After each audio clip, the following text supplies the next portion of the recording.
The young man awoke stunned because the first thing he saw was his own young face. What had happened? Had he been reborn before Monan could even adapt to the situation? Urgent knocking and cursing erupted from outside the door. Monan, are you even a man? What are you doing hiding in the bathroom? Open the door. There are only a little over 100 days left until the Gaokao. Are you being fair to your family by doing this? The Gaokao? If that was the case, Monan had returned 3 years into the past. He scratched his head, racking his brain, but couldn't understand why he had been reborn. Outside the door, the owner of the voice grew increasingly anxious, even threatening to call a staff member to break down the door if Monan didn't come out. However, the girl was indeed very strong. Before the staff arrived, she had already pushed open the heavy door herself and rushed in. Due to her excessive force, after the door opened, the girl uncontrollably charged straight at Monan, knocking him to the ground. The two ended up in an extremely awkward position. Monan instinctively braced himself with his hands but accidentally touched her full chest. He sighed inwardly, marveling that he had encountered such a good thing right after his rebirth. If he wasn't mistaken, that girl was the class monitor, Susu. Susu immediately flew into a rage when she realized where Monan's hands were. She abruptly stood up, kicking him and continuously cursing. Damn you, Monan, you pervert, how dare you pretend not to know me? What do you think you're doing? Ow, it was just an accident, Monan cried out. His current body was too weak, he couldn't even unleash his protective spiritual energy and could only endure Susa's attacks. She continued to hit him until he was dizzy before finally stopping. Monan, what on earth are you doing? Why didn't you open the door when I knocked? It's just a breakup, is it really worth getting so hung up about? Hearing her say that, Monan became even more confused. He tried hard to search through his old memories. It seemed Monan had indeed suffered a breakup around this time, but he genuinely couldn't remember who he had broken up with. Just as he thought this, Susu unwittingly provided the answer. I really don't know what's so great about Lin Yutong that makes you so infatuated, Monan inwardly said. Oh, as a face he thought he had long forgotten surfaced in his mind. Lin Yutong was his childhood sweetheart, whom he had secretly loved from childhood until before university. Monan suddenly remembered many things again. He abruptly stood up and rushed to the window, opening it. If this was the case, then this should be the Yulanfang Hotel, the beginning of all the misfortunes in his life. 3 years ago on Valentine's Day, Monan had prepared to confess his feelings to Lin Yutong at this hotel, but instead he saw Lin Yutong kissing Zhang Peixun at the hotel entrance. So he locked himself in the bathroom, wanting to calm down, but eventually couldn't resist going to ask Lin Yutong. The result was that she told Zhang Peixun, Young Master Zhang, this is the shameless scoundrel. He always looks at me with disgusting eyes and even stalks me. Zhang Peixun was notoriously lecherous and subsequently ordered his subordinates to give Monan a severe beating as a warning. While called a warning, their actions were exceedingly vicious. At the time he was seriously injured and could only lie on the ground like a dog, but it wasn't just his body. Monan's heart was also severely wounded. Afterward he even flunked the Gaokao, greatly disappointing his family, and ultimately contemplated suicide. However, Monan was later rescued by his master, Xianxia, and from then on embarked on the path of immortal cultivation. He then met Mu Kuanyin, who was his true love in life, but because he wasn't strong enough he ultimately couldn't hold her hand until the end of his life. Monan finally accepted the fact that he had been reborn 3 years in the past, and he secretly felt fortunate that heaven had given him an extra chance. In this life none of those unfortunate events had happened yet. He would surely become a powerful and awe-inspiring figure, standing above others. Seeing the changing expressions on Monan's face, Susu couldn't help but ask curiously, What's wrong with you? Are you still thinking about Lin Yutong? Of course not. Why would I think about that insignificant ant? Monan replied arrogantly. An ant? What nonsense are you spouting now? Well, as long as you've come to your senses, Susu sighed in relief. Monan hadn't expected the class monitor to care about him so much. But he wasn't in the mood for such things right now. There were many other things to do and he had to leave here first, so the two left the bathroom. But as soon as they reached the first floor, they heard a staff member shouting loudly, Oh no, someone in our VIP room is dying. Does anyone know medicine? Please help. Monan didn't bat an eye, preparing to leave as he felt this had nothing to do with him. Unexpectedly, Susu grabbed his arm, even though she knew nothing about medicine. She still wanted to see if she could help. The two then went to the VIP room. A crowd had gathered at the door of the room. Soon after, a doctor arrived. Susu was still busy looking around, unwilling to leave, which made Monan very anxious. Class monitor, haven't you seen enough? The doctor is here too. Let's go back. Susu, however, showed no intention of leaving immediately and stood there sighing. She said to Monan, Look how pitiful this old couple is. At such an old age they still have such deep affection, and came out to celebrate Valentine's Day, only to face parting by death. Inside the room, the old lady was lying on a stretcher. The doctor was performing defibrillation, but the situation didn't seem too optimistic. The onlookers around them also made similar exclamations to Susus. Out of curiosity, Monan also looked in their direction and was then surprised to find spiritual energy flowing around the old man. What is this? I just stepped out and encountered a cultivator. His spiritual energy is just too weak though. For the sake of being fellow practitioners, Monan decided to help him. The old lady hadn't completely passed away. From the perspective of profound cultivation, she could still be saved. He would consider it an act to help complete a rare true love in the human world. so Mo Nan stepped out from the crowd. "She's not dead yet," he said, only to be scolded by the doctor. "Be quiet, where did this child come from? Is this a place for you to talk?" Mo Nan ignored him and walked straight to the stretcher.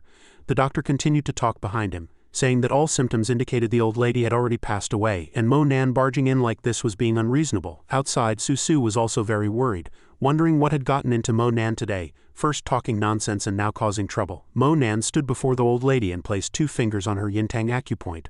Unfortunately, his spiritual energy wasn't strong enough now. He could only try his best to revive the 6 human acupoints, the 3 souls and 7 spirits, the 12 profound chills, and the 3 upper warmth acupoints.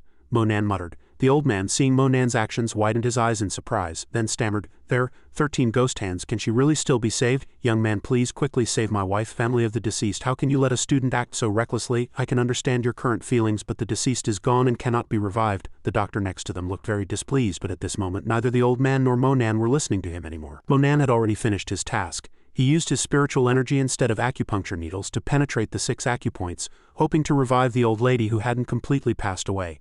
But after completing it, she still didn't wake up, which made him a little worried.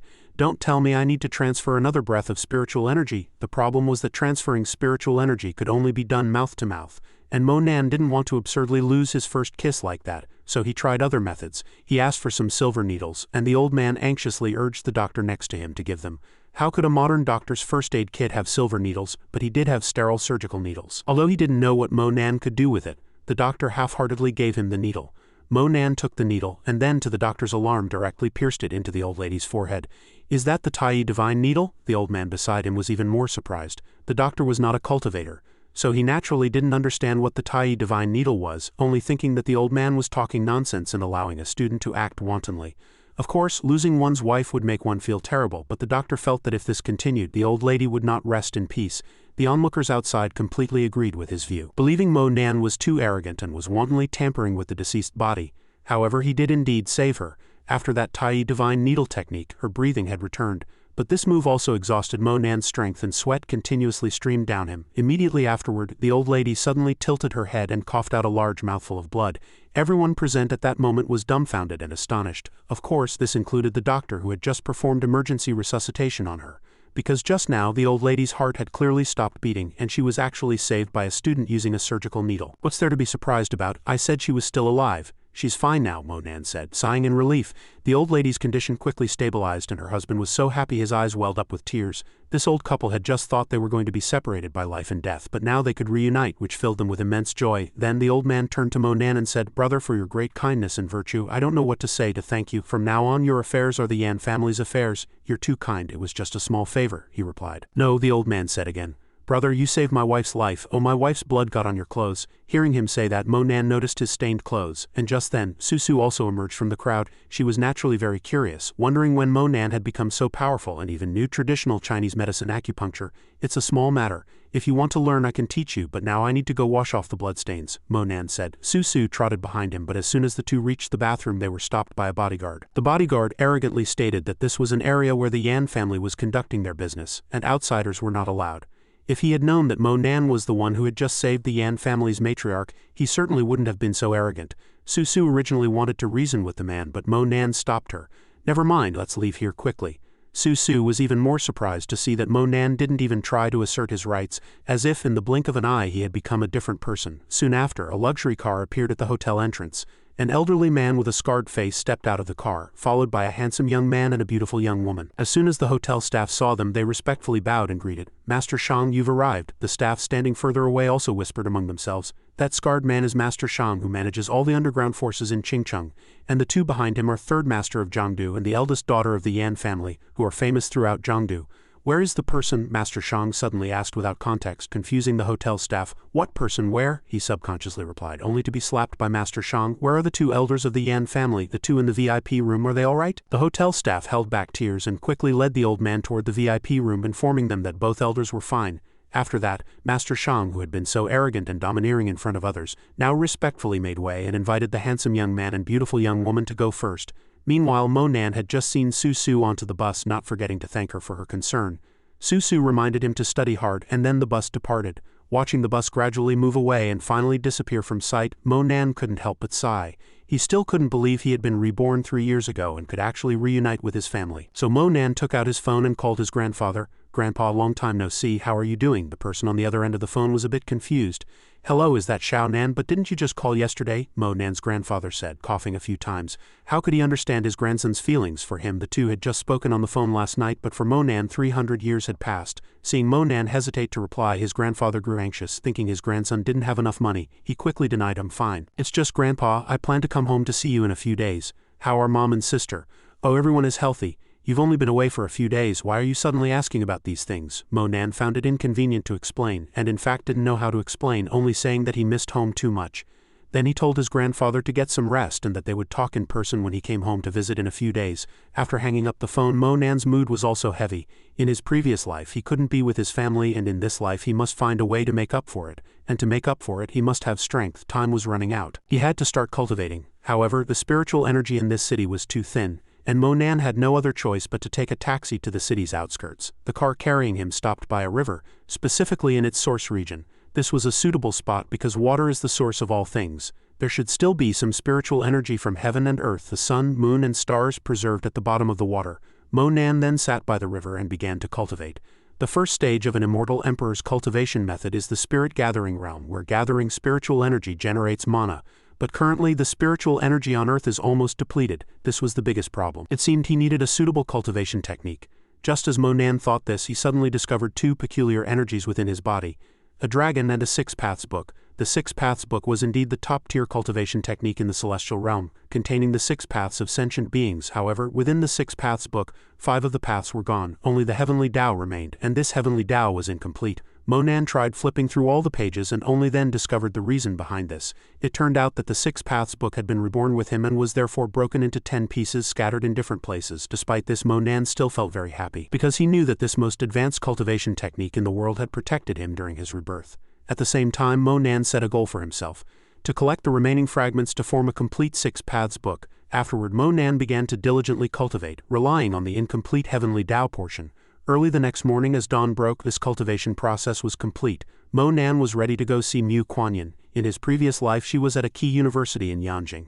So now he should also go to the library to prepare for the upcoming Gaokao. Just as Mo-nan was about to get up, he heard someone shout, "Stop right there, you can't run away." Mo-nan subconsciously turned his head only to see a young girl jump from the main road to the riverbank and run towards him. Behind the girl was a car, and someone leaned out of the car with a gun in their hand. As soon as the girl ran past Mo-nan, the person in the car fired, and the bullet hit the girl in the back. That wasn't all. After the girl fell, the shooter aimed the gun at Mo-nan, who was standing nearby. "Kid, you're unlucky to have seen what you shouldn't have." Mo-nan felt indeed unlucky, but not because of this, but because he had to get his body moving so early in the morning. The person fired the first shot. Mo-nan had already quickly ducked. After cultivating, his speed had indeed improved, allowing him to dodge bullets. As he ducked, Mo-nan picked up a small stone, aimed, and the stone immediately flew out at a speed comparable to a bullet, hitting the bespectacled man between the eyebrows. Fortunately, Mo-nan had cultivated his techniques last night, enhancing his agility and strength. Otherwise, with the meager cultivation he had right after his rebirth, he would have been the one to die this time. However, that powerful move just now instantly depleted his energy. Mo-nan then looked down at the ground. The girl who had been shot was lying in front of him, seemingly still clinging to a breath of life. Besides the bullet hole, she had many other wounds on her body. Mo-nan found it hard to imagine what she had been through, but this girl was certainly well nourished, as evidenced by the undulating peaks of her chest, which were truly a feast for the eyes. While Mo-nan was still staring, the girl suddenly opened her eyes, then weakly reached out her hand to him for help. At this, Mo-nan quickly averted his gaze and coughed a few times. "Save her? Of course I'm saving her. That's why I'm looking at her wounds. It's not because I'm lustful." He was truly confessing without being asked. Fortunately, there was no blood on the girl's chest, indicating the bullet hadn't penetrated her body. He helped her sit upright, then examined the wound on her back. The bullet was deeply embedded in the flesh, difficult to remove. He could only use spiritual energy to push the bullet out from the front. So Mo-nan had no choice but to perform the heavenly heart finger. Although his actions might have looked like a scoundrel taking advantage of a girl, in reality it was to push the bullet out of her body. Mo-nan also stopped the bleeding for her and then helped her lie down, cautioning her not to engage in strenuous activity for a short period. After doing all this, he left. Mo-nan and the girl had only just met, and he had already helped her to this extent. It was better for her to handle the rest herself. Watching Mo-nan's unhesitating departure, the girl looked surprised, then began to mutter to herself, "This man is so strange. He just left me a beautiful woman and ran off? But you want to take a little advantage of Su Lucia and then just walk away? No way!" Leaving the river area, Mo-nan went to the library. Walking in, he couldn't help but think of the heavenly book library where he had fallen in his previous life. His hatred for the crown prince was deeply etched in his memory. Mo Nan secretly vowed that once he was strong enough he would return to the celestial realm to purge his sect. A gentleman's revenge is never too late, so for now, he would review his knowledge and prepare for the upcoming Gaokao. However, as soon as Mo Nan picked up a book, something strange happened. The knowledge in the book automatically entered his mind. He had heard that the Six Paths book encompassed everything, but he didn't expect it to have this kind of effect. It was indeed extraordinary. With this amazing ability, Mo Nan could save a lot of time. He walked around the library, touching books on the shelves one by one, absorbing their knowledge. Afterward, Mo Nan coincidentally met Vice Principal Tan, Lin Yutong's mother. He politely greeted her and she replied, "Xiao Nan, why are you here alone? It's not class time right now. And given my relationship with your mother, just call me Auntie Tan. Isn't Yutong with you?" "How could she be with me?" Mo Nan answered, feeling disgusted at the thought of Lin Yutong. "HMPH, that girl lied to Auntie Tan again, said she was with you. She's getting more and more willful. Auntie Tan will call her immediately to come back later." Auntie Tan mumbled to herself. Mo Nan thought she was at the library looking for her daughter, but unexpectedly, she was planning to hold a coming-of-age ceremony for third-year high school students as a pre-Gaokao event. Today was a day off, so she came here to find some books related to organizing events. Mo Nan said, "Oh," after hearing this, then said, "The books you're looking for are on the 6th row, 4th shelf, books 11 and 12. Those two books happen to cover many meaningful activities suitable for students." Auntie Tan was surprised by Mo Nan's excellent memory. After finding the books, she invited Mo Nan to her home for dinner. Although Mo Nan didn't want to see Lin Yutong again, Auntie Tan had treated him like her own son in his previous life, and he didn't want to upset her. So the two returned to Auntie Tan's house, and Auntie Tan even specially cooked a few of Mo Nan's favorite dishes to nourish him. Not long after, Lin Yutong also returned. As soon as she opened the door, she gave Mo Nan a cold look and then demanded, "Mo Nan, do you still have the nerve to eat at my house? And you've learned to report on me. You're good." A few question marks appeared above Mo Nan's head. "Report what?" "Don't play dumb," Lin Yutong shouted. "I had already arranged to have dinner and sing with Chao Shen and the others tonight. Because of you, my mom dragged me home. It wasn't me who told your mom to call. Besides, Chao Shen and Zhang Peishun aren't good people anyway." Mo Nan shrugged. "HMPH, so you, Mo Nan, are the only good person, is that it?" Lin Yutong wanted to curse a few more times, but Auntie Tan had already started serving the dishes. She then told her mom that she had already arranged to go shopping with Chao Shen. But Auntie Tan, being a teacher, was very firm and insisted that Lin Yutong sit down and eat first, and only after dinner could she go anywhere. Moreover, after dinner, Mo Nan had to accompany her and she had to be back before 10 p.m. Before Lin Yutong could object, Mo Nan refused first, saying he had school tomorrow.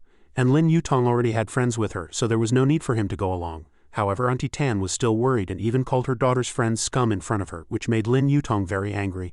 "Xiao Nan, if you don't help Auntie Tan keep an eye on her, she won't be going anywhere." After her mom said this, Lin Yutong, though very angry, still forcibly pulled Mo Nan away, not even letting him have a bite of food just to be able to go out and have fun. As soon as they stepped out, a luxury car was already parked there. Sitting in the back seat was Chao Shen. She was waving, signaling Lin Yutong to get in quickly.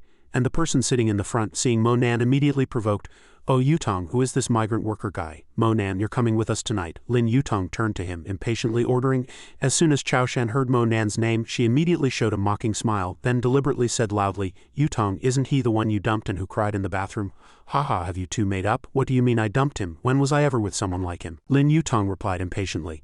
"If these words reached Zhang Peishun's ears, how would I explain it to him? What does our beauty Yutong have to explain? It's obvious you couldn't be with that migrant worker." As Auntie Tan said, Lin Yutong's friends were indeed a bunch of riffraff, openly mocking Mo Nan at their first meeting. Everyone said something which was annoying to hear. It was a pity they couldn't affect Mo Nan's mood at all. If he wasn't accompanying Lin Yutong out of respect for Auntie Tan, these little brats would have been beaten to tears long ago. Truly a bunch of short-sighted fools. There was only one empty seat left in the car parked outside Lin Yutong's house. So the rich second generation sitting in the driver's seat kicked Mo Nan to the car behind. But the people in the back car then started to loudly complain. They disliked Mo Nan's rustic appearance and dirty clothes, saying he would dirty their car. Mo Nan secretly disdained them, thinking they were just a few nouveau riches driving a broken car trying to put on airs in front of him. Once his cultivation recovered in the future, he'd be faster walking than they were driving. Moreover, seeing their terrible attitude, Mo Nan didn't plan to force himself to go along, so he told Lin Yutong to have fun and just remember to be home before 10 p.m. But Lin Yutong was worried because her mom had specifically instructed Mo Nan to go with her. Now if he didn't go and her mom called for a surprise check later, she would be grounded.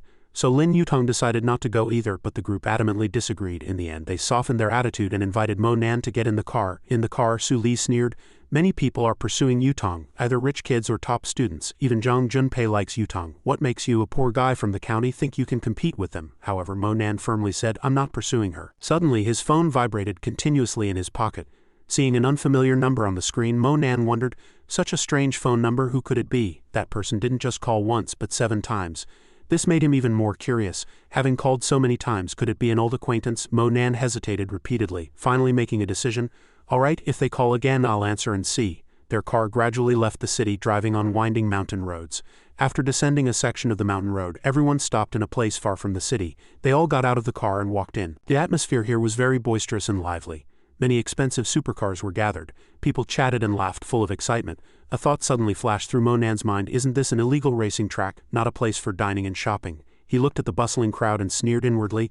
These rich kids were truly crazy coming to a place like this. Suddenly a person named Zizi walked out of the crowd excitedly, saying, "Tonight we'll do something thrilling. My cousin has brought me here a few times. Once a month there's a race and you can earn several times your bet of 1,000.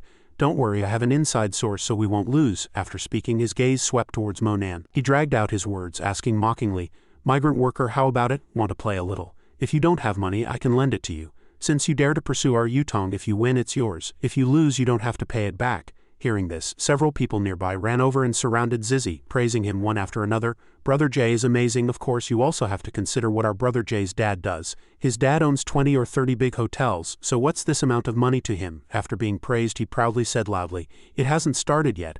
Let's go to the model car shop and have a drink. They have everything in the model cars. You can buy anything if you have money." Someone nearby curiously asked, "Brother Jay, what kind of model cars are you talking about?" Zizi walked over, putting his arm around his shoulder intimately, and said in a flippant tone, "They even have the kind of model cars that can take your virginity.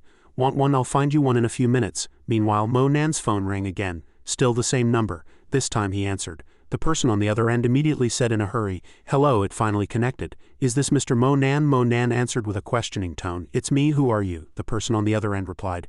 "Do you remember the elder you saved at the Yulanfeng Hotel? I'm her son. My name is Yan Longsheng. Last time I came you had already left." On this side, the third young master of the Yan family said excitedly and expectantly, "I really want to thank you in person for saving my Yan family." He paused, then added, "Also there's another matter. After my mother was treated by you, she has been experiencing vomiting symptoms and many doctors have been unable to treat it effectively." At this point, Mo Nan hesitated. Forcibly performing the Tai divine needle technique saved her life, but because there was no flow of true qi, it indeed left some sequelae. He paused for a moment, then responded, "The old lady's condition is due to my oversight. But don't worry, I will see my patient through to the end. How about this? I'm currently at Keeping Mountain outside the city. I'll be free after 10 o'clock, you can come pick me up." In the VIP room, Zizi was sitting with his legs crossed, a faint smile playing on his lips, thinking a poor kid was pretending to be a big shot. Xiaoxian, sitting next to him, raised an eyebrow, glanced out the window and echoed, "Why does he keep calling, pretending to be busy? Is he afraid we'll make him pay for water?" Zizi shrugged, took a sip of his drink and replied simply, "Let him be." The door opened and someone came in carrying a tray of drinks. Seeing that person, he immediately asked, "Brother Yang, what time does the first race start today? Who has a better chance of winning?" He gave a knowing smile and replied, "Tonight there's someone with a lot of potential, it's definitely him." As everyone was talking, Mo Nan pushed the door open and walked in. As soon as Zizi saw him, he immediately mocked, "The country bumpkin is back. Drink more tonight, this is probably the best wine you'll ever have in your life." Then he took out a thick stack of money, turned to the person next to him and said, "Brother Yang, I'm playing big tonight." Zizi raised an eyebrow, his tone smug. "I'm betting 50,000 on number 6. If I win it'll be 10 times over." He smiled faintly and casually tucked the betting slip into Xiaoxian's cleavage. His eyes were full of possessiveness and disdain. "Whether we win tonight depends on the luck in your chest." She blushed shyly, pretending to resist, acting coquettishly. "You're naughty." This gesture made Zizi unable to resist any longer. He immediately grabbed Xiaoxian's hand and pulled her away. "Come on, let's go for a walk." And so they left, but no one was curious because everyone knew what they were going to do. Su Li even joked, "Going to rock the car? Be careful not to make headlines tomorrow." The two walked hand in hand to the parking lot, and next to a big tree they tightly embraced each other without any gap. After that passionate kiss, Xiaoxian's cheeks were flushed and she said coquettishly, "Let's go into the car." Zizi gripped her shoulders tightly and said proudly, "Can't wait." Xiaoxian felt hot all over and interrupted shyly, "No, not here." As she spoke, Zizi's fingers suddenly caressed her rosy full lips and he said meaningfully, "I just love your sweet mouth." Then he pushed the young woman to the ground, letting Xiaoxian toy with him beneath her. At this moment, Zizi's face could no longer hide the extreme pleasure he was experiencing. He couldn't help but let out soft moans from time to time and accidentally bumped into a nearby luxury car, setting off its alarm. Hearing the noise, the car owner, Boss Wang, walked over and roared, "Damn it, don't touch my car." He was enjoying himself when he was suddenly interrupted. Zizi pulled up his pants with both hands and furiously yelled, "Fatty, get lost!" Boss Wang was already a bit drunk at this point, and seeing Xiaoxian kneeling on the ground, he spoke seductively, "There's a little beauty here. Come with me. I guarantee it'll be much better than with this kid. I can satisfy you in bed or in the wild." Not only did he say it, but he also walked forward to grope her body, drooling. Boss Wang's actions made Xiaoxian uncomfortable. She closed her eyes tightly, frowning, seeing his subordinate being touched. Zizi's anger flared. He casually punched Boss Wong in the face and roared, "Damn it, you interrupted my fun and dared to touch my woman." Enraged, he pounced on Boss Wong, punching and kicking him, cursing repeatedly, "I'll kill you." Boss Wong was in excruciating pain and quickly covered his head, fleeing. But Zizi was relentless and immediately pursued him.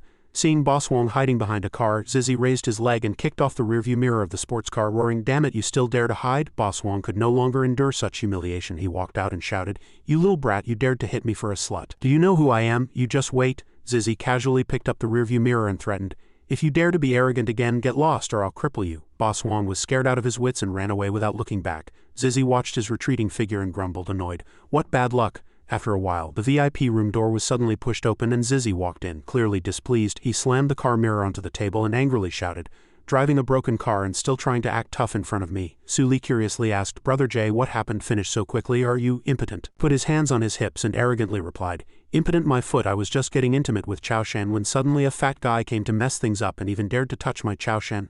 I beat him half to death." Yutong also spoke up. "Hero saves the beauty, ha," the person next to them added. "Can't blame you for being too lecherous. Look, Xiaoshan is indeed too beautiful. I see many people peeking over here." Hearing someone praise herself, Xiaoshan immediately hugged Zizi's arm, leaning tightly against him. However, Yutong asked with some concern, "Won't the car owner come looking for trouble because of this?" There was no fear on his face and he replied proudly, "Don't worry, that car is over 20 years old, older than all of us. Do you think a rich person would drive such a broken car? Our Monan is even richer than them." Zizi pointed to the bar counter and said even more proudly, "Over there is my friend Brother Yang. He's not only the boss but also a racer. This is his turf, so it's fine." He shouted loudly, "How about going for a few laps in the race later?" One of the team members excitedly shouted, "Great." Unlike the excitement of those rich second generations, Yutong seemed a bit hesitant. "Racing is very dangerous, isn't it?" Hearing her question, Monan turned his head to remind her, "Of course it's very dangerous. Auntie Tan wouldn't let you go." Zizi stomped his foot in anger and yelled, "You stinking migrant worker, don't be so shameless. What does it have to do with you whether Miss Lin goes or not?" Xiaoshan also chimed in. "We didn't plan to invite you anyway. We invited Yutong. You have no money and no car, yet you still want to hang out with us? You're too thick-skinned." Zizi then turned to Yutong and said angrily, "Yutong, really, don't bring just anyone next time. You ruin my mood. Are you going or not?" Being spoken to like this, she felt very annoyed. Turning to look at Monan next to her, her eyes were full of blame. Monan was being cursed at for being poor, having no future, and no one to back him up, yet he didn't even retort. What a good-for-nothing. Why did she bring him along? Yutong said displeased, "Ly, you go back first, I'll go back later by myself." Monan showed no emotion, just nodded and replied, "All right, you can call Auntie Tan and let her know. I'll be leaving first." However, Zizi loudly interjected, "Make a call. What's going on? Who do you think you are, some big shot?" Monan impatiently looked at this ungrateful guy, secretly despising him, these annoying little bugs. He completely ignored Zizi's shouting. Yutong didn't want to be embarrassed anymore, and curtly told Monan to leave. "Monan, you go back first, I'll call my mom myself." This time Monan didn't stop her, but agreed, "Okay, then I'll leave now, I have something else to do anyway." However, Zizi was still not satisfied with Monan's attitude, saying with disdain, "Oh, the migrant worker is playing busy now, don't let the door hit you on the way out." Monan had no interest in lingering further. So he stood up with a cold expression and left, thinking it wasn't worth arguing with them, and he could visit old lady Yan earlier. Just then, the VIP room door was suddenly kicked open from outside. Seeing Boss Wong barge in with a group of menacing-looking men, Monan could only sigh. It seemed he couldn't leave after all. Trouble had found them. Lin Bao pointed at Zizi and asked loudly, "Boss Wong, is this the kid?" Boss Wong replied with a furious expression, "That's right, it's him." At this moment, Zizi and Xiaoshan's faces changed. Zizi felt a surge of worry. This fat guy actually brought so many people ganging up on them. Boss Wong laughed triumphantly, his tone full of mockery. "You little brat, weren't you very arrogant just now? Why is your face pale now?" Although a bit intimidated, Zizi was still verbally defiant. "You touched my girlfriend, so I went easy on you with that beating. Don't think you're the only one with people." Boss Wong was furious at being talked back to by a little kid. On his turf, he still dared to call people arrogant. Monan saw the situation getting worse and took a step forward, shielding Yutong, seemingly protecting her. "It seems I can't leave. I originally didn't want to get involved in Zizi's affairs, but since I promised Auntie Tan, I can't break my word." Hearing the commotion, Brother Yang ran in from outside, panting, and tried to mediate. "Brother Bao, what's wrong? They're all my friends. Please calm down. How about this? All their expenses are on me. I'll treat and offer my apologies to everyone. How about that?" Lin Bao cast a cold glance and replied, "Old Yang, it's not that I'm not giving you face, but today's matter. Everyone has to listen to our boss." With that, Boss Wong rushed forward and landed a heavy punch on Zizi's face. Zizi staggered, lost his balance, and fell on his butt. Xiaoshan quickly ran over and asked concernedly, "Are you okay?" Seeing the clear bruise on her boyfriend's face, she looked up and shouted loudly, "Do you thugs know who Zizi's dad is? How dare you hit him? Do you want to die?" Boss Wong roared. "My slap was light. The car he damaged today was the first car my old man bought after making his fortune, and usually my old man himself is reluctant to drive it." Brother Yang didn't want to offend anyone or escalate the situation, so he whispered, "A family's first car is indeed very important. How about this? We'll be responsible for fully repairing the car and also invite a master to perform a ritual, guaranteeing your business will flourish and wealth will pour in, Boss Wong. However, his words did not calm things down. Instead, they made Boss Wong even angrier, and he stubbornly refused to compromise.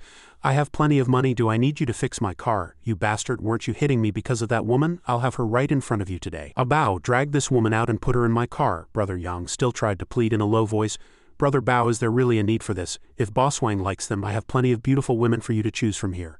They are all just kids. Why go so far? Boss Wang interrupted. Kids, my ass, I think we're having a great time. Get lost. Lin Bao walked up to Brother Yang, gritted his teeth and said, Old Yang, don't meddle in other people's business. This is our Brother Tu's distinguished guest. When I first arrived, Brother Tu instructed me that Boss Wang must be satisfied with everything. Hearing the name of this underworld boss, Brother Yang's face showed 7 parts fear and 3 parts surprise. Brother Tu is here too, Lin Bao nodded. That's right. Today Brother Tu has invited 3 distinguished guests and our boss Wang is one of them, over here. Chao Shen also clearly knew how powerful the Brother Tu they spoke of was. She couldn't help but worry. Isn't that the boss of the underworld forces in this area? We've hit a brick wall. We can only... She trembled, pulling out her phone and saying, if you do this I'll call the police. Zizi also chimed in. That's right, call the police. The useless vase Yutong next to them suddenly spoke. Yes. We've already called the police, don't mess around. Seeing his friends act so recklessly, Monan only felt helpless.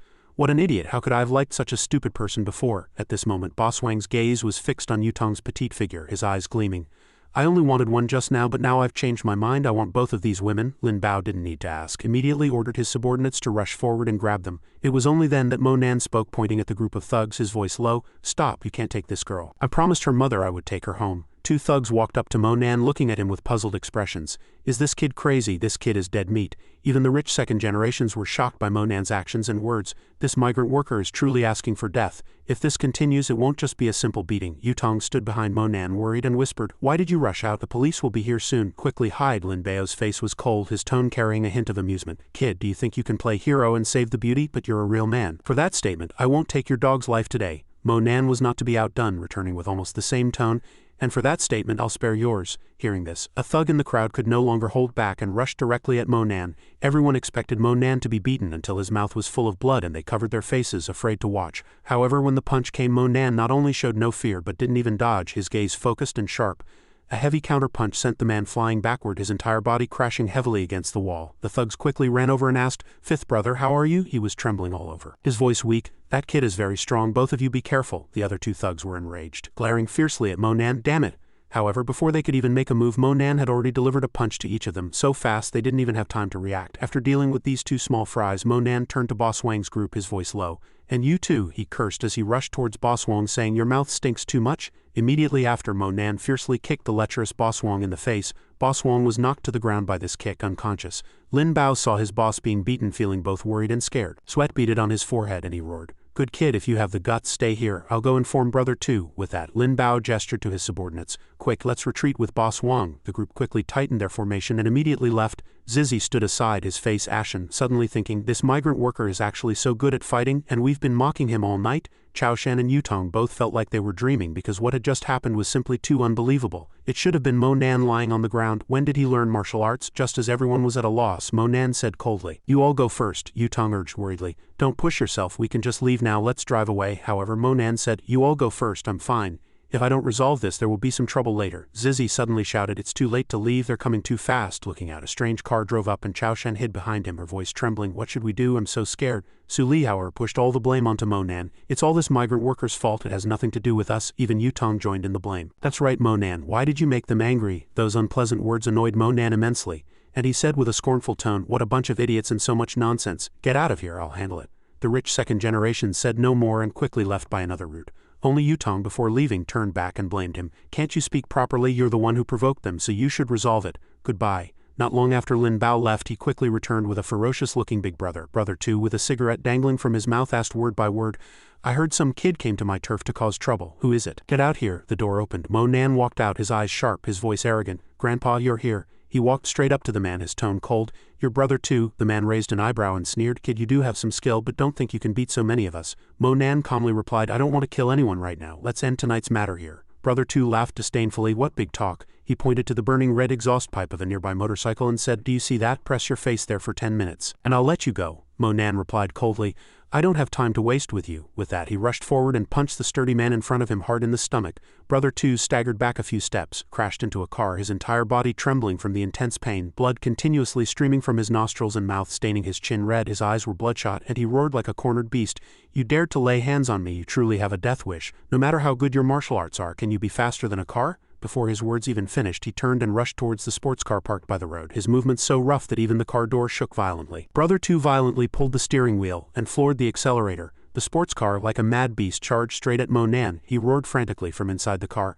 I'm going to kill you today. It's just a life, so what if I pay 300,000 or 400,000? The sports car let out a beastly roar, charging at Monan like a madman. The headlights were dazzling, and the astonishing speed made the road tremble. However, Monan stood still, not retreating in the slightest. Just as the wheels were only a few steps away from him, a piercing screech of brakes suddenly sounded, rubbing against the ground with a horrifying noise. Everyone around held their breath, their hearts pounding as if to burst from their chests, and the onlookers were scared pale. Someone whispered in horror, "Did he die? Where's that kid? He couldn't have been dragged under the car and killed, could he?" However, as the dust gradually settled, the scene before them left everyone dumbfounded. Monan still stood there calmly, solid as a mountain, one foot firmly planted on the car's hood, which was deeply dented, and the windshield was cracked like a spiderweb. Lin Bao's subordinates were also incredibly shocked. What, am I seeing things? Why do I feel like he's a bodyguard hired by those rich second generations? But even bodyguards aren't this powerful. Someone thought he was himself. I used to hear that assassins on the hit list practiced some ancient secret methods, and their power was terrifying. Do you think this kid looks like an assassin? The person next to him retorted, his voice trembling. How is that possible? But there are indeed masters of dark energy and transforming energy in the martial arts world. I heard Master Xiang mention such terrifying power before. I didn't believe it then. So it's true. Monan completely ignored these discussions. He lifted his foot and fiercely kicked again, a lightning-fast blow that instantly flipped the car upside down, wheels facing skyward. He didn't stop, turning and delivering a second kick. The multi-ton car seemed to be pushed by an immense force, rumbling and rolling towards the edge of the cliff, half its body already suspended in the air. Monan walked forward, stepping on the car, full of imposing presence. Now, if he simply lifted his foot, the car would immediately plunge into the abyss. Inside the car, the big brother's face was pale, his cold sweat dripping, and his voice trembled as he pleaded, "Brother, no, big brother, please don't lift your foot. We can discuss anything." Everyone outside was stunned, their eyes filled with terror and excitement. Good heavens, what kind of monster was this? Was he a special forces soldier? A girl covered her face and shrieked, her voice enraptured. So handsome, whether he's a monster or not, this young lady likes him. Monan leaned down, his eyes icy, repeating word by word like a knife carving. You wanted to run me over. Compensation of 300,000 to 400,000, the big brother frantically shouted incoherently. It's a misunderstanding. Big brother, you misheard. I said the brakes failed, Monan scoffed, his voice filled with murderous intent. And you still wouldn't dare to think about that 300,000 to 400,000 in compensation? The big brother immediately yelled, I'll pay, big brother, this car almost hit you. Compensation is only right, it must be paid. Then he shouted loudly at his subordinate, Lin Bao. Get over here, whatever money you have in your card, give it all to him. Lin Bao obediently ran towards Monan, panicked. His hands trembled as he pulled out 2 cards. Cold sweat streamed down his forehead and his voice choked. Big brother, for tonight's accounts, one card has over 200,000 and the other has over 400,000. Inside the car, the big brother yelled like a madman, give the card with 400,000 to this big brother. Damn it, you guys scared my big brother tonight. This little money is to calm him down. Lin Bao quickly presented the bank card with both hands, his tone fawning and trembling. Big brother, please take this card. The password is 6/8. You can withdraw at any time. Monan took it, his voice icy. This money is only enough for me to temporarily not kill you. As for how long you need to stay in the hospital, that's up to you. As soon as he finished speaking, he casually kicked it and the car lost its support, directly plunging into the abyss. Inside the car, the big brother desperately shouted, Damn it, take the money and save me too. Lin Bao's face was pale and he screamed in horror. Quick, a few of you go down and save big brother. Then he gritted his teeth, his eyes reddened with anger and roared, The rest of you, get him, kill him. His subordinates followed, shouting and charging. He dared to harm big brother, kill him. Faced with this attitude, Monan frowned slightly, his voice icy. You still want to stop me? Then money won't solve this. Lin Bao gritted his teeth. Retorted, You hurt big brother and you still want to leave? Just as the atmosphere grew tense, a group of luxury sports cars suddenly roared in, their headlights glaring across the entire hillside. The car doors opened and a man stepped out, his presence freezing everyone. Lin Bao and the others gasped. It was Master Xiang. Lin Bao was overjoyed, as if he had grasped a life-saving straw, and quickly complained, Master Xiang, you've come at just the right time. We're dealing with a difficult situation. Master Xiang, you must help us. But Master Xiang frowned, his tone stern. What are you doing? Don't you know it's a society governed by law now? Hearing this, Lin Bao, feeling guilty, quickly lowered his voice to explain, Master Xiang, we really didn't hurt anyone, just wanted to scare this kid a bit. He injured many of our brothers and even kicked big brother down the mountain. Master Xiang didn't even look at those thugs, walking straight to Monan, his gaze scrutinizing. Brother, is your name Monan? Monan nodded, his tone calm. That's right, it's me. Hearing this, Lin Bao curiously asked, Master Xiang, you know this brat? just waiting for this sentence. Master Xiang immediately flared up, slapping him hard. Are you blind, you bastard? How dare you even lay a hand on Brother Monan? Damn it, get over there and apologize to Brother Monan. Lin Bao clutched his face, which was ashen, stammering, he's your man? Not daring to delay, he immediately bowed deeply, his voice trembling. Brother Monan, I deserve to die. Please be magnanimous and forgive me. This once I was blind. Monan merely snorted coldly, then turned to Master Xiang. Were you sent by the Yan family? Master Xiang quickly bowed his head, his tone respectful. That's right, young Brother Monan. My name is Sen Xiang. Brothers flatter me by calling me Master Xiang. Last time you saved the old lady and left. Tonight I've come personally to pick you up and take you to the Yan family. Then he carefully asked, are you free now? Is it convenient for you to come over? Monan nodded, but still glanced at the thugs. I'm free, but I don't know about Big Brother and them, Master Xiang said sternly. As for them, I'll give you a satisfactory answer when I get back. With that, he personally opened the luxury car door. Please get in, you go with me first. Monan nodded, then calmly got into the car. All right, they're just a bunch of ants anyway, let's go. The car door closed and the convoy immediately sped away. Only Lin Bao and the others stood frozen in place, sweat pouring down them like rain, with only one thought in their minds. Damn it, fortunately we didn't make a move just now. Who exactly is this Monan? He could actually make Master Xiang pick him up personally. The convoy traversed the winding mountain roads and finally turned into a grand gate. Before Monan's eyes a magnificent villa appeared, its brilliant lights illuminating every exquisite architectural detail. He raised an eyebrow slightly, secretly marveling that the Dragon Estate, one of the 12 zodiac properties, had architecture that could almost be listed as a national treasure. It seemed the Yan family was not to be underestimated. No wonder even someone like Master Xiang could only be their subordinate. Master Xiang led Monan inside, then smiled and asked, young Brother Monan, can you wait in the reception hall for a moment? Monan replied indifferently, I'll only wait until 12 o'clock, I have things to do tomorrow. Monan replied indifferently, okay, please take a seat and wait for a moment, I'll go inform old Master Yan. With that he turned and walked in, leaving Monan alone. It was then that Monan noticed a display cabinet filled with treasures in the center of the hall. He thought to himself, so many jade stones, yet they are all just for display, not a single one has spiritual energy. As he was observing intently, a clear voice suddenly interrupted him. Hey, do you even understand jade? Someone like you? While looking, she shook her head. Are you looking down on our family's jade? From the stairs a beautiful young lady in a pink nightgown walked out, clearly displeased. Monan turned around and replied calmly, I know a little. The girl glanced at him, her tone half joking, half serious. You're truly not modest. You're Monan, right? I'm Yan Qingtai. Monan nodded. Hello, are you the one who brought me to see the patient? Qingtai smiled slyly, her eyes seemingly carrying a hint of mischief. Why the rush? Wait a little longer, there's still a master treating my grandma. Hearing this, Monan's eyes narrowed slightly, thinking what master could be more powerful than this Emperor Master? What a waste of time. Hearing this, Monan's eyes narrowed slightly, thinking the time on the screen was already almost midnight. Just then, footsteps sounded, and Qingtai cheered when she saw the newcomer. Dad, the man walked over and comforted her. Qingtai, go rest. Grandma has a master treating her. She'll be fine. Then he turned to greet the honored guest. Mr. Monan, I apologize for the wait. I am Yan Longxing, the one who called you. Thank you for saving my mother. The two shook hands and Monan said calmly, don't be polite, it's what I should do. Please take me to see the patient. Longxing smiled and exclaimed, truly a benevolent doctor. Mr. Monan wants to see the patient as soon as we meet. All right, he said, gesturing in a direction and then leading the way. Please come this way. Monan followed him to the backyard where the architectural style was completely different from the front. Looking around, he secretly marveled, I never expected this estate to be converted into a quadrangle courtyard. Wealthy people truly can do whatever they want. Arriving at Madame Yan's room, there were already many people gathered around the bed. Seeing Monan being led in by Longxing, Secretary Chen, the old master's secretary, mocked. Third master, this kid you brought, he's not some traditional Chinese medicine acupuncture god, is he? That's really laughable, another secretary echoed. What era is this? He's barely grown up and already out here swindling. Hearing this, Secretary Chen was even more smug. Today, with our Master Jing treating, it's an eye-opener for him. Everyone chimed in with disdain. You charlatan, even if you witness our master's medical skills, you won't learn them. These words made Monan very uncomfortable. He frowned deeply, his voice icy. All of you shut up. Don't you know the patient needs quiet? What kind of racket is this? He walked to the bedside and carefully observed Madame Yan's expression. She was lying down, her body trembling continuously. A thought flashed through Monan's mind. She was poisoned. He stood aside, his eyes thoughtful. Questions continuously swirling in his mind, wondering who had administered the poison just then. Master Jing's hoarse voice rang out, attracting everyone's attention. After my examination, old Madame Yan has been poisoned. Have you caught any suspicious individuals? The atmosphere in the room seemed to freeze. Old Master Yan's brows were tightly furrowed, his face etched with anger and worry. I've already sent bodyguards to investigate. We'll have news soon. Master Jing, do you think this poison can be cured? Master Jing answered decisively, his voice full of confidence. Don't worry, with me here, there's no poison that can't be cured. As long as you follow my instructions, this poison will definitely be completely removed. At this point, his gaze dropped slightly, and his tone suddenly became low with a hint of helplessness. But many of these medicinal herbs are precious and the price might be. Old Master Yan immediately interrupted, his tone forceful and authoritative. Master Jing, please don't worry about the price, just do your best to save her. Hearing this, Master Jing's attitude immediately changed. The look of helplessness disappeared, replaced by a joyful smile. Then I will use the best medicinal herbs, guaranteeing a complete recovery within a month. He turned and instructed his secretary, his tone serious.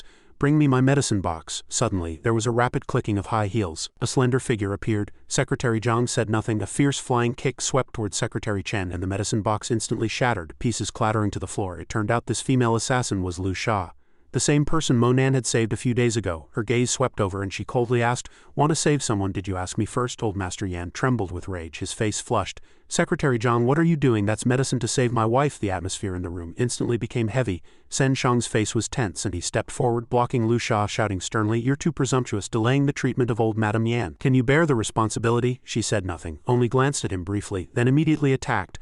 An iron hammer-like punch struck Sen Shang's chest. He flew backward, crashing heavily against the wall, dust flying, blood bin from the corner of his mouth, his face pale. He gasped for breath, trembling painfully, saying, "This kind of power, she's not Secretary Zhang. Bodyguards, quickly come in and subdue her." Immediately, 2 black-clad bodyguards rushed in from outside the door. Their pistols pointed directly. "Don't move." Lu Sha turned her head, a cold, killing intent flashing in her eyes. The 2 bodyguards didn't hesitate and immediately pulled their triggers. 2 bullets whizzed past, but she simply tilted her body slightly and dodged them. Just then, a slow and provocative movement. Lu Sha took off her glasses, a venomous look in her eyes, and with a flick of her hand, the 2 lenses flew out at incredible speed. They immediately pierced the foreheads of the 2 bodyguards, blood splattering, and their bodies fell to the ground, warm blood splashing across the room. Master Jing's eyes blazed with fury, his blood boiling, and he stepped forward, his voice like thunder. "A mere yellow-haired girl dares to be presumptuous in front of me." Old Master Yan immediately cupped his hands, his tone full of entreaty. "Master Jing, if you can save the Yan family today, I will reward you handsomely," he snorted coldly, his aura erupting like a storm. "Don't worry, Old Master Yan. She's just a little girl. This master will take her down now." Immediately after, his whole body shook. Internal energy erupted, stirring up a strong wind. His white hair flew, the floor rumbled under his feet, and the powerful aura made Old Master Yan exclaim in admiration, his eyes full of anticipation. "This powerful aura, Master Jing, is indeed a Qigong master." Master Jing took a deep breath, stomped his foot fiercely, and his body soared into the air like a great rock, spreading its wings, then swooped down abruptly. He exerted force with both hands, and 2 powerful currents of air exploded like thunder, the dazzling light making everyone squint. With astonishing palm force, the thick stone wall behind Lu Sha instantly shattered into large chunks, and smoke and dust filled the air, yet the female assassin still stood there calmly unharmed. She tilted her head to dodge an attack from the front, a cold sneer playing on her lips. "Playing house, huh? Only these few moves? Truly disappointing." Master Jing gritted his teeth, his voice squeezed through them. "A few moves are enough to deal with you. Want to be stubborn? Let's see you break my Qigong first." Lu Sha snorted coldly, slowly pulling out her hairpin. The metallic gleam shone with a cold light. "Just a trivial Qigong, I'll break it for you." She waved her hand and threw the hairpin out. It flew like lightning, cutting through the air. Being unprepared, the hairpin deeply pierced Master Jing's shoulder.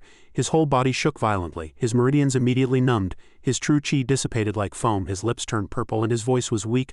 "I never expected to lose to a hairpin today." Faced with this scene, Old Master Yan was stunned, cold sweat pouring down, his heart racing. "Master Jing has surrendered?" Mo Nan stood by and observed from beginning to end. His brows tightly furrowed, a sense of familiarity surging in his heart. This Secretary Zhang looked somewhat familiar. Just then, Lu Sha also saw him, a trace of shock flashing in her eyes. How could it be him? How could he be here? Never mind, the mission was more important. With no one else to hinder her, her murderous intent burned fiercely as she stepped closer to Madame Yan's bedside. Just then, Longsheng rushed out and stood in front of her, his arms spread, his tone urgent. "You're an assassin. How much money did the other party give you? If you stop and tell us who sent you, I'll give you 10 times that amount directly. Otherwise, today you've offended the entire Yan family, and I will surely make you pay 10 times the price in the future." Lu Sha glanced at him, her eyes cold, her tone indifferent. "Killing one person is killing. Killing 2 people is killing. Since I've already offended the Yan family, if you don't know what's good for you, then I'll kill you all." As soon as she finished speaking, a small knife in her hand flashed with cold light, flying out like lightning. It plunged straight into Longsheng's chest. He staggered backward, blood gushing from his mouth, his eyes filled with terror, with only one thought left in his mind. "Damn it, not only did I fail to stop her, but I also angered her." Lu Sha walked forward and pulled out the cold knife, intending to stab Madame Yan in the chest just a few steps away. But a steady voice stopped her. "Stop, no one is allowed to kill my patient." The entire room fell silent, and Secretary Chen immediately shouted, "Kid, what are you doing? Shut up, are you trying to get all of us killed, you damn beast?" Master Jing also frowned, sighing disdainfully. He really doesn't know what's good for him. What's the situation now, and he's still showing off? Lu Sha lightly gripped the knife, her eyes subtly moving, and she lowered her voice. "You don't understand anything." Mo Nan frowned slightly, carefully looking at her face and body. "This wasn't." Old Master Yan quickly spoke up to dissuade him. "Young brother Mo Nan, thank you, but she's at least an S-class assassin. Stop wasting your life, this has nothing to do with you." But Mo Nan ignored him, his gaze still fixed on Lu Sha, and he said coldly, "Leave now and I won't stop you." The air froze. No one said another word. Secretary Chen secretly thought Mo Nan is clearly looking for death. Just then Lu Sha's companion Xiao Chen ran in from outside, his clothes stained with blood, presumably having just dealt with the bodyguards outside. He looked around, saw Lu Sha and demanded sharply, "What's wrong? Why haven't you acted yet?" She replied softly, her voice wary,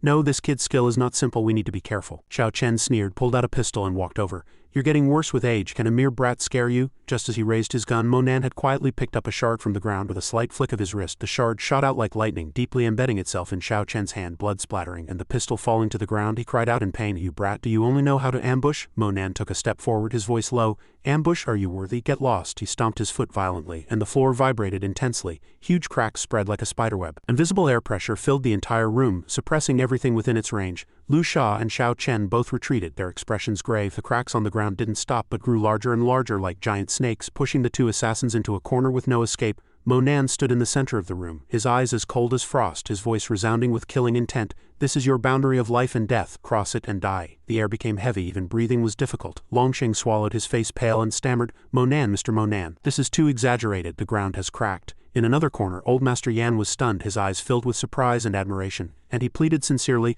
"I never expected Brother Mo Nan to have such skill. Please protect the Yan family's safety. After this, the Yan family will surely thank you handsomely." Mo Nan looked at him, simply replied calmly, his tone firm, "No need with me here, they won't harm my patient." After speaking, his gaze suddenly turned to the two assassins, sharp as a knife.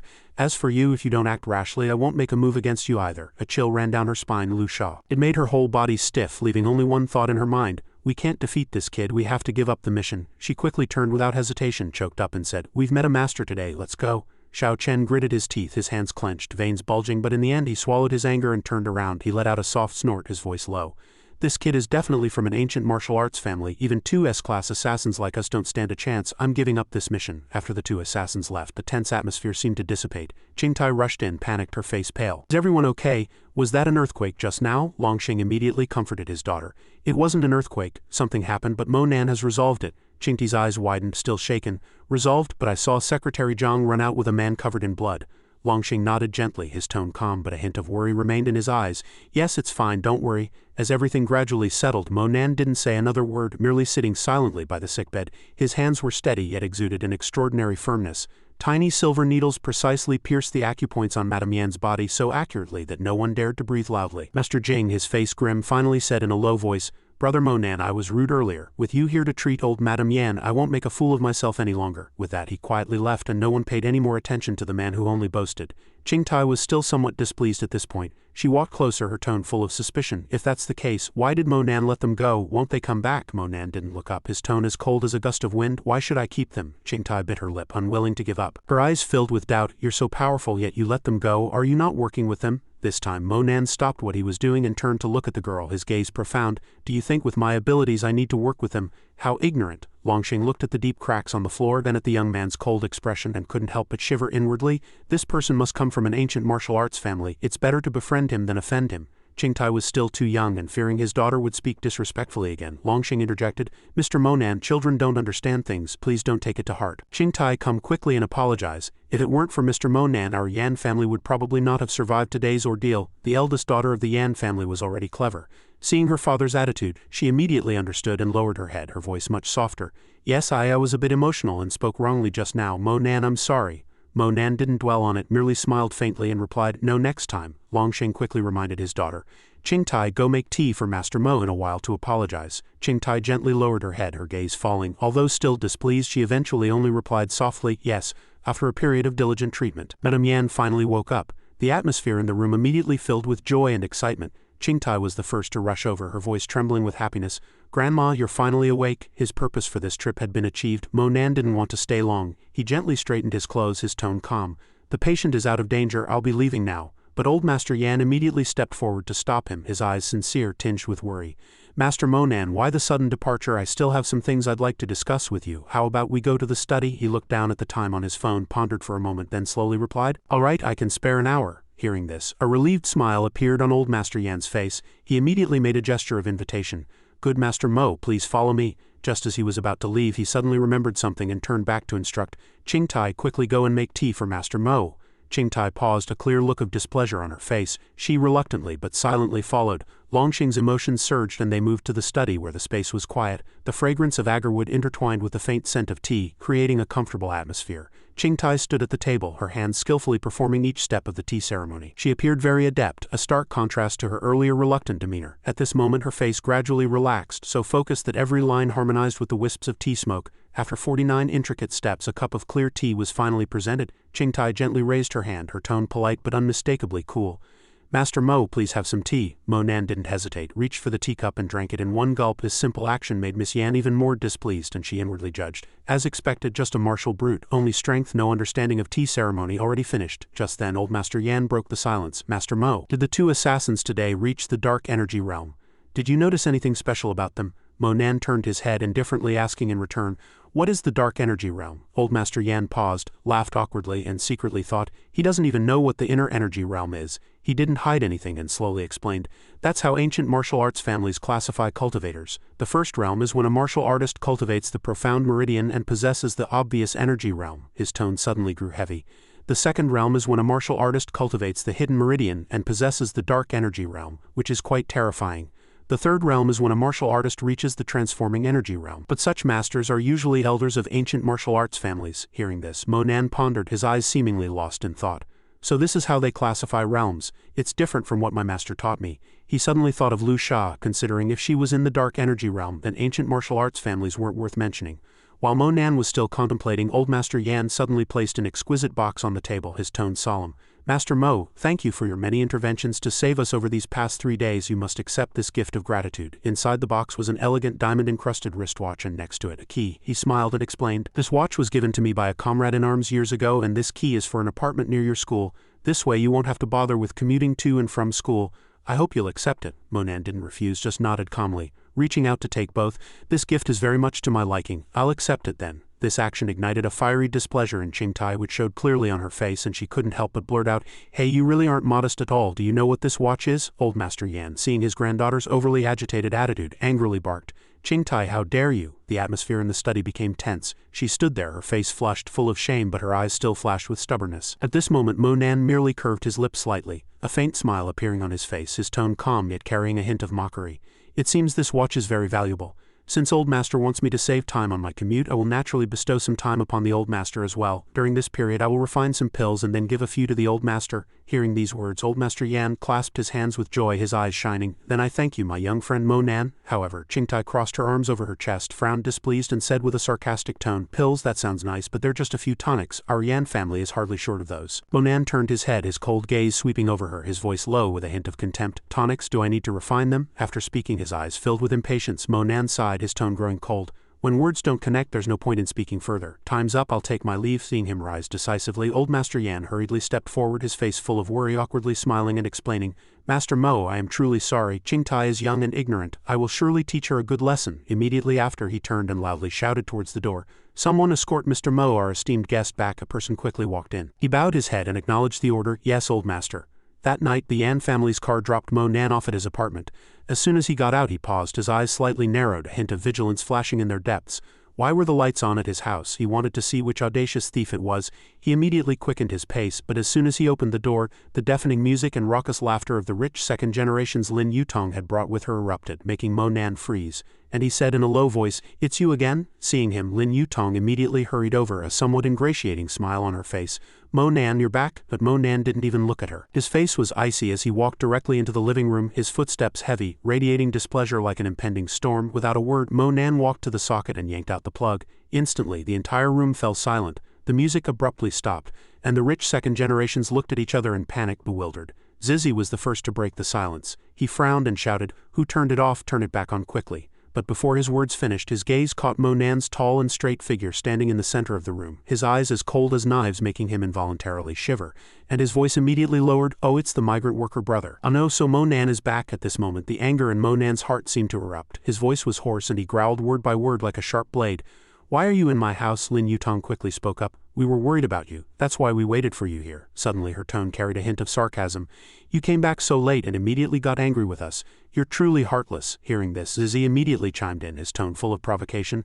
That's right, aren't you good at fighting? Can you beat a special forces soldier? What's with the swagger? If it weren't for Lin Yutong, would I come to your broken house? As soon as he finished speaking, Monan's gaze swept across the entire room. The sofa was stained with wine, red wet marks even impressed on the cushions. Cigarette butts were scattered across the floor, some areas even scorched. His eyes darkened and rage burned fiercely within him. Finally, an icy cold voice like thunder resounded powerfully. My home doesn't welcome you. Get out, the group was yelled at by Monan. But instead of being scared, their voices were filled with contempt. Zizi snorted coldly, a sarcastic smile playing on his lips. Oh, you beat up 2 thugs and now you're showing off. Another person was also annoyed, his face grim. Who do you think you are? I'm doing you a favor by coming to your broken house. At the same time, Lin Yutong also frowned, her tone full of displeasure. Monan, you need to be clear, this is my house. If anyone is unwelcome, it should be me saying it. Hearing this, Monan paused slightly. A memory flashed by, she didn't mention it, and he almost forgot where he lived in high school. Now was a good time to move out. Without a word, Monan turned and walked straight into the bedroom. A few minutes later, the sound of a suitcase rolling across the floor was heard. He walked out, his face cold, dragging a large suitcase in his hand, and stopped in front of Lin Yutong. His voice was flat, devoid of emotion. This is your family's key. After speaking, Monan no longer hesitated. Turning and walking straight towards the door, Lin Yutong frantically called out, Hey, where are you going in the middle of the night? Monan didn't stop. His icy voice responded, chilling the entire room. It has nothing to do with you. This answer made Lin Yutong's face turn green with anger. What do you mean nothing to do with me? If my mom asked, won't it look like I kicked you out in the middle of the night? But he kept walking without looking back or answering. Lin Yutong clenched her fists, her voice full of anger. You're a grown man, do you have to be so petty? We specifically waited for you to come back because we considered you a friend. Hearing this, Monan stopped. He turned his head, a cold curve on his lips. You're not worthy of being Monan's friend.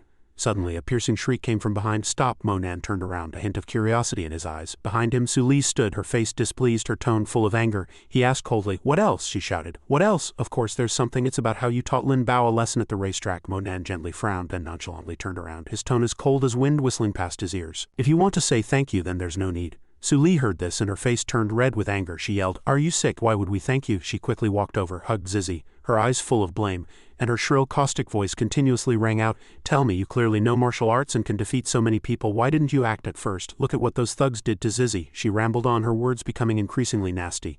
Monan, tell me, what was your motive making us leave so quickly? We left all our stuff behind there. If you're not going to help, then don't. Do you think you're worthy of us? You have to apologize to us today.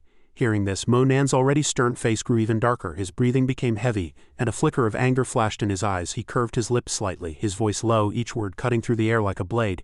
If you think I didn't do a good enough job, then how about I package you all up and send you back to Brother Bao? Upon hearing this, the girl named Chao Shen immediately stiffened, a chill running down her spine. Yutong couldn't take it anymore and blurted out, Enough, Monan, they're all my friends. Monan didn't reply, he just turned and opened the door, his tall back exuding a chilling indifference. Before leaving, he spoke clearly and emphatically, Keep your friends in check. Next time I won't let them off so easily. Yutong hastily called after Monan, Wait for me. She ran downstairs to chase him, but by the time she reached the ground floor, the boy's figure had already vanished. Yutong stood there panting, her face showing clear annoyance and worry. What was wrong with him? How could a grown man be so petty and ill-tempered? He had run away from home. Where else could he go? Early the next morning, Monan stood quietly at the bus stop, hands in his pockets, his gaze profound. After a while, the familiar bus arrived as usual. As soon as he got on, a sweet voice came from behind him. Monan, are you also going to school? He turned to see that it was teacher Yuxin. She was also taking this bus to school. A radiant smile graced her face, making her look refreshed. Coming to school so early today, commendable. Monan was a bit embarrassed and nodded slightly. Good morning, director. The car started moving, then suddenly a pedestrian crossed the road and the driver slammed on the brakes. Yuxin lost her balance and stumbled forward, falling directly into Monan's arms. At that moment, a faint fragrance permeated the air and the teacher's soft body pressed against him, making Monan's heart pound. He was a little shy but couldn't deny the surge of pleasure he felt. Yuxin immediately regained her composure, sprang back, turned her face away and awkwardly said, Sorry, I didn't stand steady. Monan smiled politely and offered her his seat. It's all right, there's an empty seat here. Please sit, I'll go to the back. Yuxin nodded slightly and smiled gratefully. Thank you. As soon as she sat down, Monan inadvertently noticed a man sitting behind her, secretly extending his hand and looking at Yuxin with malicious intent. The teacher seemed to have noticed it too. She gripped her handbag strap tightly, her body tensed, and the rogue frowned, muttering, Blocked, quite vigilant, aren't you? Yushin had already pulled her handbag to the front with force, and as she felt the vague intention of the person behind her, a flicker of vigilance appeared in her eyes. It seemed the director had already noticed him. Her alertness was quite high. The rogue lost his target, his face dark, and he cursed softly under his breath. His gaze swept around, then settled on a nearby plump elderly woman standing. She seemed to have fallen asleep while standing, and the handbag slung over her shoulder seemed to beckon him. A malicious glint flashed in his eyes. That's her. He shifted his body, quietly approaching his target. But just as he was about to make a move, Yushin's clear and firm voice rang out, "Auntie, don't fall asleep, watch your purse." The plump elderly woman was startled awake and hadn't yet realized what was happening when the thief, exasperated, cursed. "Stupid woman!" The plump elderly woman was furious and pointed at his face, yelling, "What's that in your hand? Show me. Are you trying to steal my money?" The thief gnashed his teeth and retorted word for word, "What's in my hand is none of your business." Yushin didn't give him a chance to argue. She immediately turned and loudly announced for everyone to hear, "Everyone be careful, he's a pickpocket. He just tried to steal everyone's belongings." Her words were like a thunderclap, immediately drawing everyone's attention to the thief. The atmosphere in the carriage instantly became chaotic, and the bus immediately accelerated, speeding through the streets. The driver turned his head and angrily shouted, "You little brat, how dare you steal on my bus? Catch him and send him to the police station." Driven to desperation, the thief's eyes turned red. He suddenly pulled out a gleaming dagger and roared loudly, his voice almost like a beast. "Damn it, which bastard wants to call the police? Which one?" The cold dagger gleamed under the bus lights, plunging the entire carriage into silence. No one dared to move. He exploited everyone's fear, suddenly spun around fiercely, and pressed the dagger tightly against the plump elderly woman's face, roaring madly, "Old hag, I'm the thief who stole your purse, so what? Now I'm going to snatch your bag too, you fat old woman." The plump elderly woman trembled and stammered, quickly taking off her bag. "I'll let you see my bag. Besides the purse you stole, there's nothing valuable in it." The thief roared, his tone vicious. "Stop talking nonsense. Give me the bag. Don't think I don't know how much your bag is worth. Don't pretend to be poor." Yushin's face turned pale with anger and she took a step forward, shouting loudly, "You're going too far, not only stealing but also robbing. Quickly return the bag or we'll call the police." Yushin gnashed her teeth and cursed, her tone full of anger and frustration. "Damn it." The thief immediately turned the dagger's direction, his face contorted, shouting madly, "Stupid woman, dressed so provocatively yet still trying to act like a hero. I'll teach you a lesson today. Go to hell." As soon as his words fell, he pounced like a cornered beast. A cold blade sliced through the air across Yushin's cheek, leaving a long bleeding gash. The carriage immediately erupted in chaos, screams rising one after another. "Blood, get out of the way."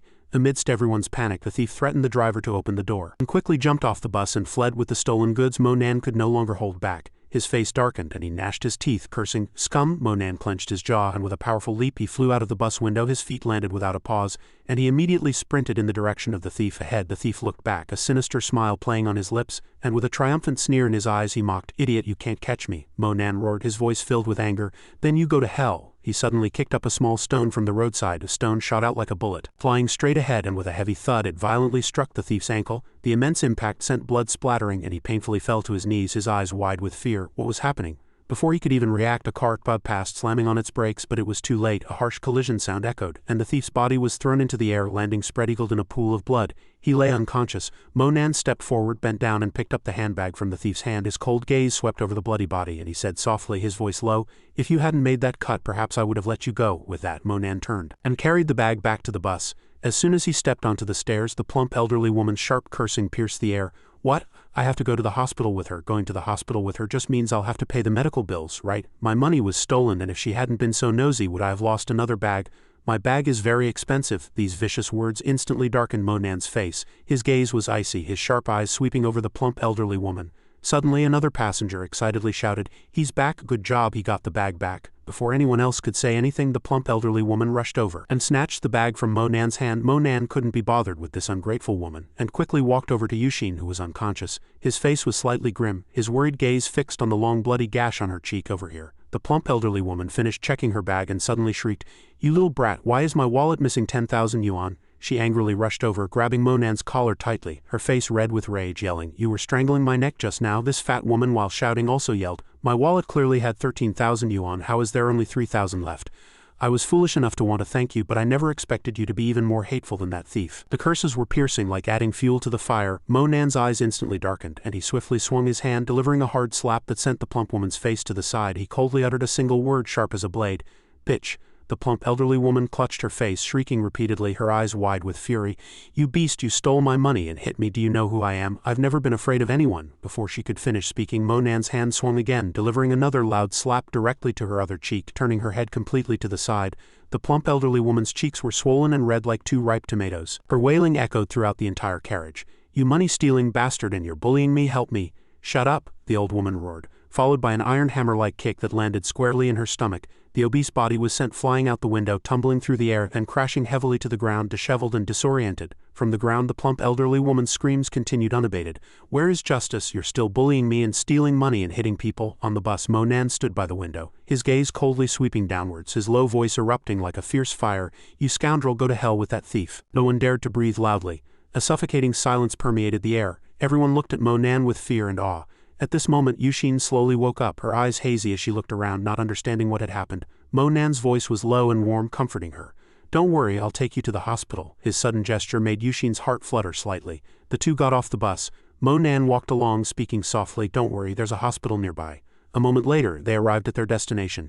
Yuxin was quickly rushed into the emergency room by the nurse. Monan stood outside the hospital corridor, his gaze calmly contemplating. Even if the wound healed, it would definitely leave an ugly scar. "It seems I must go refine medicine now." Monan clenched his fists, a flicker of determination in his eyes, then turned and left the hospital, walking quickly. He went straight to a traditional Chinese medicine store 2 streets away. As he entered the store, the rich aroma of herbs assailed his senses. Monan looked around, then walked up to the counter. He took out a piece of paper and said concisely, "Boss, please get me the herbs on this list." The boss took the prescription from Monan's hand. He looked at it repeatedly, then frowned curiously and asked, "Young man, are you messing with me? What kind of herb names are these?" The boss put on his glasses, carefully examined the paper, and then said, "There are only 2 herbs here, the rest are completely unheard of." Monan was slightly taken aback and asked in surprise, "You don't have these herbs here?" The boss frowned, his tone displeased. "Not only do we not have them in our shop, no other traditional Chinese medicine shops do either. I, Old Liang, have seen too many herbs. Are these names you just made up? Please leave." However, Monan remained firm, his tone steady.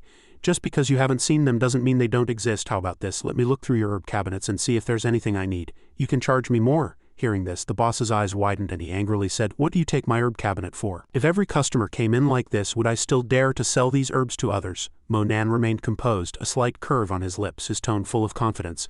"Actually, I also understand traditional Chinese medicine. It's just that the names of herbs where I come from are different from here. But I can tell what an herb is used for just by smelling it. If you don't believe me, you can try." Old Liang paused slightly, then slowly nodded, taking out a small bottle of medicinal powder from a cabinet. "All right, if you can identify the efficacy of this powder, I'll let you look around freely." Monan took it, held it to his nose, took a deep breath, closed his eyes in thought, then calmly said, 16 cents mixed together. It's probably for anti-inflammatory and pain relief." The boss's eyes widened, his mouth agape in surprise. "Amazing, is your nose that sensitive? Young man, were you brought up in a traditional Chinese medicine family? What's your name?" Monan walked inside, answering, "You could say that. My name is Monan. Time is short, I'll start looking." Inside the herb cabinet, his sharp gaze swept around, reaching out to open drawer after drawer, his keen nose constantly distinguishing the scents of the herbs. Suddenly the boss's voice came from behind. "Xiaonan, I have another garden in the back with some herbs planted there. Why don't you go take a look too?" Hearing this, Monan was overjoyed, a gleam flashing in his eyes. "Quickly take me there." So he followed Old Liang out the back door where a lush herb garden spread before his eyes. Monan looked around, thinking to himself that it looked to be only about 200 square meters, but there were many herbs planted on it. At this moment his gaze stopped at a plant with small purple flowers, and he exclaimed in surprise, "You even grow small star jasmine. The variety of herbs here is also quite rich." The boss raised an eyebrow, a triumphant expression on his face. "Is it enough?" Monan nodded repeatedly. "Yes, I need to use some medicine." The medicine furnace. Monan was led to the kitchen. There he placed the freshly picked herbs one by one into a copper pot, then lit a fire. The blazing flames illuminated his calm and focused face. Every movement was precise, leaving Old Liang, who was watching from behind, speechless. He thought to himself, "I originally thought he just knew how to identify herbs, but I never expected him to know how to brew medicine, and with such familiarity." Monan seemed to read his gaze, glanced lightly behind him, and said calmly, "This medicine will take a long time to brew. You don't need to stay." Hearing this, Old Liang frowned slightly, his tone suddenly tinged with suspicion. "That long? All right then." Before leaving, he looked back at Monan's focused demeanor again. His heart was filled with excitement. He could control the heat so precisely. Truly, the younger generation is formidable. Perhaps our traditional Chinese medicine has hope for revival. Finally, the medicine was brewed. Monan wiped his sweat and walked to the counter, asking, "The task is done." "How much?" Old Liang waved his hand. "No charge." Monan smiled slightly, took out an exquisite medicine bottle from his sleeve and handed it to him. "In that case, consider it fate that you encountered this medicine. I'll give you a bottle. It's for scar removal." With that he turned and left, his figure gradually disappearing from the storefront. Then he returned to the hospital to find Yuxin. As soon as he entered the hospital lobby, Monan saw a familiar figure. Yutong stood with her arms crossed, her eyes full of dissatisfaction.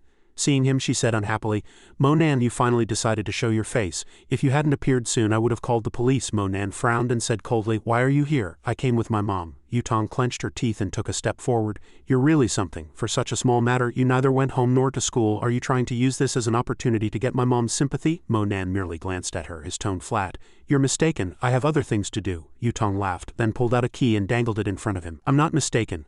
What ghostly things do you have anyway? I don't care about running away from home. Hurry up and move back." Monan's voice deepened, tinged with a hint of fatigue.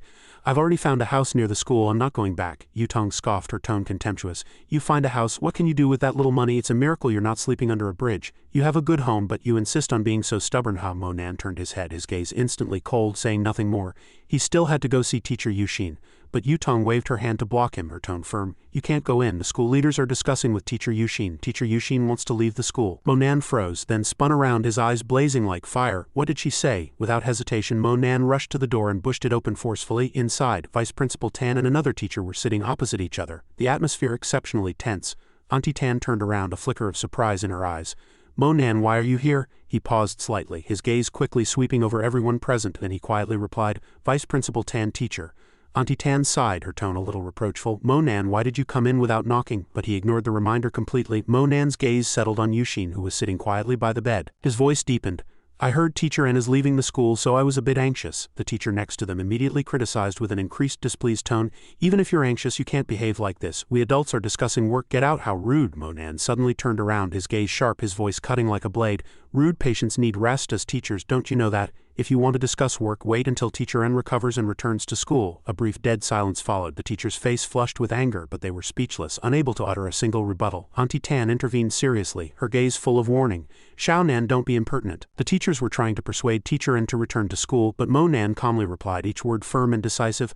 "Auntie Tan, leave this matter to me. Within 3 days, Teacher N will definitely return to school." The teacher next to them scoffed disdainfully, their tone full of mockery. "How naive." Auntie Tan sighed, turned to Yuxin, her tone softening. "Forget it, Teacher N. Calm down these few days. We'll come back later." With that she left, and Monan followed her out. "Vice Principal Tan, I'll see you out." The other teacher also left after offering a comforting remark. "Teacher N, rest assured we'll help you handle other matters," wishing her a speedy recovery, but Yuxin still hung her head, silent. Walking down the corridor, Auntie Tan stopped and admonished, "Teacher An's emotions are unstable right now, and she only trusts you. Work a little harder these few days and call me immediately if anything happens." "Did you hear me?" Monan nodded vigorously. "I heard you." After everyone had left, Monan returned to the room, his gaze softening, his footsteps light as if afraid of disturbing the wounded soul. But before he could even speak, Yuxin had already spoken, her voice trembling and choked. "Monan, don't try to persuade me anymore. My face is ruined. I can't go back to school. I'll scare the students." Her voice deepened, filled with extreme pain. "It hurts even to speak now, and with so many stitches it's definitely going to scar. I've become an ugly monster." Yuxin trembled all over, inferiority tightly gripping her heart, her voice growing smaller and smaller. "I don't dare look in the mirror, don't dare tell my family, don't dare see my friends." But in stark contrast to that despair, Monan smiled slightly. A determined light shimmered in his eyes, his voice firm and warm. "I can help you remove the scars from your face," Yuxin asked softly, her voice weak. "Are you talking about surgery?" She knew she had also thought about it after her body recovered. But Monan merely smiled faintly, his eyes filled with confidence.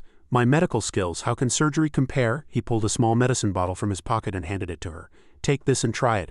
Seeing Yuxin look blankly at the medicine bottle, not understanding its meaning, Monan explained, "Not only will the wound heal immediately, but even the scar will disappear, just like before." Yuxin's eyes brightened slightly, her voice trembling. "Really?" Monan smiled and nodded. "Really, why would I lie to you? As long as you keep applying the medicine, your skin is guaranteed to return to its original state." Yuxin nodded, her tone believing. "I trust you, please apply it for me." Monan did not hesitate, gently stepped forward and carefully helped his teacher. When the gauze was removed, a long scar was revealed. Yuxin instantly sank, tears welling up in her eyes. "It's so ugly, isn't it? I don't even dare to look at myself." Monan shook his head, his voice gentle, carefully applying the medicine to her face with both hands. "How could it be? After applying my medicine, your face will be as beautiful and moving as before." Yuxin gently closed her eyes and sighed. "All right, you've been busy all day and are tired. Rest first." Monan watched her fall into a deep sleep, thinking when she wakes up she'll see the medicine's effect. A few hours later, a shriek broke the silence. Yuxin rushed to the mirror, her trembling hands caressing her cheek. "I've really recovered. Is this not a dream?" She ran out in a panic, her face beaming with joy. "Monan, this is wonderful." Monan was startled before he could even understand. "What's wrong?" Yuxin excitedly replied. "My face has recovered. Thank you, Monan. I want to go back to school right now." Before her words finished, Yuxin suddenly curled up, a sharp pain piercing through her abdomen, making her entire body tremble. "Why did this suddenly happen?" Monan's tone was full of worry. Do you experience this kind of pain every month? Yushin endured the severe pain and answered with difficulty. Yes, you know this too. Then you also know what's going on, right? Monan nodded, his eyes growing serious. This is caused by blocked qi and blood. It can be treated, but the treatment method is somewhat inappropriate for men and women to be in close contact. Hearing this, Yushin was silent for a few seconds. She returned to the bed thinking to herself, it's not good to avoid medical treatment. So Yushin lay down properly, her voice low but her eyes firm. Hurry and start. Monan's face was a little red, his throat dry, both nervous and a little excited. He took a deep breath, his hands slightly trembling. Then I'll begin. Yushin was able to remain calm at first, but after only a few minutes her breathing became erratic, lying on her back for a while, then flipping over onto her stomach. Her hair fell on her flushed cheeks, and at this moment she had only one thought. This damn Monan, the places he's touching are too embarrassing, yet it feels so good. Monan wasn't just massaging. His hands gently rubbed along the soft lines of her muscles, sometimes stroking lightly, sometimes in circles. A tingling sensation spread throughout her body. His hands still didn't stop, sliding from her shoulders to her back, then gently sweeping across her waist. Monan's movements gradually slowed, moving slowly downwards, circling her instep. Yushin's voice involuntarily trembled, whispering softly as if whimpering, "No more, spare me, it's so ticklish." Then a scream shook the entire hospital room. The next day, Yushin had been discharged, and she and Monan took a taxi back to school. When the car stopped at the school gate, Yushin got out, took a deep breath, and stretched leisurely. It's really good to be back at school. The students on the playground were all stunned by this sight. Isn't that Teacher N? I heard she was hospitalized. She doesn't look sick at all, does she? Looking at her slender back, their whispers grew louder.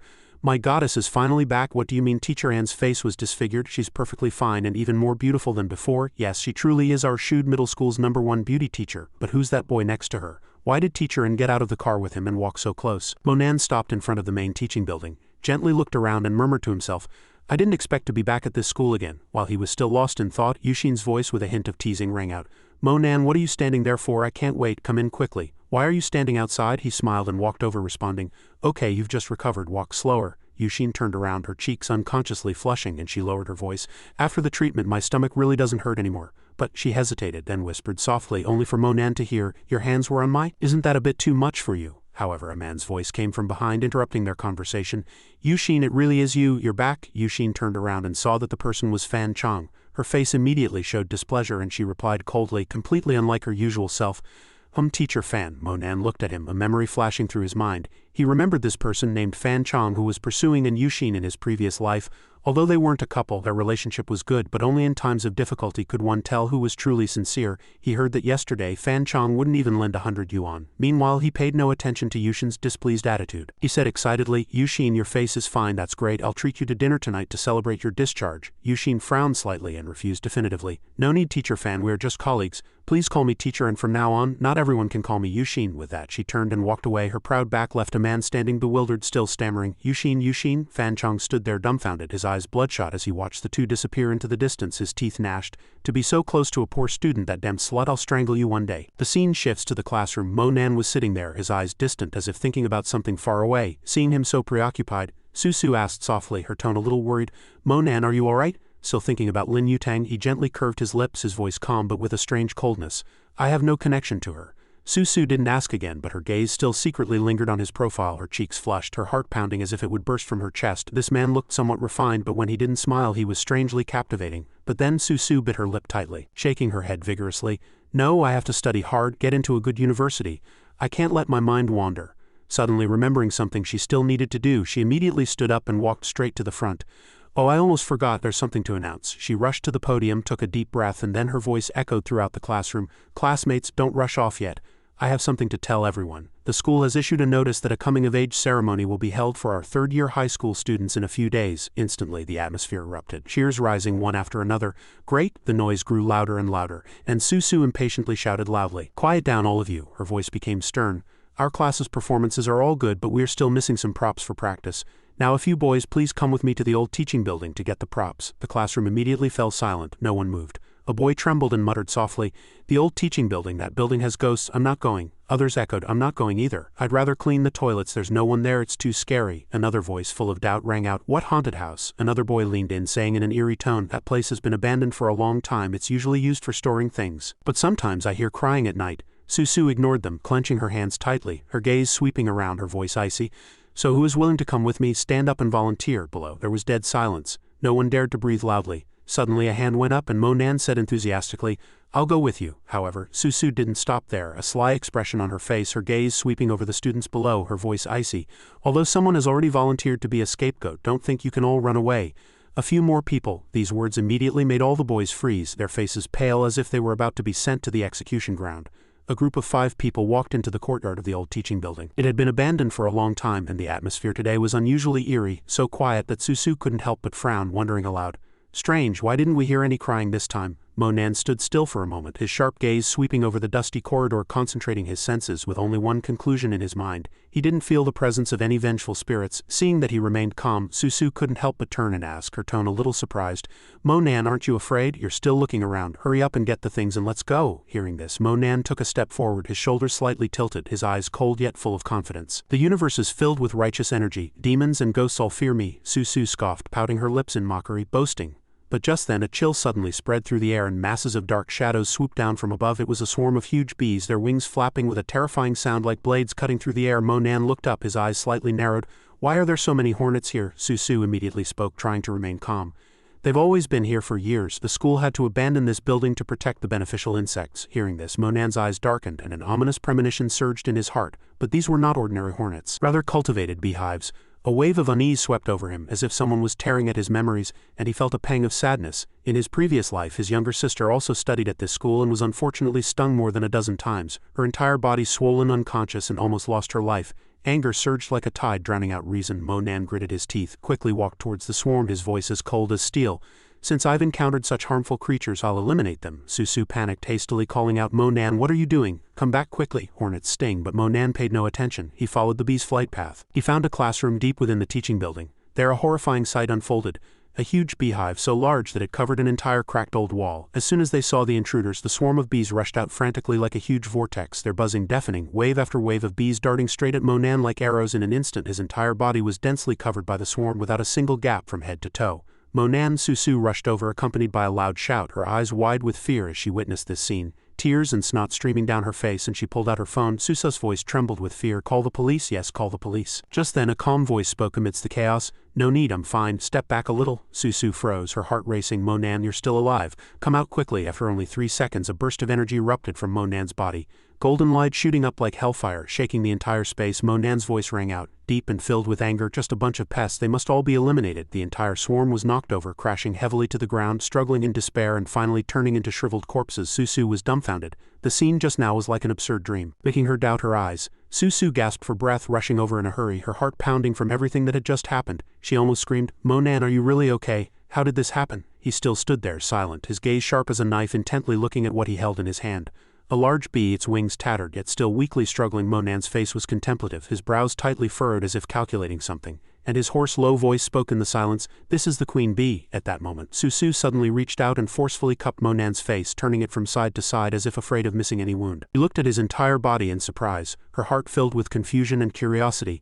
"How is there not even a single wound?" Monan forced a smile, his lips twitching awkwardly as he tried to find a reasonable explanation. "Actually, I had applied a special insect repellent liquid to my body. The hornets die after inhaling it." As he spoke, his fingers moved subtly, quickly slipping the queen bee into his pocket, his movements seamless without attracting anyone's attention. A secret thus hidden in the darkness. Just then, hurried footsteps came from the corridor. Instructor Su and another teacher rushed over in a panic, their faces filled with alarm. "What happened? Who got stung?" Monan immediately turned around. He smiled broadly as if nothing had happened. "It's nothing, we weren't stung and the bees have already been eliminated by us." Instructor Su's eyes widened, her voice trembling with fear. "Monan, that was too dangerous. You absolutely must not do it again. Everyone go back now." He gave a dry laugh, scratching his head, looking so harmless that anyone would think he was telling the truth. "Yes, teacher, it won't happen again. We're going back to class now." Despite being back in the classroom, Monan's mind was still in turmoil. The sound of the soul-devouring bees could cause hallucinations, so could he find fragments of the 6 Paths reincarnation disc by raising soul-devouring bees? A joyful shriek rang out, drawing everyone's attention to teacher and on the podium. Monan looked up and saw Yuxin standing there, her figure slender, her face radiating a brilliant smile like sunshine after rain. The entire class immediately burst into excited cheers. "Homeroom teacher, you've finally appeared. We're so happy." The classroom filled with chatter, and the atmosphere grew increasingly lively. "Look, isn't our beautiful teacher and perfectly fine? When did she get disfigured? Those were all just rumors." "What a smart person," Yuxin smiled, her voice clear but with a hint of reproach and affection. "Students, because of some personal matters. We haven't seen each other for a few days. Have you all been slacking off during this time?" A boy spoke, drawing cheerful laughter. Teacher, we've missed you terribly these past few days, another chimed in, his expression calm but his tone teasing. Yeah, teacher, I'm so thin I'm barely human-shaped anymore. A boy asked curiously, his eyes sparkling. Teacher, I heard you were in the hospital these past few days. What exactly happened? Yushin gently shook her head, her gaze tender yet serious. You're all so young and already so fond of gossip. I was indeed in the hospital these past few days, but don't overthink it, just focus on your studies. Just then a man's voice suddenly cut in and questioned, Monan, you're really something. I heard you went to the hospital to take care of the goddess and you didn't even tell me. What exactly is your relationship? Monan looked up displeased and replied curtly as if to cut the air, teacher-student relationship. Yushin gave a soft cough. To quickly restore order in the classroom, she cheerfully announced to the whole class, I've applied for a dorm room at school. From now on, if anything happens at school, you can always come to me. Then she specifically reminded Monan to visit her dorm after school. He frowned slightly, his tone confused. Do what? Yushin's cheeks involuntarily flushed, an awkward smile on her face as she continued to hit her. At that moment the entire classroom seemed to freeze. Chairs scraped against the floor, everyone stood up in unison, eyes wide, mouths agape.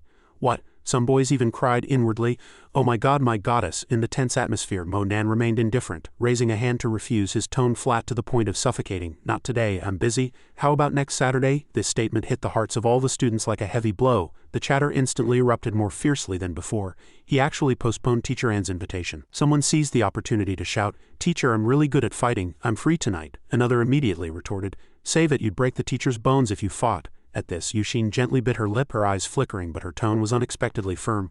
All right, I'll wait for you. In that second, the clamor ceased abruptly. No one spoke another word, only the chaotic pounding of everyone's hearts. In the afternoon after school, when the bell rang, breaking the tense atmosphere, the entire class poured out, and joyful laughter once again filled the air. Monan slowly walked out of the school gate and saw a familiar luxury car parked in the distance. The car door opened. Xianxia, dressed in a luxurious suit, stepped out, his expression respectful, his voice lowered. Mr. Monan, are you going home? I'm going that way. Let me give you a ride. Monan stopped, a hint of doubt flashing in his deep eyes. Is something wrong? Xianxia immediately lowered his head, his tone as soft as wind. It's like this, my entertainment city is opening tonight. I wonder if Mr. Monan has time to come for the ribbon cutting. Monan's gaze was as cold as frost, and he uttered his displeasure in a low voice. I'm busy lately. I'll visit your place when I have time. For matters like this, don't come to the school to find me again. I don't want to be disturbed. Xianxia maintained his smile. His tone was as sweet as honey. It seems I was inconsiderate. This is the platinum card for our newly opened entertainment city. If you have time, you are always welcome. A silver card glittered in his hand as he presented it to Monan. Monan glanced at it, accepted it calmly, his tone cold. If there's nothing else, I'm going back. Xianxia bowed deeply, respectfully lowering his voice. All right, goodbye, Mr. Monan. Monan didn't respond, just turned and left. Meanwhile, across the street, Xiaoshan and Yutong stood silently, their eyes fixed on the scene. The two girls exchanged glances, their eyes filled with surprise and doubt. Xiaoshan squinted slightly, her lips moving as if she couldn't believe what she had seen. It was Xiaoshan who suddenly grabbed her friend's hand, her voice flustered. Yutong, look, isn't that Monan? Yutong narrowed her eyes, her gaze cold as she swept towards the school gate where a luxury sports car was parked. She nodded lightly, her lips pursed. It is him. And who is that other person? Why does everyone look so menacing? Xiaoshan pouted, her eyes full of suspicion. Who knows, I didn't realize he was involved with people from the underworld. Isn't he good at fighting? Maybe it's all because he joined these underground forces. Hearing this, Yutong, a terrifying thought suddenly flashed through her mind. Back at the racetrack, Monan was able to beat so many people. Was it all an act? She bit her lip, feeling as if her heart was being squeezed tightly. If Monan already knew those people, would he have called them to beat them up and then stepped in himself? Xiaoshan lowered her voice, acidly agreeing. Yes, that's definitely it. He must have joined these underground forces, otherwise how could he have left safely? The two girls stood there, their eyes filled with disgust as if glued to Monan's retreating back. Yutong clenched her fists. Her heart was heavy. Monan, your grades are so bad. How can you face your parents like this? The more she thought, the more heartbroken she felt. Her mother's worried face, every kind reminder, now turned into a sense of grievance. My mom has been worrying about your grades for nothing. So you've been hanging out with these punks all day. Seeing her friend's sullen face, Xiaoshan quickly interjected, her tone sharp. Why bother with someone like that? Let's go. Zhang Junpei finally asked you out. Do you still want to go home and change into a dress? But Yutong took a deep breath, trying to calm herself, then replied coldly, You go. Tell Zhang Junpei I apologize. I'm not in a good mood. Xiaoshan's eyes widened. What, you're not going? She rushed over angrily to question. Are you crazy? Don't you like Zhang Junpei? Why are you suddenly not going? Yutong immediately retorted, her tone as hard as a knife. When did I ever like Zhang Junpei? I just said it casually. She turned and walked away, her steps cold, not looking back. Anyway, I'm not going. If you want to go, go with them. I'm going home. This decisive attitude flustered Xiaoshan, who quickly chased after her. Hey Yutong, wait for me. The scene shifts to a luxurious villa district. Monan's gaze swept across the opulent scenery, a faint smile playing on his lips. The villa, old Yan's house for me, should be around here. Pushing the door open, the interior space made his eyes slightly narrow. The The lavish and exquisite decorations glittered like a palace. Mo Nan mumbled to himself, "It seems old Yan put a lot of thought into this. When I refine the pills, I'll give him a few extra." The doorbell suddenly rang, breaking the silence. Mo Nan frowned slightly, a hint of vigilance in his eyes. He walked to the surveillance screen and a young girl appeared on the screen with a pretty face, fair skin and a delicate maid outfit that accentuated her slender figure. Her eyes, filled with respect, looked at the camera. Mo Nan walked out to open the door. Seeing him, her clear voice rang out, "You must be young Master Mo Nan, right?" But Mo Nan's gaze was casual as he asked, "Is something wrong?" The girl smiled sweetly, bowing slightly, her tone gentle. "I'm your housekeeper. My name is Huilan, and if you don't mind, you can call me Aunt Lan." Mo Nan leaned against the doorframe with his arms crossed, his cold gaze sweeping over the girl in front of him, his voice low. "Housekeeper? I don't need a housekeeper." Huilan paused slightly, a trace of worry crossing her gentle face. She lowered her head, her voice soft. "Young master, please rest assured, I have worked for the Yan family for many years and abide by the rules. I can take care of everything in your daily life." Mo Nan remained firm, his gaze sharp, each word resonating clearly. "I'm not doubting your abilities, I just don't want to be disturbed by others. Go back and tell the Yan family that I don't need one." Huilan sighed softly at his words, a hint of helplessness in her eyes. Then she pointed to a large box nearby. "All right then, these are some daily necessities. I'll put these things away and then leave so I can explain to the Yan family." Mo Nan was silent for a moment. Then he stepped aside and opened the door, his tone flat. "Then come in." After everything was settled, Huilan turned around, revealing an elegant smile. "I brought in everything for you, food, drinks, and even more than 10 sets of clothes." She didn't stay long, bowed and walked out the door. "Young master, I'll be leaving now. If you need anything, you can call me." Mo Nan's lips curved into a faint smile, his eyes showing joy, but his tone remained cold. "No need, thank you." The door closed and silence returned to the space. Mo Nan let out a long breath, his shoulders relaxing, finally quiet. He returned to the living room, sat on the sofa and took out the golden queen bee that glittered in his hand. Its thin wings gently fluttered and its eyes shone brightly. Mo Nan sat upright, closed his eyes, and thought, "It seems this queen bee is not simple. It needs several days to reach the spirit-gathering realm." He sat cross-legged, regulating his breathing. A faint spiritual energy emanated from his body like an invisible thread wrapping around the queen bee. His spiritual power began to circulate little by little, integrating into his body. Suddenly, the phone on the table vibrated violently, its screen flashing. He reached for it, and before he could even speak, Yushin's sharp voice rang out like a thunderclap. "Mo Nan, you haven't been to school for days. Are you trying to rebel?" Mo Nan frowned, giving a wry smile, his tone as if begging for peace. "But teacher, I was stung by a bee and my wound hasn't healed yet." Yushin clearly didn't listen to this excuse. Her voice grew sharper. "Who are you trying to fool? You must come tonight. It's the coming-of-age ceremony for the third-year high school students. You can't be absent." Mo Nan was startled, his eyebrows tightly furrowed. "Coming-of-age ceremony?" Yushin gritted her teeth, her tone tinged with annoyance. "That's right, Vice Principal Tan personally arranged it, remember." Faced with such a forceful attitude, Mo Nan could only sigh helplessly. His voice dropped. "All right then, I'll be there on time." The next day, as soon as Mo Nan walked into the auditorium entrance, he saw his homeroom teacher standing there with her arms crossed, her eyes full of displeasure, her voice reproachful. "Mo Nan, you're late again. Didn't you say you'd be on time?" Mo Nan stepped lightly, a pristine white suit accentuating his tall figure and dazzlingly handsome face. The light reflected, making every contour of him brighter. He stopped in front of the teacher, a confident smile playing on his lips. "Isn't there still a minute left?" Yushin paused slightly, quickly glanced at her watch, and indeed he wasn't late yet. She gritted her teeth in annoyance, muttering in exasperation, "This guy probably calculated the time perfectly, didn't he?" With no more excuses to scold him, she pouted and turned around, her voice drawn out in resignation. "Hurry up and go in, all the students are already in the auditorium." Mo Nan followed her inside. The auditorium was brightly lit, illuminating the entire spacious room. All the third-year high school students were already gathered, their chatter rising and falling. As he was looking for a seat, a familiar voice called out, "Mo Nan, over here." He turned and saw Su waving at him. Mo Nan immediately hurried over and sat beside her, his hand instinctively reaching out to gently stroke Susa's soft hair, his voice gentle. "Thank you." Susa's cheeks immediately flushed. She glanced at him, her heart fluttering. "He's so handsome tonight, dressed up like this. It seems he'll be different after becoming an adult." However, before she could answer, Su continued, her tone full of excitement. "Oh, by the way, I heard there's a surprise at our coming-of-age ceremony tonight. A talented musician who studied abroad will also be attending. He has already held more than a dozen solo concerts in China. We're lucky to be able to hear him." Mo Nan merely nodded, his gaze casual, not paying much attention. The ceremony began with the principal's passionate speech, words reflecting on the past and looking forward to the future. This was followed by a magnificent choral performance by the orchestra, or intertwining with the melodious voices of the choir, proudly echoing in the solemn space. But to Mo Nan all of this was rather dull. He raised an eyebrow, thinking, "How boring, I'd rather go home and cultivate." Just then, the beautiful female host walked out and solemnly announced the next performance is definitely something everyone has been eagerly anticipating. "Please welcome student Yan Qingtai." As soon as this name was announced, Monan's heart skipped a beat, his eyes widened slightly. Stunned in surprise, the grandstand immediately erupted in deafening cheers. Our Shude Middle School's #1 school beauty, a true rich young lady. Today we finally get to see her openly. Some boys cried and laughed, shouting excitedly, "She's not even 16 and already in third-year high school, and her grades are among the best. Truly a favored child of heaven." Meanwhile, camera shutters clicked incessantly. I didn't expect her to perform at the coming-of-age ceremony. Hurry and take pictures. Under the stage lights a graceful figure appeared.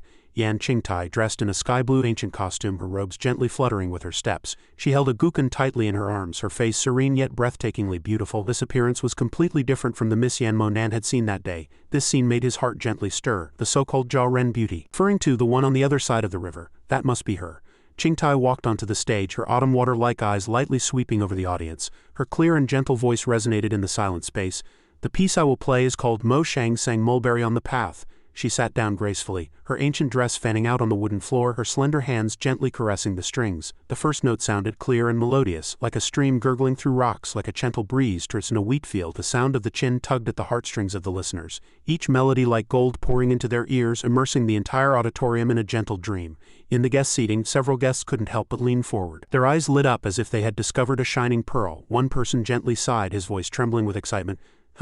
This piece is easily a 9.8 out of 10. This is the essence of musical talent." Tai Ji in the guest seating paused and his eyes seemed to light up. He suddenly jumped up, his tone excited. "I can't believe I discovered a musical genius. What's this student's name? I must take her abroad. Only abroad is suitable for her." Zizi, sitting nearby, heard this and a faint smile played on his lips, his tone flat but with a hint of sharpness. "This Tai Ji person seems very interested in Yan Qingtai." He knew many famous people, so it seemed Yan Qingtai was truly going to be sent abroad for intensive training this time. Chao Shan immediately chimed in, her eyes glinting with calculation.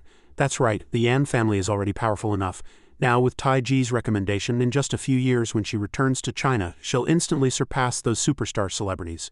Yu Tong also nodded gently, smiling. With the title of a famous international teacher in school, she would immediately become a sought-after budding star upon her return. The last note sounded, and the lingering melody, like a wisp of smoke, reverberated in the space for a long time. Qingtai, holding her chin, walked to the edge of the stage and bowed slightly. The entire auditorium erupted in thunderous applause. Exclamations of admiration were endless. In the stands, Monan crossed his arms, his gaze cold, the corners of his mouth slightly upturned in mockery. "What do these students know about music? It's all because of Yan Qingtai's beauty." She gently held her chin and slowly walked off the stage. Immediately, a figure stepped forward to block her path. He wore a smile, his tone frivolous yet arrogant. "Little Junior, I'm Tai Ji. I know many truly musically talented people abroad. Come with me to study music overseas." Qingtai's gaze slightly darkened, her attitude cold and her tone without the slightest hesitation. "No, thank you. I only like classical music. I can't play other genres." Tai Ji was stunned, his eyes wide, barely able to believe his ears. "What, are you going to waste your musical talent? The East is a desert for music. I think you should study Western music with me." The people in the stands heard this, and their faces instantly fell in unison. Everyone was surprised, sharing a common thought. What kind of tone is this guy using? He lived in China before high school. How did he become like this after a decade abroad? Qingtai replied calmly, her tone as sharp as a knife. "I won't be going abroad. Thank you for your kind offer. There are many talented students here. You can choose among them." Tai Ji's face turned red with anger, his tone growing increasingly sharp. "Why don't you understand? I've been back for so long and only found one person qualified, you." As he spoke, he suddenly pointed to the stand above directly at Monan, and loudly declared, "Are we supposed to choose a good-for-nothing like him?" The air instantly froze, and everyone's gaze turned to Monan. His voice was deep yet as cold as ice. "Take your hands off him. She already said she doesn't want to go with you, so why are you shamelessly clinging?" Rebuffed. Tai Ji was furious, his face contorted with anger. "How dare someone like you contradict me? Don't you know only she is qualified to join me on the world music stage?" Monan calmly stood up, a chilling aura erupting. As if the entire auditorium was suppressed, his voice rang out, each word like a heavy hammer striking everyone's eardrums. "Very well, let me show you what real music is." Tai Ji suddenly burst into laughter, his disdainful cackle echoing through the venue. "Oh, are you trying to perform?" Monan confidently descended each step of the stage. When he reached the edge of the stage, he looked up at Tai Ji and asked calmly and indifferently, "Whose instrument? I'd like to borrow it." He raised an eyebrow slightly, a sneer playing on his lips, his tone full of mockery. "I'd love to lend it to you, but my guitar is worth over 1,000,000 yuan. Can you afford to replace it?" Qingtai, standing nearby, felt her heart skip a beat, filled with worry. "Mr. Monan has never touched such high-end music. What if he makes a fool of himself on stage?" She took a deep breath, stepped forward, and softly interjected, "Performers always prepare their own instruments. It wouldn't be too late to perform next time when you're prepared." In the stands, Chao Shen stood with her arms crossed, a mocking smile on her lips, her sharp voice audible to a few people. "Is this country bumpkin brother trying to make a fool of himself? He can't even understand a 5-second piece of music." Yu Tong beside her frowned, her tone carrying a hint of worry and reproach. Monan, why are you showing off? This is a coming-of-age ceremony. Can you act a little more mature? When others criticize you, you get angry and cause trouble. No one was willing to lend an instrument, and Taiji still stood there, a defiant arrogance on his face as if provoking him. Monan smiled faintly, turned and walked to a potted plant in the corner of the venue. He gently reached out and plucked a leaf, his gaze deep, the corner of his mouth curving slightly. Never mind, this leaf will do. He calmly walked onto the stage, a natural confidence on his face. Behind him, the entire venue suddenly erupted in chatter, like a beehive disturbed. What is he trying to do? He actually went on stage with just a leaf. He must be an idiot. Upon reaching the stage, Monan gently bent down and whispered something into the host's ear. The girl's eyes lit up after hearing him, a surprised expression on her face which then immediately broke into a brilliant smile. Her voice, amplified by the microphone, rang out excitedly. Before we move on to the dance portion, we have one more student who just added a last-minute performance. Let's welcome this student to the stage. In the teacher's seating, Yushin tightly clasped her hands, her heart pounding, her face filled with extreme nervousness. Monan had gone on stage. Auntie Tan next to her frowned, her tone carrying a hint of worry. Is he going to perform? What does he want to perform? Zizi and Chaoshan below were so delighted they almost burst out laughing. He really dares to perform on stage. We'll wait to see him embarrass himself. Yutong, on the other hand, her eyes sinking, sighed deeply in her heart. It might be good for him to make a fool of himself once. It's a sort of coming-of-age ceremony. Taiji crossed his arms, disgust written all over his face, muttering curses under his breath. I really shouldn't have come back to my old school. It's getting more and more degenerate, letting just anyone go on stage and disrupt the party. I also want to see him make a fool of himself. The host turned to Monan. She smiled and asked, Student, what will you be performing? Monan replied calmly, I'd like to play a tune. The girl tilted her head slightly and continued to ask, Then where is your instrument? Monan simply raised his hand, holding only a vibrant green leaf, his voice so calm it stunned everyone. My instrument is this leaf. Could you please hold the microphone for me? Laughter erupted from many parts of the venue, and Zizi almost clutched his stomach, laughing so hard he leaned back and forth. His voice echoed throughout the entire venue. Is he a clown sent by a monkey? Chaoshan also covered her mouth, her eyes full of extreme disdain. He thinks he can play music with just a leaf? Taiji threw his head back and laughed loudly, his piercing cackle full of mockery. He actually dares to perform with a single leaf. Monan said not another word. He simply gently placed the thin leaf to his lips. The next moment, clear melodious notes soared, as ethereal as celestial music. The leaf trembled in the breeze, but under Monan's breath it transformed into a mysterious stream, sweet as honey, smooth as silk. The melody seeped into every listener's heart, awakening deep-seated emotions. The entire auditorium was silent. Qingtai was stunned, her eyes wide, her gaze seemed hypnotized, and she unconsciously uttered trembling words like a babbling brook, like a breeze rustling through sparse bamboo leaves. Wild geese sweep past the cold winter. Celestial music gently brushes Taiji. That arrogant and conceited man was now completely stiff, his lips mumbling, his eyes filled with panic. How is that possible? On stage, the young host's face was slightly flushed, her breathing rapid. The melody, like a spell, coiled around her, making her blurt out, What kind of celestial tune is this? It's too beautiful. Her hand trembled, and the microphone fell to the floor. The entire auditorium vibrated with that sound and fell into an absolute silence, as if just waking from a sacred dream. She frantically bent down to pick up the microphone, stammering, I'm sorry, please continue. But Monan had already put down the leaf, saying calmly, It's all right, that's enough. My instrument broke. She was stunned and quickly said, Then I'll pick another one for you. Monan waved his hand in refusal. No need with that. He turned and left without looking back, his gaze cold. The entire auditorium erupted, screams piercing the ceiling. What, he's not finished? Don't leave, friend. Quickly finish the rest of the piece. It's only half done. Oh my god, how can such a beautiful tune be only half? Come back. But Monan paid no attention. Under the lights he wore a pristine white suit, calmly descending the steps, leaving behind hundreds of people's desperate shouts. However, as soon as he stepped off the stage, he saw Yutong standing there waiting for him. She rushed over, her eyes filled with surprise. Monan, when did you learn to play such a tune? Monan looked at her, his tone as light as a gentle breeze. Always have. These 3 words pierced deeply into Yutong's heart like a sharp sword. She repeated dazedly, You always have. Behind them, Auntie Tan and Yushin quickly came down. Auntie Tan exclaimed in admiration, her eyes full of surprise. I never expected this child to have such talent. It's truly unexpected. Yushin's eyes were filled with regret. What a pity, it was uncomfortable. Next time I must listen to the end. Qingtai, however, had a somber expression, tightly hugging her gukan, crying out in her heart, I must learn this tune. Suddenly, a commotion arose behind Taiji. The arrogant and conceited man from moments ago now rushed forward like a madman, hugging his chin, pushing through the crowd. Everyone move aside. Auntie Tan immediately blocked him, her tone stern. What do you want to do? Have you discovered Monan's musical talent and want to take him as your disciple? Taiji stopped, his body trembling, his eyes bloodshot, his voice choked, almost in tears. How am I qualified to take him as a disciple? I just want to be his student. With that, he raised the expensive chin and violently smashed it to the ground. The jarring sound of wood shattering echoed, pieces flying, and Taiji roared like a beast, Everything I've learned is garbage. Then he knelt before Monan, tightly clutching his legs, tears streaming down his face. Monan, I was blind earlier. Please take me as your student, I will study diligently, Monan said coldly, his eyes as sharp as a knife. Music requires talent, you don't have it. These words struck Taiji's heart like a heavy hammer. He froze, his lips trembling, unable to utter a single word. His legs gave way and he slumped to the ground, his eyes empty as if he had lost the whole world. Time flowed and the hall was brightly lit, signifying the start of the ball. Melodious music filled the entire space and pairs of dancers hand in hand whirled in the dazzling light. In the crowd a classmate walked over and asked excitedly, Monan, you played so well. Do you want to study music abroad? Monan smiled faintly and replied decisively, no, but just then a sense of unease quietly crept into his heart. His heart suddenly beat faster and he felt a sudden sensation of being angrily targeted by a beast.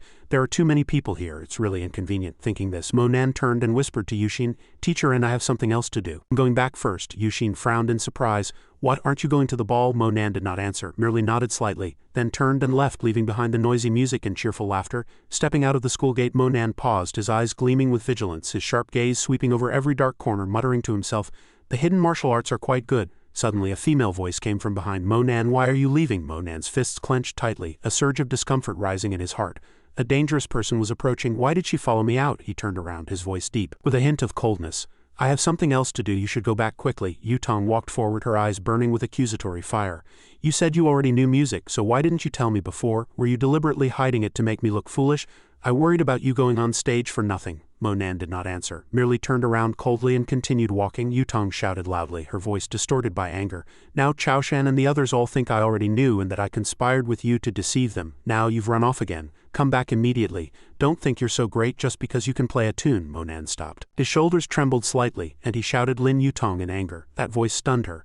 This was the first time Yutong had seen him so angry. Monan took a step forward, his voice as hard as steel. How dare a mere mortal like you speculate on the will of heaven? What have I done in my life? Why should I explain to you? He raised his head arrogantly, his eyes seemingly piercing through her. I don't need your debts to be repaid. What I cannot give you need not seek from me. From now on we each go our own way. As soon as his words fell, Monan turned and left decisively. His figure merged into the night without a single glance back. Yutong stood there, trembling all over, inwardly seething with indignation. Monan actually dared to get angry with me. He's clearly become a hoodlum, his whole personality has changed. It seems we truly don't belong in the same world. Just wait, when you're beaten to a bloody pulp, don't come crying back to me. The sound of high heels echoed as two other classmates walked over, their tones full of mockery. Yutong, where's the musical talent? Didn't you say he'd do whatever you told him? You said he'd come back, but he's not here, is he? We still wanted to dance with him. Yutong's face turned pale, both ashamed and angry, and she immediately spun around, shouting loudly, what musical talent? He's just a penniless hoodlum. She gritted her teeth, her voice filled with hatred. That tune was probably stolen from somewhere. What's so talented about it?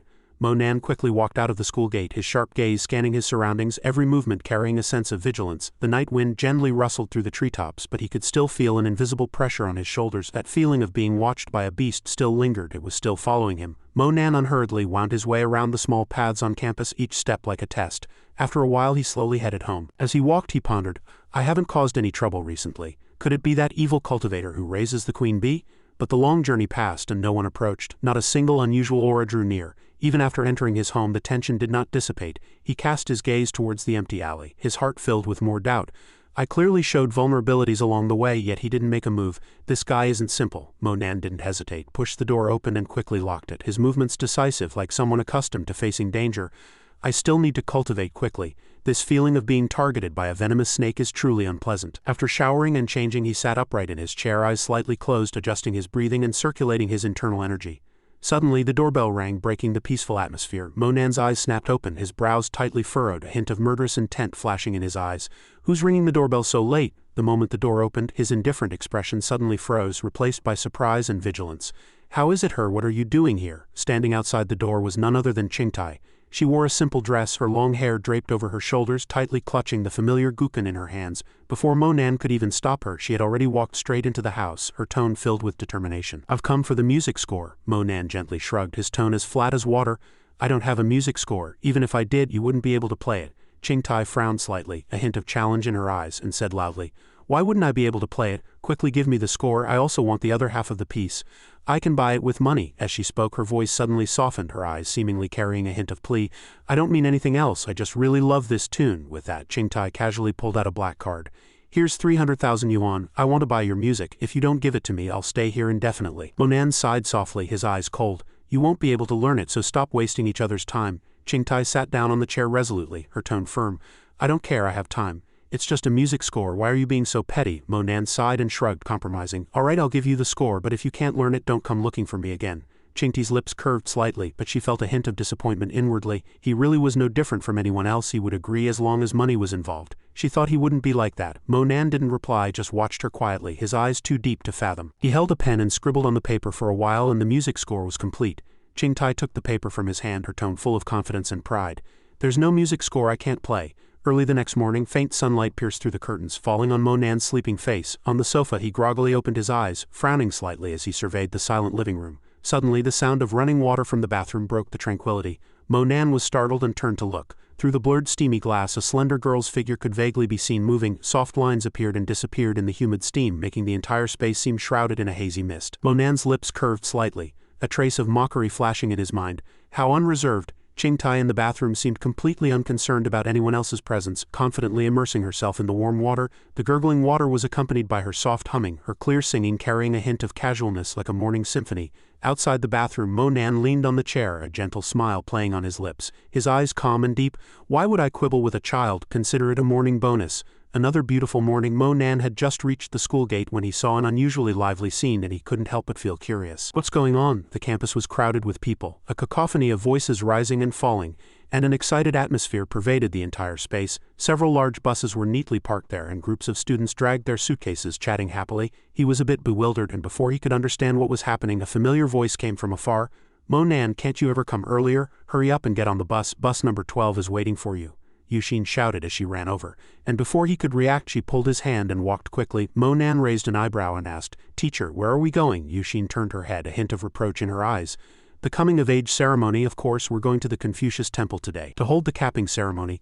Didn't you listen to anything I said last time? And where's your luggage? He gave a dry laugh, scratched his head and replied innocently, Didn't bring any. Yushin sighed, clearly disappointed. Hurry up and get on the bus, it's about to leave. We'll talk when we get there. The bus quickly started, merging into the wide flow of traffic. A few hours later, the convoy stopped on the outskirts of the city. From there, winding mountain roads led them to the foot of the mountain. The Confucius temple came into view, its magnificent architecture standing majestically on the mountaintop. The ancient pagoda was hidden in the warm sunlight. Surrounded by lush trees, the scenery so tranquil it seemed isolated from the world. But in stark contrast to this tranquility, a hint of unease welled up in Monan's heart. What's going on? Why do I feel the presence of an evil cultivator here? Yushin quickly gathered the students, her voice strict yet still carrying a familiar gentleness. Monan, go to the dorm with your classmates first and rest in your room. She then turned to the entire class and reminded them, after everyone has rested in their rooms, go get a school uniform. Remember, don't wear the ceremonial hat yet. A teacher will help you put it on later. Amidst the bustling scene, Yushin walked up to Monan, tilted her head slightly, and said softly, Monan, I'll take you to buy some personal items. Monan smiled, gently waved his hand. Teacher, I can buy some personal items myself. You go ahead and get busy. Yushin was startled, and as if remembering something, she pulled out a bank card from her pocket and handed it to him. Her tone was firm but still concerned. Here's 10,000 yuan, take it. He immediately shook his head, hid his hands behind his back and quickly refused. I have money, how can I take your money? Yushin's eyes softened a bit, a faint smile playing on her lips. You helped me so much at the hospital. Consider this a repayment for now. I don't want my students to spend money on me. As she spoke, she took a step forward, a distance between them so close that her breath almost touched his neck. Her soft hand gently pressed the bank card against Monan's chest, her movement decisive yet with an indescribable intimacy. Yushin leaned to the side, her lips close to his ear, whispering softly enough to make the listener's heart skip a beat. The password is 521,314, remember that. Before he could even speak, a burst of whistles and exclamations suddenly erupted behind them. Monan, you can even capitalize on Teacher Anne's feelings. What exactly is your relationship? Yushin put her hands on her hips, her brows slightly furrowed, and shouted sternly, her voice full of anger. You little brats, daring to eavesdrop on my secret, do you want a beating? The boys who had just been jeering and teasing now turned pale, quickly scattering like startled birds, but laughter and teasing still came from behind them, carried on the wind. Don't hit him, isn't it just 13-14? Seeing this scene, Monan merely stood still, a faint meaningful arc playing on his lips. He chuckled inwardly. Teacher Anne's password is too easy to remember. But this feeling of ease had not yet had a chance to continue, when a chilling sensation like piercing his spine made Monan suddenly turn his head. Qingti stood behind him at some unknown point, her gaze like a sharp knife, quiet and full of pressure. The air suddenly became heavy. The surrounding classmates saw their gazes meet and couldn't help but whisper, Yan Qingti, why is she looking for Monan? Monan blinked, breaking the silence. Is something wrong? Qingti didn't answer immediately. She just frowned and stared at him as if trying to penetrate his layered thoughts. Doubts surged in her heart like rolling waves. What exactly is his relationship with Teacher and a teacher-student romance? This thought made Qingti's heart clench suddenly. A pang in her chest as if something was pressing down. She pressed her lips together tightly, her delicate eyebrows trembling, her heart filled with incomprehension. Is he so short on money? Didn't I already give him 300,000 last night? How can he still take Teacher Anne's money? This person is indeed someone who would do anything for money. Seeing the girl remain silent, Monan sighed softly and turned to leave. But before he could take a step, her cold voice came from behind. The music score you gave me is unplayable. Are you taking my money and not delivering? He stopped, turned back, his gaze as indifferent as stagnant water, not a ripple. I told you long ago you can't play it. Qingtai froze, her lips trembling, then she bit them tightly, as if suppressing the bitterness and unwillingness in her heart. This hateful guy, today I must make him hand over the real music score. From that moment on she followed him like a shadow. Wherever he went she followed. Monan's face showed displeasure and he glanced at her sideways. What are you following me for? Qingtai raised an eyebrow, retorting without weakness. Is this your house? He sighed helplessly. Girls are so troublesome. According to the arrangements, Monan was led to the place where ceremonial robes were distributed. He lowered his head in thanks, then carried the neatly folded clothes to another room. Before entering, he carefully hung his clothes outside the door. Only then did Monan go in to collect the solemn ceremonial hat. But outside the door, Qingtai squinted and observed. When the door closed, a cold smile played on her lips. Taking this opportunity, she bent down and quietly swapped Monan's shoes. Her movements were so quick that no one noticed, and she secretly rejoiced. Let's see if he dares to lie to Teacher Anne about money again. Bad people deserve to be taught a lesson. The next morning, on the solemn sacrificial square, hundreds of students, dressed in academic robes and square hats, bowed respectfully to the majestic statue of Confucius. The atmosphere was so solemn that even the wind seemed to hold its breath. But in the crowd a male voice broke the silence. Mom said, go to hell, let's go. Zulu pouted, complaining as if he wanted the whole world to hear. When do we get to eat? He glanced at the Confucius statue, then muttered. Another dead person, what a bunch of idiots. If you really want to show filial piety to Confucius, you should burn a few girls down there to serve him well. Minglu stood by, a mocking smile on his lips. Burn your precious treasures down there, can you even burn them? Just then, a crisp scolding sound like a whip rang out. Yushin glared at the two, her voice cold. Quiet down, no talking. But Zulu threw his head back and laughed loudly. Provoking, you're not our class teacher, what does it matter to you? Minglu, standing nearby, immediately echoed, his tone indistinct and full of mockery. Exactly, just mind your own class, don't meddle in so many affairs. Monan witnessed this scene, and his heart filled with displeasure. I was once an imperial master, I hate those who disrespect teachers. They are unworthy of participating in the capping ceremony. Without saying much, he took a step forward and instantly delivered a punch to each of their faces. The two who had just been chattering now lay on the ground, blood streaming from their noses, teeth flying, falling backwards unconscious, their breathing uncertain, and Yushin, anxious, immediately called out, quick, send someone to the infirmary. Qingtai had seen everything that just happened, and in her eyes Monan was simply an arrogant and tyrannical fellow. This guy, relying on his martial arts, bullied people everywhere. Yet at this moment he seemed completely unconcerned. Coldly taking off his ceremonial robe and walking straight into the woods, Qingtai's heart was filled with doubt. What kind of bad things is this guy up to now? After walking for a while, Monan took out the queen bee to examine it. It was emitting a faint, strange glow. He frowned. This reaction was growing stronger. The evil cultivator must be nearby. A sense of danger came from behind. Monan instinctively shouted, "Who is it?" Seeing Qingtai, he suddenly felt uncomfortable. Damn it, I was so focused on the queen bee's reaction that I didn't realize Yan Qingtai was right behind me. Monan subtly hid the object in his hand behind his back, pretending nothing was wrong. He turned around, his tone cold. What are you following me for? But unexpectedly, she retorted. What are you doing here? Monan showed impatience. I have something to do, you should go back quickly. Before his words finished, a sharp arrow flew from an unknown direction. He quickly ducked. Monan angrily turned and shouted, I found you. As soon as his words fell, he kicked a nearby old tree, breaking it in two. The trunk couldn't withstand the immense impact and crashed down, but there was no one behind him. Monan gnashed his teeth, his chest heaving with anger. Hiding your head and showing your tail, come out now. No sooner had he spoken than a strange light flashed, and the assassin suddenly appeared, his face twisted with hatred, a strange light emanating from his entire body. He shouted loudly, You stinking brat, you ruined my plans. Today is your death day. Monan scoffed dismissively. You need to lure me to the wilderness just to kill one person. Indeed, the style of an evil cultivator. Monan's killing intent was palpable. His aura surged like a volcanic eruption, and he immediately charged forward, unleashing a fierce attack. However, the assassin did not choose to meet force with force.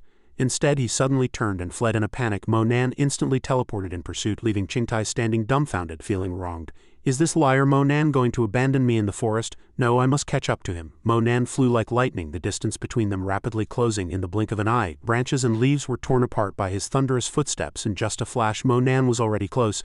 A heaven-shaking kick sending him tumbling to the ground, the assassin scrambled to his feet, his tone full of resentment. You want me dead? I'll make sure you don't live either. Then he pulled out a section of white bone, densely covered with blood-red runes. Demonic light flickering like boiling blood. Monan frowned slightly, his killing intent palpable, his spiritual sense warning of impending danger. The assassin roared softly, the bone in his hand erupting with an eerie evil energy, strands of killing intent intertwined like venomous snakes. Monan merely frowned slightly, a disdainful sneer playing on his lips, his eyes cold. Mere parlor tricks, the assassin roared, the white bone in his hand glowed brightly, evil energy surging like a tidal wave, faced with this fierce attack. Monan merely sneered coldly, then suddenly turned, unleashing a heaven-shaking kick directly at the assassin's head. The ground rumbled like thunder, and an air current exploded, tearing through the entire space. He didn't stop, charging forward like a whirlwind, unleashing a continuous barrage of punches. Finally, Monan concentrated all his power into one move, the mountain-shattering fist, pouring it down like a storm, golden light erupting, engulfing the evil energy flames around the assassin. The white bone in his hand couldn't withstand the immense impact and snapped. Before he could even react, Monan delivered a heavy punch directly to the assassin's face. The energy exploded to its extreme, and his upper body instantly burst apart, flesh and ashes dissipating into the air. Monan panted slightly, rubbing his arm, frowning. Indeed, this move takes too much out of me. His ulna was broken and his heel throbbed with pain. He looked annoyed at the burning body, frowning. It seems not having a magic weapon is a real disadvantage. When the flames died down, Monan walked over, fumbling for something. After a while he found a strange object, his gaze thoughtful, wondering what it was for. I'll just keep it for now. With his task done, Monan quickly left. I'll be back at school by noon. I must hurry back, otherwise teacher N will definitely be worried. Meanwhile, in another part of the forest, Qingtai sat dejectedly on a stone step, fuming with anger. Did Monan hear me? She pulled out her phone, wanting to call for help, but deep in the forest there was no signal. Qingtai angrily put her phone away, struggling to stand up, but her lower body was numb and she couldn't move.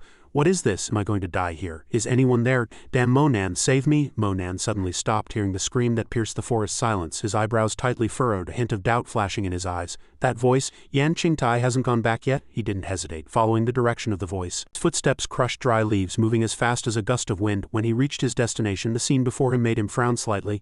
Didn't I tell her to go back? Qingtai was sitting on the ground, her face pale with panic, and upon hearing the sound she suddenly turned her head. Her eyes were brimming with tears, and then she suddenly burst out, releasing all her fear. Damn, Monan, stinking Monan, where did you run off to? Her small fists repeatedly pounded his arm, accompanied by scolding. Die, die, die, you damn Monan, you left me here alone. Monan sighed softly, holding his aching arm. His voice was lazy and impatient. All right, if you hit me again, I'm leaving. Qingtai was furious, crossing her arms, frowning. You left me here alone. Do you know how scared I was when I fell? What's wrong with me hitting you a few times? He sat beside her, his large hand gently grasping her ankle, his voice deep.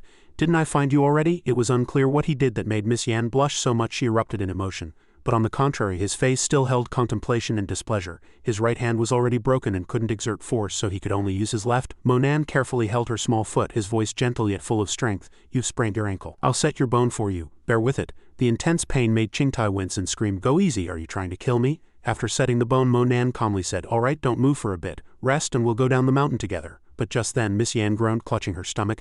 I'm starving. Do you have anything to eat? Monan looked around, then helplessly said, I'll go look. As soon as he turned, her voice immediately rang out with panic. I want to go too, he shouted, his voice icy. You stay put. I'll be right around here. Monan searched the forest for anything edible. Behind him, Qingtai sat restlessly, calling out constantly like a lost child. Hey, where did you go? Come back quickly. Less than a minute later, her voice rang out again. Hey, did you find anything? He sighed, shaking his head in frustration. In just over 10 minutes, she had called out at least 20 times. This girl was truly a scaredy cat. Just then, Monan's gaze suddenly stopped and the corner of his mouth curved slightly. Found it. Ahead were several wild apple trees laden with gleaming red apples. Monan quickly picked a few and then returned. He didn't say much, just offered them to Qingtai, his voice cold yet firm. I found some wild fruits, eat some to tide you over. Qingtai looked up, a hint of warmth involuntarily flashing in her eyes, but at that moment she noticed he was biting into a large ripe apple while she had only received a few small, unripe ones, but Qingtai still took them and ate them. Soon a bitter taste filled her mouth. She immediately spat them out, complaining incessantly. They're too disgusting. What are you eating? Why is yours so big? Qingtai held out her hand, pleading, Give me one quickly. But Monan said, The one I'm eating isn't suitable for you. With that he turned and left. His voice cold, he said, You eat yours. Once you're done, we'll leave. Qingtai angrily threw the fruits in her hand, her heart filled with grievance. Sinji, he wouldn't even give me one of those 3 big fruits. Monan glanced at her, thinking to himself, Sure enough, the pampered young lady's temper. He didn't wait any longer, standing there and coldly saying, If you're not hungry anymore, then let's go. Qingtai tried hard to stand up, but her legs had no strength left. Monan sighed, turned and walked over, sitting in front of Qingtai. Come on, I'll carry you. However, the young lady put on airs, raising her voice. I don't want you to carry me. Hearing this, Monan ignored her, coldly stating, If you want to walk yourself, then we'll have to sleep on the mountain tonight. It will waste a lot of our time. After that, Qingtai obediently climbed onto his back. They walked for a while, and because he was only holding on with one hand, he occasionally swayed. This movement made Qingtai furious, stamping her foot in anger. Where are your hands touching? Monan didn't hide it, directly saying, My right hand is injured, I can't support you. But Qingtai didn't believe him, adamantly insisting, Injured? You haven't even shed a drop of blood. Don't tell me you're lying to me. If you don't want to carry me, then put me down. He let out a long sigh, muttering softly, She's really difficult to please. Nevertheless, Monan tried his best to quicken his pace, hurrying down the mountain. After a while, he felt the young lady on his back suddenly become unusually quiet, and a hint of worry welled up in his heart. but when he turned back he found that Qingtai had fallen asleep on his back at some point. Mo Nan mused, how innocent to be able to sleep even in this situation. Just then, Qingtai's phone in her pocket suddenly rang a few times. Hearing the sound, Mo Nan frowned, a hint of joy flashing in his eyes.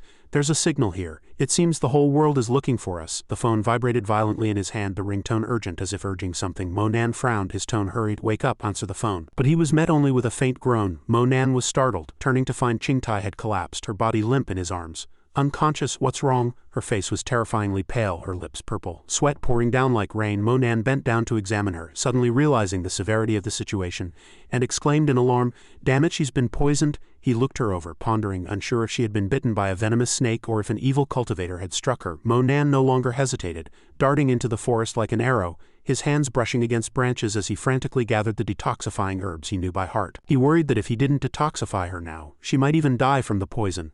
When he returned, Qingtai lay there barely breathing, like a flickering candle. He gritted his teeth, stuffed a handful of herbs into her mouth, his voice cold and urgent, eat these if you don't want to die. The phone's jarring ringtone once again broke the tense atmosphere. Mo Nan picked up the phone, and as soon as he put it to his ear, the other end exploded, a rapid-fire voice asking, Miss, where are you? Mo Nan didn't say much, directly interrupting, there's a signal here. You can track us by GPS. The person on the other end was stunned for a moment, then let out an angry roar. Who are you? Who are you? But Mo Nan no longer had the inclination to answer, casually tossing the phone aside. He bent down, his hands trembling with tension, and abruptly tore off Qingtai's clothes, throwing them aside. At that moment Mo Nan's gaze suddenly froze. On her snow-white waist a tiny needle mark was clearly visible. The wound's perimeter was terrifyingly bruised and rapidly spreading into a deadly black. Mo Nan took a deep breath, a burst of light erupting around him. Spiritual energy surging like a fire god, his eyes flashing with killing intent and determination, and he murmured, Blood Gu poison eye. Although the poison's potency was several times weaker, immediate treatment was imperative.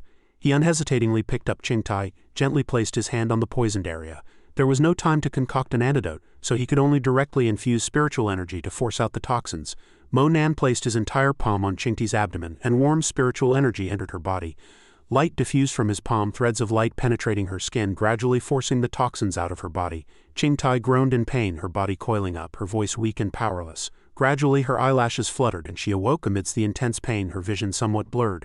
However, the first thing she saw was Mo Nan holding her tightly. His hand was on her stomach and she wasn't wearing clothes. At that moment her brain seemed to explode. Fear, anger, and shame erupted simultaneously. Without thinking, Qingtai kicked out, hitting Mo Nan hard in the face. He fell to the ground, his face pale, sweat pouring down, his breathing ragged, blood gushing from his mouth, his vision gradually dimming. This time it would likely be difficult to overcome this ordeal. Qingtai's eyes widened, fear piercing her heart like a knife, making her body instinctively curl up. Without time to think, she frantically grabbed the tattered clothes on the ground, wrapping them around herself for cover. Her heart pounded like a drum, her breathing was rapid, and her mind was blank. Qingtai spoke softly, but before she could even question him, her legs acted before her reason. She abruptly stood up and fled in extreme panic, screaming and crying, I can't believe Mo Nan is this kind of person. Just a few minutes later, the roar of an engine cut through the silence, and the Yan family's helicopter appeared above the forest. The swirling wind kicked up leaves which fell like fine rain from high in the air. A bodyguard shouted, his voice trembling with joy, Found her, we found Miss. They immediately descended, ready to pick her up.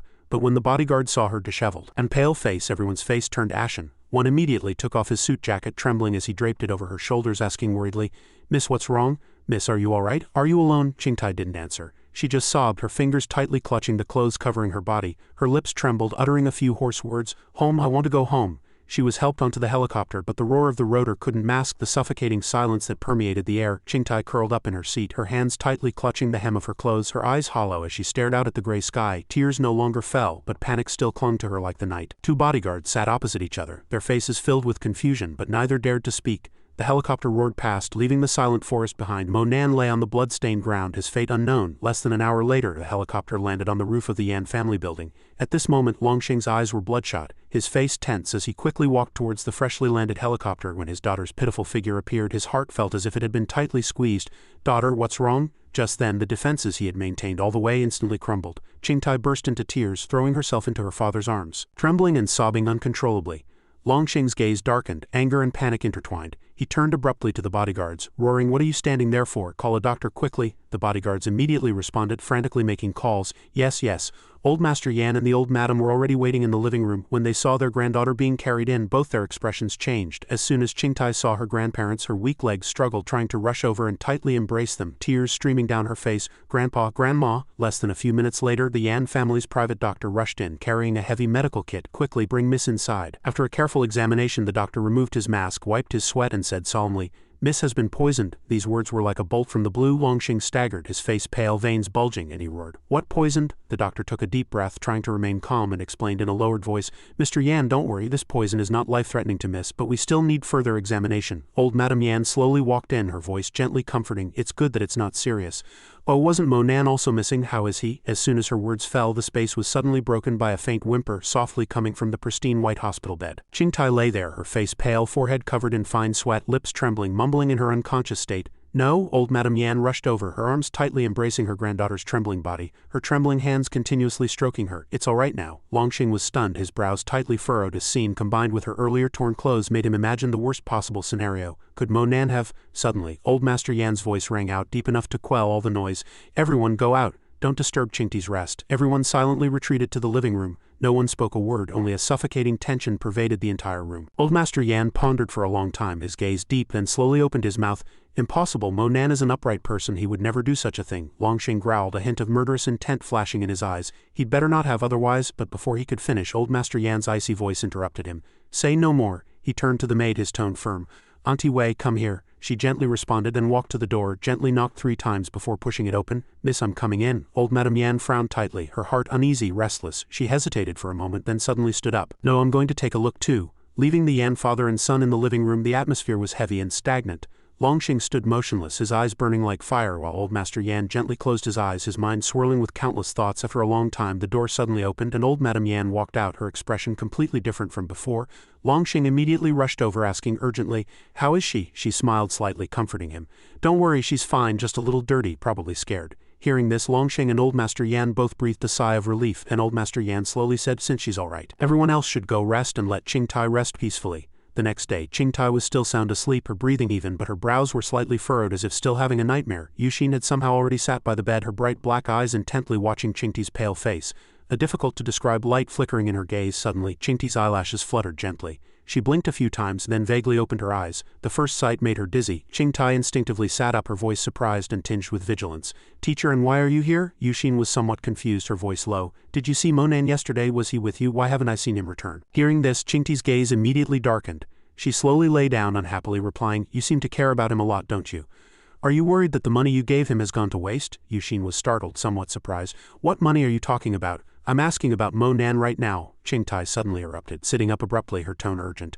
I'm talking about money with you right now. You don't worry about so many other students, but you come to my house. Is Monan that important to you? Yuxin was stunned, at a loss for words. At the same time, heavy thoughts surged into Qingti's mind like a tide. As a teacher, how could she shamelessly associate with a student? And with someone like Monan? Yuxin took a deep breath, trying to remain calm, and slowly said, I would worry like this for any student in my class who went missing. Moreover, when I was in the hospital, Monan paid for my medical expenses and I must repay the student.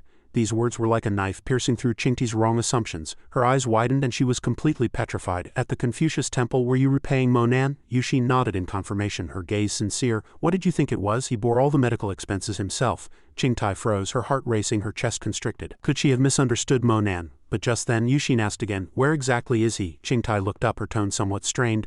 Don't worry, he knows martial arts, he should be fine. Yuxin almost jumped, her tone filled with worry, her voice rising. Knows what martial arts? He's just a student. What good are a few self-defense moves? He's disappeared alone in the wilderness. What if something happens? Before she finished speaking, a deep voice came from behind. Teacher N. Yuxin was startled, turned abruptly, her voice somewhat stuttering, tinged with a hint of fear. Old Master Yan of the Yan family. His gaze was stern and he reminded her word by word. Please watch your tone, we have already sent people to look for him. Yuxin fell silent, tightly clasping her hands, lowering her head to request leave, a strong sense of unease welling up in her heart.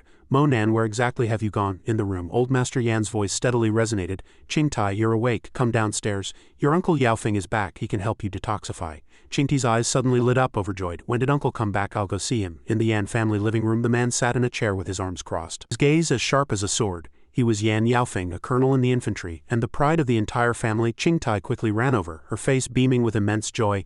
Uncle Yaofeng, how do you have time to come back? Didn't you say you were very busy in the army? As soon as he saw his niece, his previous sternness immediately vanished. He smiled, his tone carrying a hint of teasing. I heard you were poisoned, so I asked my master for leave to come back and check the toxins in your body. I heard even Dr. Li and the others were at a loss. After a brief greeting, Yao Feng immediately began to examine her. As Qingti's clothes were lifted, his gaze suddenly darkened. A ferocious purplish-green scar was clearly visible on her slender waist. Yao Feng stopped abruptly, staring at his niece, then at the poison mark, his expression a mix of surprise and bewilderment. His eyes darkened and he said seriously, "Qingtai, do you know that the poison in your body almost killed you?" She froze, her eyes wide, and softly replied, "Really?" Yao Feng slowly nodded, then gently reassured her, "But it's all right. A master has already treated you. Currently, only a little poison remains and I will help you completely remove it." Qingtai frowned and asked in surprise, "Who treated me?" Old Master Yan slowly said from the side, his tone certain, "When you came back no one else treated you, so it must have been Monan." The name struck her like lightning, and a feeling of discomfort and doubt immediately surged in her heart. How could it be Monan? He was just taking advantage. Yao Feng turned sideways, lowering his voice and explaining word by word, "The poison in your body was suddenly interrupted during the removal process. Who did you see when you woke up? It must have been that person who treated you." Qingtai froze, and the blurred images from the forest replayed in slow motion, making her suddenly wonder, could it really have been Monan who treated her? Yao Feng's voice broke through, pulling her back to reality. "When I'm circulating my energy, you must not disturb me." His hand gently rested on Qingti's stomach, his movements precise. She unconsciously asked, "What happens if I disturb you?" Yao Feng looked at his niece, his voice suddenly serious. "Although I have reached the transforming energy realm, helping others heal is when I am most vulnerable. If you disturb me, at best I'll be seriously injured and fall into a coma with severed meridians. At worst, I'll die from the backlash on the spot." Old Master Yan took over, his voice heavy. "It is precisely because of this that many ancient martial arts families are reluctant to easily help others." This sentence pierced Qingti's heart like a sharp knife. It was then that she gradually remembered Monan's situation that day. Her face was pale, her lips trembling. He seemed to have coughed up blood and fallen. Qingtai jumped up in panic, her voice trembling. "Dad, Monan, was it really him who treated me?" Longsheng sighed, his tone tinged with blame and tenderness. "You were very emotional then, and Dad didn't have a chance to tell you anything. In fact, the reason we found you was because Monan answered the phone and sent us the GPS location." Again she was startled. "He answered the phone, he was the one who called people." Longsheng nodded, slowly analyzing. "Qingtai, perhaps you've wronged Monan. If he really wanted to do something, why would he call for help?" "And you didn't," Qingtai interrupted him, almost pleading. "Then let's quickly send someone to find him," Longsheng said gravely. "We've already sent people to look, but some sections of the road are impossible to search." Qingti's eyes welled up, tears streaming down her face, her heart feeling as if 1,000 needles were pricking it. So they all believed Monan was innocent, and only she thought he had malicious intentions. She clenched her teeth and immediately stood up. "No, I have to go find him too," Longsheng called out loudly, his voice trembling. "Qingtai, you should detoxify first." But she shook her head, her eyes shining with an incomparably firm determination. "No, I must find Monan first. Monan, you can't be in trouble. God, please protect him." The helicopter carrying the Yan family's bodyguard team returned to Kongming Mountain. In the cabin, Qingtai sat sideways by the window, her face pale with tension. Old Master Yan gently comforted her. "Don't worry, we will definitely find him." The helicopter tilted its wings and quickly landed on the open ground at the top of the mountain. As soon as the aircraft door opened, a whirlwind swept up everyone's hair and clothes. Qingtai had already rushed out, her slender legs bursting with all their strength, heading straight for the path. She almost shrieked, her voice trembling, "Yes, this is the way." Then Qingtai led the bodyguard team into the dense forest. The winding path under the dark canopy seemed to swallow everyone's footsteps. An hour later, they arrived at the place where the incident had last occurred. Qingtai stopped, her chest heaving violently, her gaze sweeping the ground, then suddenly stopping. Her voice choked and her hand pointed directly at the dried bloodstains on the ground. "Everyone look, there are clothes here. This is the place."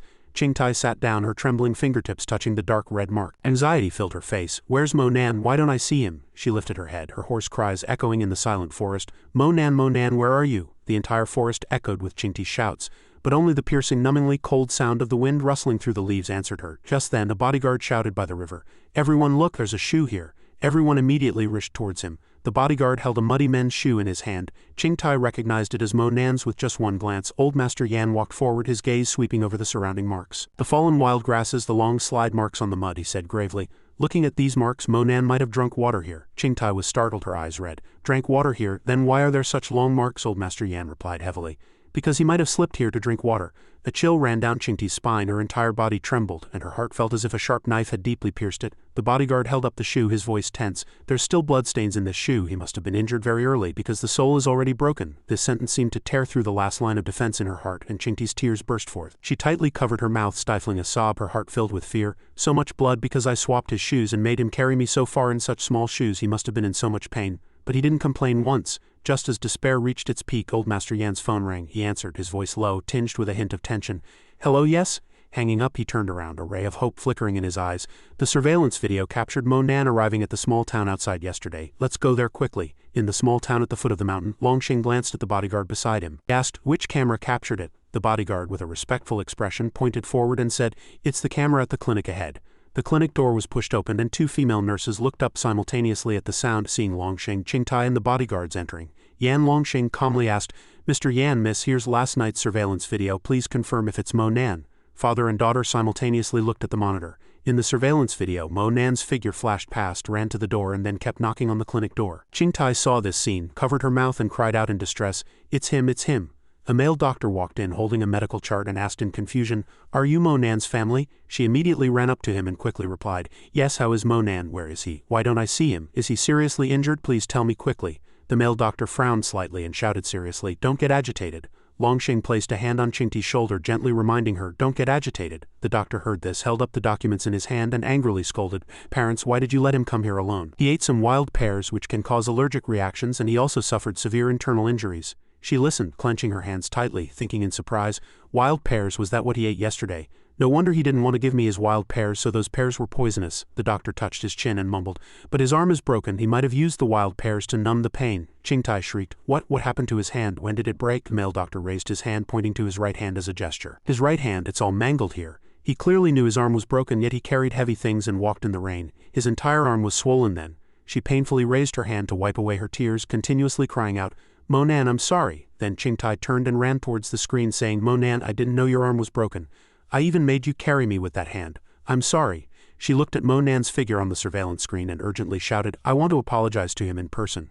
I want to see where he went." Then in the surveillance screen the male doctor appeared with a broom and chased Mo Nan away. Qingtai turned and angrily demanded, Why did you chase him away?" The male doctor adjusted his glasses, scratching his head as he replied, "Because he had no money, so I chased him away."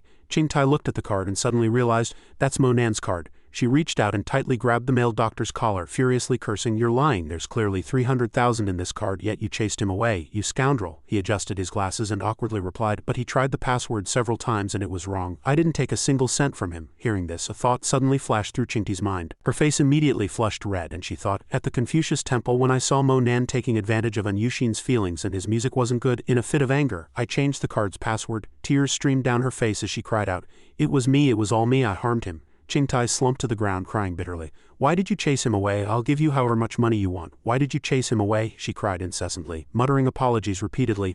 "Mo Nan, come back quickly, it's all my fault, it's all my fault." Longsheng stood there silently watching Qingtai. He walked forward and gently comforted her. "Qingtai, don't worry, Dad will send everyone to find Mo Nan. He'll be all right." She frowned firmly saying, "Dad, I'm not going to school, I'm going to find Mo Nan.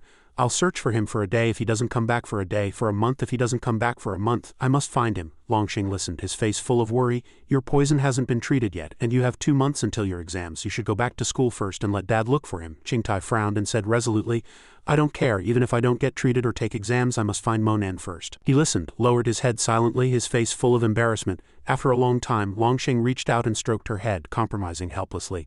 "All right, you get up first, Dad will go with you to look for him." They would search the entire Jiangdu city, the entire Jiang province, and they would definitely find him and bring him back. Qingtai raised her hand to wipe away her tears and agreed, "Okay, let's go now." On a street in Jiangdu city, Mo Nan raised his hand to cover his broken right arm. He looked at the street behind him, secretly thinking, "Didn't teacher and say it's very poor here? How come there isn't even a single robber? Otherwise I could at least steal some money." Mo Nan sighed, lamenting, "Indeed, money troubles a hero. It's true, now I only have 2 ancient coins refined from the Queen Bee and a phone with no battery." He looked at the phone in his hand, secretly calculating that among all his belongings only the phone was worth something. In the phone shop, the clerk looked at Mo Nan and said, "Your phone is second-hand and got wet, I'll give you 200 yuan. He looked at the 2 banknotes, thinking helplessly, "It's too little, but I'll make do." After leaving the phone shop, Mo Nan looked at the clothing stall ahead, planning, "I'll change into some clean clothes first." He looked at the stall owner in front of him and asked, "I'll buy this set. Is there a restroom nearby?" The owner replied, "The shirt and pants are 60 yuan in total. Do you want to change? Why go to a restroom? My house is right behind the stall, you can change there." Mo Nan listened and continued, "Then excuse me." After a while he came out in a new set of clothes and said, "All right." Just then Mo Nan suddenly bumped into Lu Sha. She greeted him with a beaming smile. "Mo Nan, I didn't expect us to meet again so soon." She looked at him and said, "I haven't introduced myself yet, have I? My name is Su Lucia." Mo Nan listened and coldly asked, "Is something wrong?" Lu Sha pointed her thumb over her shoulder and said, "There's something I want to discuss with you, but it's not convenient here. Let's go to that restaurant, my treat." He agreed immediately. All right, in a high-end restaurant, Mo Nan and she dined face to face. Lu Sha looked at him and asked with interest, "Why don't you ask me why I'm looking for you?" Mo Nan picked up a piece of food and replied, "You'll naturally tell me." Hearing this, Lu Sha looked at the red wine glass in her hand and said, "I won't hide it from you. I've taken on a mission. I promised the client that 2 people would go, but my partner can't make it. I'd like you to temporarily fill in. He frowned and retorted, you should find a colleague for this. Why me? Lu Sha closed her eyes and replied helplessly, you know you've messed up my last 2 missions. I can't show my face in this industry anymore. And the opponent is at least a transforming energy master. My colleagues have already lost over a dozen people. Mo Nan listened and asked, what is your level? Lu Sha smiled and introduced, my strength is only dark energy. She stood up leaning on the table and said, don't worry. The client has decided to reconcile with the other party. You don't have to do anything. I'll take care of everything, then. Lu Sha raised a finger, her face flushed as she made an offer. As long as we get through this I can give you 1 million yuan. Mo Nan was startled, constantly asking himself, I've already broken my arm fighting an evil cultivator, and I need money to treat the wound. This is also a good opportunity to see an Earth-level transforming energy master. He looked directly at her and seriously asked, when do we leave? Lu Sha happily replied, in a few days after my client arrives. Then she raised the red wine glass in her hand. Lu Sha's face was beaming as she cheerfully declared, then, cheers to our cooperation. Then Mo Nan picked up a piece of tea leaf and put it in his mouth, calmly stating his request, all right, give me 200,000 first. Lu Sha was dumbfounded, her face filled with shock as she stared at him. After dinner, Mo Nan and Lu Sha walked out of the restaurant. She looked at him walking ahead, thinking, I'll just see what he's going to do with the money. Then he looked at the signboard of Lin Jiabao and walked in, pointing at the shelves, this one, and this one, that one too. Lu Sha watched Mo Nan buying a pill furnace and a mountain of medicinal herbs in surprise. She was full of doubt, unable to resist asking, why are you buying so many Chinese medicinal herbs, and a pill furnace? He turned his head, calmly replying, to refine some bone-setting pills. Lu Sha touched her chin, muttering to herself in confusion, I've heard that people from ancient martial arts families can refine pills, could Mo Nan also? Then she suddenly looked at his arm, thinking, I didn't expect his arm to be broken. Lu Sha frowned, secretly pondering, Mo Nan's arm is broken, how can he deal with a transforming energy master? Late at night in a hotel room, a light was still on. Mo Nan sat cross-legged on the bed. He was fully focused on the alchemy furnace in front of him, watching the spiritual energy continuously gather, and he muttered, bone-setting pill. Then Mo Nan reached into the alchemy furnace, took out a pill and gently placed it in his mouth. Mo Nan sat cross-legged, closing his eyes in concentration, absorbing the medicinal power of the pill. A golden spiritual energy spread out, gently reshaping the bones of his right hand. Soon Mo Nan suddenly opened his eyes. He reached out and touched his right elbow, saying, it's done. Then Mo Nan reached into his pocket and took out 2 copper coins, saying, these 2 copper coins, 1 yin and 1 yang. It's a complete waste for them to fall into the hands of an evil cultivator. Let's see if I can refine them to improve them. Finally Mo Nan closed his eyes and golden spiritual energy emanated from his entire body as he cultivated. The next morning, sunlight streamed through the window, and a spiritual energy carried the 2 copper coins flying outside. He extended 2 fingers, manipulating the 2 copper coins with spiritual energy, and couldn't help but exclaim, these 2 copper coins are more suitable to use than the queen bee. Just then a voice called from outside his door, Mo Nan, let's go, we're going to see the client. Lu Sha and Mo Nan immediately left the hotel. Arriving at a white car parked outside, she got in and with her hands on the steering wheel explained, the required port is the Zhu family's property. Their business has recently run into some problems and has been targeted by others. We've arranged to meet the other party several times. Today, they're probably coming to settle accounts. Lu Sha glanced at the person beside her and continued, there will definitely be more than just the 2 of us today. If your hand gets broken, just endure it. Hearing this, Mo Nan looked straight ahead and agreed. The white car sped towards the port. Lu Sha parked the car in front of a huge villa and Mo Nan immediately got out as well. She looked at Mo Nan and introduced him. Now we're going to meet our client, Zhu Rong. Inside the villa he sat on the sofa as if waiting for someone. Zhu Rong reached up and stroked his chin, looking thoughtfully towards the port outside. Just then, a bodyguard walked in from outside. He approached, bowed his head respectfully and said, Young Master Zhu, the Dark List people have arrived. He smiled broadly, indicating for them to be brought in. The room door was opened from the outside and Lu Sha led Mo Nan in. Zhu Rong smiled widely and praised warmly, Miss Su, I've long admired your reputation. Everyone has finally arrived. Then she gave a thumbs up and continued, you flatter me. I hope we're not late. This is my teammate Mo Nan. Zhu Rong looked at his cheap clothes and stammered, he thought scornfully, where did this country bumpkin come from? He smiled helplessly. Welcome, I'm entrusting my safety to you all today. To be honest, I was very worried just now, but now that you're here I feel much more at ease. Then Zhu Rong turned and walked ahead, smiling and gestured towards the coffee table, saying, please have a seat both of you. Soon the bodyguard pushed open the door and solemnly announced, Master Zhou has arrived. Zhu Rong's face flushed, turned to look and with a beaming smile cupped his hands and said, Master Zhou, I've long admired your reputation. I've been looking forward to your arrival all day and you're finally here. Master Zhou walked in from outside with 2 disciples. Master Zhou's disciple first suggested, young Master Zhu, since our master is personally taking action, the amount you previously mentioned should be increased. Zhu Rong, with a humble expression, gestured inside and repeatedly agreed, of course, with Master Zhou personally taking action, these 20 million I'm spending are well worth it. Masters, please. Lu Sha frowned upon hearing this and angrily muttered, he only offered me 1 million, yet he's paying this Master Zhou 20 million. Master Zhou looked at her and Mo Nan sitting on the sofa and asked, Who are these two? He quickly introduced them with a smile. These two are the renowned figures from the Dark List, Su Lucia and Mo Nan. The old man glanced at the two and said disdainfully, "What Dark List? Dark List are just a bunch of petty tricks." Master Zhou turned to Zhu Rong beside him and coldly questioned, "Young Master Zhu, since I've agreed to take action, what do I need these small fry for? A little girl, a poor student. Is the Zhu family's reputation so easily deceived? Don't end up dying without knowing how you died." Then the old man quickly walked into the house. Zhu Rong frowned slightly upon hearing this, feeling a sudden suspicion. Is this Su Lucia also here to swindle money? After all, I don't know if she's the real Su Lucia. He bent down and respectfully picked up the teacup, saying, "Master Zhou, please have some tea." Lu Sha glanced at the old man and softly introduced, "I once heard of this Master Zhou. He has some renown in Jiangdu City. It's said he's already reached the transforming energy realm, having practiced a rigorous martial art since childhood. His punches can shatter trees." Mo Nan listened, looked over and thought, "Garbage, that's all." Just then a tremendous sound echoed all around. Outside the port, a yacht was slowly approaching the shore. Zhu Rong turned to look and said, "It seems we won't be able to drink tea." "They've arrived," Master Zhou calmly continued. "It doesn't matter. It's not too late to drink tea after I've defeated the enemy. Lead the way." He was startled upon hearing this and quickly agreed, "Good, good." Then everyone followed Zhu Rong to the seaside. Boss Duan, with a toothpick in his mouth, stood on the boat and called out with a smile, "Boss Zhu, you've arrived?" He looked up and declared confidently, "Boss Duan, today you're destined for a wasted trip." He climbed down the rope ladder and said, "Old Zhu, it seems that saying about a butcher who doesn't slaughter his pigs the pork goes to waste really applies to you. Haven't you had enough of losing last time? This port will be our Duan family's from now on." Zhu Rong frowned, roaring furiously, "You're dreaming. Today I've invited Master Zhou. You won't leave alive." Then a figure swiftly leaped from the yacht deck. Landing on the small boat where Boss Duan stood, he stood with his arms crossed, arrogantly declaring, "This old man hasn't been to Jiangdu in many years. Let's see who dares to call themselves a master in front of me." Zhu Rong saw that the newcomer was Yi Bo, and his face showed unconcealed surprise. Then he leaned closer to Master Zhou's ear and introduced him. "This man is called Yi Bo, almost 60 years old and a transforming energy master."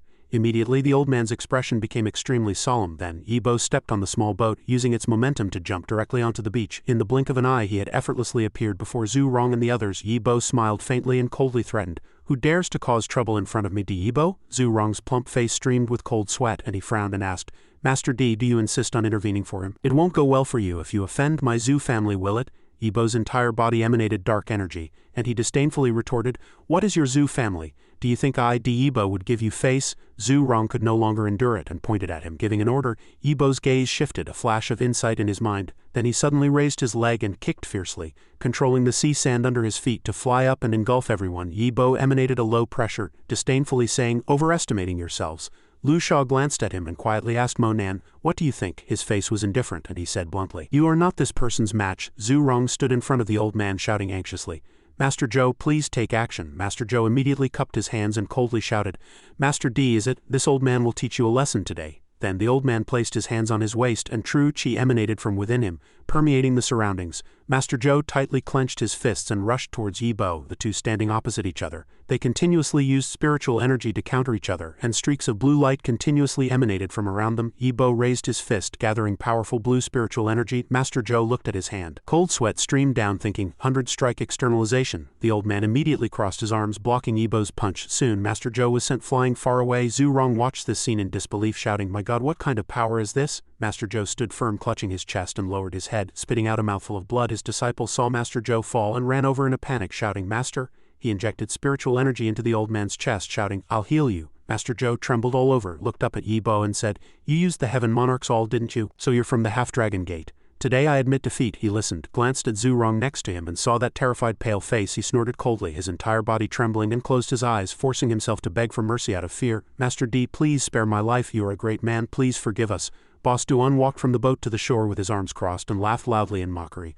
"Old Zhu," he raised an eyebrow and arrogantly retorted, "don't you think you should beg for mercy first?" Zhu Rong trembled, squeezing out a stiff smile. "Boss Duan, these are all minor matters between us. Let's not hurt our harmony. If you like this port, take it, take it." Boss Duan heard this, stroked his chin and pressed closer step by step. "I've targeted your Zhu family. Do you remember forcing me to kneel back then?" He heard this, immediately knelt on the ground, kowtowing repeatedly, begging for mercy. "Boss Duan, I'm kowtowing to you." He saw this scene, laughed loudly, and kicked Zhu Rong directly in the face, shouting, "Go to hell, quickly tell all your people to kneel." He clutched his swollen face, turned to the bodyguards behind him and shouted, "All of you kneel, kneel." All the bodyguards knelt on the ground, prostrating themselves forcefully. Boss Duan stood upright, looking down at everyone, laughing loudly. Suddenly his gaze swept across, and he immediately noticed Lu Sha and Mo Nan not far away. Boss Duan pointed at the two and shouted loudly, "Why aren't you kneeling? Do you want to die?" Zhu Rong heard this, turned to look behind him and secretly cursed. This guy came to swindle money, and now at such a critical moment he still wants to provoke this master. Master Zhou, supported by his disciple, also shouted loudly, "Ignorant brat, do you really not know the power of a transforming energy martial artist? Quickly kneel." Mo Nan raised 2 fingers and calmly suggested, "Young Master Zhu, if I can deal with these 2, I'll need 20 million. Are you willing?" Zhu Rong was startled upon hearing this, and immediately looked up, shouting, "What?"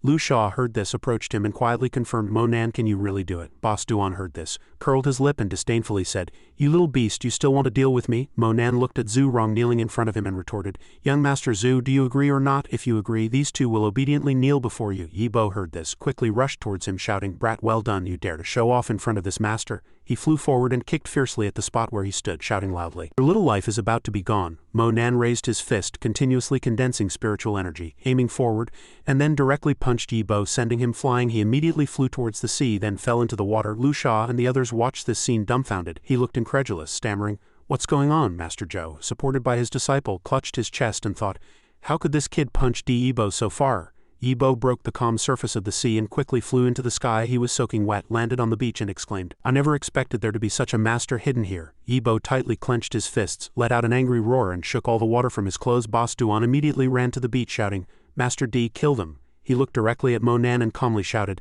"Kid, you're very strong, but you're not my match. Today you made me lose face in Jiangdu, so I must kill you for my reputation." He listened, his face calm and unconcerned, and retorted, "Just lost face?" Yi Bo frowned slightly, looking over in surprise and doubt. He watched the golden spiritual energy continuously absorbing the sand on the ground, thinking, "Sand?" Mo Nan raised his hand and gripped the long spear condensed from sand. Yi Bo's mouth fell open in horror, thinking in disbelief, gripping sand into a shield. He calmly gripped the long spear and rushed forward. Then Mo Nan forcefully threw the long spear forward. It sped away, easily piercing his chest. Zhu Rong and the others around him were all dumbfounded, their faces filled with disbelief. Lu Sha's eyes widened and she exclaimed, "This is too exaggerated." Zhu Rong also stared wide-eyed at Mo Nan, shouting, "My God, what kind of realm is this?" Master Zhou's face was filled with surprise. He shouted excitedly, "I never expected to see a true master in my lifetime. This is definitely the existence of a true immortal." He radiated golden spiritual energy and asked, "Do you still want to kill me for your reputation now?" Yi Bo heard this, frowned and threatened, "You are indeed strong, but our Half-Dragon Gate people are not to be trifled with. Even if we flatten Jiangdu, we will tear you into 1,000 pieces." Mo Nan smiled and retorted, "Do you think you still have a chance to return to your sect to report this?" His face was bruised and he clutched his wound, shouting, "I can't, but others can." Soon, a light immediately flashed in Zhu Rong's mind. He turned and pointed at the distant yacht, shouting, "Master Mo Nan, quickly stop him. Absolutely do not let him escape." Mo Nan looked at him and asked, "The question I asked you just now, you haven't answered me yet. Do I get 20 million if I capture these 2? Zhu Rong was extremely excited, raising his hand and shouting, "Worth it, of course it's worth it. Quickly stop that damn Boss Duan, I'll give you 1 million each." Boss Duan stood on the boat deck looking at the shore and arrogantly declared, "You all just wait for me. I'll go back and get people to tear you into shreds and feed you to the chickens." Mo Nan calmly used telepathic communication. "Do you think you can escape?" He heard it, and he used telepathic communication, and was dumbfounded, his mouth agape. Boss Duan gritted his teeth, raised his middle finger and cursed, "I'll remember you, you little beast. Offend the Half-Dragon Gate people. Severed hands and feet, your whole family exterminated." Mo Nan smiled slightly, raised his hand to condense spiritual energy and said, "All right, then I'll capture you." He raised his hand, using the dragon capture hand, to strike at Boss Duan on the distant yacht. A golden spiritual energy immediately lifted his entire body into the air, then pulled him to the shore. Boss Duan was set down on the ground, shouting in horror, "Wasn't I on the yacht?" Zhu Rong muttered in disbelief, "Too strong. Is this still a human?" The bodyguard next to him also twitched his mouth and whispered, "To grab someone from midair over 100 meters away." This Boss Duan continuously kowtowed and begged Mo Nan for mercy. "Master, true immortal, my reputation, my yacht, I can give them all to you. Please spare my life." He walked over and fiercely stepped on his head, cursing, "Go to hell, you two have this day." Over there, Yi Bo lay on the ground, saw this scene, and offered a condition.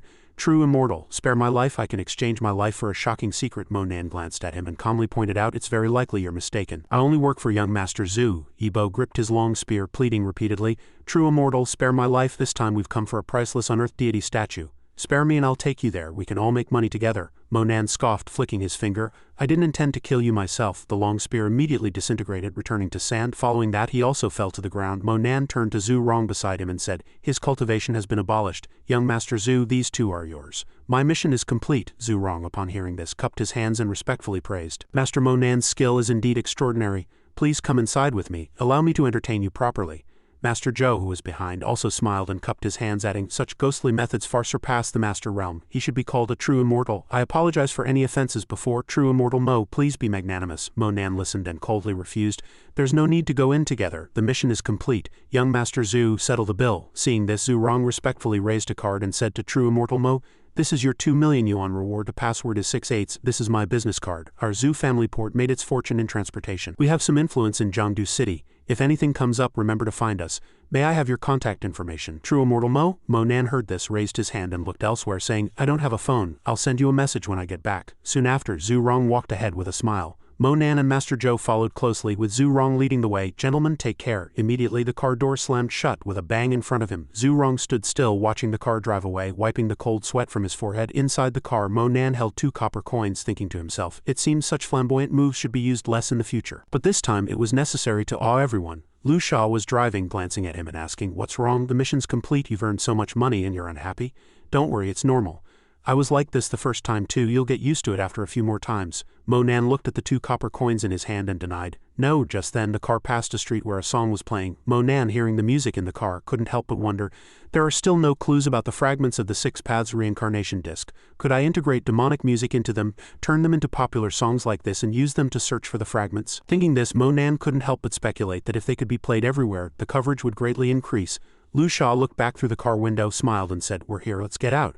I'll call you for the next mission." Mo Nan raised an eyebrow and looked at her, reminding her, "Did you forget something?" Lu Sha frowned and asked in return, "Forgot what? Not a goodbye hug, I hope." Mo Nan held out a hand and said, "You still owe me 800,000. She heard him and exclaimed in surprise, "No way, young Master Zhu gave you 2 million and you're still quibbling with me over 800,000. How stingy." Seeing that he didn't react, Lu Sha had no choice but to reach into her chest and pull out a card. She handed the card forward, teasing, "Here, it even has my sister's fragrance." Mo Nan calmly reached out and took the card. He got out of the car, held up the card. "Goodbye, I'm off." Mo Nan looked at the quiet building in front of him, thinking, "I should still tell Auntie Tan I'm safe." Then he walked to her office door and knocked a few times. The door opened and Mo Nan walked in. Seeing Auntie Tan and Yutong inside, Auntie Tan immediately ran over, grabbed his hand and said worriedly, "Xiao Nan, you're finally back." Yutong next to them was full of displeasure and loudly accused, "Mo Nan, where have you been these past few days? Don't you know everyone was worried about you? If you don't want to go to school, just drop out directly. Save everyone the worry." Mo Nan frowned and softly explained, "I got lost in the mountains and my phone ran out of battery." She crossed her arms, turned her head and scoffed,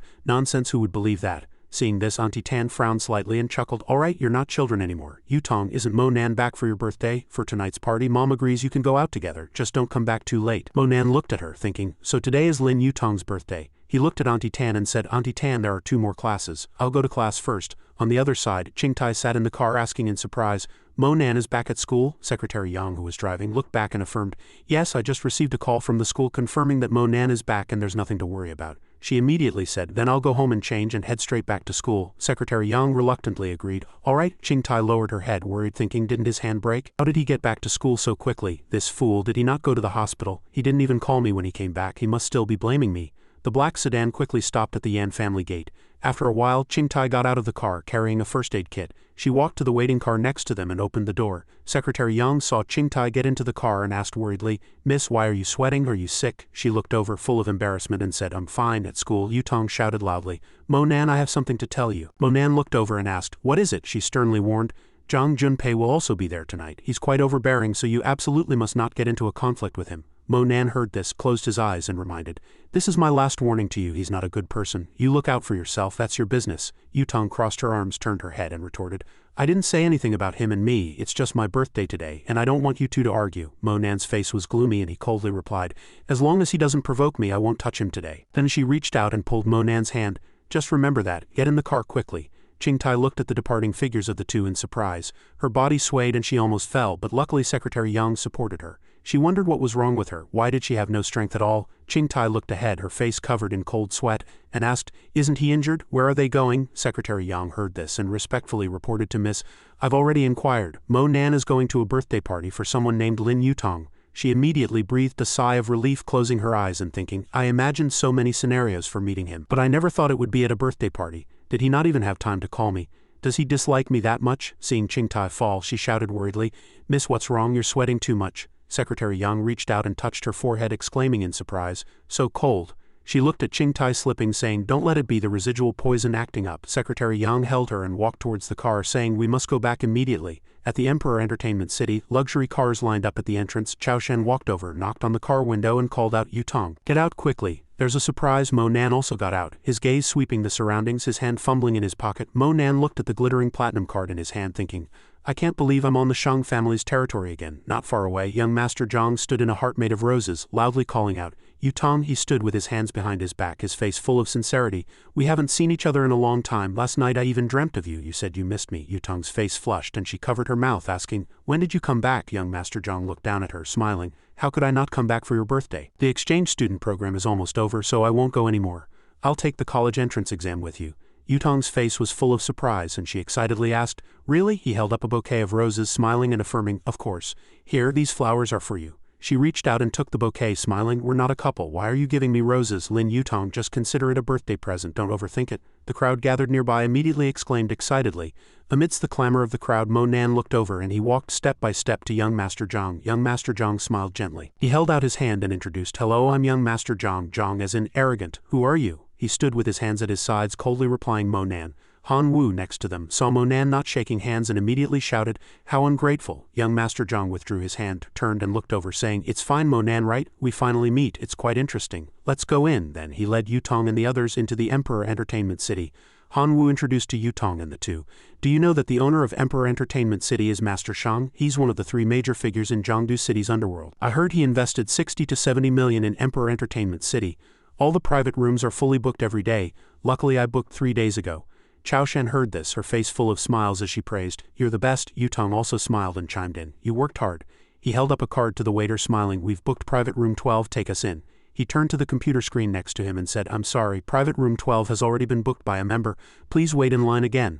Han Wu angrily slammed his fist on the table, shouting loudly, "How do you run your business?" The waiter immediately pulled out his walkie-talkie and called someone. "Hey, there's trouble at the front desk. Quickly send someone over." 2 security guards pushed the door open and sternly asked, "Who's causing trouble?" Han Wu was startled and exclaimed, "How are we causing trouble? I booked a private room 3 days ago and paid a deposit. You must give me an explanation." The waiter calmly replied, "Don't you know Emperor Entertainment City is a membership system? If you don't have a membership card, please wait in line obediently." Chao Shen heard this and shouted in surprise, "Wait, it seems Mo Nan has a membership card." The waiter heard this and asked repeatedly in surprise, "Mo Nan membership card?" He scoffed disdainfully, "If he has a card, I'm the boss of Emperor Entertainment City." From behind he asked incredulously, "Don't joke, Mo Nan, do you really have a card?" Then Mo Nan held up a card and replied under the waiter's surprised gaze. He immediately snatched the card from his hand, excitedly shouting, "Let me see, platinum card." The waiter gripped the card tightly with both hands, then looked at Mo Nan, trembling. In an instant, Han Wu immediately held up a bank card and said, "Give me a large private room immediately." The waiter looked at everyone and said, "Please wait, I'll call our manager." After a while, the manager walked over with his hands behind his back and asked, "Which distinguished guest has a platinum card?" The waiter and Han Wu simultaneously pointed to Mo Nan. He held up the platinum card to confirm it was his. Mo Nan heard this and softly asked, "Is there a problem?" Manager Shu raised an eyebrow and looked at Mo Nan, disdainfully asking in return, "You?" He held up the platinum card and shouted loudly, "You little brat, where did you get a fake card?" The waiter, Han Wu and Chao Shen were all shocked and exclaimed in disbelief, "Fake card?" Mo Nan looked at Manager Shu and said, "You look carefully. My platinum card cannot be faked." He heard this, scoffed coldly and roared, "Impossible. A platinum card account requires at least 10 million yuan. We only have a dozen such cards at Emperor Entertainment City." Manager Shu pointed at Mo Nan and questioned, "I remember every customer clearly. Can a poor boy like you afford it?" The 3 behind Yutong all stared at him. Han Wu sneered and shouted loudly, "Your card is fake. Are you messing with us?" Chao Shen also glanced at him, saying, "This is truly embarrassing." Yutong crossed her arms sarcastically, saying, "Mo Nan, is this fun for you? If you don't want to come to my birthday party, you don't have to." Manager Shu sneered, saying, "Kid, you're bold. How dare you use a fake card at our Emperor Entertainment City? If we don't teach you a lesson, you won't know what Emperor Entertainment City is." Immediately after, 2 tall security guards appeared behind him. Suddenly, Mo Nan heard young Master Zhang's voice and looked over. Young Master Zhang was smiling, his tone apologetic. "Excuse me, I apologize for the interruption." He held up a card and said, "I'm a gold member here. My friend was just joking with everyone. Please give me a good private room." Manager Shu immediately smiled and said, "Oh, it's young Master Zhang. Quickly get him a large private room." The surrounding students immediately gathered around, chattering, "Young Master Zhang, I can't believe you have Emperor Entertainment City's gold membership card. That's a 3 million yuan entry fee. You should see who young Master Zhang is, unlike some people who come here with a fake platinum card to fool others. To chase Yutong, he's even losing face. This isn't chasing Yutong, it's clearly slandering Yutong." Yutong glared at Mo Nan behind her with a furious expression. She took young Master Zhang's hand with a beaming smile and said, "Luckily I have you. Young Master Zhang smiled brightly, clapped his hands and said, "Alright everyone, be happy. This card is just thanks to my father's connections. Don't forget our theme today. To celebrate our class Beauty Yutong's birthday party." She heard this and said with a flushed face, "Thank you, Young Master Zhang." Young Master Zhang smiled brightly and replied, "What's there to thank between us?" Then in the private room, Monan sat in a corner watching Yutong and Young Master Zhang being affectionate. He also reached for a glass of red wine and gently swirled it. Just then, Susu raised her hand and called out, "Monan, come out with me for a moment." Monan immediately followed her to the private room door. Susu looked at him, frowning, and asked, "Did you not prepare a gift for Yutong?" Monan heard this, awkwardly scratched his head and admitted, "Yes." She heard him, held up 2 gift boxes and said, "I knew you wouldn't prepare anything. Luckily I was prepared. These 2 gifts, this one's yours. You can give it to her later." Monan took the gift boxes with both hands and said, "Thank you." Then Susu turned and pointed outside the door, saying, "I'm going in first." Monan looked at her, secretly promising in his heart, "Since you are so kind, I will protect you for life." Suddenly he heard a cry for help from behind him, which startled him. "Help!" The front desk lady rushed out, panic-stricken. She quickly ran over, not looking where she was going, and crashed into Monan's arms. Manager Shu came out of the private room, cursing loudly. "Bitch, where did you run off to? You made me wait all day. I'm already itching all over. Today, no matter what, I'm going to get you." His face was flushed, one hand on his waist, gasping for breath, letting out a lewd laugh. Manager Shu saw Monan nearby and frowned, scolding, "It's you again, you little brat." The front desk lady's eyes were filled with tears and she looked at him, trembling, pleading, "Save me, he wants to sexually assault me." He grabbed his jacket, angrily scolding, "You've lit my fire. If you don't extinguish it and still want to run, what do you still want to do here? If you don't want to work, then get lost immediately. You don't have to come to work tomorrow." She, with a flushed face, hid behind Monan, saying, "Don't, Manager Shu, I looked for a long time to find this job." Manager Shu sneered, shouting continuously, "It's not that you don't know it's hard to find a job, is it? Earn tens of thousands by having a few drinks with guests.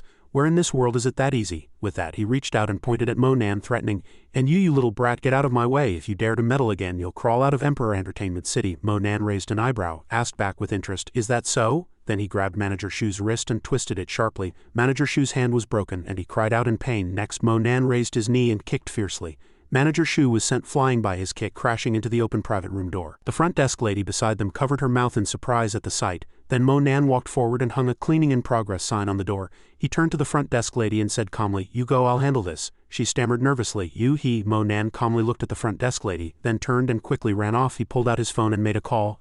After the call, Monan walked into the private room and saw Chao Shan holding a cake and shouting, "Time to cut the cake." He walked forward, handed the gift box to Yutong and said, "Happy birthday." She reached out for the gift and replied softly, "Thank you." Before Yutong could take it, Chao Shan immediately snatched the gift, then handed over a letter saying, "What's so special about a gift from a pauper? Yutong, look what young Master Zhang gave you." She opened the envelope and gasped, "A wedding invitation." Monan looked out the private room door, thinking, "What's going on outside? It's so noisy." Monan watched Manager Shu being helped in by bodyguards, thinking in surprise, "How did this fat guy wake up so fast?" Manager Shu, his face filled with rage, pointed at Monan and yelled, "It's this little brat, damn it, beat him to death." The bodyguards immediately rushed towards Monan. Susu didn't see him and asked curiously, "Where's Monan?" The boy next to her sneered, mocking, "Who knows about him? Probably saw young Master Zhang's gift and felt inferior." The person next to him also sneered, "This kind of person still wants to pursue Yutong. Doesn't he even ask if young Master Zhang agrees?" Susu opened the private room door and walked out into the corridor to look for him. When she saw the scene before her, she gasped, "Oh no, Monan is being beaten." A group of people rushed out and saw a group of bodyguards lying on the ground in front of Monan. Seeing this, Yutong loudly questioned, "What trouble have you gotten into now?" Manager Shu pointed at his arm in a cast and angrily cursed,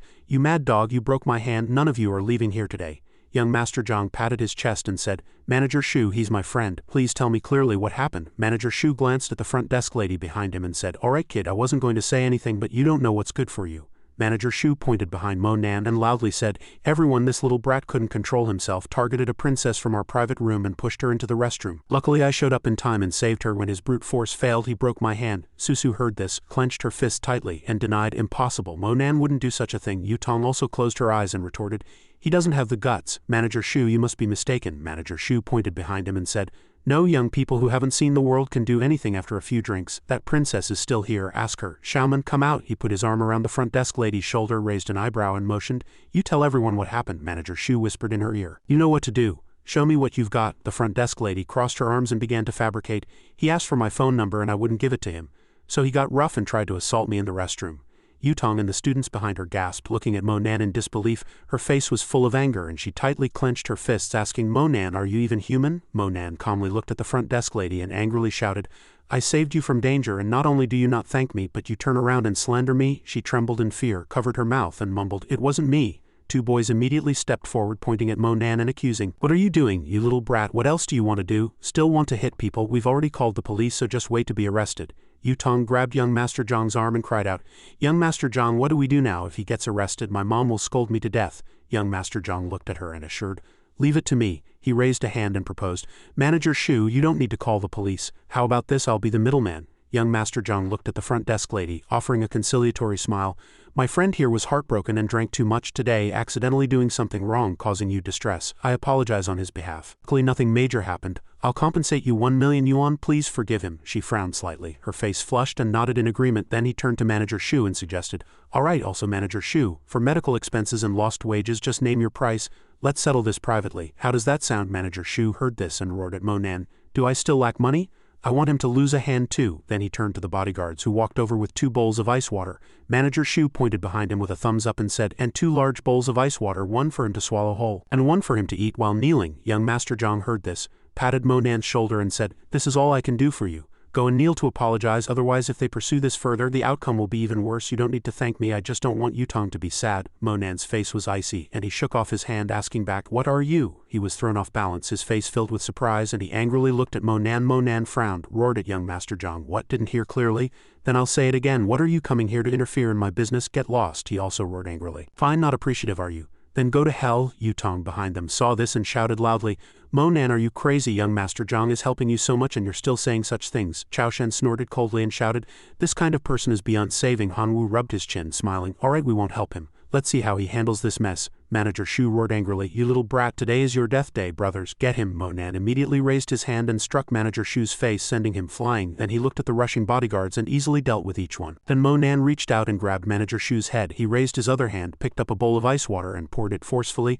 Monan pressed the bowl of ice water firmly onto Manager Shu's face, continuously pushing down. He squinted, veins bulging from the effort, and said, "Eat it. You like eating ice water, don't you? Swallow it down." Just then, someone walked from behind and shouted, "Everyone make way, Master Shang is here." The people around immediately started whispering, "What? Master Shang is here? This kid dared to hit Master Shang's man on his territory, he's probably finished." Everyone lined up in 2 rows, bowed their heads respectfully and called out, "Master Shang." "Greetings, Master Shang." Manager Shu, with ice water on his head, roared angrily, "Kid, you're dead." Manager Shu scurried over, his face fawning, "Master Shang, you've come at just the right time. This brat doesn't know what's good for him and caused trouble in our Emperor Entertainment City."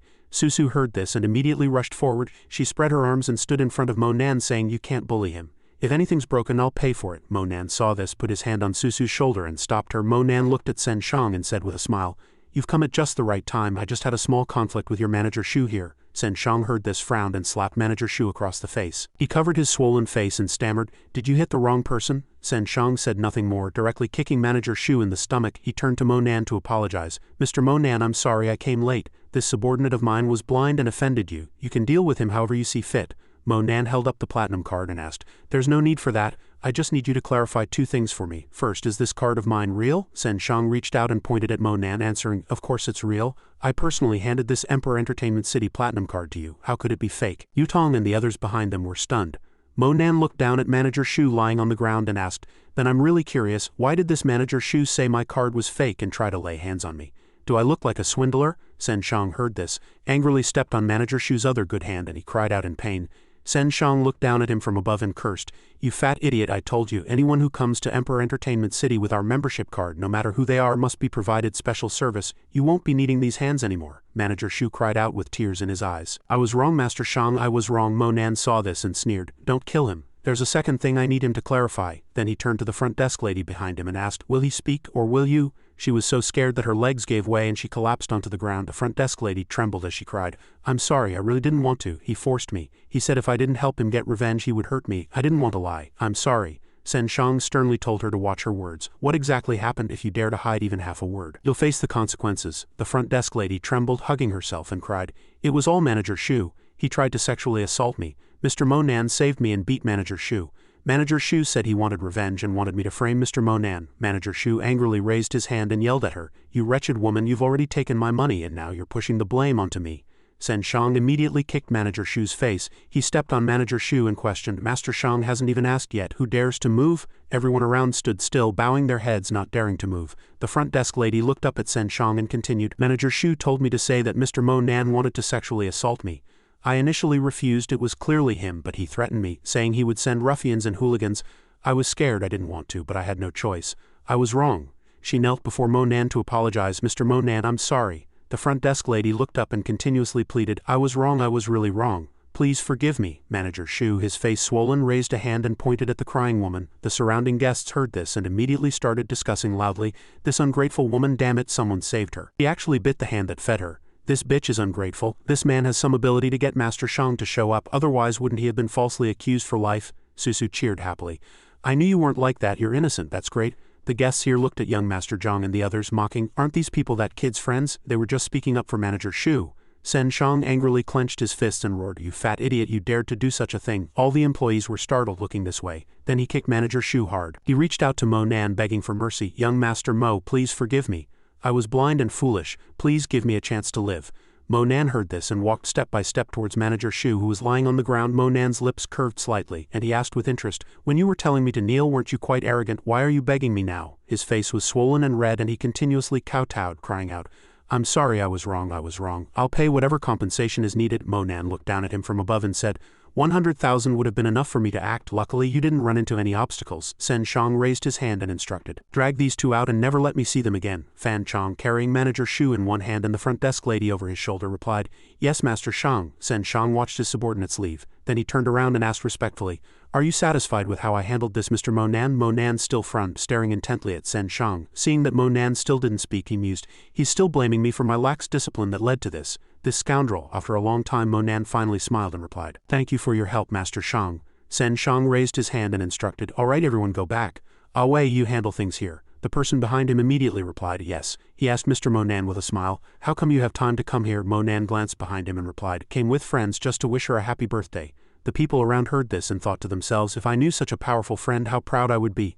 Sen Shang stepped forward, leaned closer to Mo Nan's ear and asked, Mr. Mo Nan, can I speak to you privately? Mo Nan looked at the clock on the wall, pointing to 9:20 and said, before 10. All right, he turned and glanced behind him, then ordered, all their expenses are waived and everyone gets 10 lottery draws. You handle everything else as you see fit. The employee bowed his head respectfully and replied, understood, Master Shang. Yutong saw Mo Nan walk away with Sen Shang without looking back. She called out loudly, Mo Nan. The employee walked over with a smile, please come this way. In a quaint room, Sen Shang poured tea and said, my lax discipline has made you laugh, Mr. Mo Nan. Mo Nan picked up the teacup, looked at him and said, you're looking for me for more than just a simple apology, aren't you? Sen Shang picked up the teacup, laughed and replied, as expected, nothing escapes Mr. Mo Nan. He put down the teacup and picked up the wine glass again. Sen Shang frowned and asked, Mr. Mo Nan, do you know about the Dragon Head Assembly in a few days? Mo Nan asked curiously. The second day of the second month, when the dragon raises its head.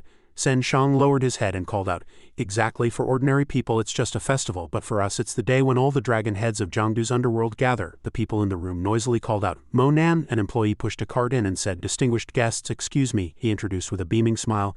This is a lottery event arranged by Master Shang. Everyone gets 10 chances. Yutong and the others looked over in confusion.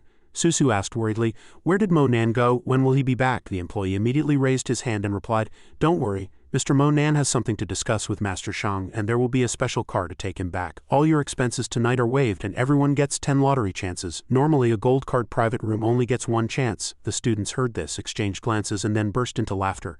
Young Master Zhang scoffed with a smile, a lottery for a broken model? I don't want it. Anyone who wants to draw, go ahead. Zizi laughed so hard his stomach hurt. If he won this prize today, he'd be a dog. Chao Shen pouted, saying she didn't want to draw either. Who cared? Susu heard this and chuckled. If you guys aren't drawing, I will. I love models. With that, she reached in and pulled out the number 3. Zizi clutched his stomach, pointing at Susu and mocking, are you going to draw a Romance of the Three Kingdoms? The staff member announced expressionlessly, congratulations, number 3. The prize is 30,000 cash. The students exclaimed, 30,000 in the office. Sen Shang looked at Mo Nan and discussed, it would be great if Mr. Mo Nan could attend. Mo Nan listened. Secretly thinking that he absolutely couldn't repeat the mistakes of his previous life, he had to defeat the Mu family and the Cao family. Without powerful forces it would be difficult to fight many hands with just 2 fists. Sen Shang poured Mo Nan a cup of tea and said, thank you for gracing us with your presence, Mr. Mo Nan. I'll toast you with tea instead of wine. Mo Nan's gaze noticed the wound on Sen Shang's hand and asked, your injury hasn't healed yet? Sen Shang laughed, it's nothing serious.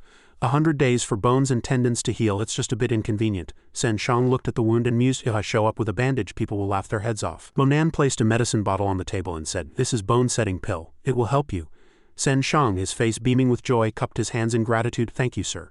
Mo Nan glanced at his watch, it was already 10 o'clock. So Mo Nan propped himself up on his knees and said, I'm leaving. Sen Shang escorted him to the parking lot. Sen Shang respectfully opened the car door for Mo Nan and said, "True disciple Mo, take care." On the other side, Zizi, holding a heavy money bag, was barking like a dog. Early the next morning, students arrived at school one after another. Yushin leaned on the podium, calmly announcing the end of class. She looked down, her expression serious, and said, "Mo Nan, come to my dorm after school." The boys in the class all turned to Mo Nan and let out an "oh." Mo Nan, however, looked confused, not understanding. Dusk fell, enveloping the entire dorm area in twilight. Yushin frowned and called out, "I knew you wouldn't wait for me, luckily I caught you." Mo Nan asked in confusion, "Teacher Anne, is something wrong?" She blushed and looked around, and Yushin's gaze fell on the key on the flower bed. She quickly picked up the key, then opened the door. Yushin turned, her face flushed, and urged in a low voice, "What are you standing there for? Hurry up and come in, don't let anyone see." The room was filled with pink, neatly arranged. Mo Nan looked ahead and praised, "Teacher Anne, you've tidied up nicely, haven't you? It's very clean, unlike me." Suddenly, he turned and looked to the side, only to see a black bra hanging from the bed. Yushin smiled awkwardly and explained, "It rained today and I was almost late, so I put it on the bed. I don't usually leave things lying around like this, don't misunderstand." Then the bra fell to the floor at the same time. She immediately bent down, stooping to pick it up. Their eyes met. Yushin gave a gentle smile. Mo Nan slightly frowned and coldly asked, "Teacher Anne, is there something you need? If not, I'll be leaving." She reached out and grabbed Mo Nan's hand, detaining him and asking, "Last time you treated me, didn't you say you needed to massage that spot again?" Yushin blushed, shyly saying, "Let's go now, otherwise when my best friend comes it won't be convenient long term." With that she lay on the bed, tightly hugging a pillow, and called out, "Hurry up." Immediately after, blushing moans echoed in the apartment. 2 feet continuously dug at the bedsheets with their toes. Mo Nan looked at Yushin and reminded, "Teacher, you'll make people misunderstand. I'm a proper person." She turned to look at him, her face flushed, and said, "It's too comfortable." Yushin hugged the pillow, turning to stare at Mo Nan. Mo Nan also looked at her figure expressionlessly. Yushin vigorously raised her hips, shaking continuously, and said, "Mo Nan, if you've got the guts, don't stop, alright?" Mo Nan spread his hands, shrugging, and replied, "Alright, Teacher Anne." Yushin was surprised, asking incredulously, "How was it so fast this time?" Outside, the girl was startled, her face flushed, and she screamed in fright, "So fast?" Inside the room, Yushin sat up, her face flushed and prim, and she snorted, "Little brat." She glanced at Mo Nan and said, "By the way, Yan Qingtai has been looking for you everywhere these past few days. She didn't come to school all day and I heard she fell ill." Mo Nan looked away, pretending not to care, and asked, "Really?" Yushin gently swayed her long legs, smiling as she replied, "Yes, she cried and ran to the Confucius temple to look for you after she woke up. I asked her family and I heard she was poisoned before, and now the residual poison has flared up." Mo Nan listened, rubbing his chin, thinking, that poison was very potent. If it couldn't be completely cleared, it would indeed be life-threatening. Outside the room, a knocking sound kept ringing, accompanied by shouts. "Yushin, are you back? Let's eat together." She stood up and shouted at the door, "Fan Chong, haven't I already told you not to look for me for meals anymore?" Mo Nan listened, secretly thinking, it's teacher Fan Chong. No wonder the voice outside sounded so familiar. Fan Chong kept knocking on the door, shouting loudly, "Yushin, you have to eat too, don't you? I'll wait for you. Open the door and talk." She immediately frowned and asked unhappily, "Why should I open the door? This is the female teacher's dorm. What would it look like for a man like you to come here?" He frowned and loudly questioned, "Is there someone in your room?" Fan Chong saw Yushin and Mo Nan and immediately yelled, "What are you two doing?" With that, he raised his hand to grab Mo Nan. Mo Nan immediately raised his hand and grabbed Fan Chang's attacking arm. He immediately gritted his teeth and roared, "You stinking brat, you're too bold, let go." Mo Nan raised an eyebrow, disdainfully saying, "Get lost." Fan Chong gritted his teeth, arrogantly shouting, "Does a little brat have hair yet, trying to flirt with girls?" Mo Nan raised an eyebrow upon hearing this and asked with interest, "Want to see my hair?" Mo Nan pushed Fan Chong away, yelling, "Don't bother Teacher Anne anymore or you'll regret it." He glared at Mo Nan, furious, and yelled, "You!" Fan Chong angrily shouted, "Good, very good, you just wait." Yushin patted her chest and sighed, "You scared me. Mo Nan, he's going to cause you trouble later. You need to be careful. Tell me if anything happens." Mo Nan turned to look at her and said, "Don't worry, he can't afford to mess with me." Mo Nan raised his hand, turned, and waved goodbye. After leaving, Mo Nan looked at his watch and said, "This watch was given to me by old Yan.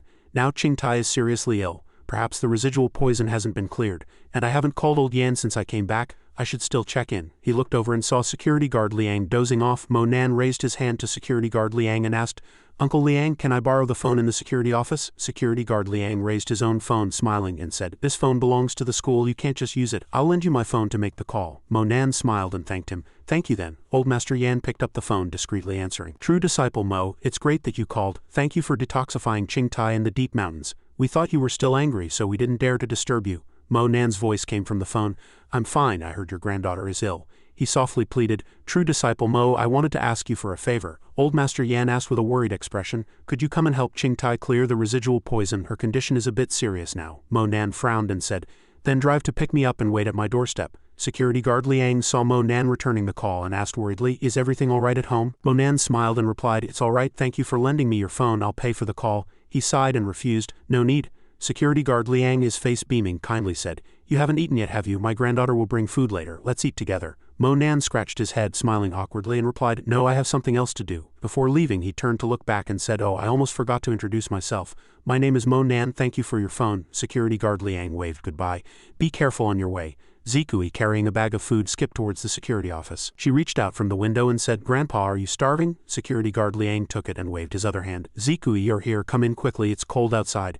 Zikui crossed her arms, puffed out her cheeks and turned her head. "I'm not going in. Last time you got scolded by the principal because of me, so today I'll just stand here." Security guard Liang, his face beaming, shouted, "He's already left, come in quickly." She walked in, humming a song with her hands behind her back. Security guard Liang, holding his phone, asked, "You've been humming this song lately? Has Dr. Chen released a new song?" Zikui's eyes sparkled as she exclaimed, "This is E-God's new song. It was played by a senior from our school's third year of high school with a leaf." She clasped her hands together, excitedly shouting, "I was right there helping him hold the microphone. It's a pity I didn't record it." Then Zikui turned and saw security guard Liang writing something on the table, and she asked with concern, "Grandpa, haven't you eaten yet? I got in line early today and have your favorite dishes. Hurry up and eat. What are you waiting for?" Security guard Liang looked at the numbers on the notebook and said, "A student just made a call. I need to record the call time." She listened, puffed out her cheeks, and accused, "Grandpa, you lent your phone to someone else again. Last time that person called for 2 hours and got so many charges deducted, don't you remember? You're too honest, you give away whatever people ask for." Security guard Liang, his face beaming, called out,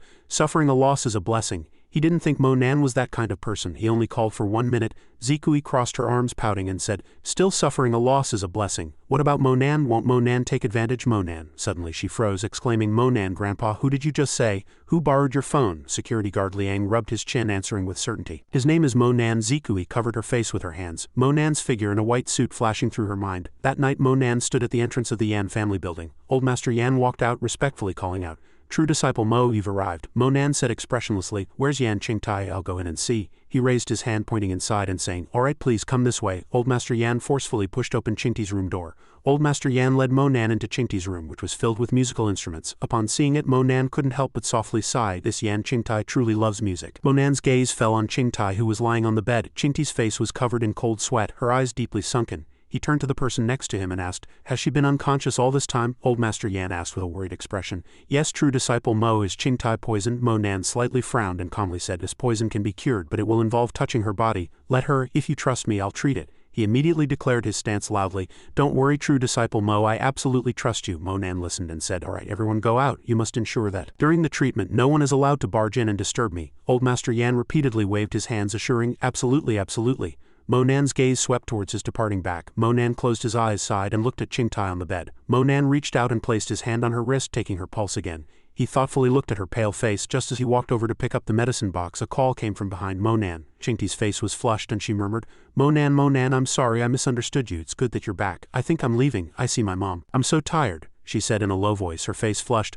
"I really want to lie on your back. I really like that feeling." Mo Nan frowned, sighed, and then pierced Qingti's glabella with a silver needle. Mo Nan helped her sit up, took off her skirt, revealing her back. He closed his eyes, spiritual energy emanating from his whole body like sparks. Qingti's body was covered in cold sweat.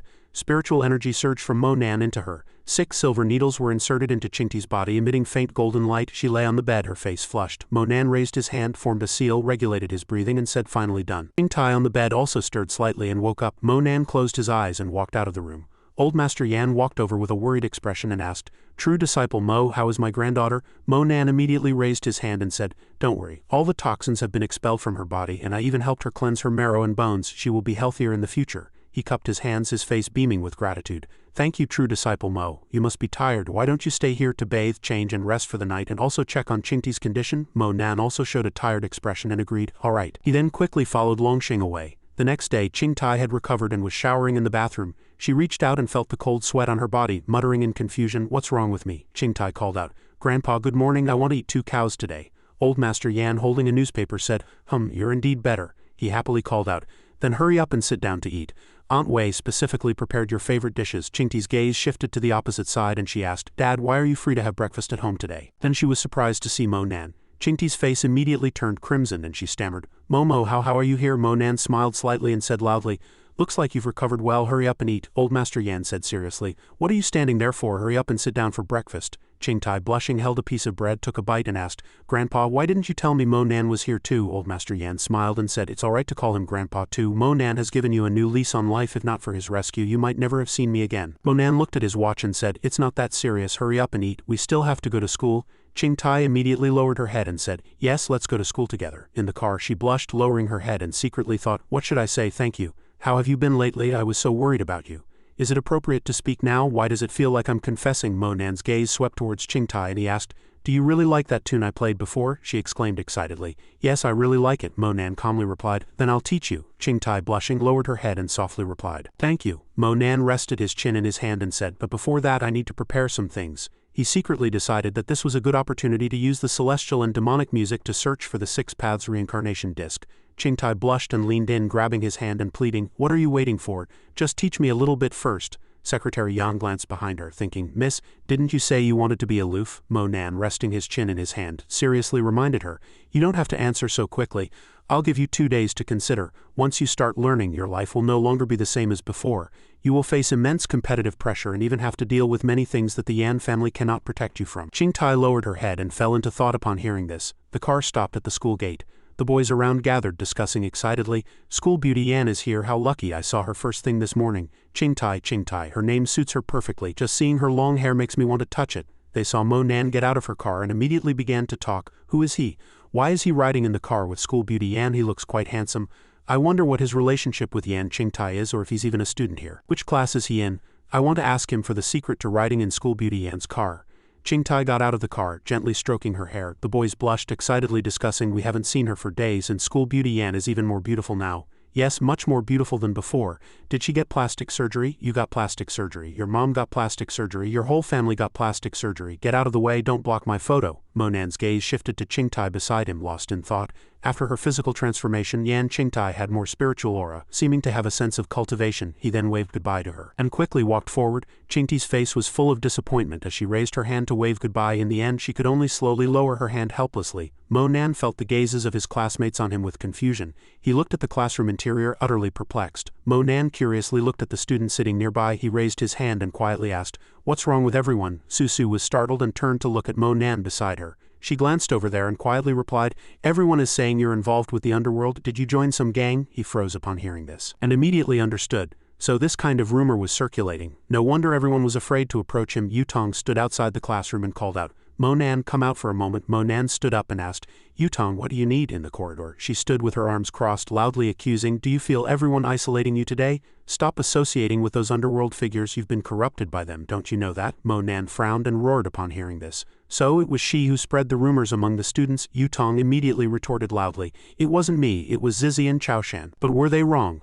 You followed Master Shang and became his subordinate. Didn't you think about your future? You think you're great at fighting, you can beat 10 people, but what if they have 20 or 30? Have you thought about your family?" Mo Nan ignored her, turning his gaze elsewhere, paying her no mind. Yutong shouted at him, "Now the students are afraid of you, and in the future, your family will look down on you. By then it will be too late to turn back," she loudly reprimanded. "Even if you can't get into college, don't be a good-for-nothing. This will only make others look down on you even more. Are you really going to be a bodyguard for someone in the future?" Mo Nan's face darkened, and he coldly declared, "Lin Yutong, for me to be a bodyguard, Master Shang isn't worthy."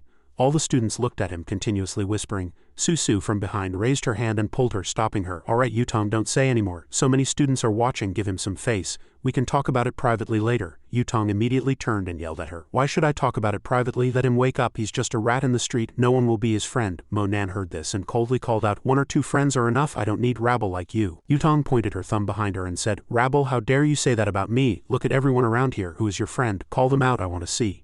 Qingtai walked out from the crowd and called Mo Nan. Qingtai calmly walked through the blushing boys and stepped forward. She held up her phone and said to Mo Nan, "My dad is looking for you. You should listen." Immediately, all the students standing there were shocked, thinking, "Oh my god, what's going on? Yan Qingtai's dad is looking for Mo Nan?" He immediately reached out, took the phone and put it to his ear. She asked with a radiant smile, "So what did my dad want?" Mo Nan replied, "He wants me to help appraise some items." He returned the phone to Qingtai. "I have to go now." She smiled slightly and asked, "Haven't you bought a new phone yet? Just use mine for now, it'll be easier for me to find you." Mo Nan heard this and agreed with a smile. "All right." Qingtai's face lit up with joy and she turned to bid him farewell. "Then I'll go back to the classroom." He looked at Qingtai and called out, "Yan Qingtai." She looked at Mo Nan with confusion, seeking answers. He calmly gazed at Qingtai and asked, "We're friends, right?" She blushed and affirmed with a radiant smile, "Of course, let's hang out again sometime." All the students present gasped, their mouths agape in surprise. Were their relations really that good? They had hung out before the last time. They really wanted her number, wanted to chat with her, and she had many personal photos too. Oh my god, just imagine Monan her phone. Who knows what's on Goddess Yan's phone? Monan turned to look at Yutong's flushed face. He turned and left, retorting word by word. Are you worthy? She covered her face in shame upon hearing this. At the end of the corridor it was silent and empty. That was the teacher's office. Yushin held a leave slip. Hearing Monan's voice, she looked at him and said, Teacher, I need to take leave for something. Yushin saw him turn to leave and shouted, Monan, where are you going? Monan looked at the building in front of him, pondering. Magic tools. Is there anything on Earth that can be used as a magic tool? Suddenly, a car stopped in front of him. Secretary Yang got out of the car and walked towards Monan. She stood in front of him, patting her chest as she introduced, Hello, I'm Mr. Yan's secretary. My surname is Yang. Secretary Yang got into the car and told Monan, This is the most famous antique market in this city. Large and small items, whether legitimate or not, all circulate from here. She looked seriously at the road ahead while driving. Monan calmly looked straight ahead, waiting. After a while, Secretary Yang slowly continued, 2 days ago we acquired a magic tool left by a high monk. The person who delivered it was from the Tian family of Fengning City. They also brought a transforming energy grandmaster who is quite influential. The magic tool is valued at over 10 million yuan. That's why Mr. Yan asked you to come and take a look. Monan turned his head to look outside, listening to her words. This time it's not just our Yan family and the Tian family. There are also several influential figures in the underworld. Secretary Yang frowned and reminded, Even if our Yan family is powerful, we don't want to offend them, so please follow Mr. Yan's instructions and absolutely do not speak when you shouldn't. He calmly said, I know what to do.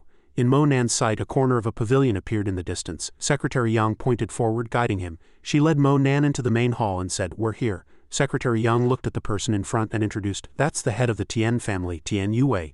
Longxing stood up and exclaimed excitedly, Mr. Mo, you've arrived. Upon seeing this, Taoist Chu immediately interrupted. Mr. Yan is indeed sparing no expense to attract talent. Even this poor Taoist is touched. He looked at Longxing and mocked, Why don't you consult with this poor Taoist? I have many new disciples here, and someone will surely be able to help Mr. Yan. Don't turn a perfectly good pig into a cripple. Monan heard this and looked in the direction of the voice. Taoist Chu saw him look over and arrogantly raised his chin. Longxing, however, coldly said, If you don't like it, then leave. Mr. Tian immediately said in a deep voice, Calling you Mr. Yan is just being polite. Don't flatter yourself as Elder Yan. Our Tian family's business is flourishing, and your Yan family insists on getting involved in the antique trade. Then let's have a good discussion. Immediately after, a man walked over with a wooden box. He was the first to speak. Mr. Tian, quickly take a look at this item. The auctioneer looked at Longxing and said, Mr. Yan, please introduce Mr. Mo. Chin Tai snorted and loudly said, What's the point of arguing? Just bring out whatever treasures you have. I'll take a look and then leave. Then he waited, looking serious. Chin Tai's disciple pointed at Monan and loudly rebuked, Kid, what qualifications do you have to step in here? Get out. He heard this, crossed his arms and calmly retorted, Is this your house? That person immediately refuted. No, but this room belongs to Miss Ming. Monan glanced over there and loudly mocked, Then why are you talking so much nonsense? Wait until you become the owner of this room before you kick me out. Chin Tai's disciple widened his eyes and glared at him with gnashed teeth. He immediately winked at that person. Secretary Yang immediately placed her hand on his shoulder and asked, Monan, did you forget what I told you? Taoist Chu pointed over there and laughed loudly. This is truly a dragon and tiger fighting. Miss Ming smiled awkwardly and quickly admitted her mistake. Family heads, please calm your anger. We are all working for Mr. Yan. There's no need for this. Where is the person? Please bring Mr. Mo a chair to sit on. She brought a chair and asked, Mr. Mo, there aren't enough seats here, so please sit behind Mr. Yan. Miss Ming added awkwardly, This way it'll also be convenient for me to pour you tea. Please don't make things difficult for me. Monan calmly agreed, All right. Chin Tai's disciple snorted upon seeing this. What an impudent fellow. The auctioneer on stage smiled and loudly said, All right. Since everyone is here, let's quickly deal with the remaining matters. Everyone is very busy. He raised his hand and pointed to the tray covered with a red cloth behind him, introducing, Everyone please look. This is a golden saber forged from pure gold. The auctioneer looked at the girl unveiling the red cloth and said, It just came out of the furnace last month, still hot. Once this item appears, another legend of dragon slaying will be added.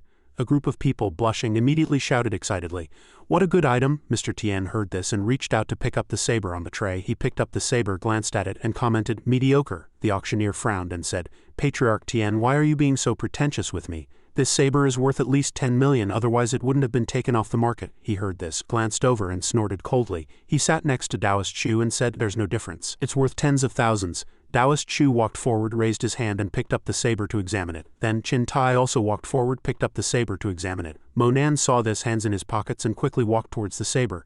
Chin Tai saw him coming and immediately said, Kid, you're not qualified to come and examine it. Mr. Tian also raised his hand and loudly mocked, Stop wasting everyone's time. If every Tom, Dick, and Harry comes up to touch it, when will this ever end? The crowd behind heard this and immediately raised their fists in agreement. Exactly, do they think this is a wet market? Mr. Yan, just make him sit on the side. He wants to come up but he doesn't have the fortune. Qin Tai's disciple looked at him with a face full of anger. Gritting his teeth, he raised his hand and loudly announced, "Mr. Yan, if you don't believe me, then let this kid come up and meddle. My time is precious. Since someone has already examined it for you, I'm leaving now." Longsheng heard this and smiled, mediating, "Master Qin, you're exaggerating. Who doesn't know that you can determine life and death with a single glance? Since you've personally examined it, I'm naturally reassured." He forced a smile, awkwardly saying, "Sir, please sit down and see how the seniors examine it. Learn a little and don't worry. You'll also get to examine it later." Monan saw this, closed his eyes slightly, and calmly sat down. Qin Tai saw this and glanced at him. Qin Tai's disciple saw this and sneered, saying, "If you're incompetent, don't show your face. This child can be taught." Patriarch Tian, with a calm expression, was the first to bid 3 million. Longsheng also raised his eyebrows and loudly shouted, 4 million. Then he frowned and calmly announced 1.5 million. Longsheng frowned slightly upon hearing this, lost in thought. Qin Tai immediately spoke from behind. "This golden saber ranks among the 6th or 7th best in all the precious sabers I've seen. Mr. Yan can increase the bid. You definitely won't lose money." Longsheng gritted his teeth upon hearing this and bid 12 million. Qin Tai looked at Mo Nan behind him after he made his bid. Miss Ming saw this and called out with a beaming smile, "Family heads, this is the last item. This is a magic treasure. Its value is immeasurable. Everyone please take a look." On the red tray, a golden Sanqing crown lay quietly. Longsheng saw this and frowned, shouting, "This is a magic tool." Another voice immediately rang out, "That's right, this is indeed a magic tool." Qin Tai raised his hand, stroking his beard, and softly explained, "Magic tools are divided into many types. Those that can control the power of heaven and earth are called top-grade magic tools. Those that can enhance various abilities are called mid-grade magic tools. These are found in some ancient martial arts families. Those that can soothe the mind, relieve fatigue, and nourish the body are called low-grade magic tools." Taoist Chu heard this, smiled, and asked, "You can distinguish between top, mid, and low-grade magic tools. It seems you haven't lived in vain for over a decade. But do you know how to use this Sanqing crown?" Qin Tai glanced at him and affirmed, "Of course, you wear it on your head." Taoist Chu threw his head back and laughed loudly. "An unknown nobody is only at this level. What? Determine life and death with a single glance. If you dare, try wearing the Sanqing crown." He stared at the Sanqing crown and retorted, "What's there to be afraid of?" Qin Tai looked down at it from above, lost in thought, unable to move. Taoist Chu saw this, sneered, and asked, "What's wrong? Are you scared?" Qin Tai couldn't stand the provocation and immediately reached out and put it on his head. The Sanqing crown flew from Qin Tai's head into his palm. Taoist Chu looked at his flattened hair and mocked, "Little Qin, you must remember today's lesson well." Miss Ming smiled, looking at everyone and praising, "Taoist Chu truly has keen insight. I wonder what the origin of this Sanqing crown is. Could you tell us? So we can all broaden our horizons." The people around also looked over with anticipation. Taoist Chu raised his hand, let out a long sigh, and said, "The true secrets are not passed on. I can guarantee that there isn't a second person in Zhang province who knows how to use the Sanqing crown. Mr. Tian, you can bid for it. I think only you can buy this Sanqing crown. Others would find it useless." Qin Tai frowned slightly, awkwardly looking at Longsheng. Taoist Chu looked at him and asked with a smile, "What's wrong? Are you out of people?" "Mr. Yan, next time you must invite truly capable people." "Mr. Yan, I'm about to make a bid. Perhaps you should examine it yourself again." Mr. Tian next to him also laughed and shouted, "Isn't Mr. Mo just sitting there? Let him go up and take a look too." Longsheng looked at him and asked, "Mr. Mo, did you notice anything?" Qin Tai, hearing this, suspiciously retorted, "I haven't even figured it out yet. What could a young lad understand?" Mo Nan, hearing this, repeated, "Are you sure you want me to help you take a look?" He let out a surprised gasp and asked in return, "Can Mr. Mo really figure it out? I'm quite curious myself."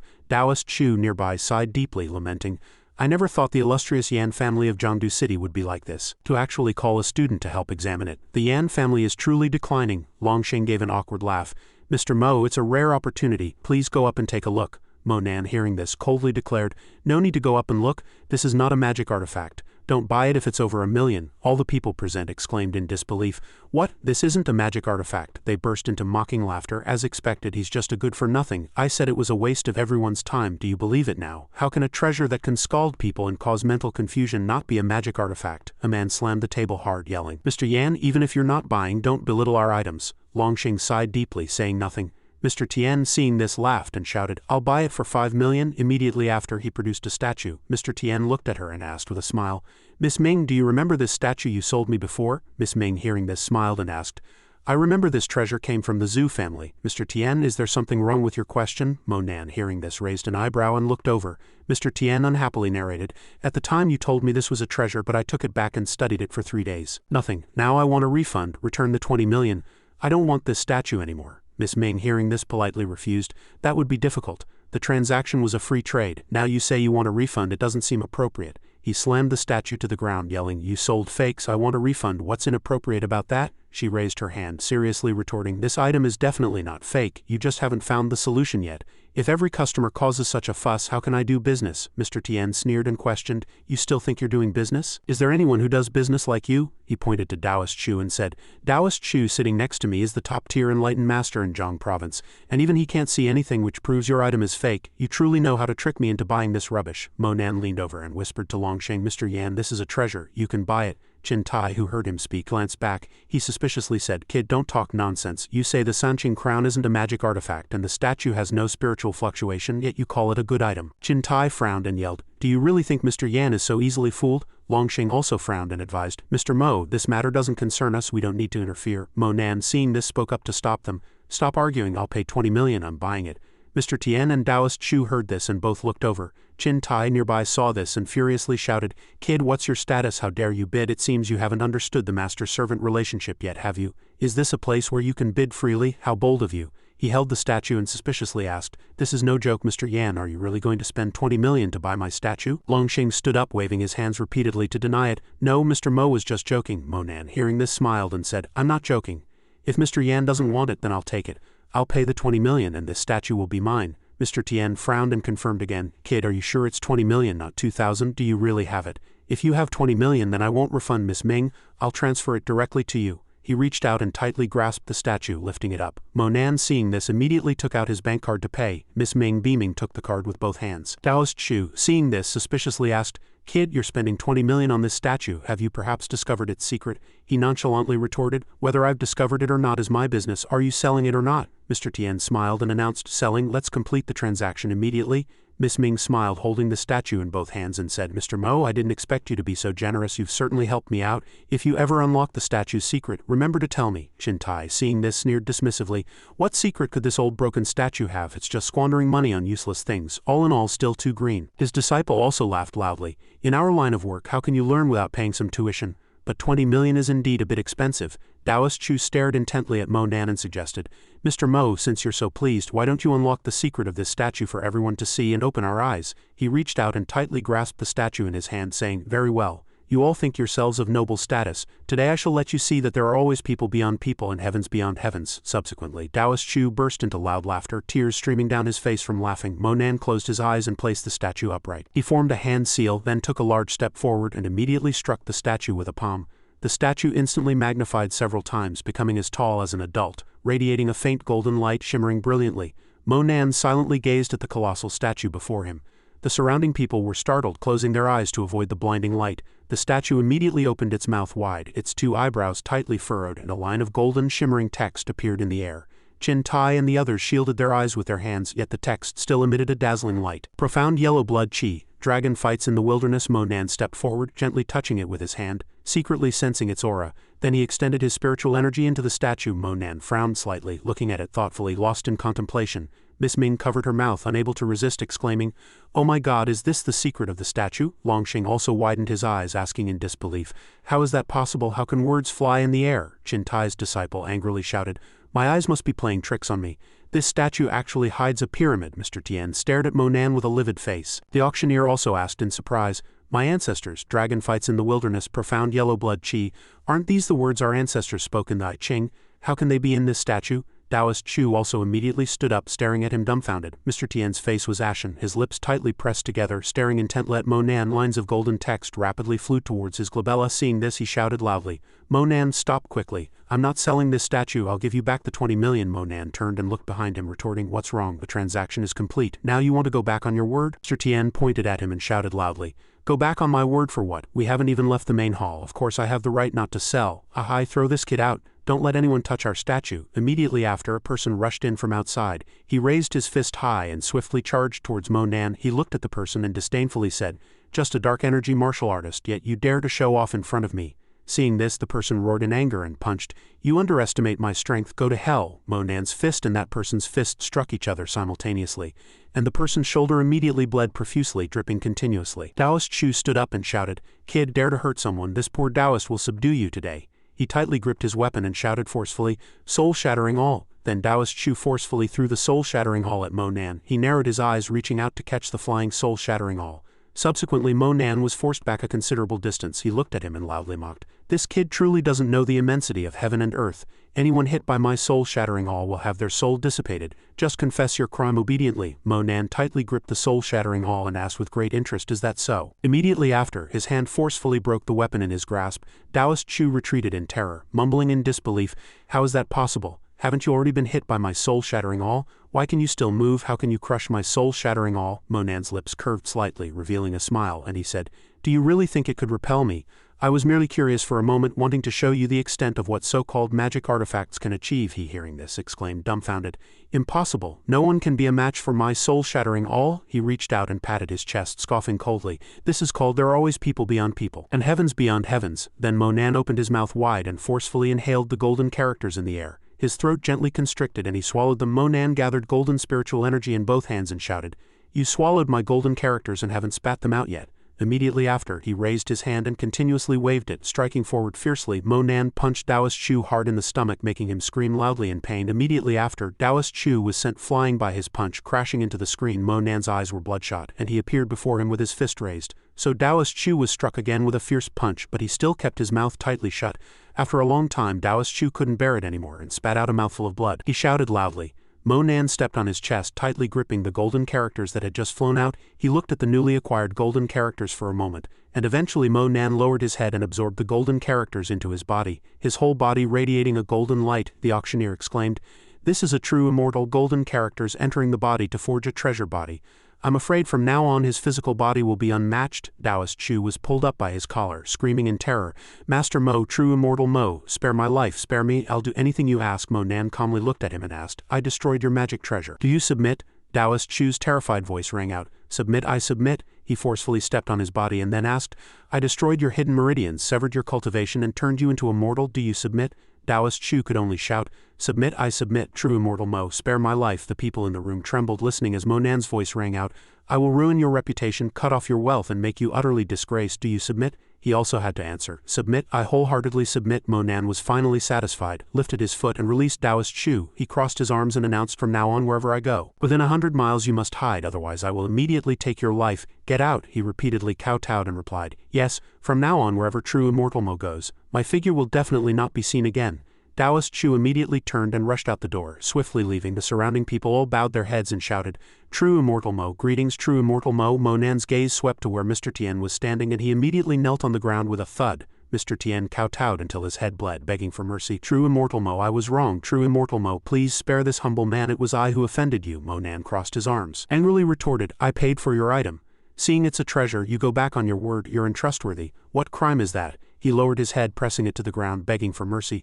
This humble man is deserving of death. True immortal Mo, spare my life. He, hearing this, looked down coldly and said, all right, you just said this treasure is worth at least 200 million. So now that you want to snatch my treasure, compensate me 200 million. Mr. Tien listened in a panic.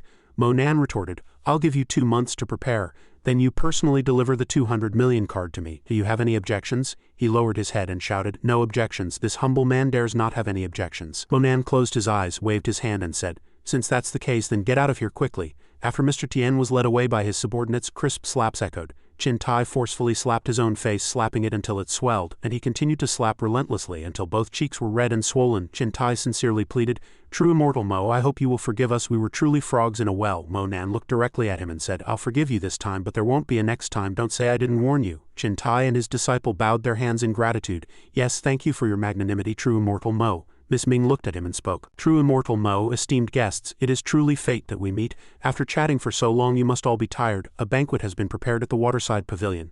I wonder if you would grace us with your presence and sample my humble cooking. Monan gave a faint smile and gently agreed. Very well. She raised her hand and pointed inside the room, smiling. Thank you for your presence, true immortal Mr. Yan, Master Chin, esteemed bosses. It's a rare opportunity to be together. Please come this way. Miss Ming led Monan and the others inside, saying, true immortal Mo, please. Monan and the others sat at the dining table. Longxing raised his wine glass and said, Mr. Mo, I toast you. Chin Tai also smiled and apologized. True immortal Mo, I apologize for any offenses before. I will punish myself with 3 cups. He, hearing this, reached for the wine glass on the table and said with a smile, since that's the case, let's all have a drink together. All the people present hearing this looked over simultaneously, raised their wine glasses, and everyone quickly relaxed and clinked glasses together. Everyone continuously raised their glasses, drinking and refilling. After a while, Monan raised his wine glass and asked suspiciously, "Master Qin, what's the origin of the human emperor body you mentioned earlier?" Qin Tai, hearing this, began to narrate, "I once met an ancient martial arts master who said that body refining techniques are divided into several levels. The common one is physical training, and another is what everyone often calls the Golden Bell Shield Iron Shirt." Miss Ming exclaimed, "Does it really exist? I thought it was just a legend." He thought about it and said, "I only heard about it. Only Buddhist disciples have it. As for the third type, that's the realm of transcending the mortal body." Another person raised a finger and asked, "Transcending the mortal body, is that the transforming energy realm?" Qin Tai closed his eyes and affirmed, "That's right." He spoke with his lips slightly open. "Above the transforming energy realm, there will be the aura of heaven and earth gang capable of blocking bullets. A person like that. 20 years ago, a person appeared, and that was Xiao Tianju." All the people present froze simultaneously, completely still. Qin Tai, thinking of that person, shouted excitedly, "That's right, the youngest commander, Special Forces Chief Instructor Xiao Tianju." The surrounding people, hearing this, discussed animatedly, "Xiao Tianju, he's a powerhouse who alone can deter enemy nations. What about the 8 characters True Immortal Mode just obtained?" Qin Tai calmly narrated, "That is the human emperor body.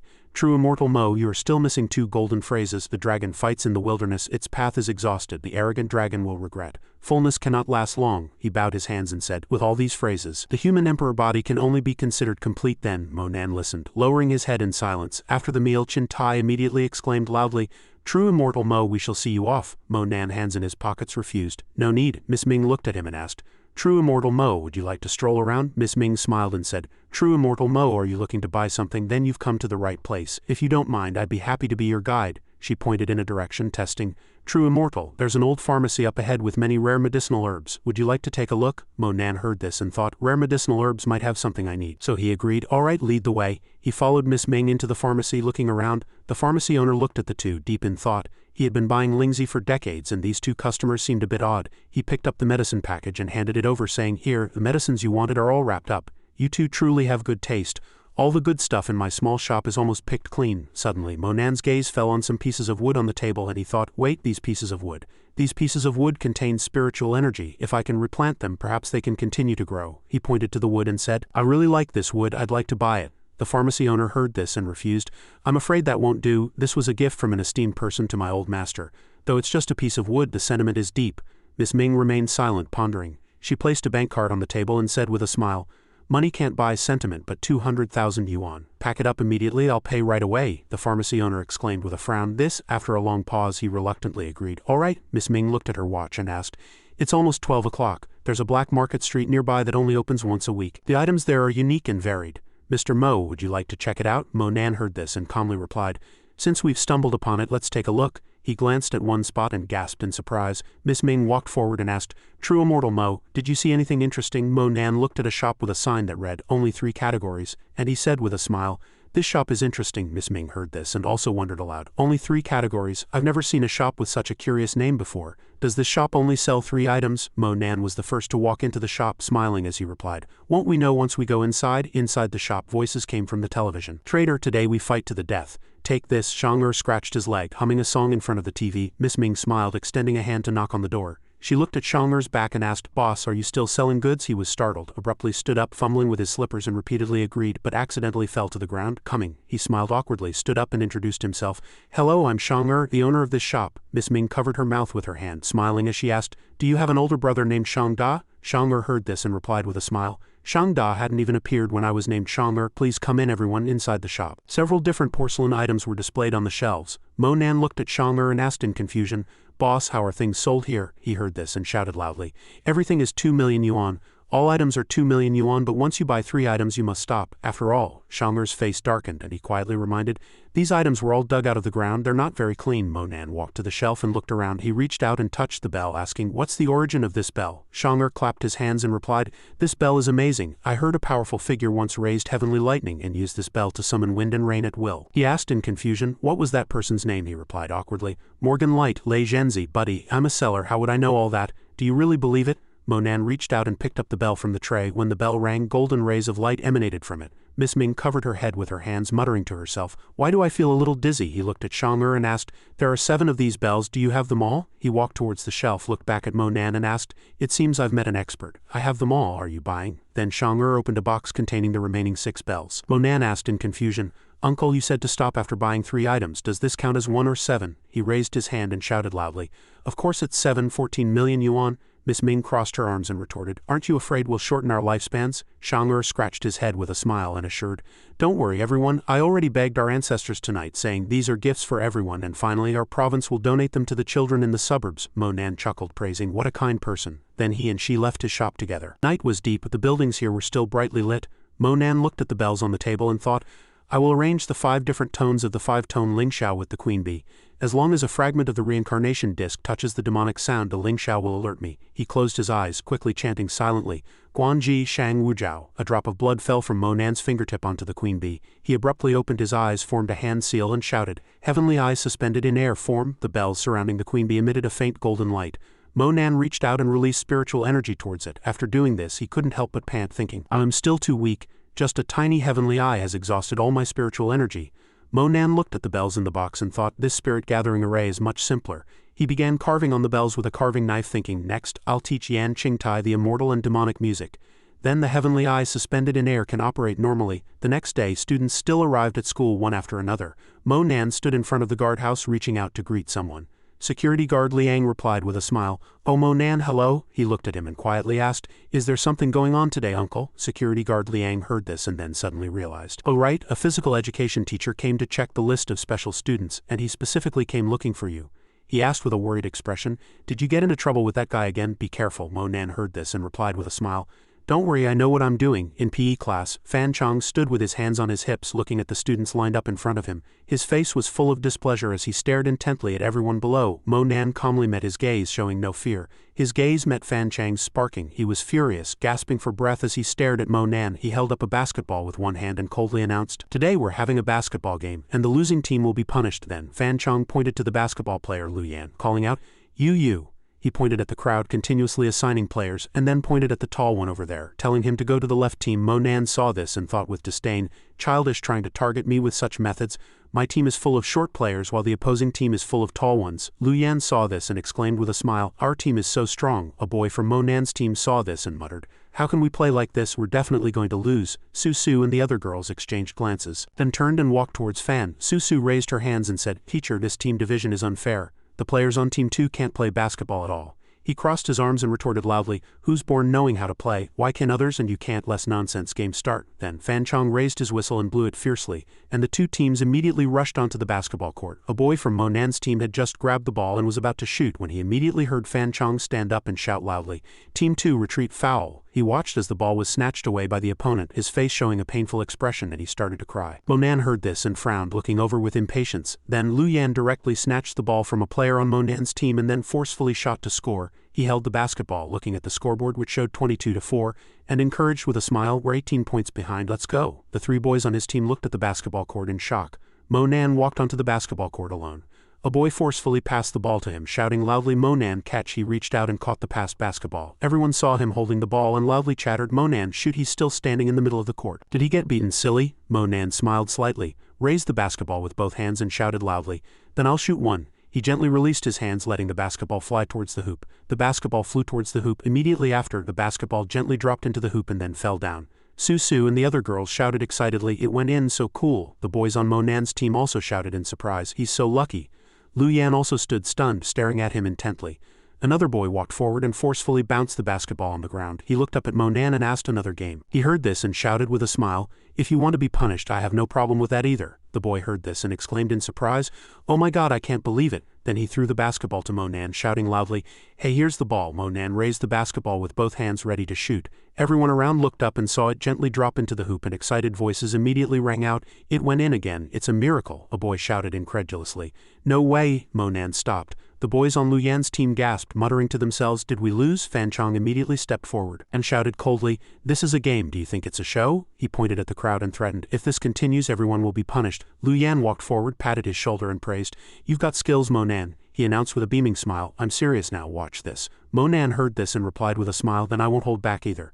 Then Lu Yan quickly rushed forward, snatched the ball from the other boys and then forcefully threw the ball forward. He looked at the boy in front of him and asked, trying to block me? Suddenly Mo Nan walked forward, brushed past Lu Yan and gently snatched the ball away. He saw him run off and exclaimed in surprise, wait. Lu Yan looked down at his empty hands. He turned to look at the hoop and shouted, could it be? On the other side, as soon as the basketball fell from the hoop, excited voices rang out. Mo Nan shot another three-pointer. Lu Yan stood dumbfounded, looking at Mo Nan, his face full of disbelief. The other two boys also stared wide-eyed, their mouths agape. He looked down and asked himself in confusion, how was the ball snatched away? When did he become so good? The students watched Mo Nan gently snatch the ball and then run towards the hoop, shouting in surprise, oh my god, is that really Mo Nan? Doesn't he play basketball? I thought he didn't know how to play. This is clearly 4 people defending and he's playing 5 against 1. Fan Chong raised his whistle and coldly announced, alright, the game ends here. He looked at the huge score difference and said, that was just a small test. The 3 boys on Lu Yan's team were exhausted, muttering to themselves with a sigh, oh my god, at least this guy didn't make things difficult for us. Su also said with a surprised expression, I didn't expect Mo Nan to be so good. Lu Yan walked up to Mo Nan, then extended a hand. He asked with a smile, truly eye-opening. How about teaming up next time? Mo Nan also gently shook his hand and replied with a smile, in that case, one side would collapse, it wouldn't be fun to play. All the other girls blushed and shouted, oh these two, I'm dead. Thanks for the treat. A boy walked forward and muttered unhappily, it was just getting good, why did he blow the whistle? Fan Chong stood frozen as if struck by lightning, listening to everyone's discussion.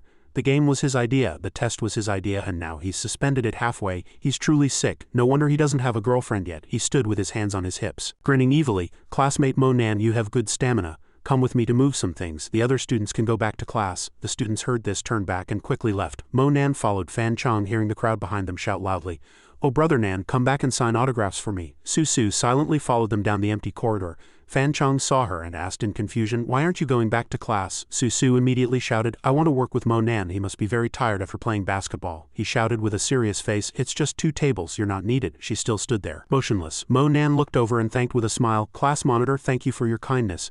But this is a man's job, you should go back. Her eyes immediately lit up and her cheeks flushed. Su immediately lowered her head shyly and said, alright then, be careful. Fan Chong stood in front of a room, reaching out to unlock the door. He led Mo Nan into a room piled with miscellaneous items. Fan Chong looked at the room and said, move everything in this room to room 506, hurry up. He heard this and asked in confusion, what if I don't move it? He smiled, raised the pen in his hand and threatened, don't move it, I can't help you then, but your class's PE scores won't pass. More than half of your class won't even get into college, you decide for yourself. Mo Nan heard this and angrily clenched his fists. He looked at Fan Chong and said, those who threaten me never end well. He heard this and exaggeratedly shouted, oh my god, how scary, what are you moving it or not? Just then, there was a knock on the door from outside the room.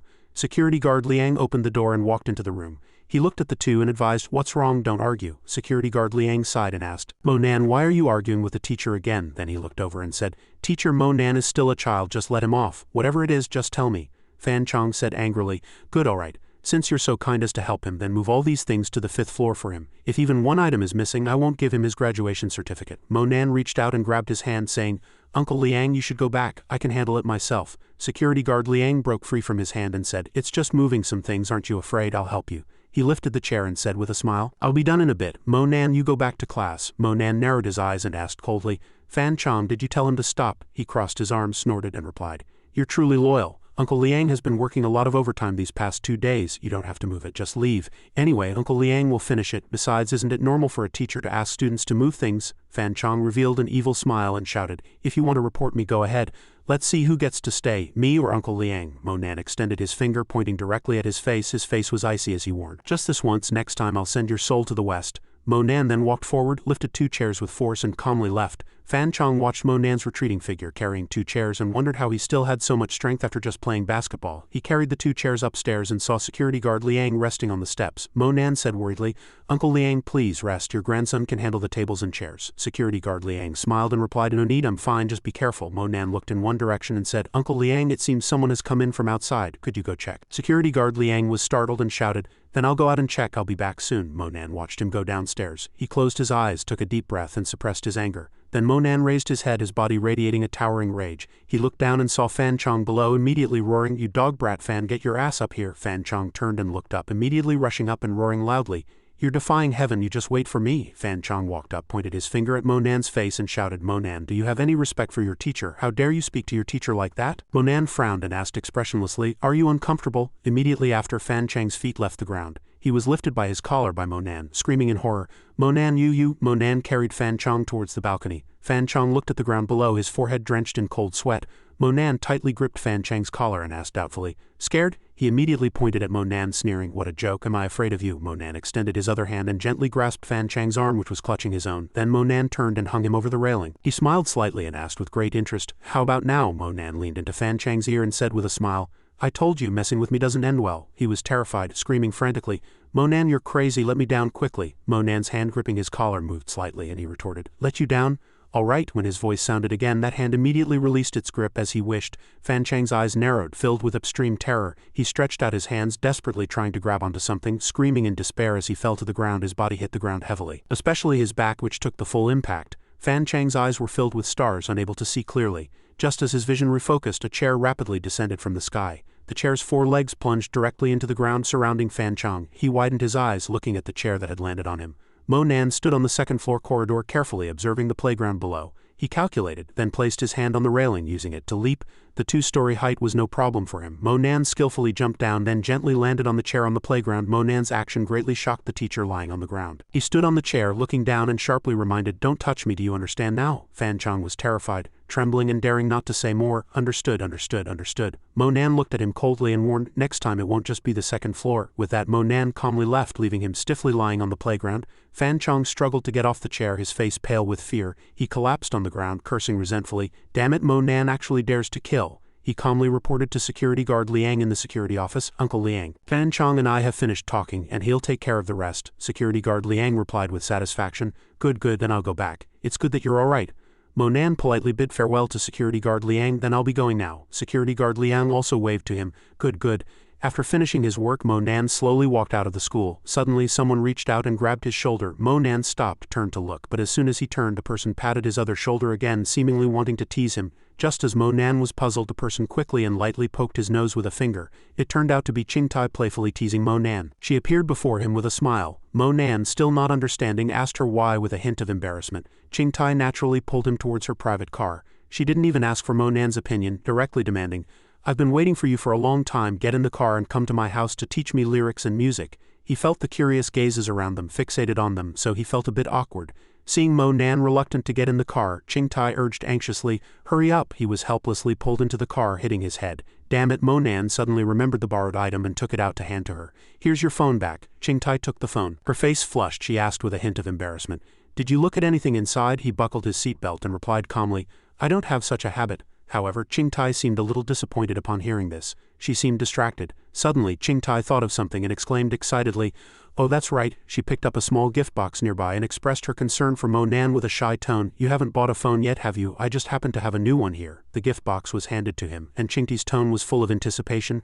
"Please accept it. Consider it a thank you for teaching me lyrics and music." This gift somewhat surprised Mo Nan. He paused for a moment. Since she had this intention, Mo Nan couldn't refuse. He politely accepted Qingtai's kind offer.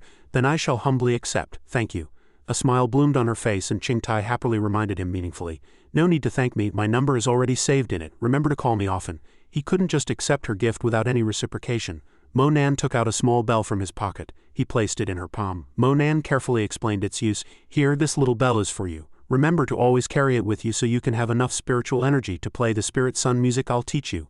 Qingtai picked up the bell, looking at it intently. And like a child, she curiously shook it in the air. She glanced to the side. He also had an identical bell and he was looking at it thoughtfully. Qingtai suddenly felt a surge of sweetness in her heart. She looked at the gift with a beaming smile, cherishing it deeply. "Okay, I'll carry it every day." At this moment, Qingtai was intently practicing the piano under Mo Nan's observation and guidance. But she was still not satisfied with the piece she had just played. Qingtai sighed in frustration, wanting to learn his humming style. "I still feel it's very different from before. Do you have any secret to playing with a leaf?" Mo Nan didn't have any special talent either. He calmly said, "Just practice more." Then Mo Nan took out a new music score, allowing her to practice more songs of different styles. "Oh, and I've added lyrics. Take a look. This song is called Weak Water 3000. Now practice these 2 pages, then we'll find a place to try it out." Outside the park, a street singer was performing in the crowd. The two walked over calmly. Qingtai seemed to be preparing for something, so she appeared a little hesitant. He saw this and turned to look at her, nodding in encouragement. This action indeed gave Qingtai courage, and then she cautiously asked the singer, "Excuse me, I'm sorry to interrupt. Could I borrow your spot to sing a song?" After getting permission, Qingtai plugged her phone's music cable into the speaker. She took a deep breath, calming herself. Qingtai sang the melodious tune softly with her own voice. The surrounding onlookers praised her sweet singing. Drivers on the road also stopped their cars just to fully appreciate the song Qingtai was performing. She was no longer shy, instead she was fully immersed in every lyric and every note. Weak water 3000, I'll take but one scoop. Some even took out their phones to record this girl with a heavenly voice. The street singer also commented with interest. Beautifully sung. The crowd cheered with affection, applauding Qingtai's performance. She turned to look at Mo Nan, eager to see his reaction. Mo Nan stood to the side, also satisfied with her performance. He praised, "Congratulations, you succeeded." But Qingtai couldn't feel happy. She understood the deeper meaning of the song she had just sung, so a thoughtful expression involuntarily appeared on her face. What exactly had he been through to compose such poignant lyrics? Was there only her in his heart? The scene switched to Mo Nan walking down the corridor of the teaching building. A group of boys were gathered, discussing animatedly. "This song is really good. She truly is a talented girl. I heard she composed this song herself." Suddenly, Auntie Tan's voice called out to him, "Mo Nan, wait." He also happily turned around and replied, "Hello, Auntie Tan." She walked up to Mo Nan and asked with concern, "I haven't seen you in a long time. Did you have a fight with Yutong at her birthday party last time? Why was she so angry when she came back?" Mo Nan heard Auntie Tan say this and shook his head sadly. "Auntie Tan, I didn't fight with Yutong." Seeing him like this, she also offered an apologetic comfort. "I know you wouldn't do that. Auntie Tan hopes you study hard and get into a good university in the future. Tomorrow is the second day of the second lunar month and Yutong has invited a few classmates. Auntie Tan will cook some delicious food for everyone." Hearing this news, Mo Nan fell into thought. "The second day of the second lunar month, huh?" He smiled kindly and gratefully placed his hand on Auntie Tan's shoulder. "Auntie Tan, don't worry. My grades are enough for me to go wherever I want. Thank you for your concern, but I can't make it tomorrow." Hearing him refuse, she merely smiled and encouraged him unconsciously. "All right, just tell Auntie Tan if anything comes up." Then Mo Nan turned to leave, not forgetting to wave goodbye to Auntie Tan. "Okay, goodbye Auntie Tan, I'm going to class." The long class ended, the sun set, and students left school. Mo Nan walked while answering his phone. "Hello, who is this?" A middle-aged man's voice sounded, identifying himself. "True disciple Mo, I'm Master Xiang. Tomorrow is the second day of the second lunar month," the dragon's head raising. "I wonder if you'll have time to gather?" He walked calmly, putting his hands in his pockets, and replied, "All right, I'll be there." The person on the other end of the phone was very happy. "Good, excellent. Then I'll send a car to pick you up." "No need, just send me the address, I'll go myself." Mo Nan gradually walked towards the road behind the school, the scene shifting to a luxurious community with tall buildings and luxury cars. Each building soared into the clouds, very modern.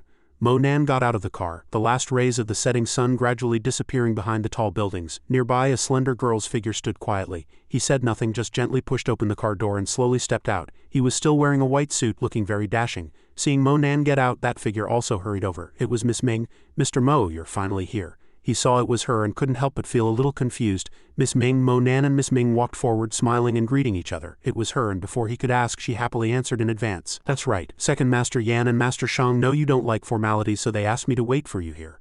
"Don't worry, I understand this point." Mo Nan didn't decline, just smiled and politely thanked her. "Then I'll trouble you." The two then walked together, the sunset glow casting over the road with scattered pedestrians around. Suddenly, Miss Ming stopped. She happily pointed in a direction and said to Mo Nan, "This is the scenery of the small town and there are still many ancient stone steps preserved there.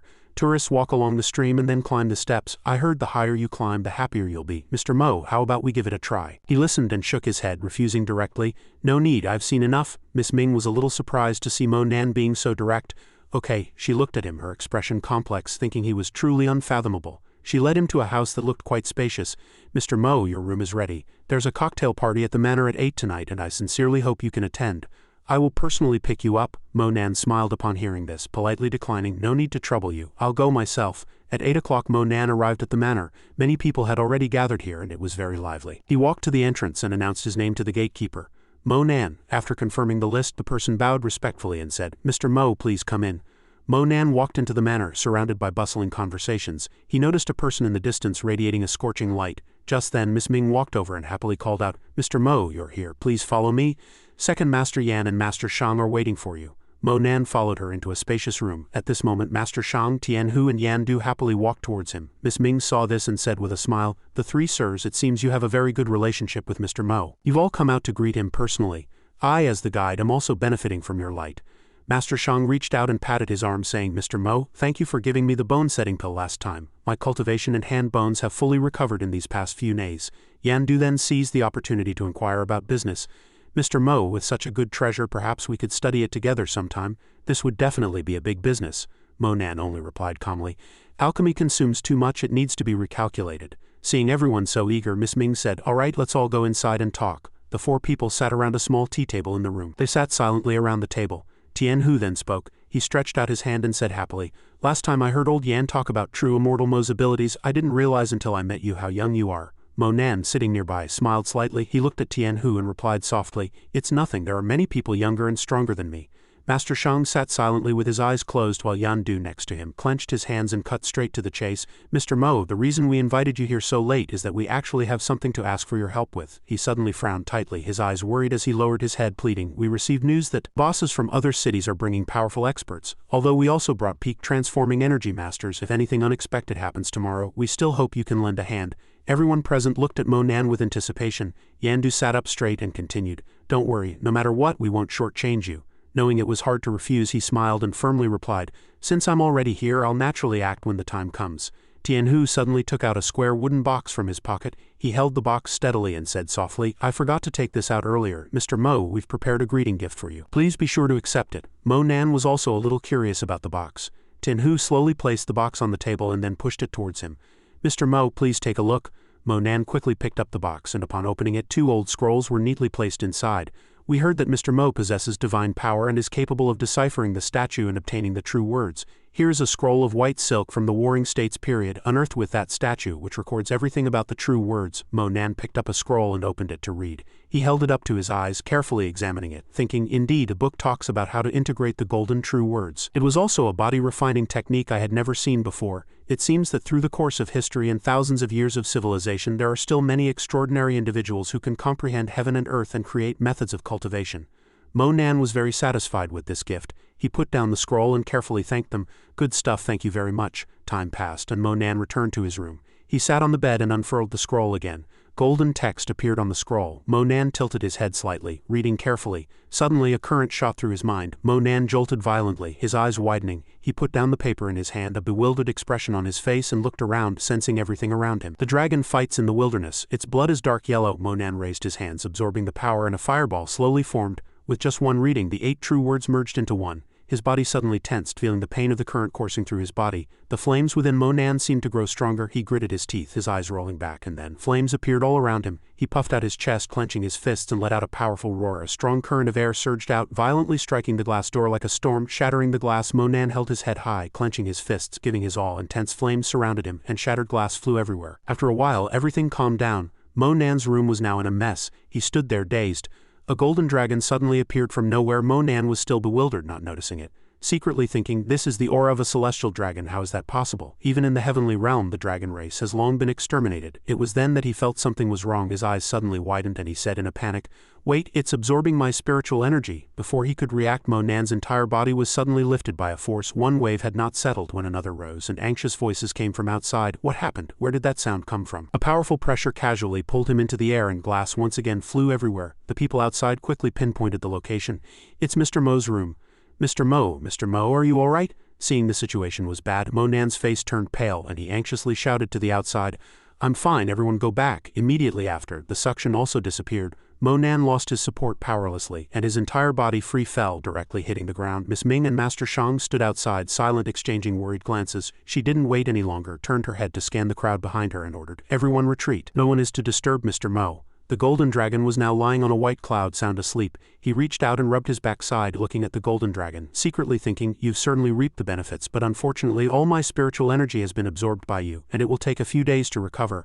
I just hope I don't need to act tomorrow." After a long time, the two outside could no longer wait and anxiously asked loudly, "Mr. Mo, are you really all right? Can we come in?" Mo Nan was drawn by the sound, poked his head out the door, and said, "Come in." He stood up, clutching his aching body. The two walked into Mo Nan's room and were astonished to see the mess. He was startled and walked up to him, asking with fear and curiosity, "Mr. Mo, what exactly happened to you?" Miss Ming stepped forward, picked up the scroll, and murmured with a scrutinizing gaze, "Could there be something wrong with this Warring States silk book?" Mo Nan struggled to prop himself up, slightly squinting one eye, and requested, "Miss Ming, please change my room. I'm fine, you don't need to worry." Master Shang's face turned black with anger. He clenched his fist, turned his head, and secretly cursed. "It must have been that bastard Yan dog who sold this junk, causing Mr. Mo to become like this, and he's still out drinking. I'll get him when I catch him." He let out a helpless, bitter laugh. Time flew by, and a few days passed. In the courtyard of a luxurious castle, people gathered around a red circle. It was the second day of the second lunar month, and Mo Nan was also in the crowd. He calmly stood with his hands in his pockets, looking behind the crowd. "It's really you, buddy." Xianxia was sitting next to Mo Nan at some point. He turned his head in surprise and whispered, "Xianxia, what a coincidence." He held a golden, crispy chicken leg in his hand. Xianxia glanced at Mo Nan and said, "Isn't it? Are the bells I sold you a few days ago still working well? The two stood side by side in the crowd. He propped himself up excitedly replying, of course, your 14 million yuan item, of course it has to work well. He still tightly gripped the food in his hand, a slight sweat on his forehead, and glanced over saying, brother, you sound a bit sour. We're all fair business, aren't we?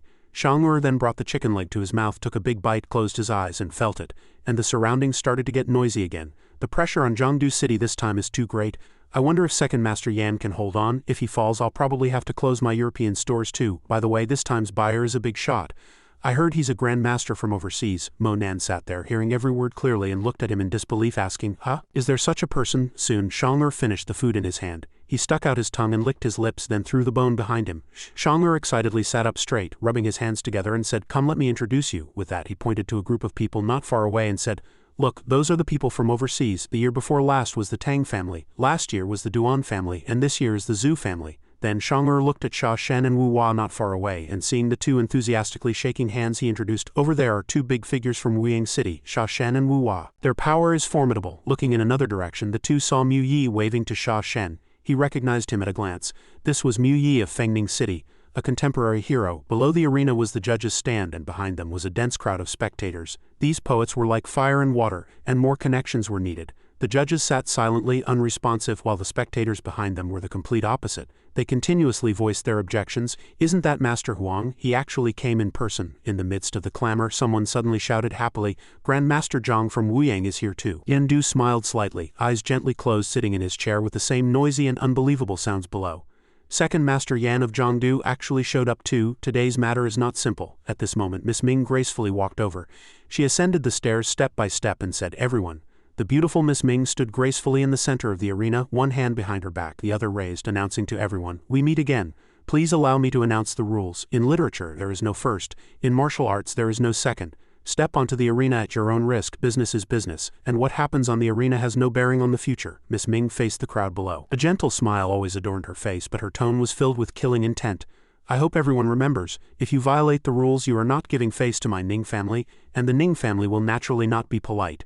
After announcing the rules, she gracefully stepped down from the stage. Everyone looked at Miss Ming's retreating figure and couldn't help but sigh, as expected of a stunning beauty who would dare not give her face. Grandmaster Zhang leaned back in his chair motionless, but Sha Shen on the side stood up abruptly without ceremony, shouting, Shang family, you haven't forgotten last year's incident, have you? I said I'd settle accounts with you this year, and now the time has come. Finally, he stood up, satisfied and arrogant, happily pointing at Grandmaster Zhang, confidently saying, I also want Grandmaster Zhang to see how anxious you are this year. His eyes were filled with determination, his hands clenched, stretching his muscles and bones, looking straight ahead. Grandmaster Zhang stood up straight. He rubbed his neck a few times, then continuously rotated his head. Immediately after, Grandmaster Zhang suddenly opened his eyes wide, puffed out his chest and roared loudly. He leapt up abruptly, arms spread wide, and landed lightly in the center of the arena. This distance was at least over 10 meters.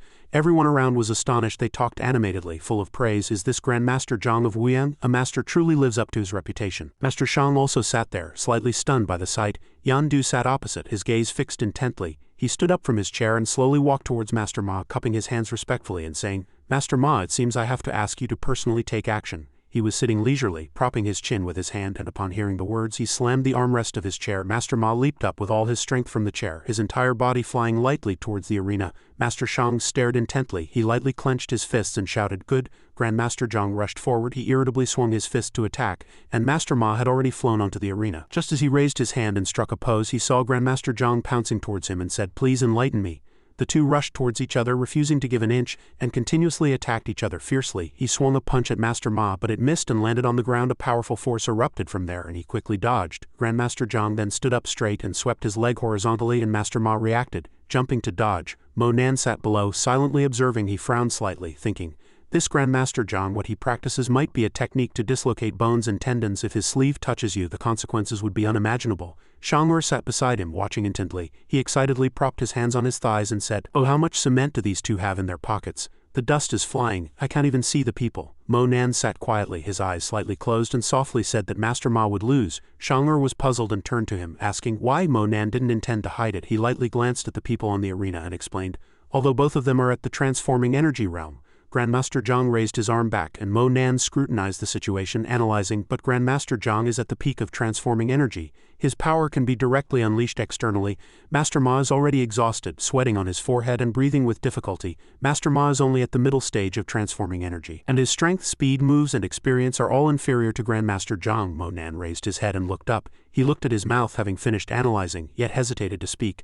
I saw them fighting fiercely, and he agilely grabbed his wrist. Grandmaster Zhang looked at Master Ma happily. He forcefully twisted his arm and said, "You dare to fight me with this much strength?" Master Ma painfully scrunched his face. He struggled to pull his arm free, shouting, "My hand, my right hand." Taking advantage of Master Ma's oversight, Grandmaster Zhang shot a burst of power into his abdomen, sending him reeling. He looked at Master Ma spitting blood and said with horrified disdain, "Get back to your stinking mud pit." Unable to fight any longer, he fell helplessly off the arena, collapsing directly onto the ground. Grandmaster Zhang stood up straight, satisfied. He stood with his hands behind his back, listening to the announcement, "Winner Grandmaster Zhang of Wuying City." Xianxia clasped his hands. Leaning back in his chair, he smiled happily and said, "Shang family, you won't need to run that route anymore. Land transport and a few other batches of goods, I'll hand them over. They'll all be directly taken over by me. Of course, those fishing boats of yours don't belong to you anymore either. Any objections?" Master Shang gritted his teeth and endured. He clenched his fists and replied in a low voice, "No objections." Upon hearing this, Xianxia began to taunt again. He gently closed his eyes and said loudly, "How dare you have any objections?" The onlookers below also saw this interesting scene, and they secretly chuckled in mockery. He was infuriated, his clenched hands constantly trembling. Dian Hu sat beside him, quickly leaning out to soothe him. Too much anger, less getting angry. Master Shang's face was grim, his gaze shifting elsewhere, enduring silently and thinking, "Very well, once true Immortal Mo recovers, I'll definitely trample Wuying City underfoot." Xianxia gripped his chair with one hand, raised the other, completely relaxed, and said happily, "Peaceful and calm, I now have a fleet of boats, which means I am also qualified to compete for the ports of the double-stream shipping route."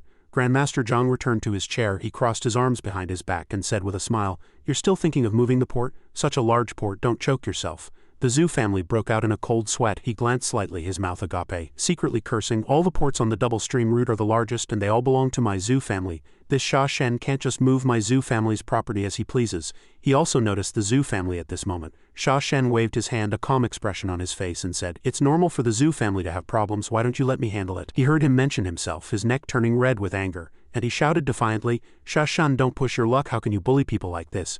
As soon as his words fell, the Zhu family suddenly paused, a bewildered expression on his face, looking around. Master Shang silently looked away, his face still filled with unwilling anger. Dian Hu still maintained his composure. He smiled slightly, his eyes narrowing into slits, and Yandu's expression was even more evident. He was in a bad mood, his face ashen, his hands crossed over his mouth, remaining silent. Xianxia sat with his legs crossed. He leaned back in his chair, confidently patted his chest, and said, "That's how it is, little brother Zhu. You just focus on your business from now on. Don't meddle in other people's lives anymore." Since no one could help him, he gritted his teeth, closed his eyes in anger, and thought to himself, "What do these Zhongdu leaders eat to survive?" Xianxia still didn't give up. He excitedly looked elsewhere and loudly disparaged, "Also, the Duan family's business recently went bankrupt. Such a large piece of cake, you few people secretly ate it all up. Don't your consciences hurt?" The people who were just smiling are now silent and unafraid, their faces pale, thinking to themselves, "This mad dog, he's truly crazy." Xianxia leaned back in his chair, revealing a pleasant, wicked smile, and everyone watched his actions and words, worried for him. Doesn't he know that as long as he loses one match, everything before him will be taken away?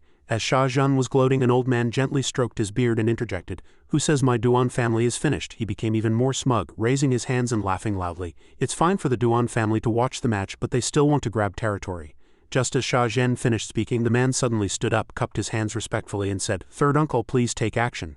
Duan-san slowly appeared from afar at this moment. He was tall and burly, standing fiercely in front of Grandmaster Zhang, who was scared and sweating profusely, his eyes blurry as he glanced around in disbelief. Monan sat there, looking at him with bright eyes, intently watching the scene before him, shouting, "Xianxia is finished." Duan-san rushed forward without a word, his massive figure overshadowing a corner of the arena. Xianxia's eyes widened, and he shouted in surprise, "Who's that?" Duan-san landed, and the arena surface was dented with dust and smoke swirling up. He stood with his arms crossed, arrogantly shouting, "Useless Grandmaster Zhang, hurry up and come to your death." Grandmaster Zhang frowned and cursed angrily. "It seems I was too lenient. Someone actually dares to be presumptuous in front of me." Duan-san still stood his ground, but the pressure he exuded was awe-inspiring. "No one in Jiangnan. You old dog, you've only learned 2 tricks and you dare to put on airs. Very well, I'll stand still and let you have 3 moves. If you can break my defense within 3 moves, I will cripple my own martial arts on the spot." Grandmaster Zhang charged forward with his fist. "It's just externalized chi protecting the body, nothing remarkable." Duan-san stood motionless, letting him approach within an inch. Duan-san merely exhaled a breath, forming a barrier in front of him, and nothing could stop it. Seeing Grandmaster Zhang completely blocked, the audience exclaimed in amazement, Light wall, it's truly miraculous. Am I in a world of immortal heroes? The crowd below discussed actively. This is definitely not externalized chi. This is the transforming energy realm. My god, he has already broken through the transforming energy realm. He's actually formed a chi shield. Xia Shen's face was grim. When he heard the crowd behind him discussing how no one had broken through to the chi shield realm for over a decade, he realized a peerless master was hidden here. Grandmaster Zhang propped himself up, his body trembling as he stood. Duan-san held out 2 fingers in front of him, chuckling. I'll give you a chance, you have 2 more punches. Grandmaster Zhang angrily gritted his teeth, his eyes flashing with fury. He seized the opportunity to leap, clenching his fists and attacking Duan-san. Duan-san, protected by a massive chi shield, was completely unharmed. This is a true chi shield, truly a chi shield master. Grandmaster Zhang clasped his hands together and softly said, I concede. May I ask for your esteemed name, senior?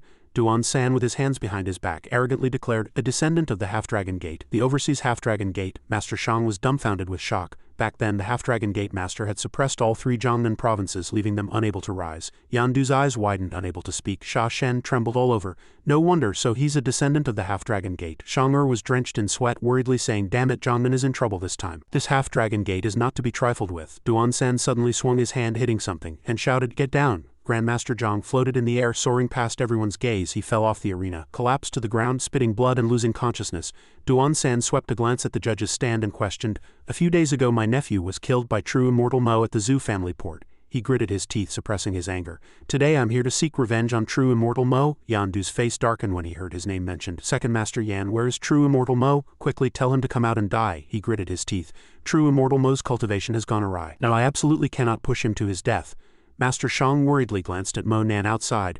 True Immortal Mo, have your injuries recovered? The crowd below buzzed with discussion, while Mo Nan sat motionless, assessing the situation around him. Duan-san stood in the center of the arena, took a deep breath and shouted loudly, True Immortal Mo, get out here now. Weren't you arrogant when you killed my nephew? Now you know how to be afraid of death. If you don't come out, I'll turn Jiangdu City upside down and make sure no one has peace. Shang leaned into Mo Nan's ear and whispered, if I stood up right now, what do you think would happen? It would definitely be shocking. He was chattering endlessly, but was startled when Mo Nan stood up. But that's just something to imagine. Mo Nan, dressed in a white suit, elegantly spoke aloud. Are you looking for me? Miss Ming suddenly stood up, saying in a panic, Mr. Mo, you don't have to force yourself. I can help you deal with him. Mo Nan stood amidst the crowd, yet he was exceptionally conspicuous. Duan-san was drawn to him. His gaze falling upon Mo Nan, he frowned deeply and shouted, I'm looking for true Immortal Mo. Are you standing here to cause trouble and seek death? Mo Nan looked up and answered with conviction, I am the true Immortal Mo you are looking for. Zhu couldn't hide his excitement and shouted loudly, True Immortal Mo, it's really you. We finally have the chance to behold your esteemed presence. Yandu clasped his hands, repeatedly reminding, True Immortal Mo, the opponent is a Chi Shield Master. You must be careful. Master Shang's forehead was creased with worry. True Immortal Mo, honor and disgrace rest on this single moment. It's all up to you. Seeing Mo Nan's slender back, everyone around felt doubtful. What? Is he really true Immortal Mo? I've been hearing about true Immortal Mo recently, but I didn't expect him to be so young. 2 young men cursed in surprise. If it weren't for Second Master Yan's sake, we wouldn't take him seriously. I just can't believe it. How can there be such a young true immortal? He's clearly just a student. Duan-san scrutinized Mo Nan disdainfully, saying, You don't have a trace of internal energy on you. How could you have killed my nephew? Did you sneak attack him with a gun? Mo Nan chuckled lightly and calmly replied, Do I need a gun? Duan-san pointed at Mo Nan's face and roared, I don't believe it. Mo Nan slightly lowered his head, a meaningful smile playing on his lips. Mo Nan lightly leapt into the air, and the crowd below looked up intently. He leapt high, striking a soaring pose in midair. Suddenly Mo Nan sharply swooped down, stepping on Duan-san's back. Everyone around widened their eyes, exclaiming in surprise, What chi? A Chi Shield Realm expert was actually trampled underfoot by Mo Nan so easily. Duan-san's body continuously trembled. He continuously pounded the ground, roaring, I'll kill you, I'll kill you. After a while the arena floor gradually began to crack, and the fissures spread. Mo Nan forcefully stomped on Duan-san's head again. Did I give you permission to stand up? The audience below was in an uproar. Too strong. True Immortal Mo actually possesses such terrifying power. Duan-san raised his head, frowning and cursing. Despicable and shameless, you're just sneak attacking. If you have the guts, let me go and we'll fight fair and square. Mo Nan widened his eyes, struggling to force a playful smile. All right, Mo Nan spun his body, heavily kicking Duan-san in the cheek. Then I'll make you lose. Convinced.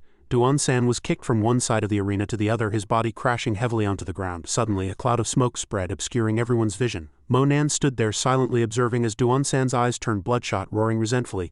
Let me show you. Duan-san's body suddenly grew larger, his clothes tearing along with it.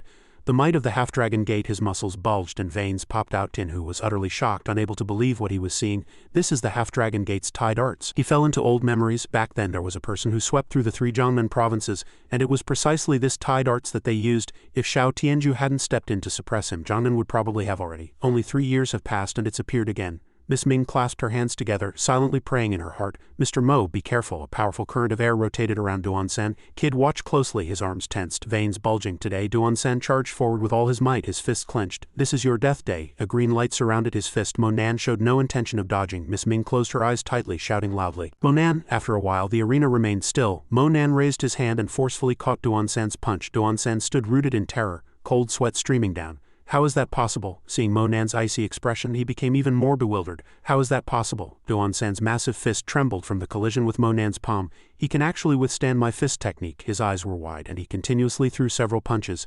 Go to hell, die for me. Monan's pupils suddenly contracted, his hands swiftly blocking all attacks. Master Shang's brow was furrowed with worry, his pupils gradually narrowing. Yandu was so nervous he unconsciously straightened his back. Sweat continuously streamed, and dust filled the entire arena. The crowd below was helpless, unable to see anything. Shang'er's face was continuously drenched in sweat.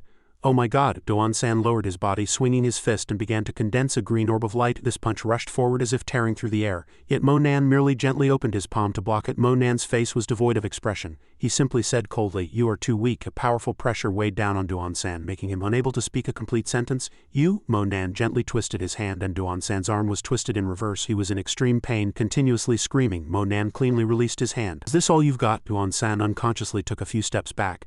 "You're just fast. Don't think you can break my chi shield." Monan's eyes slightly narrowed, and he merely softly retorted, "Is that so?" Monan puffed out his chest, opened his mouth wide, and took a deep breath, then suddenly shouted loudly with mighty internal energy. The sound wave formed by the internal energy violently struck the chi shield, and cracks gradually appeared on it. In less than a second, the shield shattered into countless fragments, and Duan-san fell to the ground. He squinted one eye, enduring the intense pain that assailed him.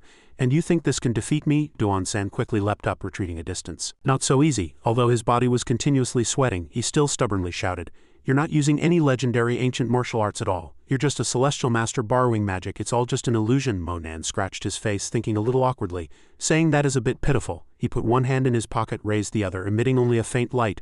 "Let mortals open their eyes. Let me show you an immortal." Two beams of light encircled Monan's legs, then settled on his shoes. Then Monan leapt up, struck the ground with a palm, and shouted, 14 hands of mending heaven. First stance, cloud dispersion." This punch formed a massive burst of spiritual energy. It repelled Duan-san backward. Duan-san flew over everyone's heads, leaving everyone dumbfounded with surprise. Some people frantically reached out, shouting, "Quick, quick, catch him, catch Duan-san." However, due to Duan-san's massive body, everyone was crushed beneath him, groaning in pain. "It's over." Everyone present simultaneously stood up, each maintaining the same serious demeanor. Then everyone cheered and danced with joy. "Oh my god, so strong," the young man excitedly turned and praised. He sent a chi shield master flying with just one palm strike. His friend next to him echoed, "That was an aerial move." One strike sent the opponent flying over 10 meters. "What kind of immortal is this? I want to become his disciple." Master Shang observed, his mind meticulous, thinking, "From now on, true Immortal Mo's name will definitely resound throughout Jiangnan province. Such a person must be befriended." Yandu stood on the other side, also smiling happily. He shared the same thought as Master Shang. The crowd below looked up at Monan, shouting loudly, "True Immortal Mo, you're not human. True Immortal Mo, you are a god." However, on the viewing platform, Monan had his back to the crowd. He covered the bloodstain at the corner of his mouth, pretending everything was normal. Miss Ming stood below, looking at him with concern. True Immortal Mo is injured, and he's still trying to pretend nothing happened. She placed her hand on her chest, thinking, if he really was all right, why would he have that expression? With such a powerful man by my side, I would definitely not feel lonely. Suddenly, a sound echoed in the air, and everyone shifted their gaze to look behind them. Duan-san had already stood up, continuously drinking from a bottle of water in his hand. He suddenly exhaled a breath, then threw the empty bottle aside. Duan-san gestured to his subordinates with his hand, saying, "All of you get out of my way." He arrogantly pointed at his chest and declared, "What true Immortal Mo? But I am invincible." Duan-san quickly ascended the arena, and at this moment Monan also turned to observe him. The crowd below discussed animatedly, "How is he still standing? What, this kid can actually still stand up? Was that terrifying move earlier just for show?" Duan-san directly pointed at Monan and threatened, "Stop pretending, you're bleeding from the corner of your mouth. That move just now must have consumed a lot of internal energy, didn't it?" Monan didn't even glance at him, replying in a flat tone, "Even if you took some evil medicine, you can only barely walk. If you want to die." Duan-san threw his head back and laughed loudly. "Fight, we must fight. How can I not avenge the Half-Dragon Gate's enemies? But I don't need to personally act." Having said that, he extended his hand towards the Evil King, introducing, "Brother Evil King, this true Immortal Mo understands Celestial Master borrowing magic. He's very suitable to be your opponent. What are you waiting for? Come out quickly. Hearing this name, Monan was a little surprised, his gaze following the direction of Duansan's finger. The evil king walked over leaning on a staff. He wore a hat that covered half his face. On the back of the evil king's hand which held the staff was printed a bee motif. Perhaps that was his symbolic animal. Monan's brow furrowed deeply. Thinking to himself, he's the evil cultivator. He watched the evil king approach step by step and spoke. So the evil cultivator really is here. You coward, if you hadn't shown up I would have had a hard time finding you. The evil king lowered his head and softly asked, You already knew about me? Monan raised his hand to wipe away the bloodstain at the corner of his mouth and said, If I didn't pretend to bleed a little, how could I lure you out? The evil king's lips curved slightly, and he chuckled. The feeling is mutual. You are definitely not my opponent. Having said that, he transformed into spiritual energy that enveloped the wooden staff, leaving behind a chilling remark, I have revealed myself. The crowd below erupted in exclamations. Everyone's face turned pale, having witnessed the evil art firsthand. One person stepped forward to warn the crowd, This is an yin spirit evil cultivator. Everyone be careful. Chao Zhang shouted in the crowd. Damn it, overseas Duan family, you actually colluded with an evil cultivator. Wan Chun stood nearby, also speaking to reassure everyone. Everyone don't panic. Many Taoist masters have come today. These yin spirits are just a small matter. There's nothing to worry about. Suddenly, two figures simultaneously flew out from two directions, flying towards Monan. The Ling Shen duo appeared with Mo Kai, shouting, True immortal Mo, please rest, leave this to us. They stood together in front of Monan. Mo Kai then said, That's right, true immortal Mo, leave the ghost catching to us, we are experts. Monan's expression became serious, his gaze sharp as he looked straight ahead. A large number of yin spirits and ghostly figures flew out from the evil king's staff. They rushed out vying with each other, emitting several piercing shrieks. These spiritual energies gathered together, continuously intertwining to form a whirlwind. Mo Kai then shouted loudly, Vile creature, you've actually refined such a wicked evil art as the 100 Ghost Night Parade. However, the evil king calmly replied, Haven't quite a few people died by your hands as well? You're all equally despicable. Why pretend to be noble? Mo Kai was enraged, shouting loudly. With 100 ghosts running wild, do you intend to turn everyone here into ghosts? Ling Shen turned to the crowd, loudly cautioning, Everyone do not be possessed by these yin spirits, otherwise you will forever become unconscious puppets, unable to do anything as you please. The evil king continuously waved his wooden staff from the side, shouting, 100 ghosts dancing wildly. The crowd below immediately fell into chaos, scattering and fleeing, screaming as they ran, True immortal Mo. Help, help, help. The Taoist masters also tried to climb onto the arena, shouting, Quick, get to true immortal Mo's side. The yin spirits dare not approach him, Mo Kai complained while casting spells. Damn it, there are too many of them. The evil king stood to the side, a hint of a challenging smile on his lips. What's wrong, true immortal Mo? Only then did Monan begin to act. He swiftly moved into a ready stance, then condensed a golden stone in his hand, his gaze sharp as he looked ahead, saying, Petty ghost tricks. Monan kicked the stone with his foot, shouting, Trash! The golden stone flew directly towards the evil king. He blocked with his staff but was still sent reeling backward. The evil king raised his staff, revealing a disdainful smile, and said, True immortal Mo, what? In front of me, the evil king, you still have to tremble and dare not speak. On the other side, Yandu was screaming miserably. True immortal Mo, help! Miss Ming also desperately cried for help at this moment. True immortal Mo, help! The evil king raised his staff again, asserting, No one under heaven is my opponent. Monan calmly raised his palm, which held two spherical objects, and retorted in a low voice, No one under heaven is your opponent. Is there such a world? He casually tossed the two spherical objects into the air. As they flew into the air, they were enveloped in electric light. With Monan's roar, a bolt of lightning began to appear. Myriad laws transform into heavenly thunder. Lightning began to roar, forming continuous electric currents interwoven like a spiderweb. Monan raised his palm, his face devoid of any expression. Then he tightly clenched his hand, and the thunder grew even louder. The lightning began to converge into a beam, emitting fine rays of light in all directions, then forming a barrier. The yin energy was thus shattered to pieces. Everyone present was astonished, their mouths agape, their eyes wide. Within the lightning, a huge pillar of thunder formed. Monan stood tall and proud amidst the thunder. He retracted the lightning, confidently stating, Just a small insect, daring to be arrogant in front of me. Monan used a lightning rope to break the evil king's wooden staff and reprimanded, courting death. The evil king screamed in fear. You can control heavenly thunder. Impossible, impossible. He assumed a whipping stance and continued, You evil cultivator's audacity is quite something, daring to challenge me here. I naturally can't disappoint your good intentions, and I'll send your soul flying in the process. Then he used the lightning rope to repeatedly whip the evil king, who dodged in pain. Immediately after, the ghost within the evil king appeared. It frantically struggled free from the evil king's body, trying to escape. However, even after escaping the evil king's body, it couldn't evade Monan's lightning whip and was struck in half. After dealing with the evil king, he looked at Duan Sanbao. Now it's your turn. He gesticulated wildly and shrieked, Don't kill me, you can't kill me. I'm from the Half-Dragon Gate, my master will kill you. However, before he could escape, Monan's whip struck again. He turned and left, leaving Duan San to wrestle with the lightning whip. When he felt it was enough, he walked forward, gently reaching out to grab the whip. Monan wielded the whip a few times, and the evil king's yin energy that had been on Duan San was all dispersed. Everyone observed silently at this moment. Then everyone was amazed by Mo Nan's talent, even widening their eyes after wrestling with the lightning whip for a while. Smoke billowed from the sunken center of the arena and a corpse stood there, astonishing everyone. "Who is that?" Yandu looked up, his mouth stretched to its widest extent. Miss Ming remained somewhat frightened, observing everything with worried eyes. Mo Nan, having completed his task, had transformed into a man with long white hair, yet he still maintained a noble demeanor. Seeing this, everyone had the same thought. To be able to summon heavenly thunder was already impressive, but to be able to wield it and attack with the flowing immortal technique was unexpected. Some young people below the stage began to discuss excitedly. "Am I dreaming? He can really control heavenly thunder. It's incredible. This is a true master," a man in the crowd pointed and shouted. "Look quickly, 2 piles of ashes. They're in the shape of 2 people." Everyone looked at the charred forms of Duan-san and the evil king in the ashes and exclaimed, "Heavenly thunder, I can't believe it incinerated the evil king and Duan-san completely." Everyone in the venue looked at each other, and a sudden silence fell.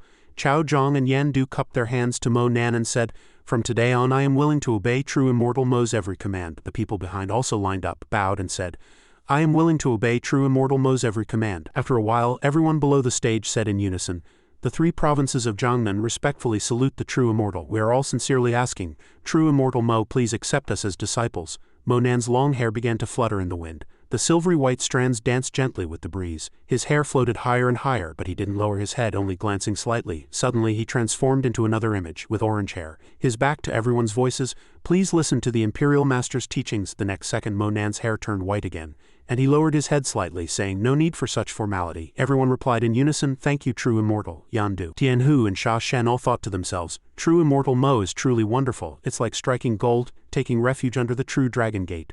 Miss Ming stood to the side, looking at him with deep affection, thinking, "If only I could." Mo Nan suddenly turned and said, "Second Master Yan, Miss Ming, you two have worked hard. Please take care of the remaining matters here for me." Both of them immediately rushed off upon hearing the command, replying, "Understood." Night deepened and the crescent moon hung high in the sky. In the room, Mo Nan sat alone at a lavish dining table when a voice suddenly urged, "Come, come, come." Yan Du stepped forward and introduced him. "True Immortal Mo, these are my Jiangnan brothers. All are admirers of yours." He gently offered a card, saying, "This is a small token of appreciation from the brothers." Mo Nan smiled slightly, then turned to look behind him, expressing gratitude but indicating no need for excessive formality. Miss Ming opposite him smiled and said, "Second brother, you know Mr. Mo likes ancient martial arts secret manuals. He loves books, not money." Yan Du, with one hand on his hip, curiously looked at Mo Nan and asked, "I also share the same hobby as true Immortal Mo. Oh, by the way, true Immortal Mo, your hair." It was only then that he noticed the time. Mo Nan raised his hand, looking at the watch on his wrist, and said, "It's nothing. It will be back to normal in 2 hours. I have to go." As soon as he finished speaking, he calmly put his hands in his pockets and walked out without looking back. Seeing this, everyone tried to hold him back, but to no avail. "True Immortal Mo, aren't you going to the celebration banquet?" "Yes, let us entertain you." Mo Nan continued to walk forward without looking back. He waved to everyone and said, "I have to go. I have class tomorrow." Outside the building, a car was already waiting. Everyone stood by the roadside, silently watching as the car slowly drove away. He was now safely seated in the car, seatbelt fastened, looking down. Mo Nan held 2 small gold coins in his hand. He stared at them, frustratedly thinking, "Haven't even used them a few times." Just as the car was driving normally, it suddenly screeched to a halt. Mo Nan was also affected. He looked up worriedly and asked, "What's wrong?" Old Master Shang abruptly opened the car door and peered in. He looked inside and reported to Mo Nan, "True Immortal Mo, there's a beautiful young lady ahead who says she has an appointment with you." He quickly followed Old Master Shang out to look. Mo Nan looked around and asked, "Who is it?" He pointed to a red car stopped ahead and said, "I don't know either. She said she took money and had to come find you. She also said she's your sworn older sister." That car ahead. Lu Sha stepped out wearing fishnet stockings. She leaned calmly against the luxury car behind her, her eyes filled with allure and seduction. Lu Sha turned her head, gently looking forward, and leaned against the car with her hands on her hips, playfully and softly calling out, "Little sworn brother." He was not surprised by her appearance. Instead, he looked at Lu Sha with a look of disdain and coldly asked, "What are you doing here?" She turned around, still with a happy smile on her face, her head tilted slightly, and softly said, "Little sworn brother, you're in danger tonight." Lu Sha slowly walked up to Mo Nan. She leaned in close to him, looked up and said loudly, "Originally I, your older sister, earned some money and wanted to rest for a few days, but tonight I saw that someone offered 100 million to kill you, so I immediately rushed to find you." Mo Nan asked with slight surprise, "So you want to kill me?" Lu Sha closed her eyes. She raised her hand and touched her cheek, gently replying, "How could your older sister kill her little sworn brother?" She didn't hesitate, quickly walked to the car and opened the door and got in, then closed it. Lu Sha sat in the driver's seat, hands on the steering wheel, and looked at him outside, commanding, "I only have 3 days, get in the car quickly." Old Master Shang and his subordinates stood silently behind Mo Nan. He still wore a smile, turning to look at the group of people, thinking it would only endanger them. Hearing this, Mo Nan quickly walked to the car. He didn't forget to turn back to Old Master Shang and say, "Master Shang, you all go back first." She quickly started the car and sped away. Mo Nan sat in the car shouting outside, "No need to follow me anymore." Old Master Shang stood behind watching the car wheels disappear and slowly replied, "Understood." He had a perceptive gaze and on his calm face was a hint of mockery. "Heroes are often helpless before beautiful women." Mo Nan sat in the passenger seat. He raised his hand and turned on the car radio asking, "Who wants to kill me?" At this moment the music slowly started playing. "Oh Prince, please forgive your sister." Lu Sha, who was concentrating on driving, also felt uneasy. She quickly raised her hand to turn off the radio and replied, "How would I know? I've made thorough arrangements. But there are still people who value money. As long as there's money they'll do anything." The music still gently played in the confined space as if cursed. Only then did Lu Sha notice his unusual attire. She blushed, raised her hand to cover her mouth and said, "I never expected you to be so cool with silver hair. I'm a little smitten." Mo Nan glanced at Lu Sha, then quickly shifted his gaze forward, returning to the main topic. "Do your dark list missions have a deadline?" She replied unhurriedly. "No, received missions must be completed. Only after completion can rewards be claimed." In the distance a light flashed. Lu Sha had already turned to look at him unaware and smiled. "So do you have any inheritance to leave behind? Remember to share some with me." Soon a bullet shot out. It directly shattered the car window. Both occupants of the car were stunned. She glared outside, her face ashen with anger, and shouted, "They're here!" The car swayed slightly on the road and a high-placed gun was aimed at the still smoking car. Guns were neatly arranged, aimed and fired. The assassins lay side by side, one eye squinted, laughing gleefully. Lu Sha angrily let go of the steering wheel. She crawled into the passenger seat, pushing the driving task to Mo Nan, cursing, "Damn it, my luxury car, you drive. I want to see who that bastard is." He looked at Lu Sha in fear, desperately shrinking back, crying, "The car is still moving." In a blink of an eye the two had switched places. Mo Nan sat upright, driving, and looked at her, busy beside him, sighing. Honestly, Lu Sha pulled out a pistol from her embrace. She picked up a bullet, looked at it, and said, "This bullet is made of bone. This person actually made a move personally." On the other side the assassin struck again. The gun was reloaded and fired. The bullet flew. This time it directly hit the car's front windshield. He quickly turned the steering wheel to dodge. Lu Sha was terrified and hugged her arms in panic. She couldn't see clearly now and yelled in exasperation, "Whitebone, you bastard, I'm going to kill you." Before Lu Sha could finish speaking the bullet shot out again swiftly. Mo Nan reacted quickly, raised his hand to press her head down, reminding her, "Get down." He held Lu Sha tightly, observing intently, pondering. He still dared to make a move. She was flushed and lay motionless in Mo Nan's arms. He didn't notice his own actions, still calculating everything. If another shot was fired it would probably be too late. Lu Sha's eyes were both displeased and satisfied, her face still flushed, and she cursed inwardly, "Damn it, I don't even have a boyfriend yet." The assassin attacked the car again. Fortunately this time the bullet shot over the roof of the car, and she let out a soft scream of fright. Lu Sha couldn't stay calm. She reached out her hand out the window, continuously firing in quick succession. Mo Nan was silent, showing no reaction, and she suddenly stopped, embarrassed by her earlier actions. She looked eagerly ahead, then Lu Sha felt wronged, her eyes still fixed on Mo Nan, thinking, "Fine, I'll take advantage of him just this once." The car was still speeding on the road, when it suddenly accidentally ran over a stone. Lu Sha, sitting in Mo Nan's arms, immediately lost her balance. She tightly grabbed his arm and shouted, "Can you even drive?" Lu Sha kept shifting uncomfortably in Mo Nan's arms, struggling, and suddenly accidentally pressed against something on his thigh. Mo Nan remained calm, silently driving. Lu Sha was startled, her eyes widened, and she retracted her hand in panic, looking at him thinking, "Damn guy, at a time like this he's still thinking about all sorts of inappropriate things." Was he aroused at this moment? Mo Nan's face was innocent, still not understanding what had happened. He glanced at her while driving and softly said, "Could you sit up a bit? I need to answer the phone." Lu Sha realized she had misjudged and was so startled she wanted to rush out and shout, "This is your phone?" Mo Nan took out his phone from his pocket. He picked it up, handed it to her, and asked in confusion, "Of course it's a phone. What did you think it was?" She was still sitting on Mo Nan's lap, stammering guiltily, "Of course I know it's a phone," but her mind kept going in another direction. "I said it couldn't be that big." He opened the screen and a line of meaningful words lit up. "You took what originally belonged to me." Mo Nan read it silently and chuckled softly. He spoke aloud to himself, making Lu Sha curious. "All right, since I took it, it's mine." She began to feel uncomfortable, her eyes darting away, and she stammered, "It's the middle of the night. Who's calling you? Your girlfriend." Mo Nan silently widened his eyes, looking at Lu Sha. She was startled and shouted angrily, "Why are you looking at me? I didn't send it to you." At this moment he frowned slightly, feeling even more confused, and softly said, "Can you sit up?" Lu Sha suddenly leaned in even closer to Mo Nan. Her cheeks puffed out, her voice choked with grievance. "Do you want me to die? Is there no justice?" He gripped the steering wheel tighter, his gaze fixed straight ahead, comforting her. "After this stretch of road I've found there's no more danger. It's fine." Lu Sha was incredibly shy, but she still didn't leave Mo Nan's embrace and said loudly, "I'm not getting out. It's my business to sit. It's your business to drive." At this moment the sky had also begun to lighten, and the car was still speeding on the road. The sun gradually rose from behind the mountains. He slowly drove the car out of that mountain road. Soon the two arrived at the entrance of a large villa. Mo Nan immediately stopped the car. Lu Sha was already asleep next to him. He raised his hand to wake her, calling, "We're here." "Where else do you need to go?" Lu Sha was sound asleep, suddenly startled awake. She slowly opened one eye, woke up, and then became agitated again. Lu Sha tightly clutched Mo Nan's jacket, pouting her cheeks and closing her eyes. Lu Sha still stubbornly refused to get up. She continued to pull the jacket over herself and comfortably went back to sleep. Mo Nan got out of the car. He raised his hand to pinch his shoulder and looking inside said, "Then you can continue to sleep." Mo Nan quickly walked into the bathroom. The hot water was slowly turned on. White steam began to fill the room. He stood under the shower, scrubbing his body.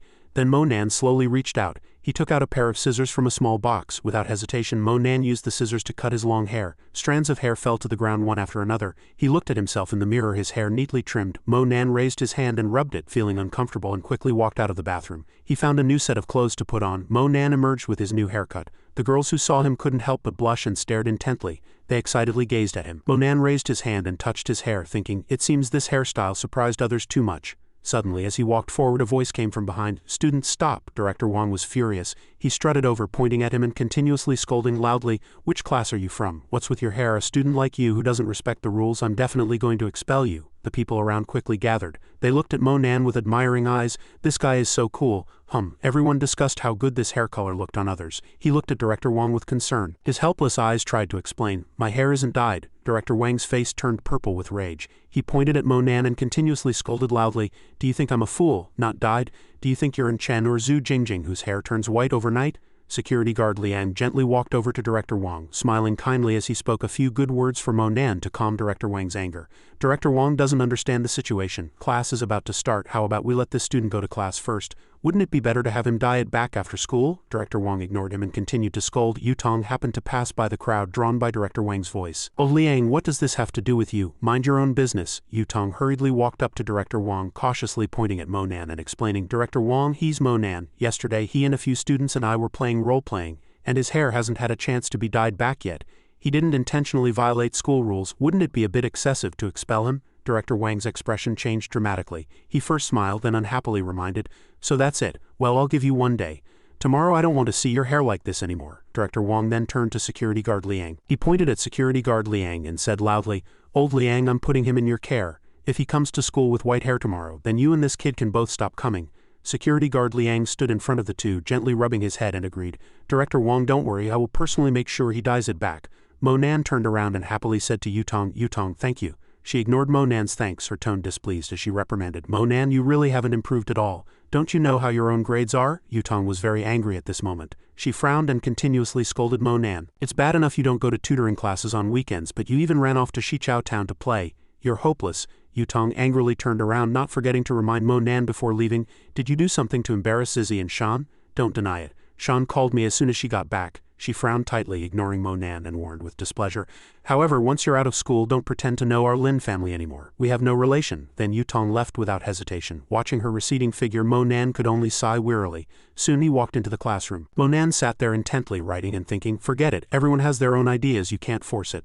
Soon, dusk began to fall in the sky. The school bell also echoed throughout the space. All the students had been dismissed and the atmosphere after school was very lively. After school that afternoon he walked leisurely with his hands in his pockets. Suddenly, someone called out to Mo Nan. "Xiao Nan." Security guard Liang walked up to him. He looked Mo Nan up and down, smiling, and said, "Your hair is even whiter than mine. Young man, why did you dye your hair that color?" He helplessly raised his hand and scratched his head, trying to explain, "Uncle Liang, I didn't intentionally dye it this color." Security guard Liang was in high spirits. He walked up to Mo Nan, raised his hand and patted his shoulder, saying, "I know, come home with me. My granddaughter has so much hair dye she can't even use it all. I'll have her help you dye it back and it won't cost anything."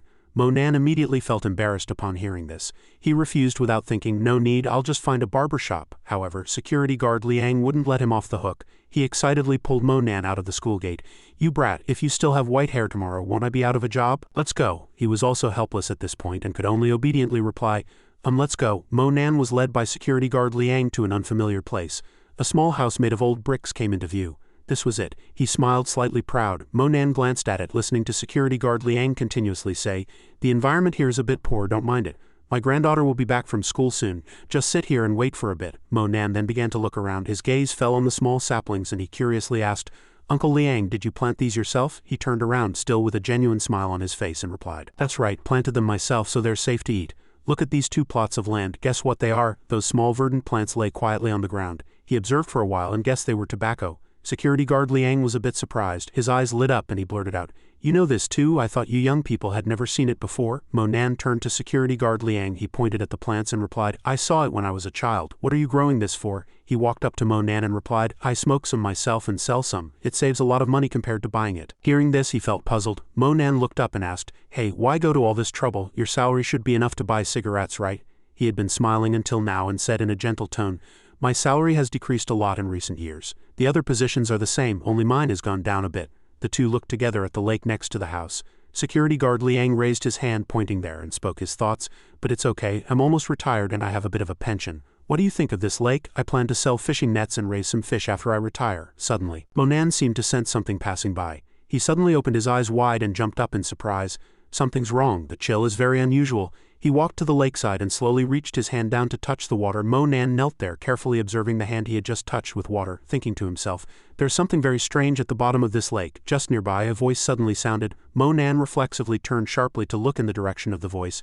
"Grandpa, why are you back so early today? No overtime?" Zikui walked in with her backpack. She had an excited expression on her face and shouted loudly, "Is there food ready?" Security guard Liang poked his head out from behind the bushes. With a benevolent smile on his face, he looked at Zikui and asked, "Is that Zikui back? Was school tiring today?" She closed her eyes tightly, then let out a weary sigh and replied, "No, Grandpa, I tell you I had such bad luck today. I was supposed to go with Sister Sue and I thought I'd see that musical genius, but who knew he had already left." He walked up to Zikui, holding a bunch of greens and handing them to her, asking, "What musical genius? Your Dr. Chen?" Zikui was dejected, lowering her head as she reached out to take the greens from security guard Liang, replying, "Not Yishun, it's Senior Mo Nan. It's been so many days. I still haven't seen him." She hugged the bunch of greens, turned to look at him, gently scratched her face and tentatively asked, "Grandpa, do you think he and I have no fate? Sister Sue said his grades weren't good last semester. I wonder if he'll get into college." Security guard Liang walked past Zikui, happily winking one eye and said, "Go ask him yourself." At this moment, Mo Nan had quietly appeared behind her.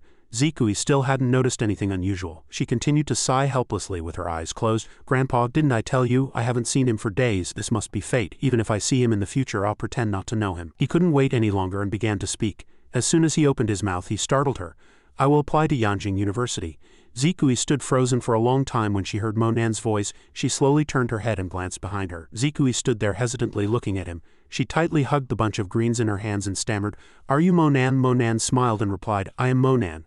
I apologize for intruding on your home." Just as he was introducing himself, he suddenly realized something was wrong. Zikui's face was flushed and she was trembling continuously. Immediately after, she threw the bunch of greens into the air and quickly ran away. Zikui's face was crimson with embarrassment. She shyly covered her face with her hands and hid in a corner, thinking to herself, how embarrassing. Why did he suddenly appear? Did he hear everything I just said? What the heck? Mo Nan on his end asked in confusion. Did I scare her? Security guard Liang gently consoled him.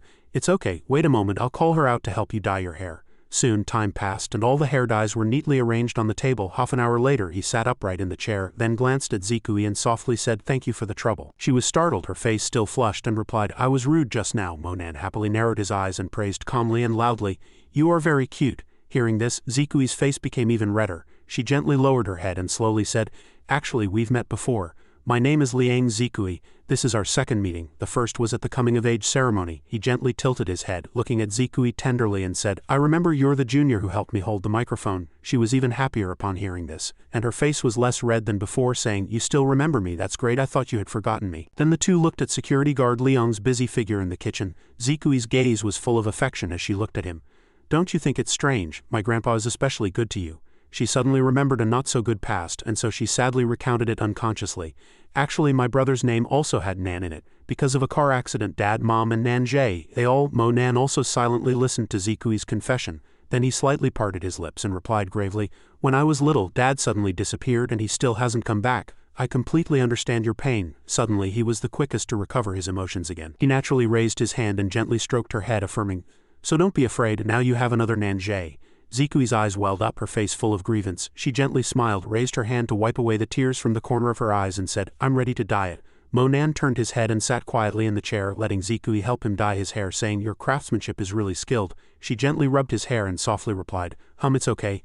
I often work part-time at a barber shop at the intersection during holidays and I often help Grandpa dye his hair too." Zikui's gaze trembled slightly, with a hint of sadness on her face, and she confided, "When hosting shows, to make the show's effect the best, I often dyed my hair different colors myself." A while later, she had already dyed his hair back to its original color. Zikui turned around to grab a towel to wipe her hands, then instructed Mo Nan, All right, now go wash up. You don't need to wash your hair tonight. I'm leaving first. After she finished everything for him, she quickly ran out. He curiously turned his head and asked, "Are you still going out this late?" Zikui waved her hand towards the house and replied crisply, "I still work at the bar. I'm almost late, so I'm leaving now. See you tomorrow." Soon only the two of them were left in the house and some time had passed. An hour later, security guard Liang shouted from the kitchen, "Xiaonan, dinner's ready." Mo Nan also quickly followed his words and walked in. The two happily held their rice bowls, sitting face to face at the dining table. Dinner proceeded in this familiar atmosphere. Soon the food on the table was finished and it was getting late.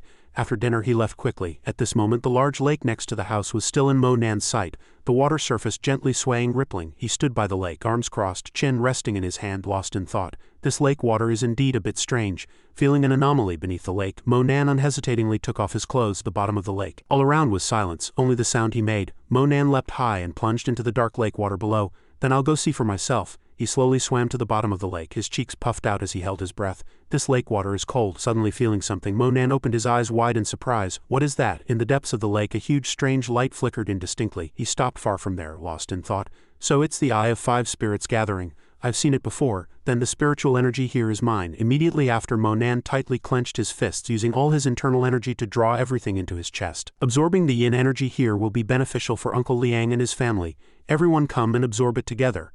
Suddenly the blurry image of a golden dragon appeared within him. Mo Nan's brow furrowed in a difficult frown, and he cursed inwardly, "Damn it, it's you again." Soon he recovered his calm. Mo Nan extended his hand, unleashing a powerful force. That force shot straight to the bottom of the lake. When it touched the lake bed, a massive underground explosion suddenly occurred.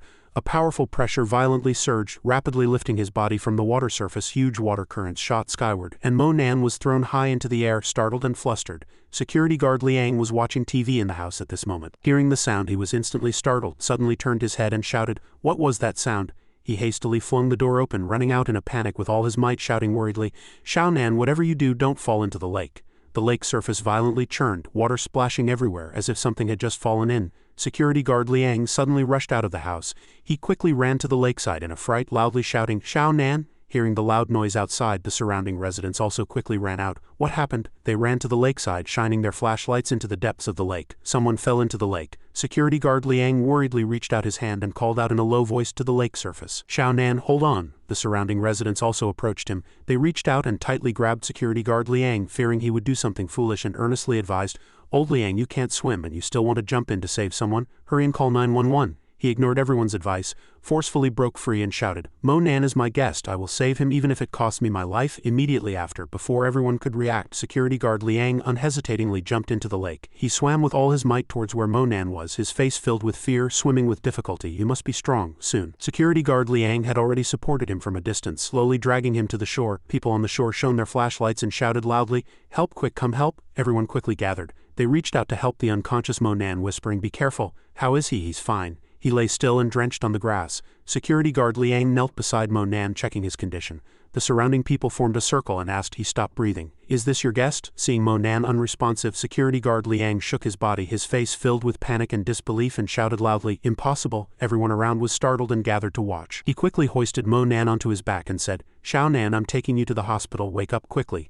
They still stood there, shining their flashlights on the two. Security guard Liang ran with all his might, loudly shouting, "Don't scare me, Xiaonan. Wake up quickly." Mo Nan still leaned silently on his shoulder. Security guard Liang glanced at him worriedly as he ran, saying, "Be strong, we're almost at the hospital." The sky was still pitch black. He carried Mo Nan and ran all the way, his tone continuously reassuring, "You'll be fine, we're almost there." Soon, security guard Liang brought him to the hospital. The doctors exchanged puzzled glances and he kept trembling.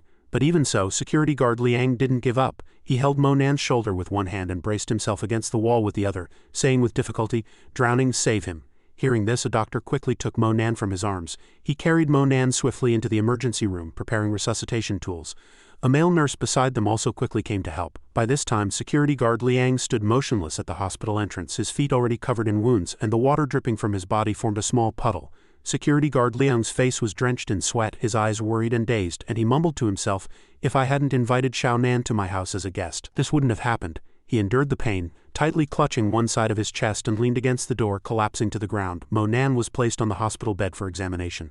The doctors checked his condition and urgently said, "His breathing is very shallow. Prepare an oxygen tank immediately."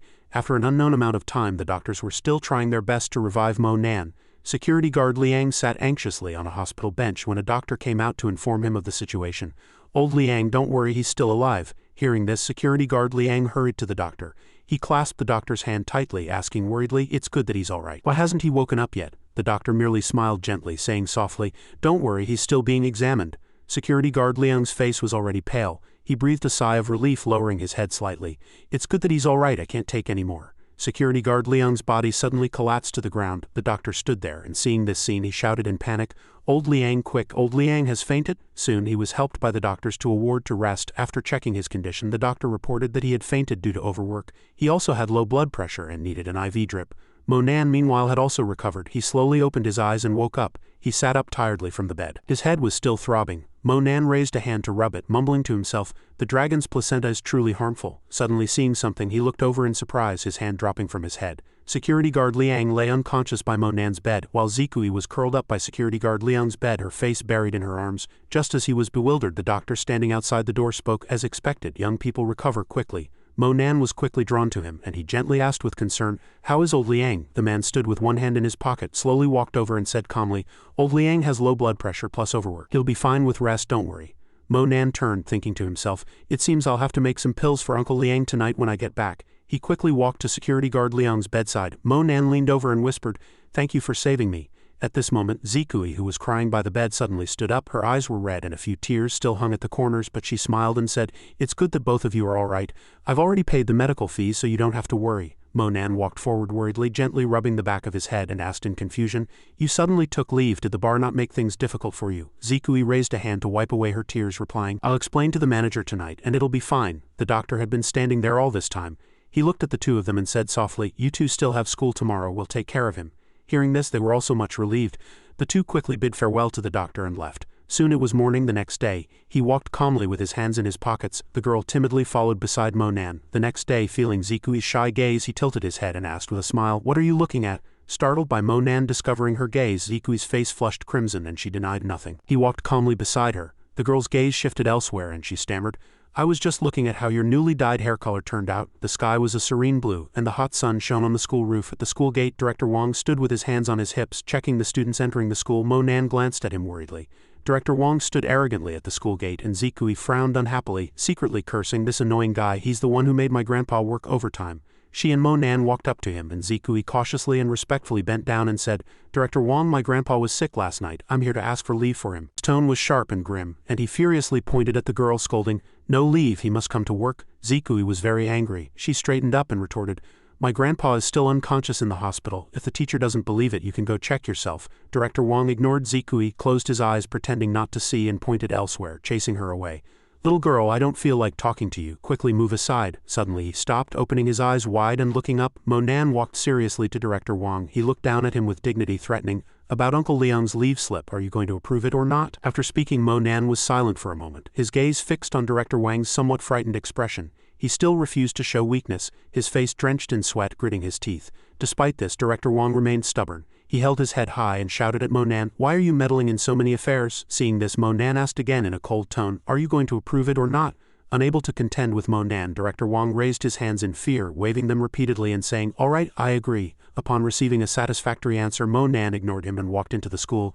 Director Wang was furious, staring angrily at Monan's retreating back. His face was livid, filled with resentment. Director Wang shouted loudly, "You little brat!" Huang Long, standing nearby, hastily threw away his cigarette butt. He excitedly ran over and asked, "Uncle, what's up?" He still refused to give up. Standing in front of Huang Long, he pointed at Huang Long and said, "Old Liang is sick and hospitalized, do you know? Go quickly and see if he's really sick or faking it. If he's not dead, bring him back to me." After receiving Director Wang's order, he put his hands behind his head in dejection, walked out of the school gate, and replied, "All right." By this time, the sky was no longer scorching. Blue clouds gradually appeared, slowly drifting. Security guard Liang hesitantly opened the door. He gently peeked out and said, "Director, are you looking for me?" He walked to security guard Liang's doorstep, one hand on his hip, the other pointing directly at him, and scolded loudly, "You're not dead yet. You're late for work today. Your salary must be deducted." Security guard Liang held out a thin hand presenting a medical record. He said, "Director, I'm really sick." "Look, here's the medical record." Director Wang waved the medical record aside. "We are a public school. A diagnosis certificate from a private clinic like yours isn't trustworthy." He turned to look out the window and ordered, "I'm not being unsympathetic to you. How about this, you go patrol the back gate of the school." Security guard Liang could only lower his head and left under Director Wang's reprimands. "Oh Liang, you've been a security guard for so many years, haven't you learned to follow orders? Don't you want to retire?" Due to his age, his back was slightly hunched. Watching his retreating figure, one couldn't help but feel a pang of sadness. The high sky was dyed a soft yellow. The school bell rang a few times. Students walked home hand in hand. Only Monan hurried out of the school gate. He ran home, and from afar he could see smoke rising from the chimney. As soon as he arrived home, Monan was out of breath. He peeked inside. Security guard Liang was laboriously adding firewood to the stove, his face a little depressed as he sat in front of it. Monan breathed a sigh of relief. Fortunately, night had already begun to envelop the yard. "Xiaonan, are you home from school?" Monan happily replied.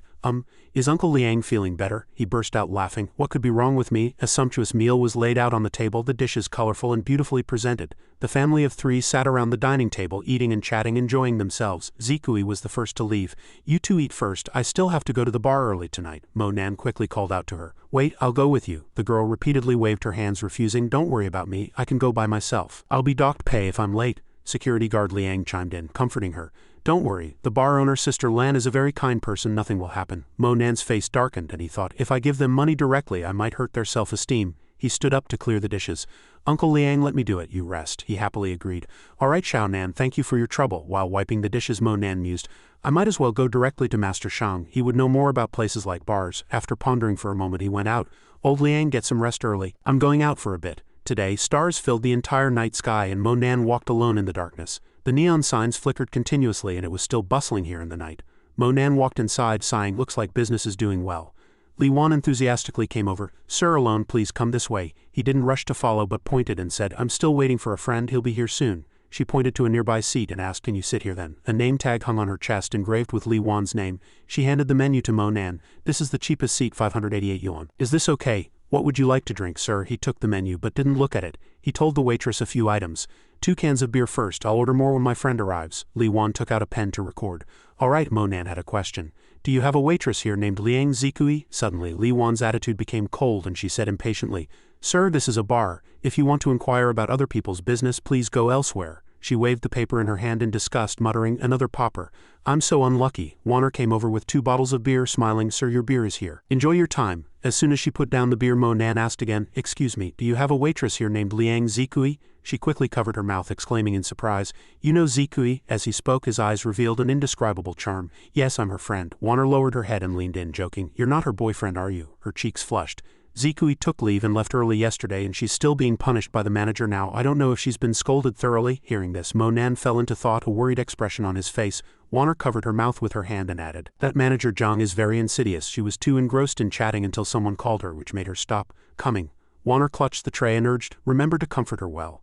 An idea flashed through Monan's mind, and his eyebrows furrowed slightly. Monan closed his eyes and thought, "Zikui asked for leave, didn't she? Why is she still being punished?" Suddenly a voice rang out, catching his attention. "If I could do it all over again, would you still fall in love with me?" Zikui walked out happily, her hands behind her back, a little shy. "Monan, why are you here?" Her cheeks were flushed, and she stammered, asking, "Are you looking for me?" Monan simply replied, "I made an appointment with a friend, and I'm here to see you too." He looked at Zikui worriedly. "You suddenly went home last night, are you all right?" the girl cried, leaning on the table. "I had 7 days' worth of wages deducted, it really hurts." Zikui suddenly jumped up and complained. "Originally, that annoying manager Zhang wanted to fire me. Fortunately, Sister Lan was kind and spoke up for me, so I was able to stay." Monan felt very puzzled. "Didn't you already notify them in advance? Why were you still docked pay?" The girl puffed out her cheeks angrily. "That manager Zhang wishes he could deduct all my wages." Zikui hastily waved her hand and left. "I have to go back to work so I don't get scolded again." Monan picked up the beer glass and took a sip, unconsciously lost in thought again. At a loss, Zikui brought him a plate of something. "This is for you." She was worried Monan would be embarrassed, so she added, "Anyway, it was given by a customer, so I'm passing it on to you." Monan was chewing his food when he suddenly heard a scolding. "What are you doing? I just asked you to deliver a bottle of wine to young Master Lan." Manager Zhang gesticulated, scolding. "If young Master Lan hadn't taken a liking to you, would he need to specifically come looking for you? Hurry up and deliver the wine." Zikui's face flushed with anger. "Manager Zhang, I'm a waitress, not a call girl." He angrily reprimanded. "Do you know who young Master Lan is?" Manager Zhang waved his hand, threatening the girl. "If you don't go, get out immediately, and don't even think about getting this month's salary."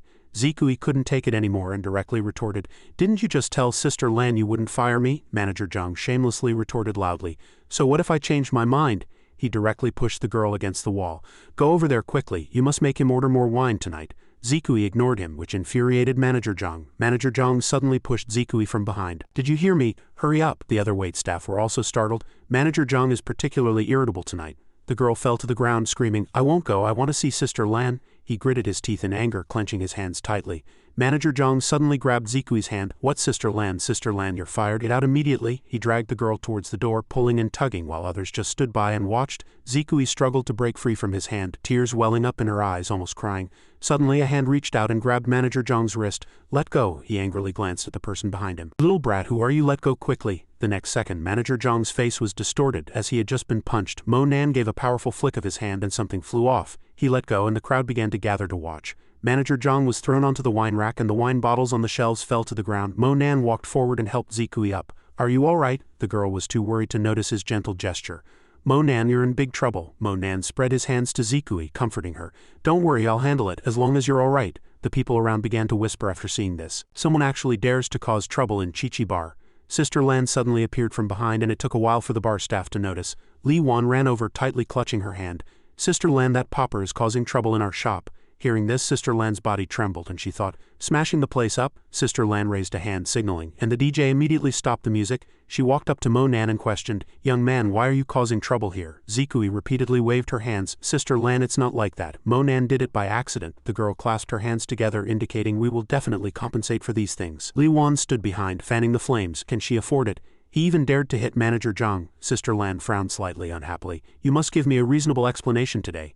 Mo Nan pointed at Manager Zhang, who was crawling on the ground, accusing, "Your Manager Zhang was manhandling my friend and wanted to fire her." His voice rang out and others also seemed to agree. "Shouldn't such a bad person be beaten?" He struggled to support himself and stand up, cursing, "You little brat." Although Manager Zhang's face was swollen, his words were still venomous. "How dare you cause trouble on my turf? You're looking for death." Mo Nan glanced at him dismissively. Still looking for a beating, Manager Zhang suddenly put on airs and roared, "What are you so arrogant about? Who do you think you are?" He pointed at Mo Nan and threatened, "I'm going to teach you a good lesson today."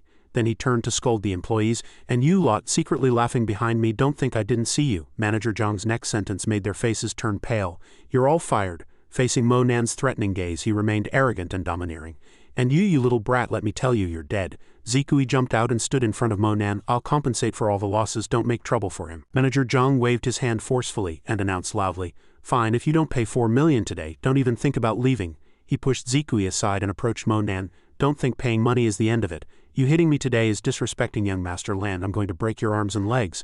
Mo Nan ignored him and asked directly, "Where is young Master Lan? I happen to have something to discuss with him too." A voice came from behind. "You're looking for me?" The surrounding crowd discussed animatedly. "Is this young Master Lan the Lan Guoli from Hualan Street?" The handsome boy sat there, immediately becoming the focus of everyone's attention. "This kid is dead tonight," Mo Nan said in a cold tone. "You dare to touch my friend? Are you intentionally looking for trouble?" He still asked arrogantly, "What, your girlfriend?" Guoli made a few sarcastic remarks, and the people around him laughed along.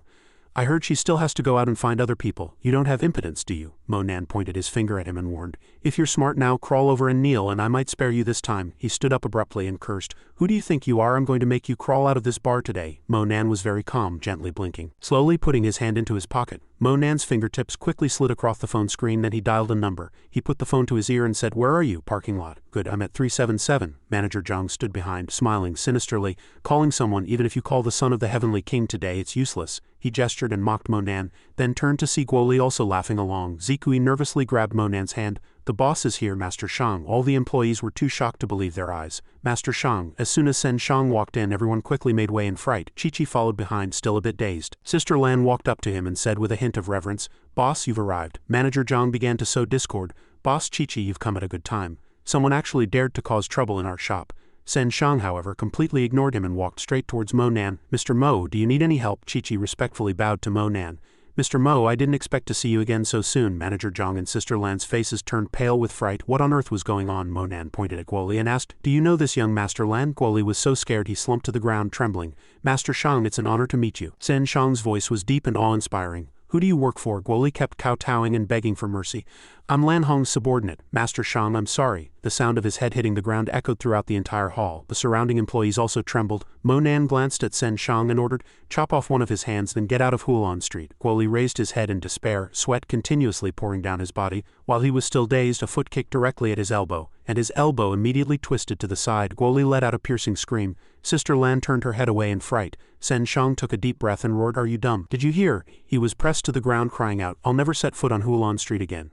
A few more painful screams echoed. Zikui hid behind Mo Nan, not daring to look directly. Mo Nan frowned slightly, his gaze sharply sweeping over Manager Zhang. Manager Zhang's body stiffened when he met that gaze. Chi-Chi was suddenly called out, startled. Boss Chi-Chi, he carefully observed Mo Nan's expression. Mr. Mo, what can I do for you? Mo Nan said loudly and expressionlessly. I want to buy your bar, Li Wan and everyone else around shouted in unison. What? Chi-Chi's face beamed with joy.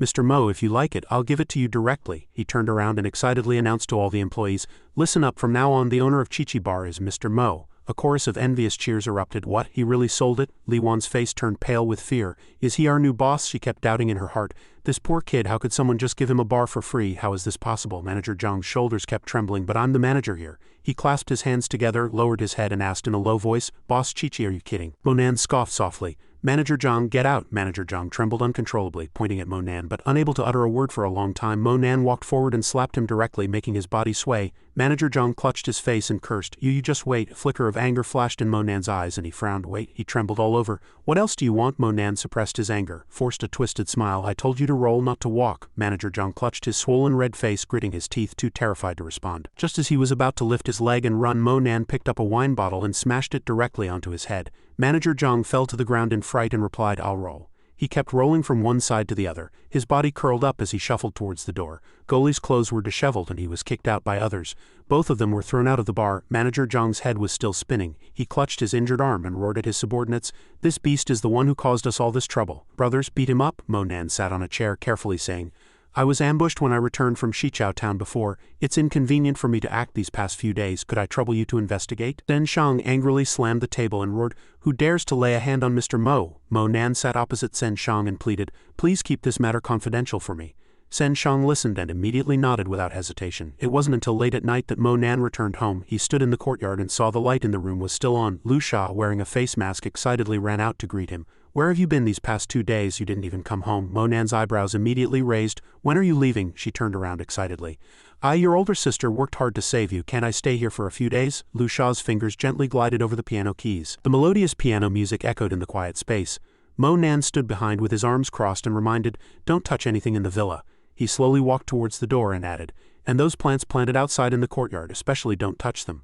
Mo Nan stood in the corridor looking at the courtyard. It seems my spirit-gathering array is working well. He walked into the courtyard, looked around, then sat down and pulled out a small handful of grass to examine. Lu Sha was still playing the piano until Mo Nan came in with a basket full of herbs. He sat cross-legged on the ground, closed his eyes and began to refine pills, and smoke started to emanate from the furnace. Suddenly the furnace exploded with a boom and fragments flew everywhere. Several fragments brushed past Mo Nan's body, but his eyes showed no ripple of emotion. He fell to the floor and sighed.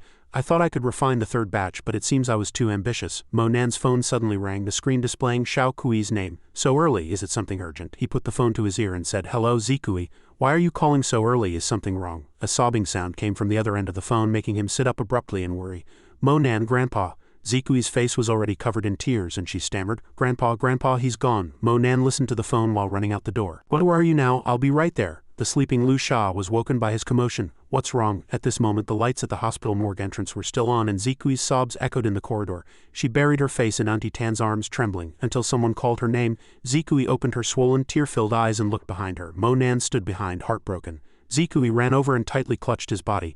Mo Nan, I don't want Grandpa to leave me. Why did he abandon me all alone? Her body gradually went limp and her eyes closed. Mo Nan quickly reached out to support her. The security guard, uncle next to them, anxiously said, Liang Zikui, wake up. Auntie Tan shouted in panic. Doctor, someone has fainted, quickly come over. Mo Nan held her and checked her condition.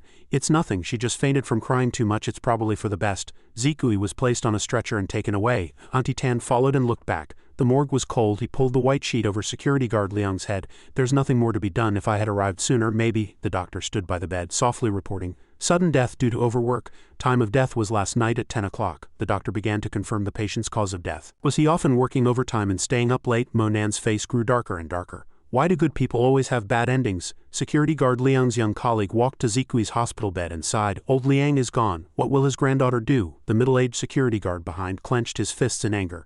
Old Liang was killed. He worked overtime every day and couldn't even get a good night's sleep. The young security guard also echoed. Needless to say, it's all Director Wang's fault. Have you forgotten why he forced us? It must have been to force old Liang to death, the two continued to whisper. Old Liang also ended up like this for his granddaughter. An older security guard reminded, You two say less, Deputy Principal Tan is still here. Auntie Tan put a finger to her lips, gesturing, Everyone rest assured I will definitely investigate this matter thoroughly. Don't say these things in front of the child. The middle-aged security guard walked up to her and promised, "Deputy Principal, if you really want to seek justice for old Liang, you must severely punish that Director Wang." Mo Nan gently clenched his fists enraged. "I think he just wants to force all of us to resign and then let his own relatives come to the school as security guards." Auntie Tan walked from the foot of the bed to the crowd and comforted, "Don't worry, I will definitely investigate this matter thoroughly. I have already arranged old Liang's funeral. You all go back and rest first." Before leaving, she turned back and reminded Mo Nan, "Xiao Nan, you go back and rest too. I'll handle everything." On the hospital bed, Zikui was still in a coma, but she kept calling out, "Grandpa." He looked at the tears hanging at the corners of her eyes but remained silent, just watching quietly, and finally only sighed, saying nothing. The next day, everyone in the school was whispering, "Have you heard, Grandfather Liang? As Mo Nan and Zikui walked down the classroom corridor, they heard voices coming from a classroom. "I heard the memorial service has already started." "A memorial service so soon?" She rushed in without hesitation, then wordlessly grabbed the collar of a student who was talking, scaring him into immediate silence. Zikui grabbed the student's collar and shouted, "Who organized the memorial service?" "I'm still here," the student nervously explained. "It seems Director Wang organized it, and he even invited TV people to record it." Hearing this, she covered her face and wept bitterly. "If it weren't for him, my grandpa wouldn't have died, and he still has the nerve to organize a memorial service." Mo Nan turned and left, cursing under his breath, "Damn Director Wang." At the funeral home, as soon as Director Wang walked in, he was stopped by a reporter for an interview. Reporter: "Director Wang, please don't be too sad." The atmosphere inside the funeral home was sorrowful. People gathered around the coffin, weeping continuously. Those who came to pay their respects were all heavy-hearted. Before entering, everyone would put their condolence money into a box at the entrance. At the door, Director Wang was still wailing, "Old Liang's passing, I bear some responsibility. It was my failure to properly care for him that led to today's tragedy." Some employees, seeing him like this, gathered around to speak on his behalf. "Director, you usually care for him so much, but human ability is limited. Old Liang's matter was an accident, and the school still needs your leadership. You must not collapse." An employee looked at the camera and affirmed, "Director Wang has always been irreproachable. He eats and lives with us every day." Another also echoed, "Yes, everyone respects him very much. Old Liang also often praised him during his lifetime." "Old Liang just left like that." Director Wang lowered his head and whispered, "Say no more, I'm just trying my best to do what I should." However, that employee continued to lavish praise on him to the camera. "The most heartbroken is our Director Wang. It's really unfair that such a good leader isn't promoted. Old Liang can't rest in peace." The director also often personally funded students from difficult families, and all his saved money was used for this. Here, the female reporter was also moved to tears by these touching words and said, "Having such a good leader is truly the pride and fortune of the school. Don't worry, we will definitely organize charity fundraising to help students from difficult families." Director Wang placed his hand on his left chest and swore, "Whether to donate money or not is irrelevant. I have always treated Liang Zikui as my own daughter. I will become her guardian and continue to support her education. Since I am a director, I treat my subordinates' families as my own." The female reporter gently wiped away her tears and praised, "Such good deeds must be widely publicized so that more people know about them." However, some people in the crowd pursed their lips and whispered, "What a shameless fellow, I just saw him bribing the reporter." Suddenly, there was a loud bang outside and everyone looked towards the door. An earth-shattering kick burst the door open. The people in the funeral home were startled and turned their heads, shouting, "It's Liang Zikui, she's here." After Mo Nan and Zikui appeared, everyone offered condolences. "Zikui, please accept our deepest sympathies." However, on the other side, Director Wang's eyes suddenly widened at this moment, his face pale.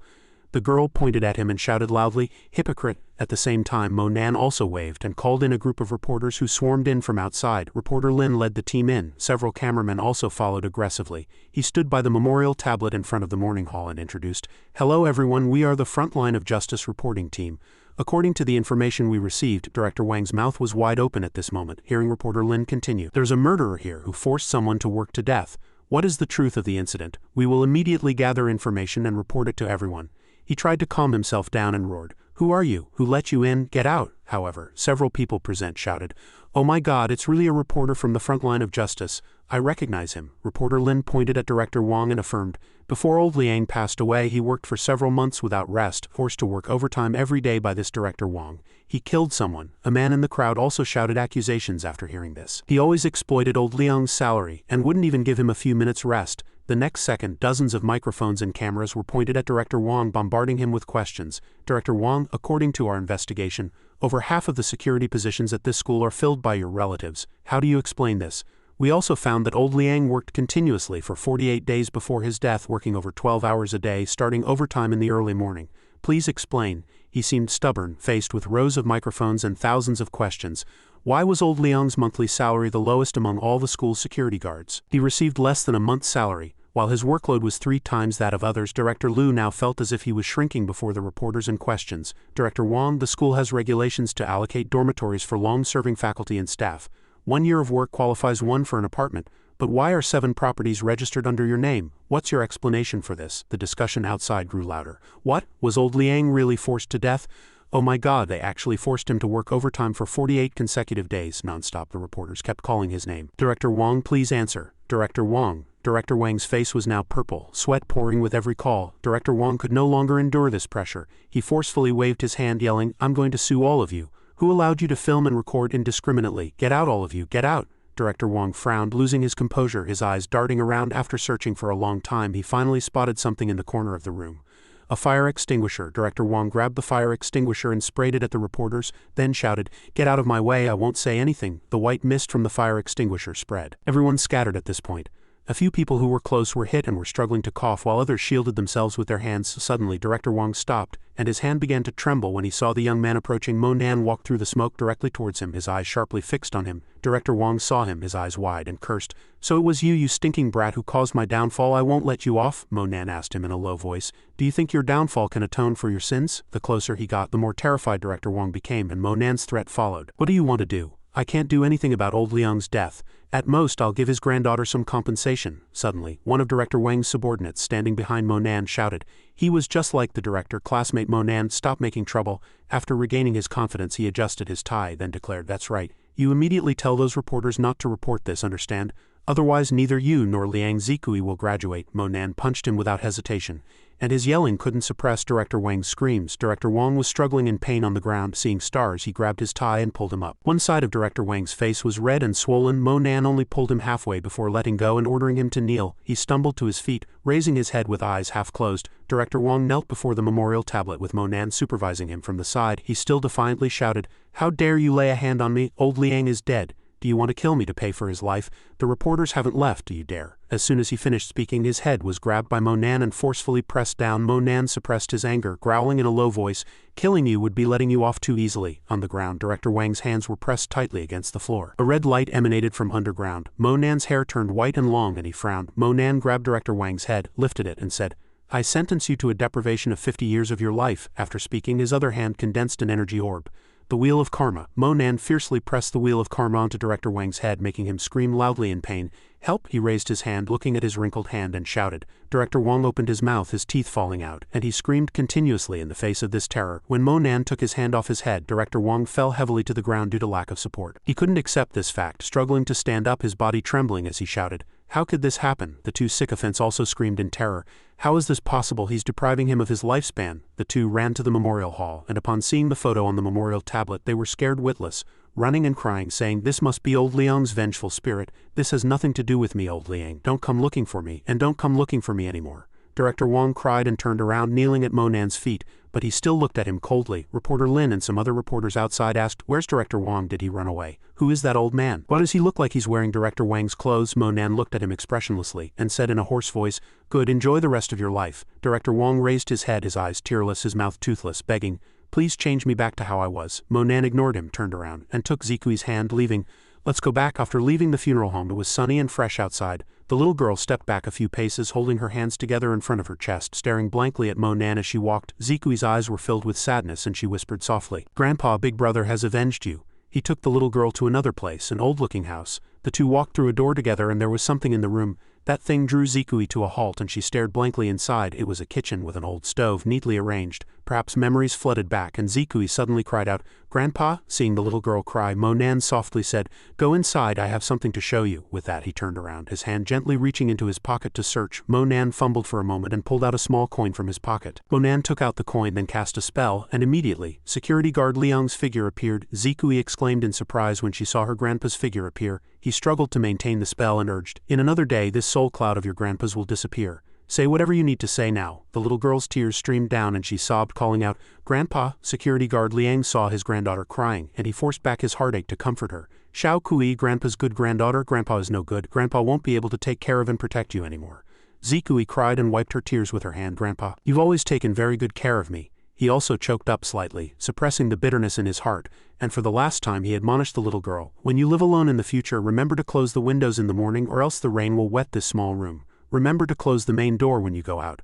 Otherwise the chickens we raise will run into the yard and make a mess everywhere. Zikui's cheeks were streaming with tears at this moment. She cried until her throat was hoarse, shouting, "Grandpa!" Security guard Liang bent down slightly, approaching Zikui, and continued, "Grandpa has some money in the bedside cabinet, take it, and you don't need to arrange any funeral for me. You're a girl and don't understand these things, just cremate me." The little girl was now slumped on the ground, covering her face and sobbing, "Grandpa, I miss you so much." He also couldn't help but shed tears at this moment, choking up and saying, "Don't cry, Grandpa's good granddaughter, don't cry anymore." Monan was now covered in sweat, almost exhausted, and shouted, "Old Mr. Liang, please rest assured, I promise you I will take care of her from now on," he explained with some difficulty. "There's no time left, if you speak any more you'll become a malevolent spirit." The next day the sky was clear and blue and the sun was soft. Zikui was on her way to school, her head down, feeling low. At this moment, Susu was carrying a stack of books, talking to Monan as she walked. "Tonight I'll pick up Zikui to stay at my house for a few days. My parents have agreed, so you don't have to worry." He nodded and said, "That's good." Suddenly she moved closer, bumped him with her shoulder and asked enticingly, "On the other hand, why did your hair turn silver again after Director Wang's incident? No one is managing you now." Monan didn't know how to explain, so he just gave a dry laugh to brush it off. Suddenly his phone rang. "Hello, my dear." He took out his phone unprepared. He opened it, put it to his ear, and lazily answered, "Hello." The other end of the phone suddenly shrieked, startling both Susu and Monan. "Come back quickly, something big has happened." In a large villa area surrounded by green trees, it was refreshing and pleasant. He returned home, and as soon as he opened the door he asked what was so important that she wouldn't say it directly on the phone. Lu Sha, wearing a sexy bathrobe, softly said, "You're back. It's a pity you were a few minutes late, or you could have seen your sister take a bath." However, Monan looked at her with a scrutinizing gaze, thinking, "This old aunt wants to conquer me with her beauty again," while Lu Sha was puzzled by his attitude. He was unexpectedly impervious to her charms. She was a little shy, pretending to cross her arms over her chest, putting on an angry face. "I was fiddling with my earrings and I wanted to ask you what exactly happened outside. Why are they dancing again?" As soon as she finished speaking, she opened her eyes to see Monan had disappeared, so she shouted loudly, "Why are you leaving in such a hurry?" He walked straight into a small grove where green trees provided shade. Monan hid behind a tree, happily exclaiming, "Indeed, it has some divine effect." Then he looked around, calculating that he needed to expand the range of the spirit gathering array. Behind him, Lu Sha pointed at the swaying branches, shouting, "Look, they're dancing again." He turned his head, sighed, and explained, "Strange, it's nothing important, no need to be so anxious. You made me think something big had happened." After a while the two had an argument. "I'm going to the study, don't bother me. Get out, I don't care about you." While tidying up things in the study, someone suddenly called him. Monan lazily said, "Hello, I'm listening." Qingtai on the other end of the phone seemed a little resentful. "Why haven't you called me for so long?" But he just asked indifferently, "Is there something wrong?" She said again, "I've just signed a contract with an entertainment company these past few days. Will you come to see my performance?" Monan looked at the draft lyrics, then replied, "I'm free this Saturday, I might come and I'll bring you the lyrics." Qingtai happily shouted, "Really? Then it's settled." Another reminder came from the other end of the phone. "Remember to wear the bell I gave you when you sing and play." After she finished reporting, she asked again, "I'll definitely wear it every day. By the way, do you want your name written as the composer and lyricist for this song?" Monan on this end expressionlessly refused. "No. You composed the music and lyrics, just write Ching Ching Han." Hearing this, Qingtai suddenly happily shouted, "Ching Ching Han, that name sounds so feminine. Is that your stage name? But honestly, I really like that name too." He was a little embarrassed and vaguely replied, "Let's leave it at that." After hanging up, Monan sat down at the table again to compose, but suddenly he sat motionless again as if listening to something. Feeling puzzled, he stood up and walked to the door, wondering why he heard water. Out of curiosity, Monan went downstairs, suddenly heard singing from the room and stopped. He walked in but didn't find anything strange. He only saw the ancestral hall, silent and empty. Walking into a deep corner, a beam of light shone out, where there was a small round hole. Out of curiosity, Monan also leaned in slightly, looking along the light. Monan peered through with one eye, his gaze still calmly sweeping, searching for the person singing. Suddenly, Monan's gaze swept across a sensitive object. It was Lu Sha taking a bath. He quickly turned around, covering his eyes with his hands, secretly exclaiming, "This small hole." At this moment, Monan embarrassingly recalled, could it be that the furnace explosion last time blew a hole in the wall? Half an hour later, Lu Sha, having finished her bath, walked out barefoot like this. She shouted loudly from the bathroom, "Monan, come here quickly." Monan came down from his room and asked, "What's wrong?" She twirled her skirt around and said in an alluring tone, "How is it? Does it look good?" His gaze was unperturbed. He simply replied, "It looks good." Lu Sha blushed shyly and asked, "Does it look better with clothes on or naked?" Monan couldn't help but jump, stepping back, and stammered, "What do you mean?" She still shyly said, "Don't pretend, pervert. Do you think I don't know?" He felt very helpless about her attitude, so he had to steel himself and bring up the matter of the small hole in the wall, which was from the furnace explosion last time. He was still talking endlessly, leaving her stunned. After that, there were holes everywhere in the house. Lu Sha suddenly realized her embarrassment, so she changed the topic to something else. Alright, let's talk business. Last time Whitebone wanted to kill us and now I've found his lair. Lu Sha cracked her knuckles and said grandly, tonight we're going to his lair. That bastard, I've wanted to deal with him for a long time, Monan, standing behind, also agreed. Alright, I've wanted to find him for a long time too. She stood with her hands on her hips, looking at his departing back and said, it's 8 p.m. now, we'll leave at 12 a.m. tonight. Monan just lazily replied. Okay, perhaps feeling a pang of conscience he turned around and said, sorry about earlier. I'll patch up that small hole when I get back. But Lu Sha answered nonchalantly, making him stumble as he walked, I don't want you to patch up that hole. You can look whenever you want. Monan stammered to confirm, you mean not to fix it? She revealed a cunning expression and said, anyway, you've already seen it. You pervert, you took advantage of me. As night fell, the sky was silent and the tall buildings were brightly lit. The car carrying Lu Sha and Monan was now entering the parking lot, the white-lit car slowly pulling into an empty space. Inside the car, she said anxiously, I hope that bastard shows up tonight. He sat next to her, glancing at her, and retorted, didn't you say he would definitely be here? Lu Sha quickly argued, certainly, but this scoundrel is very cunning. After the car stopped, she asked him somewhat complainingly, by the way, didn't I give you a big gold necklace? Why aren't you wearing it? Didn't we say we were going to pretend to be parvenus? As they were arguing in the distance, Lu Dong, holding a cigarette, walked out coolly. At this moment her eyes lit up as if she had discovered gold. Go on, the guest is here. Lu Sha stepped out of the car, waving and shouting, young Master Lu over here. He politely extended his hand to greet her. Miss Su, long time no see. But she crossed her arms and gently turned away, playfully complaining, I wouldn't dare shake your hand. I saw your scandal in a magazine a few days ago. If those paparazzi caught us now, wouldn't your lady friends curse me to death? Lu Dong scratched his head awkwardly, explaining, Miss Su, please spare me. I really am just ordinary friends with them. Lu Sha moved aside and then extended her hand to point at Monan, introducing, let me introduce you all. Monan, known in these circles as True Immortal Mo. Lu Sha then pointed to Lu Dong and introduced, Lu Dong, young Master Lu of the Lu Group, one of the 4 young masters of Jiangdu.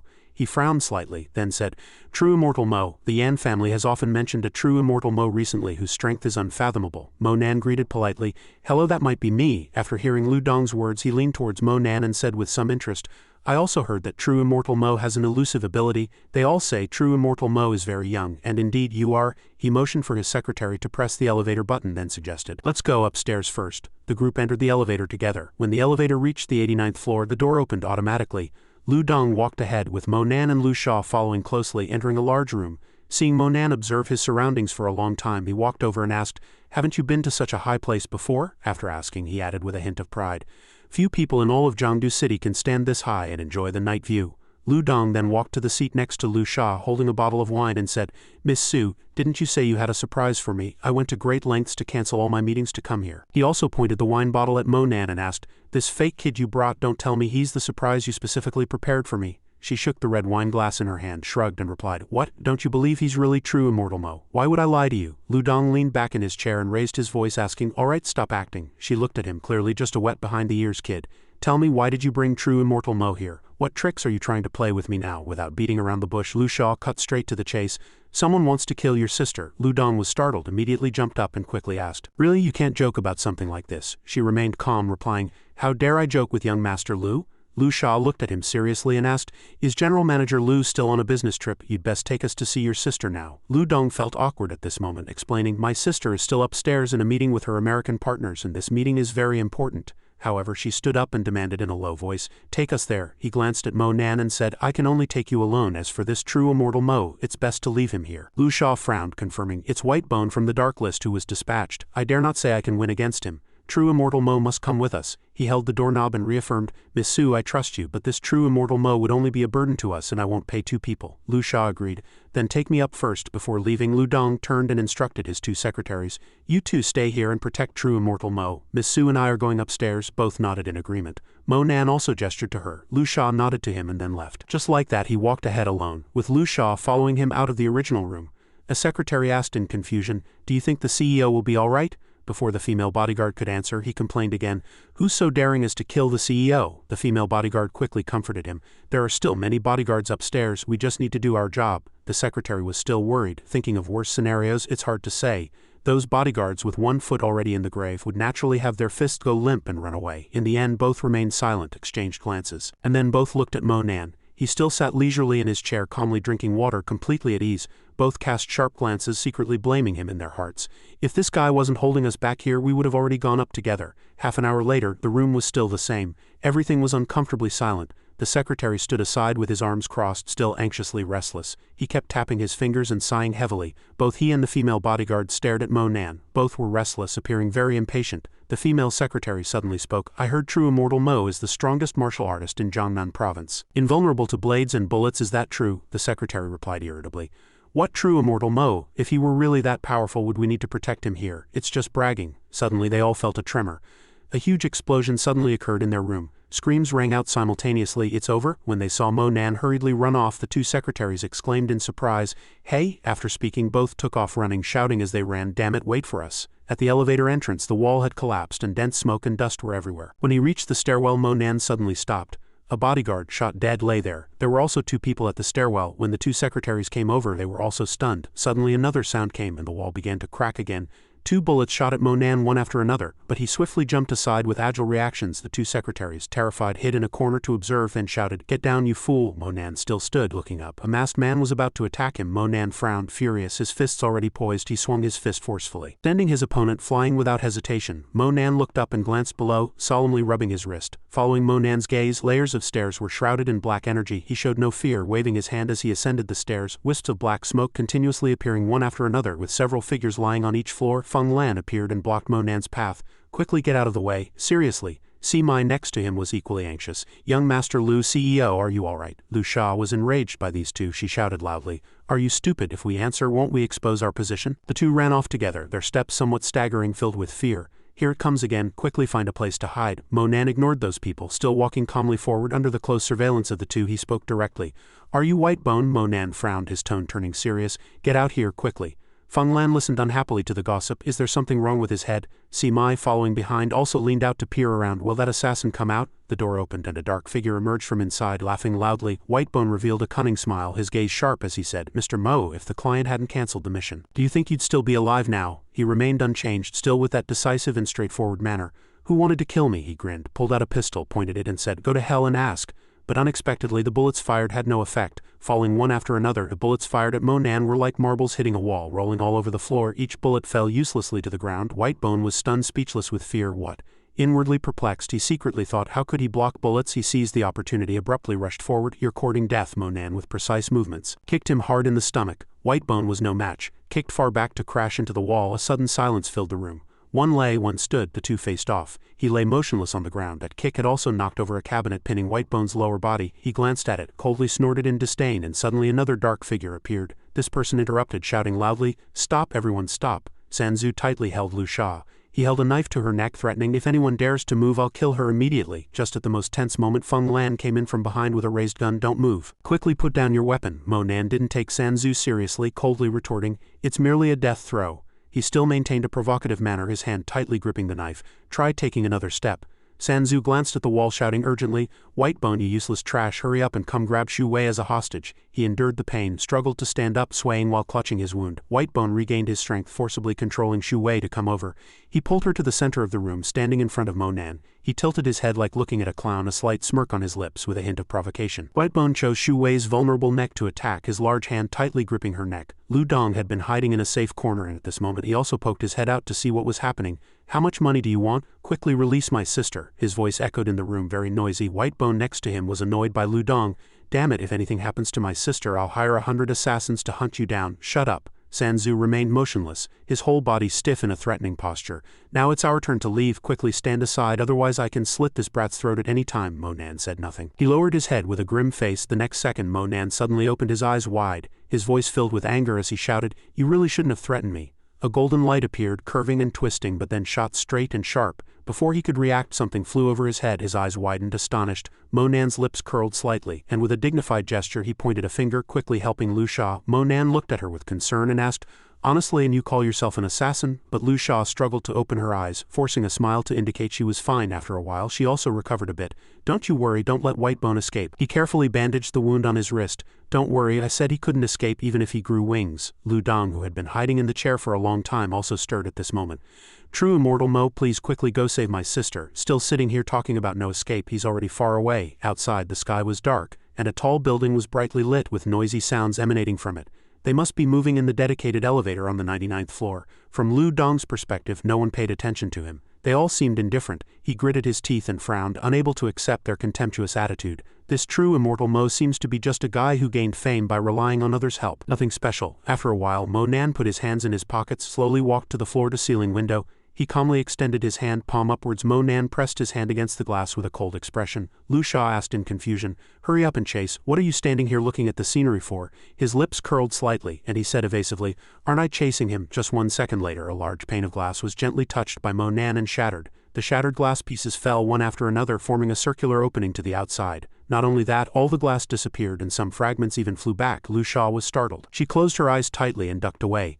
Lu Dong hadn't dared to come out yet, still peering from behind the chair. "What the hell is going on?" He didn't hesitate, abruptly jumped out. She hadn't yet understood, very worried. Lu Sha reached out and shouted, "Mo Nan, you didn't seem to notice," still focused on rushing straight down. The sound of the elevator running was still heard, numbers going from 2 to 1. Whitebone held a gun in one hand and still tightly gripped the hostage with the other. He fiercely threatened, "Don't come any closer, all of you get lost." The bodyguards downstairs had already raised their weapons and surrounded them. "Quickly release our general manager Lu." Xu Wei mustered up courage, negotiating with a slightly trembling voice. "Quickly release me.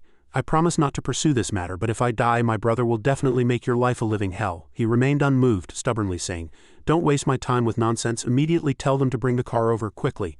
Feng Lan acted professionally. He was already here with a raised gun to intercept. "You can't escape," Whitebone fired without ceremony. Gunshots and bullets shot out. "Is that so?" Feng Lan assumed a ready stance. He quickly dodged behind the wall. He was almost out of patience, his hand gripping Xu Wei's neck even tighter, cursing. She was already scared purple, weakly crying out, "Don't kill anyone." He was enraged, his face black with rage, fuming, "Shut up." The next second, Whitebone's attitude turned sinister. His lips curled slightly, eyebrows raised, the gun already aimed. "Let me show you whether your bodyguards are loyal or my bullets are loyal." Those bodyguards, who were so imposing before, now trembled with fear, listening to every word he said. "I'm going to kill them one by one now. Let's see if they still dare to block the way." "What's wrong?" Xu Wei didn't know what to do. She cried weakly, "No." Suddenly the sound of shattering glass came from nowhere, piercing the silence. Whitebone was startled, looked up and frowned. "What's that?" Bodyguards were equally astonished. They looked up dumbfounded as Mo Nan with white hair descended alone from the sky. A loud bang shook the room, and the ground cracked accordingly. A group of bodyguards witnessed all this, their mouths agape in surprise. Mo Nan stood calmly in the center of the room, his head slightly bowed, eyes closed. He showed no hurry, lazily looking to the side, exuding a chilling aura. Whitebone's face was pale, trembling all over. "Is this even human? How is this possible?" Mo Nan raised an eyebrow, his tone disdainful. "I said you couldn't escape even if you grew wings." He seized the opportunity, raising his hand in fear to block. "I surrender, don't kill me. I don't know who gave the order." But before he could finish speaking, Whitebone was instantly headshotted. It wasn't anything dangerous, just a small round coin. He skillfully reached out to catch it. It was like a sharp dart. He fell backward powerlessly, blood gushing out uncontrollably. Whitebone had completely stopped breathing, lying motionless on the ground. Mo Nan walked forward, looked coldly. "You know nothing, then go to hell." Lu Sha also ran down from upstairs just in time. She shouted anxiously, "Mo Nan," Lu Sha asked worriedly. "Are you all right?" Mo Nan replied happily, "I'm fine." He turned his attention to the problem at hand, glancing over and analyzing. "He didn't confess anything. You handle it here. I need some time to recover." A soft and cautious voice came from behind. "Mr. Mo." Xu Wei was very sincere. She stood up straight, bowed and thanked him. "Thank you, sir, for saving me just now." Mo Nan still reminded expressionlessly, "If you want to thank me, don't speak of what happened here today." She happily agreed. "Okay, I'll make sure everyone keeps it a secret." Xu Wei suddenly showed a shy expression, hesitantly saying, "Are you free tomorrow? I'd like to treat you to a meal. Tomorrow afternoon would also work." "I want to thank you." He was very decisive, turned and left, waving his hand in refusal. "No need, I don't have time." She held the business card in her hand, at a loss. "How about tomorrow night? You have to eat, right? I can wait for you. I still have something to say to you." Xu Wei looked at Mo Nan with sparkling eyes, holding the invitation. He could only reluctantly accept. "Tomorrow afternoon at 6 p.m, I can spare an hour," she happily repeated from behind. "Okay, see you tomorrow." Mo Nan didn't pay much attention to the business card. Scene transition. The night was deep, but the buildings here were still brightly lit. Mo Nan was on his way home, looking with concern at Lu Sha, who was showing discomfort and serious injuries. Lu Sha frowned, enduring the pain. As her old wounds flared up, Mo Nan sighed. This time she looked a little like Moon Immortal. Without hesitation, he scooped Lu Sha into his arms, making her blush crimson. "What are you doing?" Lu Sha quickly adjusted, using an ambiguous gaze to silence Mo Nan. "Little pervert, you're not trying to take advantage of me while I'm injured, are you?" He showed a look of disgust, immediately and unceremoniously throwing her onto a chair. Lu Sha was still immersed in her fantasy, pretending to resist while also inviting him. "No way." Mo Nan paid no attention, picking up a medicine bottle and pouring out a pill. He handed the pill to her mouth. "Drink it." Lu Sha was startled, opening her mouth wide in disbelief. "No way, I have to take medicine too. You don't have to be so desperate, do you?" Mo Nan's eyes were sharp, pressing closer to her. "Drink it and you won't feel pain and it'll work faster." She broke out in a cold sweat, backing away repeatedly. "All right, I'll drink it then." He swiftly restrained Lu Sha. Now let's begin. She was surprised and embarrassed. What do you want to do now? Monan's fingers moved across Lu Sha's back, pressing on a spot. Hold this position, don't move. She cried out in anger. You're going too far, he innocently asked again. How long do you plan to keep touching me? Monan looked at her intently, evaluating. In your current physical state it will take at least 2 hours. Lu Sha was startled upon hearing this. 2 hours? No way, he seriously reminded her. Don't move, she reluctantly endured. Be gentle, the bright moon hung high. Time seemed to stretch on. The city was completely dark. Silence enveloped everything. In Monan's room 2 hours later she breathed a sigh of relief and wiped her sweat. All right, the bandaging is done. Just keep taking my pills. And rest for a few days and you'll fully recover. Lu Sha was carefully bandaged, sitting on the chair with a pout. What, after all that work it was just for bandaging these wounds? Monan suddenly stopped, as if remembering something. He couldn't help but point at her. Didn't I already treat your wounds upstairs? Lu Sha sighed, looking at her arm, recalling the majestic moment on the rooftop that night. Because I was worried about your safety I ran down from the 90th floor in one go, so my wounds split open. Monan opened his eyes wide, tilting his head as he listened. He frowned, thinking to himself, it's too similar. Monan thought of a way to confirm, trying to suggest a learning opportunity. Your physique is a bit special. I have a cultivation method for you. Would you like to learn it? Lu Sha was very interested in this topic. Is there a tuition fee? Monan mechanically replied. Are you learning or not? She blushed crimson, her tone becoming shy. I'll learn, but why do you suddenly want to teach me? Are you trying to take advantage of me? Then she covered her face and chattered endlessly.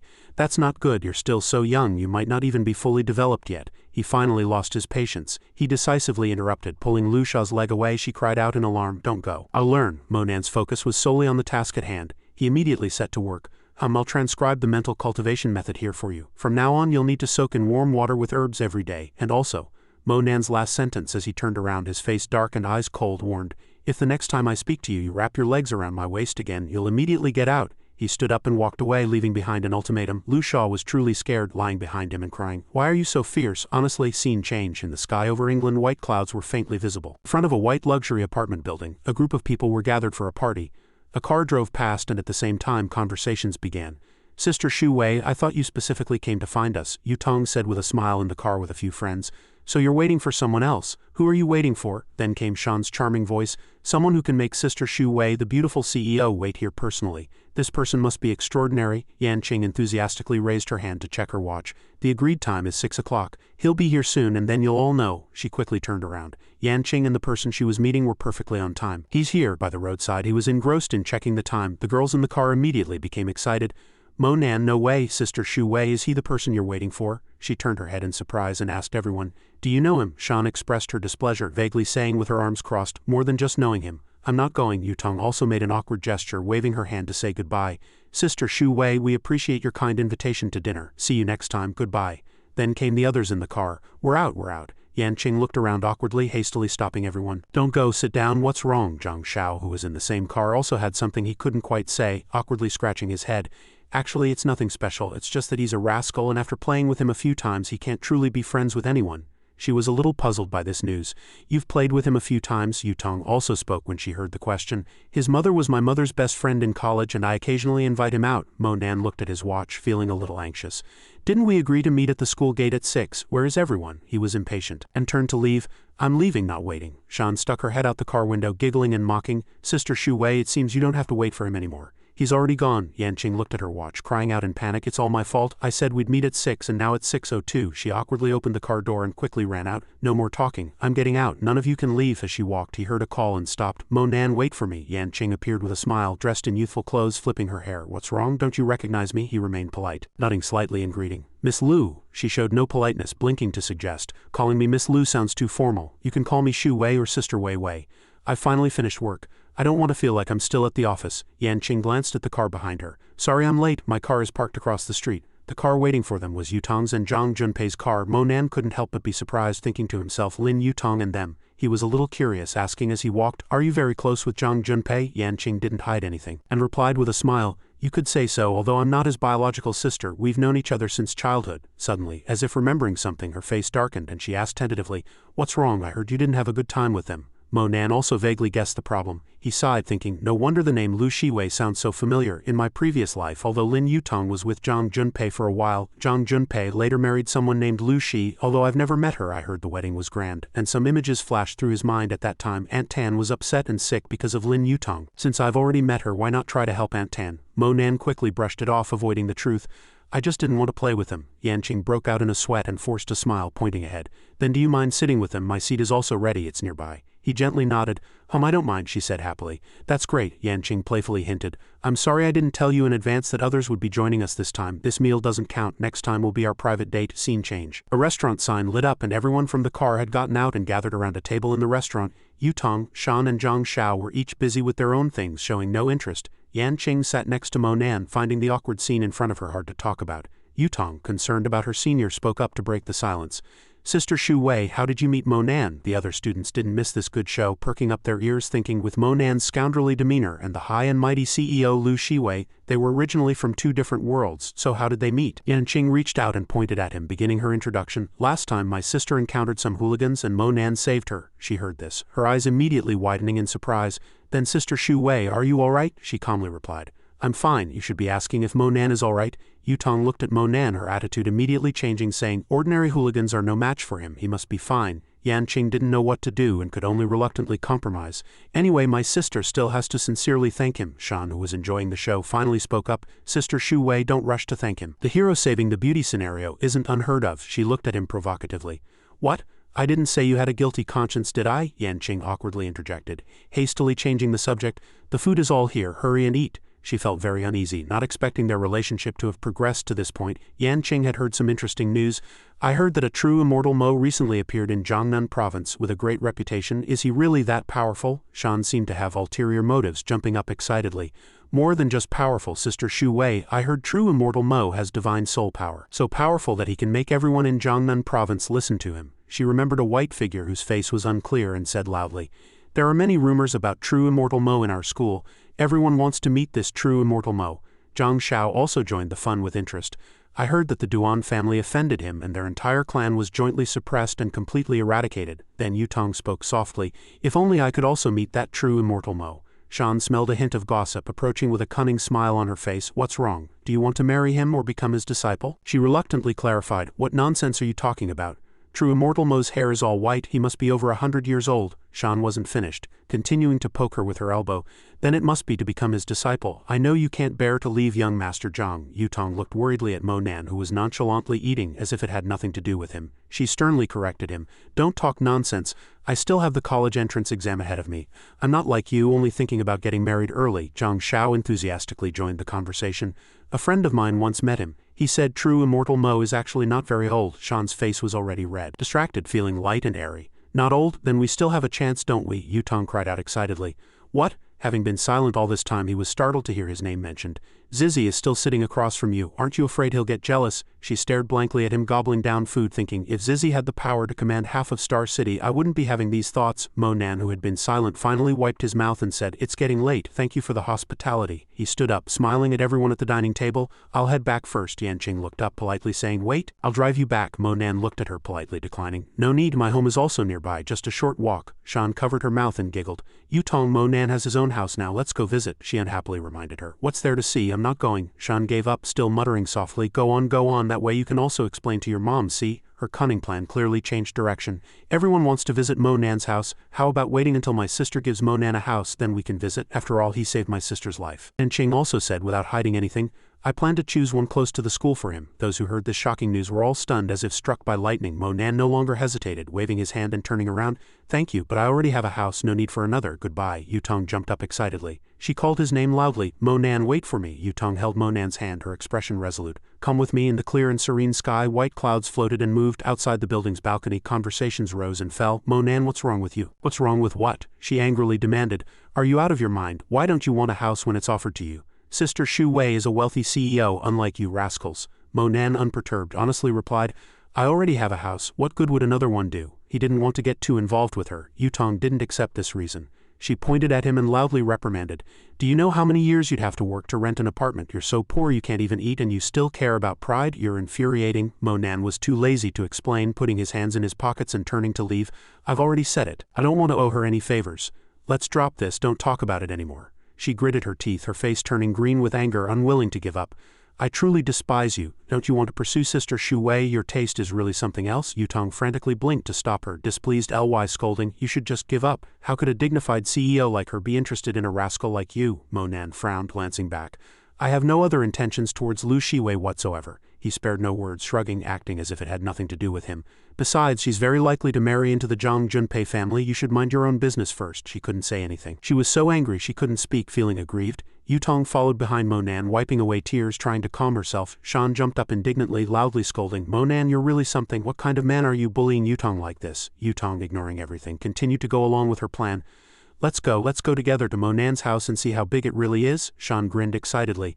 "All right, Monan, you wouldn't be so stingy, would you?" He didn't care, only leaving a remark, "Suit yourselves." Monan calmly walked ahead with a group of people following closely. Yanqing walked a little hesitantly behind. The others all wore expressions of watching a good show. After a while, rows of white villas faintly appeared, accompanied by unbelievable exclamations. Rows of villas emerged, with super spacious courtyards. Zizi froze. Shan's face turned pale with fear at this moment. "It's not here, is it?" Yanqing tried hard to maintain her composure but was actually very shocked. "Don't be silly, you can't necessarily buy a place here even with money." Monan remained very calm, reaching out to point to the side. "It's right here. Come in." Those friends were truly dumbfounded. Everyone's mouth was wide open in admiration. She trembled, pointing ahead. "Do you really live here?" "You led the way to your house, the middle one. Looking at the scenery in this area." Exclamations of admiration were endless. "Oh my god, it really is a luxurious villa. If it were autumn here, it would definitely be covered in yellow leaves and it would be so beautiful then." Xianxia, with envious and sparkling eyes, leaned closer to Xu Wei and asked, "Sister Wei, how much does a villa here cost?" She broke out in a serious sweat, extending one finger. "Roughly this number." She astonishingly quoted a figure that she herself found hard to believe. 10 million? Is it that expensive?" Lu Shiwei spoke, and her words left everyone agape. "Don't even think about 10 million. At least 100 million. "What?" Monan looked in one direction, his face stern and expressionless. Lin Yutong looked at him impassively, asking herself helplessly, "He's truly overestimating himself. Isn't he embarrassed enough?" In front of a huge luxury villa, a voice rang out, "This is it." Zizi stared ahead, exclaiming in surprise, "No way, is this villa really his?" Xianxia also seemed to have some reservations, and she quickly judged, "I bet he'll say he lost the key and ask us to come back another time." Monan intently fumbled in his clothes pocket, his hand continuously searching. Yutong watched him intently, and she said helplessly, "Now you've done it. See how you're going to clean up this mess. I hope you open your eyes and see who truly cares for you." Monan turned to face the door and he calmly turned his head and said, "I'm so sorry, I forgot to bring the key." Xianxia smiled with satisfaction, repeatedly exclaiming, "What did I say? I guessed right." Zhang Shao stood with his arms crossed, calmly saying, "All right, everyone knows you're just pretending. Stop wasting everyone's time." Zizi also looked in one direction and he chimed in, "Playing such an old trick, are you trying to make us laugh?" Monan placed his hand on the keypad, pressing the numbers as he said, "All right, let's open it with the password." Zhang Shao and Zizi watched in surprise as the door slowly opened before them. They jostled each other at the doorway and Monan calmly extended his hand, saying, "Didn't you want to look around? Come in and see." Everyone was utterly shocked. They all gasped in unison. Just then a voice suddenly rang out. He turned to look in that direction. "Monan, you're back." Lu Sha slowly walked down the stairs. She spoke softly, "And you brought so many guests home to play, why don't you invite them in to sit?" Lin Yutong left with a dark expression. Xianxia looked at her in surprise, her face pale. Xianxia awkwardly said, "We won't sit, we're leaving now, goodbye." The group of people awkwardly turned and all left. Lu Shiwei walked up to Monan and she gently leaned in and said, "I'm going back too, I'll come visit again next time." Lu Sha saw this and seemed a little confused. She quickly asked, "What's wrong? Why did everyone leave?" Monan glanced at her and he curiously asked, "Do you really not know?" Lu Sha gently touched her face and she said with great confidence, "Did my beauty scare them away? It shouldn't be right." Lu Sha stood in front of him with her hands on her hips and she reminded him with some displeasure, "By the way, didn't you say you wanted me to soak in some herbal bath? I haven't seen you do it yet." Monan closed the door, answering her at the same time, "Herbal bath tonight." Suddenly, Lu Sha's cheeks flushed and she said coyly, "It's night again, is this pervert trying to bathe with me?" Monan pointed in one direction, and he curiously asked, "What's with this dog?" The dog looked up at him, wagging its tail happily. Lu Sha hugged the puppy and she proudly boasted, "I saw a stray dog wandering outside this morning, so I brought it home to raise it." Monan stared at the puppy and he widened his eyes and asked, "How can you say it's a stray dog?" Lu Sha held up the puppy and she excitedly jumped as she explained, "I saw a little girl who was only focused on chasing butterflies and left it behind, so I brought it home to raise it." Monan helplessly patted his forehead and he quickly suggested, "You should quickly return it to its owner." A voice came from outside the room door. Lu Dong was standing at the door and Monan asked, "Lu Dong, what are you doing here?" Lu Dong carefully placed his hands on his chest and he said with a smile, "Mr. Mo, I specifically came to visit you today." Monan quickly closed the door. He hid inside and said, "Okay, I understand, you can go back now." Lu Dong quickly peeked inside and he shouted loudly, "Mr. Mo, I'm not just here to thank you, I also have a very important matter I'd like to discuss with you." A cold voice came from a distance. "What important matter?" Lu Dong immediately placed his hands on his chest and he nervously assured, "I guarantee you'll be very pleased. Can I trouble you for 10 minutes? Can we talk inside?" Monan turned around and he commanded in a deep voice, "Let's talk by the lake." Lu Dong immediately responded obediently, quickly following him. Okay, the two stood by the bridge railing. Lu Dong gently tried to persuade Mr. Mo. You are wasting an opportunity to become a billionaire. He frowned tightly, and he asked suspiciously, what do you want to say?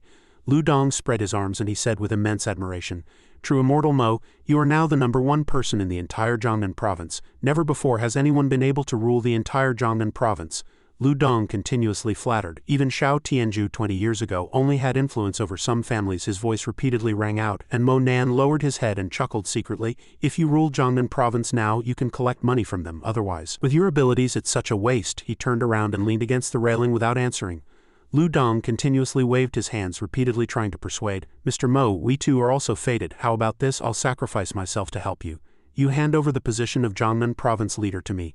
The real boss is still you. I'll just be your agent. Lu Dong's eyes lit up and he said firmly, Mr. Mo, you just need to sit at home and collect money. I dare say you can earn 10 million a day. Lu Dong went behind Mo Nan, continuously trying to persuade him. We'll split it 9-1. How about it? I'll arrange the management for you. Various expenses are also very high, so I'll take 90 of the profits. After all, my contribution is the greatest. You only provided your name. How about it? You won't think it's too little, right? This distribution is already very reasonable. He didn't answer, silently leaving amidst the loud sounds. At most I'll give you an extra 0.2, so you'll have 1.2. Lu Dong clasped his hands and he forced a smile. You've taken advantage of me, but there's nothing I can do. I'm just such a gentle person. Mo Nan's face was grim and he angrily glanced, commanding, You'd better be smart. Get out. Lu Dong was immediately startled by his words. He stood there rigidly. Lu Dong, sweating, patiently continued, How about this? If you're really uneasy, we can become in-laws, then you'll feel at ease, right? Lu Dong looked at his retreating figure and suddenly asked, You've met my sister Lu Wei, haven't you? Lu Dong stood behind Mo Nan, honestly recounting, Tonight I invited my sister out. My sister has a low tolerance for alcohol, half a glass and she's drunk. He clenched his hands and smiled with a hint of longing. I suppose I don't need to teach you what happens next, future brother-in-law. His face was grim, and he suddenly slapped Lu Dong across the face. He clutched his face. He stammered in horror, Why did you hit me? Mo Nan frowned tightly and raised his hand again. That slap was for your self-cleverness. He violently swung his fist, striking Lu Dong directly in the face. Mo Nan's eyes flashed with murderous intent, and he roared in anger, This punch is because you coveted what wasn't yours. He flicked his hand and Lu Dong was immediately thrown flying. Lu Dong fell into the water and the surface quickly splashed. Mo Nan cracked his knuckles and he coldly continued, This punch is because you are heartless and unrighteous, even betraying your own sister. He surfaced from the water, coughing violently. Lu Dong's face was bruised and swollen and he looked up in fear. He fiercely stomped on Lu Dong's head, pressing Lu Dong down. Mo Nan stared at him and he sternly threatened, If you play any more tricks in front of me, I will make the entire Lu family accompany you in death. Do you understand?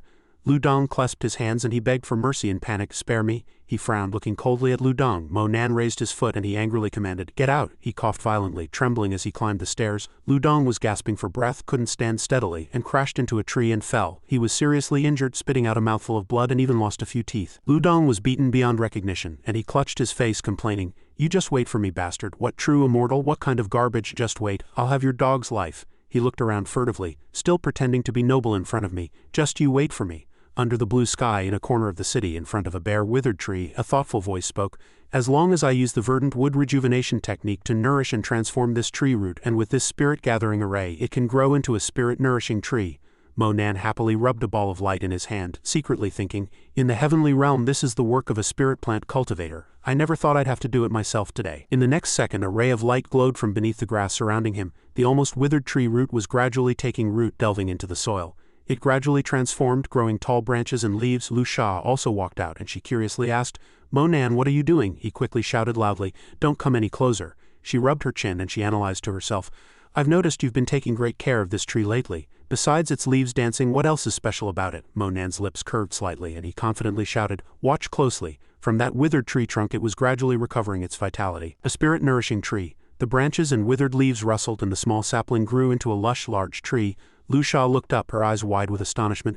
Am I seeing things? Right next to her, Mo Nan didn't notice, and he called Old Yan. Old Yan, are you free at 6 tonight? Please gather the others at the villa. We have some matters to discuss. He subtly added a few more reminders.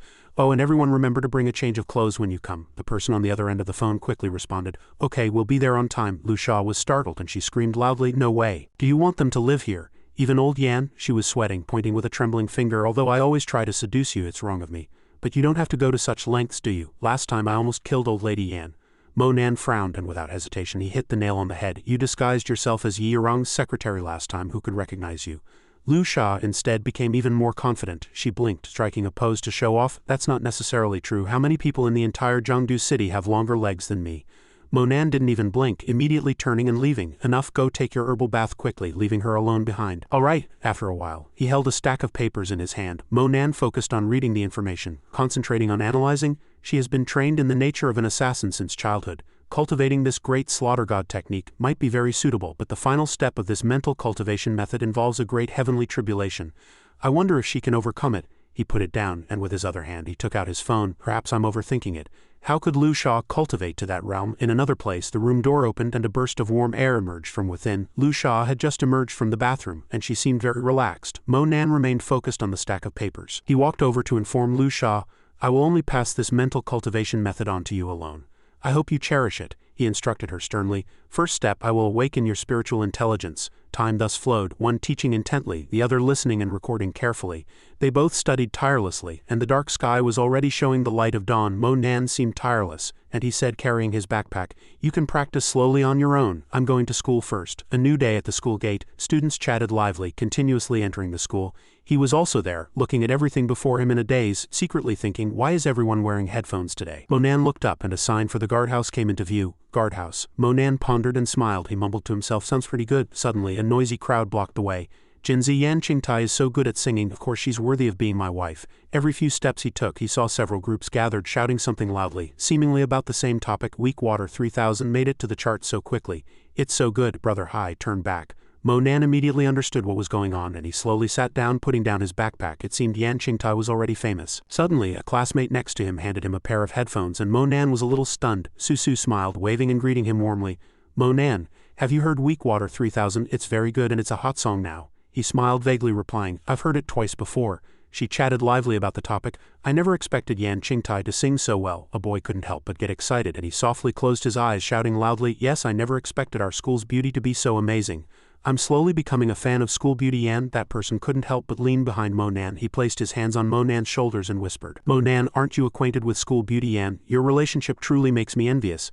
If I could take a photo with her, I'd die content. Monan smiled slightly, then turned and glanced behind him, replying, I'll introduce you if there's a chance. In the morning the sky was clear and the air was fresh and tranquil. He was queuing in the school cafeteria. Just then, Susu happily ran over from somewhere shouting, Monan, you actually came to the school cafeteria to eat too? That's a rare sight. She walked to Monan's opposite side and she pointed behind him and said, by the way, I'm planning to invite Liang Zikui to eat with us. Do you want to sit with us? Monan looked behind him at her words, only to see Zikui gloomily propping her chin, silently looking at the food in front of her without any reaction. He stared at the little girl for a while, then gently nodded, replying, Monan then brought his food tray and placed it in front of the little girl and he asked, which startled Zikui, making her lift her head, aren't you afraid your grandpa will worry if you don't eat? He sat opposite Zikui, and the little girl stammered nervously, unable to speak. At this moment, Susu also came over with her own food tray. She smiled and stood next to Zikui, saying, Monan, you really know how to get through to her. I haven't seen Zikui smile this happily in a long time. The little girl looked up, a little shy, but quickly her expression returned to normal, her head slightly lowered in low spirits, her gaze shifting elsewhere.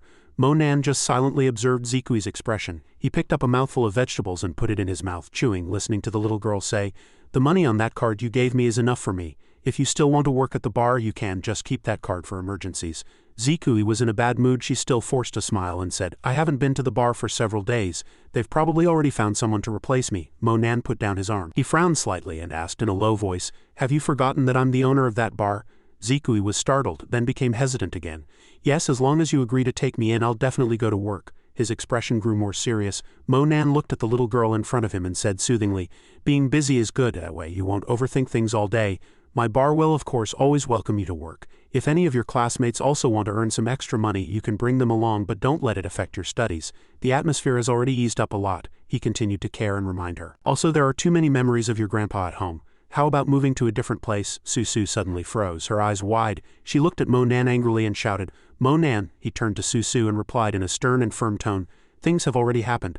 The living must live well. If you stay so depressed, no one would want to see you like this. Your grandpa certainly wouldn't want you like this. Monan looked at Zikui calmly, his eyes unwavering, and said directly, if you don't have a place to stay for now, you can move in with me. I have plenty of rooms. The little girl was startled to hear Monan say this. Her cheeks flushed and she stammered, live with you. Susu next to them couldn't help but stand up in surprise. She tightly gripped her chopsticks and said loudly, do you think it's that simple? Live with you. He remained unresponsive. He picked up some food with his chopsticks and said, whatever you like. I've already promised your grandpa I'd take good care of you. I've always considered you like a sister, of course. Susa's gaze still hadn't left Monan. She raised a finger and pointed at him, saying to Zikui, "Sister, so Zikui will call you Brother Monan from now on?" At this moment the little girl looked up, suddenly startled. Monan smiled gently, looking back at her and saying, "Come on, let's hear it." Zikui's face flushed crimson. She sat timidly, lowering her head slightly, and softly called out, "Brother Monan." Hearing Zikui's sweet call, he tilted his head slightly and smiled with satisfaction.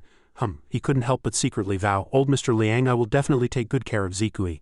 The wooden room door was tightly closed when suddenly there was a knock from outside. Immediately after, the door was opened, and the dazzling light from outside also squeezed in. As soon as the door opened, Sen Shang and Yan Du were seen respectfully cupping their hands, while the Zhu family and Dian Hu were excitedly hiding behind, shouting, "True Immortal Mo."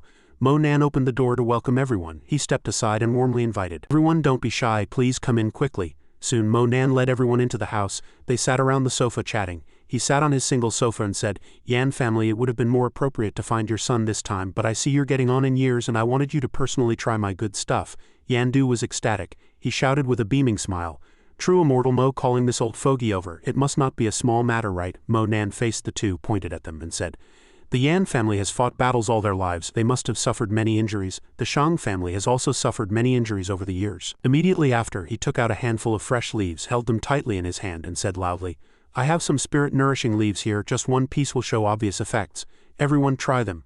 Yan Du and Sen Shang curiously picked up a leaf to examine it. He gently raised his hand to stroke his beard and said in a deep voice, "Can eating leaves really have an effect?" Monan's eyes were sharp. He turned to him and replied confidently, "You'll know if you try." The Zhu family held a leaf in his hand, sweat beading on his forehead, and he stammered, "Just eat it directly like this." Master Ma, sitting next to the Zhu family, put it directly into his mouth without hesitation. He opened his mouth wide in panic, unable to speak. He really ate it. He chewed it for a while, then swallowed it directly. After a long time, Master Ma seemed to feel something. Sweat beaded on his forehead and his eyes were wide. Master Ma was astonished. He raised his hands to his stomach and shouted, "What kind of leaves are these?" Monan lowered his head slightly and said, "The effect hasn't fully taken hold yet." Then he explained, "These leaves are as important as elixirs in the heavenly realm. Elixirs are used by every cultivator to refine their bodies, and as for other uses, I don't need to tell everyone." The three heard this, picked up the leaves and ate them, each with a hint of doubt about their efficacy on their faces. After Sen Shang and Old Sun finished eating, they raised their hands in surprise. Both were dumbfounded for a few seconds. Old Sun quickly asked him, "Is this bone marrow cleansing and body tempering?" Monan nodded and said, "Something like that." Sen Shang left, saying, "The medicinal properties are too strong. I want to take a bath. I feel hot all over." Old Sun and Xiao Dian Hu also followed, saying, "I want to go too, I want to go too." An hour later, Old Sun rubbed his muscles and asked, "True Immortal Mo, what kind of immortal leaves are these?" He enthusiastically described, "My whole body has expelled a lot of impurities, and I feel like I've become several years younger. My long-standing ailments are cured, and even my eyesight has significantly improved. It's truly amazing." Sen Shang also raised a hand and said, "I feel like I've returned to my peak, ready to charge into battle with weapons." The Zhu family rubbed his stomach and nodded. "I feel like I've lost a lot of weight." Xiao Dian Hu rubbed his head, smiling. "I feel a bit itchy on my scalp. I just looked in the mirror and it seems my hair is starting to grow back." Sen Shang excitedly asked him, "You've certainly reaped the benefits this time. You spent a lot of money on your hair these past 2 years, didn't you?" The Zhu family also praised a few words upon seeing this. "Indeed, I can already see a few black hairs now. Congratulations." Xiao Dian Hu and Master Ma shook their arms and said, "True Immortal Mo, your immortal leaves even have regenerative properties. It's truly amazing." Several people asked together, "Yes, how many of these immortal leaves are there? We are willing to buy them at a high price."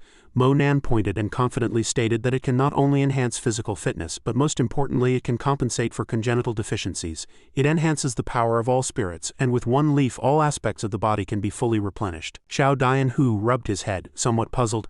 "True Immortal Mo, please forgive my presumption, but how long do the effects of these immortal leaves last?" He leaned back in his chair and assured, "Don't worry, your hair won't fall out again. These immortal leaves have the ability to restore everyone to their previous peak state. For example, although eyesight has recovered, if it is overused without moderation, it is very likely to lead to myopia." Old Sun suddenly lowered his voice, appearing somewhat serious as he asked him, "True Immortal Mo, how many of these immortal leaves do you have now?" Monan chuckled softly and announced, "Of course I still have these immortal leaves in abundant quantity. I can pick 1,000 pieces every day." The Zhu family and Old Sun's eyes instantly lit up like stars when they heard this, and they blurted out, 1,000 pieces? That many? Then wouldn't that be 360,000 pieces a year? If these immortal leaves could be sold, they would definitely make a fortune, Master Ma said confidently. Even if these immortal leaves were sold for 50,000 per piece, many people would still buy them. Old Sun interrupted him, saying, 50,000 is enough to buy them, dream on, don't even think about buying them for less than 200,000. Upon hearing this, he immediately turned and shouted, can they really be sold for that much? He then explained, this is just the starting price. If more people know about it in the future, selling to some wealthy families, 500,000 or 1 million, there will still be many people rushing to buy. Old Sun was thus immersed in his own fantasy, continuously saying, I was originally an old man with failing eyesight, but now I can see everything clearly. Even if it cost millions, I would be willing to buy it. For those wealthy people who only have money left, if it can help them return to their peak, even 1 million or 10 million, they would still agree to buy. Dianhu and Sen Shang were both astonished by the huge amount of money they imagined. If calculated this way, selling one leaf for 100,000 would yield over 36 billion a year. And this is just a temporary plan. The Zhu family seemed to disbelieve, counting his fingers. Oh my god, this number is too terrifying. Mo Nan silently watched them. They were envisioning a distant future, yet the present was already shocking these prominent figures. Once the immortal leaves are released, they will surely cause a sensation throughout Jiangnan province, then the entire country, and finally the world. He supported himself on the chair, slowly stood up and said, this is a big business. I'll give each of you 100 pieces first to promote it, but remember, these immortal leaves must be taken continuously for 3 days, otherwise the medicinal effect will be reduced. Dianhu and Old Sun exclaimed in surprise, 100 pieces? Mo Nan silently walked towards the glass door. First, I need to make a name for myself in Jiangnan province. As for what happens next, I have my own plans. Let's leave it at that for today.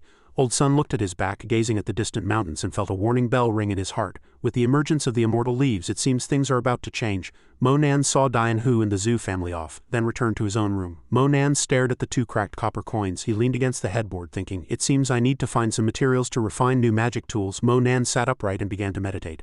My current cultivation is still at the spellcasting realm. I was very close to a breakthrough, but because of that dragon placenta, my cultivation regressed. He pondered that his current cultivation not only had to sustain himself, but also had to supply this dragon placenta. He truly didn't know if this was a blessing or a curse. The next morning, Mo Nan was almost at the school gate. A girl's voice shouted, stopping him from going further. Mo Nan, wait for me. He stopped and looked back. Mo Nan stared at Yutong's proud stance and asked, what's wrong? She quickly grabbed his wrist and pulled him away. Come with me, I have something to tell you. In the garden behind the teaching building, Yutong cornered Mo Nan behind a tree under his surprised gaze. Then she said nothing and the space became silent. Their eyes meeting, Mo Nan frowned in confusion and said, move, the place I'm living now is already very close to school. No need to move, Yutong shouted angrily. The place you're living is someone else's. You're always dependent on others, walking on eggshells, afraid to speak up. Are you happy living like that? He shook off her hand and retorted with a stern gaze, Mo Nan, when have I ever been dependent on others? Yutong pointed at Mo Nan angrily. Isn't it obvious? Zhang Xiao and Xianxia and I have already discussed it, and now I have a question for you. Yutong pointed at his face and asked in an interrogative tone, did you buy that lakeside villa? Mo Nan replied coldly, no, but I saved someone's life, so they gave me that villa. He secretly thought, this matter concerns the Yan family's reputation. I can't just blurt it out. She yelled at Mo Nan in a fit of rage, saved someone? You're still lying to me. Someone gave you a villa worth billions? You've truly disappointed me. Mo Nan ignored Yutong, turned and left. Believe it or not, she persisted, still scolding loudly from behind. If you insist that villa is yours, then the property deed must be in your name, right? Why are you silent? Do you think living in that villa makes you amazing? You're so young and don't know how to cherish yourself. What kind of people will you meet in the future? Those rich old women will only treat you as a plaything. Do you think this is how you enter high society? Wake up quickly. Mo Nan frowned impatiently, annoyed by her interruption. Lin Yutong, don't worry about my affairs from now on. She ran over and grabbed his sleeve, then spoke as if she were the best person in the world, not forgetting to belittle him. Mo Nan, I'm doing this for your own good. Do you know that what you're doing now is self-degradation? I know you've always wanted to compare yourself to Zizi, and even to Zhang Xiao, but you haven't even thought about their status. You can't compare to them at all. You're from 2 different worlds, you only know how to cling to others. Doesn't living like this make you tired? Mo Nan decisively broke free from Yutong's grasp, forcefully shaking off her hand. Meng Zizi, Zhang Junpei, in my eyes, are not even worthy of being mentioned in the same breath as me. The atmosphere around him had dropped to 0, filled with murderous intent, and out of respect for Ning Tan I've been holding back. But if they dare to spread any rumors, I will make them disappear forever. With that he left forcefully, leaving Yutong still shouting loudly behind him. Mo Nan, are you a hooligan? What's the use of those threats you're making? Can't you be more mature? These words made Mo Nan stop again. He said in an indifferent tone, you've said so much and finally one sentence is right. Mo Nan glanced at Yutong and said, we are after all from 2 different worlds. She widened her eyes, looking at him in surprise. School dismissal time arrived, and students stood in the corridor discussing animatedly. Qingtai, over here, the school bell is here. Qingtai, beautiful like a flower, attracted everyone's attention. Yuxin looked at her, a gentle smile on her face. Yan Qingtai, who are you looking for? Your weak water 3000 is very good, I've listened to it too. Qingtai bowed politely. Thank you, teacher, I'm looking for Monan. Yushin's eyes narrowed into slits as she smiled, joking. It seems Monan is very popular recently. Even the school bell has come to find him. Well, you two can chat. Monan stood up from his seat and said, It's my honor for a big star to come find me. Qingti's cheeks were a little flushed. She crossed her arms and blinked, replying, If you didn't come looking for me, I'd have to come looking for you. I have something important to talk about this time. Let's go to the rooftop. On the rooftop, Qingtai said, The song you wrote is very good. Her golden hair fluttered in the wind, and she continued, The company wants to buy out your song for 50 million. This song might become even more popular in the future, so 50 million for a buyout might be a bit low. What do you think? Monan replied softly, Whatever you want. I only have one request now. The song I wrote must be sung by you. Qingtai stood opposite Monan, her cheeks flushed, and she said shyly, I know. As long as it's a song you wrote, I'll sing it myself. Suddenly, the golden bell in his pocket began to ring. It quickly caught his attention, making Monan look down. This small bell is ringing. This means the demonic sound of weak water 3000 has sensed a fragment of the six-path samsara disc. He suddenly rushed over and grabbed Qingti's hand, his face beaming with joy, his eyes sparkling as he shouted, Qingtai, you are truly my lucky star. Outwardly joyful, Monan already had a plan in his heart. It seems that using the resonance between the heavenly eye profound void and the demonic sound has worked. She smiled gently, her eyes softly looking at him, blushing, and whispered, Look how excited you are. Monan approached, smiled at Qingtai and said, Because this is something worth celebrating, I'll be leaving first then. She suddenly turned around, looking elsewhere, pouting and muttering, As soon as we talk business you want to leave. Go if you want to leave, I'll stay here alone. Immediately after, Qingtai gently lowered her head, raised her hand to lightly touch the small bell around her neck, thinking, This annoying Monan, after not seeing him for so long, doesn't he have anything he wants to say to me? But I have so much I want to say to him. She picked up the small bell, fiddling with it constantly, and began to instruct. You really need to study hard, get into a music academy, and then use your talent for music creation. Qingtai nervously clutched the object in her hand, stammering, I've already signed with a company now, so you need to work hard too, understand? My dad, grandpa, and grandma all really like you. She dropped her head in disappointment, speaking in a strangely uneasy way. Anyway, don't be lazy, work hard, understand? However, after she spoke for a long time, Monan didn't respond. Qingtai turned around and said, Displeased, you blockhead. Did you hear what I said? As soon as she turned, she only saw Lily standing there quietly. Qingtai looked around in surprise, shouting, Where's Monan? Where did he go? Her gaze hesitantly fell on Lily, who tightly clasped her hands and softly said, He's gone, already left a while ago. What were you standing here muttering to yourself about? Lily, her deskmate, said.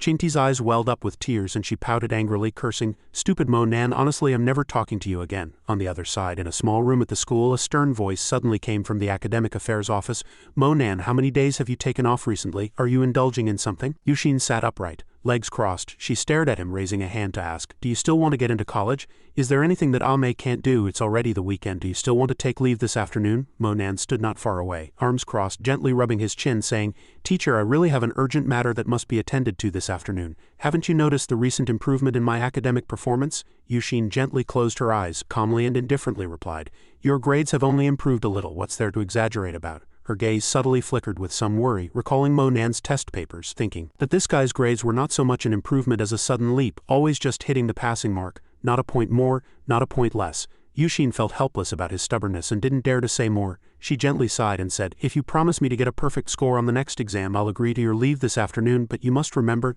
the college entrance exam is. Before Yushin could finish her admonition, Monan quickly responded, then rushed out of the room. Okay. Watching his rapidly departing back, she shouted angrily, That brat, I wasn't even finished. Monan quickly returned to his room. The room was empty and silent. He sat upright on the sofa, hands clasped, painstakingly uttering the 4 words, Heavenly eye, profound void. Suddenly a small bee and a golden bell appeared before Monan. He lightly broke out in a daze, quietly observing them. Immediately after, Monan extended his hand, gently flicking the bell suspended in the air. He tightly closed his eyes and a visualized scene gradually formed in his mind. He pursed his lips, silently counting in the direction of the East Sea. 200 miles, 300 miles, it's actually so far. After finding the desired scene, Monan slowly opened his eyes, his gaze hazy and thoughtful, thinking, But no matter how far, I must get it. But who is on the other side of the sea? It's very familiar. Just as he was hesitating, Xianxia's lively image appeared in his mind. He suddenly clapped his hands and blurted out, Right, Xianxia. Soon it was the next morning and he had already driven to pick up Monan. Xianxia happily glanced at him, saying, Boss Mo, I'm not boasting. You've really picked the right person this time. With me you don't have to worry about anything. I've arranged everything. Monan, sitting next to him, smiled politely. Thank you. The car sped along the road. On the other side, the cool sea gradually appeared. At this moment, a hint of worry on his face, eyes fixed straight ahead, he drove while asking, Boss, how much cash did you bring? He calmly answered Xianxia's question. About 10,000 yuan. What's wrong? It turned out that an unfamiliar car was tracking them from behind. He glanced at the rearview mirror and said, You only brought 10,000 yuan and you're already being followed? The white car kept chasing. Xianxia observed for a while, saying, there are 2 white BMWs behind us. They've been following us since we left the villa, probably trying to follow us to the port. Monan didn't react much. He silently looked back. Blue sky, white clouds, a huge yacht quietly moored on the sea. Many cars were parked on the ground. The 2 quickly got out of the car and he happily kept pointing to Monan. Boss, we've arrived. He looked around, then took out the golden bell from his pocket, gently shook it near his ear, secretly thinking the direction is correct. Suddenly, Xianxia stood in front of Monan, pointing behind him, his face slightly flushed, excitedly shouting, boss, the one following us is actually a beautiful girl and she's quite good looking. Ling Zan stepped out of the car, standing in front of the hood holding a stack of documents. Wearing sunglasses, her head held high. Xianxia approached him, leaned in and whispered, guessing, so pretty, could she be a secret agent? Monan squinted at him, a puzzled expression on his face, interrupting him, thinking, how can there be no logic at all? Suddenly the ship's broadcast sounded, a huge voice echoing, announcing, passengers, please board the ship. He slowly boarded the ship, and as soon as he got on he gently looked back and said, let's go. Xianxia stood below, respectfully extending his hand, softly saying, okay boss, please go first, I'll bring up the rear. In the clear blue sky, white clouds drifted. A pristine white ship majestically rested in the tranquil harbor. Monan and Xianxia boarded the ship. He walked ahead happily, introducing everything to him. This ship, named Glorious, was one of Fisher Old Seven's overseas vessels. Ostensibly it was used to receive tourists, but in reality it helped gangs transport goods. There were also some transactions on board. Suddenly, Xianxia stopped again, raised his hand to his mouth and whispered, he used to be a pirate, so he has some connections and can get some treasures. Boss, if we have time, how about we go take a look? Monan's hands were in his pockets. Calmly walked behind, smiling as he replied, all right, the ship will probably dock in a while. He hurriedly pointed in a direction, leading the way and saying, boss, please come this way. Immediately after, the 2 walked into the ship's main hall. Xianxia walked beside Monan, continuously introducing everything about the place. This glorious ship has a total of 4 levels. Accommodation is on the top floor. The 2nd floor is the restaurant and the 4th floor is where goods are stored. We are currently on the 3rd floor. This side is the casino. That side is the shopping area. He exclaimed in disbelief. There's even a casino. Monan looked around, and suddenly he seemed to see something and stopped. It's her. Not far from Monan's sight, Ling Zan sat with her legs crossed in an alluring posture. He quickly answered Monan's question. That's right, a casino is also one of Fisher Old Seven's businesses for making money. Boss, shall we go gamble a bit or go directly to retrieve the treasures? Soon Monan and Xianxia left, bored. He calmly said in an indifferent tone, no, I'm not interested in gambling. Seeing this, he also hurriedly took Monan to another area. Xianxia led him to a room and said, boss, this is where treasures are sold. A person stood guard outside the room. He stood there pointing inside and saying, to enter, you need to pay a 10,000 yuan deposit to get a card. Subsequently, Xianxia reached into his pants pocket trying to feel for something. Wait a moment, I remember, it's right here. He quickly found the wad of money hidden inside and pulled it out. The guard couldn't help but spit, his eyes wide. Found it. The man was sweating, staring at the wad of smelly money. Xianxia handed over the money, loudly saying, anyway, the guard has to take the money. The man disgustedly pinched the money with 2 fingers, then waved his hand, looking angrily at the 2. How about it? Not bad in here, right? An antique-filled space appeared inside. The atmosphere was quiet, with only a few sporadic visitors. Monan slowly walked in. He gently frowned, staring at the space. Monan took a liking to 3 terracotta warriors. He happily said, these statues are not bad either. He stood beside him, gently rubbed his head, glanced over and reminded, boss, do you like terracotta warriors? Buying something like this and transporting it back would be very troublesome. The statue shop owner stood not far away, and Xianxia waved and shouted, who's that? You come over here. How much are those 3 broken statues? He was called, and immediately turned around, then excitedly clasped his hands together and cheerfully shouted, you 2 old gentlemen truly have discerning eyes. These 3 human figurines are 3 embryos. A wealthy family just consigned them to us for sale yesterday, but if you want to buy them you have to buy all 3. I can't sell them separately. Monan stood in front of the shop owner. He seriously asked, how much? He unhesitatingly extended 3 fingers, his face showing no emotion, grinning as he said, I can easily blurt it out, I have a connection with you 2. Originally 1 statue was 1.2 million, but now I'll take a small loss. 1 statue for 1.1 million, 3 for a total of 3.3 million. He couldn't help but shout, 30,000, are you mistaken? As for Monan, he unhesitatingly reached into his pocket and softly said, okay, I'll buy it, but please find 2 people to move the items to my room. The statue shop owner found a big business, unable to suppress the satisfied smile on his face, his cheeks flushed, laughing loudly. No problem, I'll personally deliver them to your room. Monan pulled out a card from his pocket and forcefully swiped it into the cash register. Just as the 3 completed the transaction, a voice suddenly came from behind them. Boss Xiaoqian rushed in quickly with his subordinates. He was panting and exhausted, speaking with difficulty. Good, still here. Boss, we're not selling these 3 statues. The statue shop owner pointed blankly at the 3 statues, turned his head with a puzzled expression and then said, what does Mr. Xiao mean by not selling? I've already sold these 3 statues to someone else. Xiaoqian couldn't help but calm down upon hearing this. He tightly clenched his hands, angrily lowering his voice and shouting, I've had them here for over a month and you haven't sold them. Now that I don't want to sell them, you say they've already been sold. What do you mean? Are you messing with me? He walked next to Mo Nan, a worried expression on his face, pointing at him and saying, I really have sold them. Just sold to these two guests and I've already received the full payment. Xianxia ignored the two, turned around, an arrogant expression on his face, pointing at himself and saying, then return the money and we'll take our goods. Xianxia stood behind, gradually becoming displeased with his way of speaking. He couldn't help but angrily shout, damn it, my boss has already paid for these things, so they're ours. Xianxia didn't back down. He tightly clenched his hands, lowering his voice and arguing, you fat ass, are you tired of living? I said I'm not selling means I'm not selling. I'm the owner of these 3 statues. Are you still talking nonsense here? Do you believe I'll pour oil on you and set you on fire? The two were unyielding, their anger growing stronger. Seeing the situation worsen, the statue shop owner hurriedly rushed between the two, standing in the middle to mediate. Mr. Xiao, Mr. Fatty, please calm down. This is Old Seven's ship. If you fight, no one will have a good outcome. He hurriedly ran to Xianxia's side. He suppressed his emotions and placated him. Mr. Xiao, we do business by the rules. I've already sold this item. As I said earlier, I will give you the money. Is that acceptable? Xianxia was startled, his face dark after hearing this. He rolled up his sleeves, a terrifying expression on his face, and with his subordinates threatened the statue shop owner. So you're saying I don't understand the rules? Do you want me to teach you what the rules are? He said nervously in a low voice. No, Mr. Xiao, I'll give you an extra 50,000 for each statue. Is that okay? Xianxia was furious. He kept making a fuss with the statue shop owner. He shouted, who cares about your 1.2 million? I just want my stuff back. Mo Nan and Xianxia stood nearby, squinting at him, secretly thinking, so these 3 statues sold for 1.2 million, but this boss only sold them for 1 million each. Truly cunning. The statue shop owner was no longer polite at this moment. He gently gritted his teeth, unyieldingly saying, Mr. Xiao, if you continue like this, I won't be polite. You can deal with it yourself anyway. I'm not giving the money back to anyone. Xianxia heard this, glanced behind him, his voice dark and terrifying, startling both of them. If you don't want to return the money, you can just kill these 2 guys. If they dare to mess with my business, kill them on the spot and throw their bodies into the sea to feed the fish. He gently tilted his head, his gaze calm and direct, but his tone was full of murderous intent.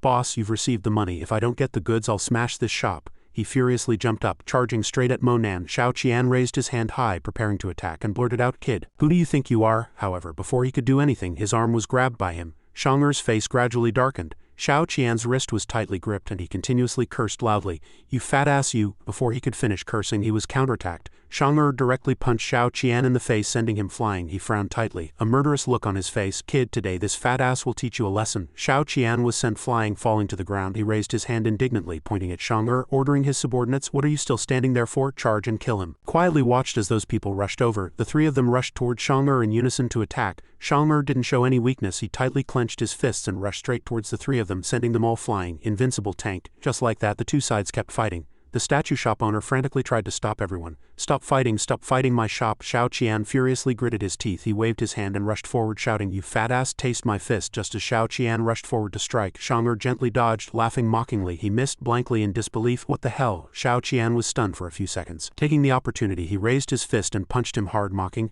haven't you eaten yet? Xianxia's nose began to bleed. He covered it with his hand, sat up straight, cursing inwardly. Immediately after, Xianxia's face darkened, his eyes turned white, and he suddenly pulled out a stun gun, shouting, this is caused by evil qi.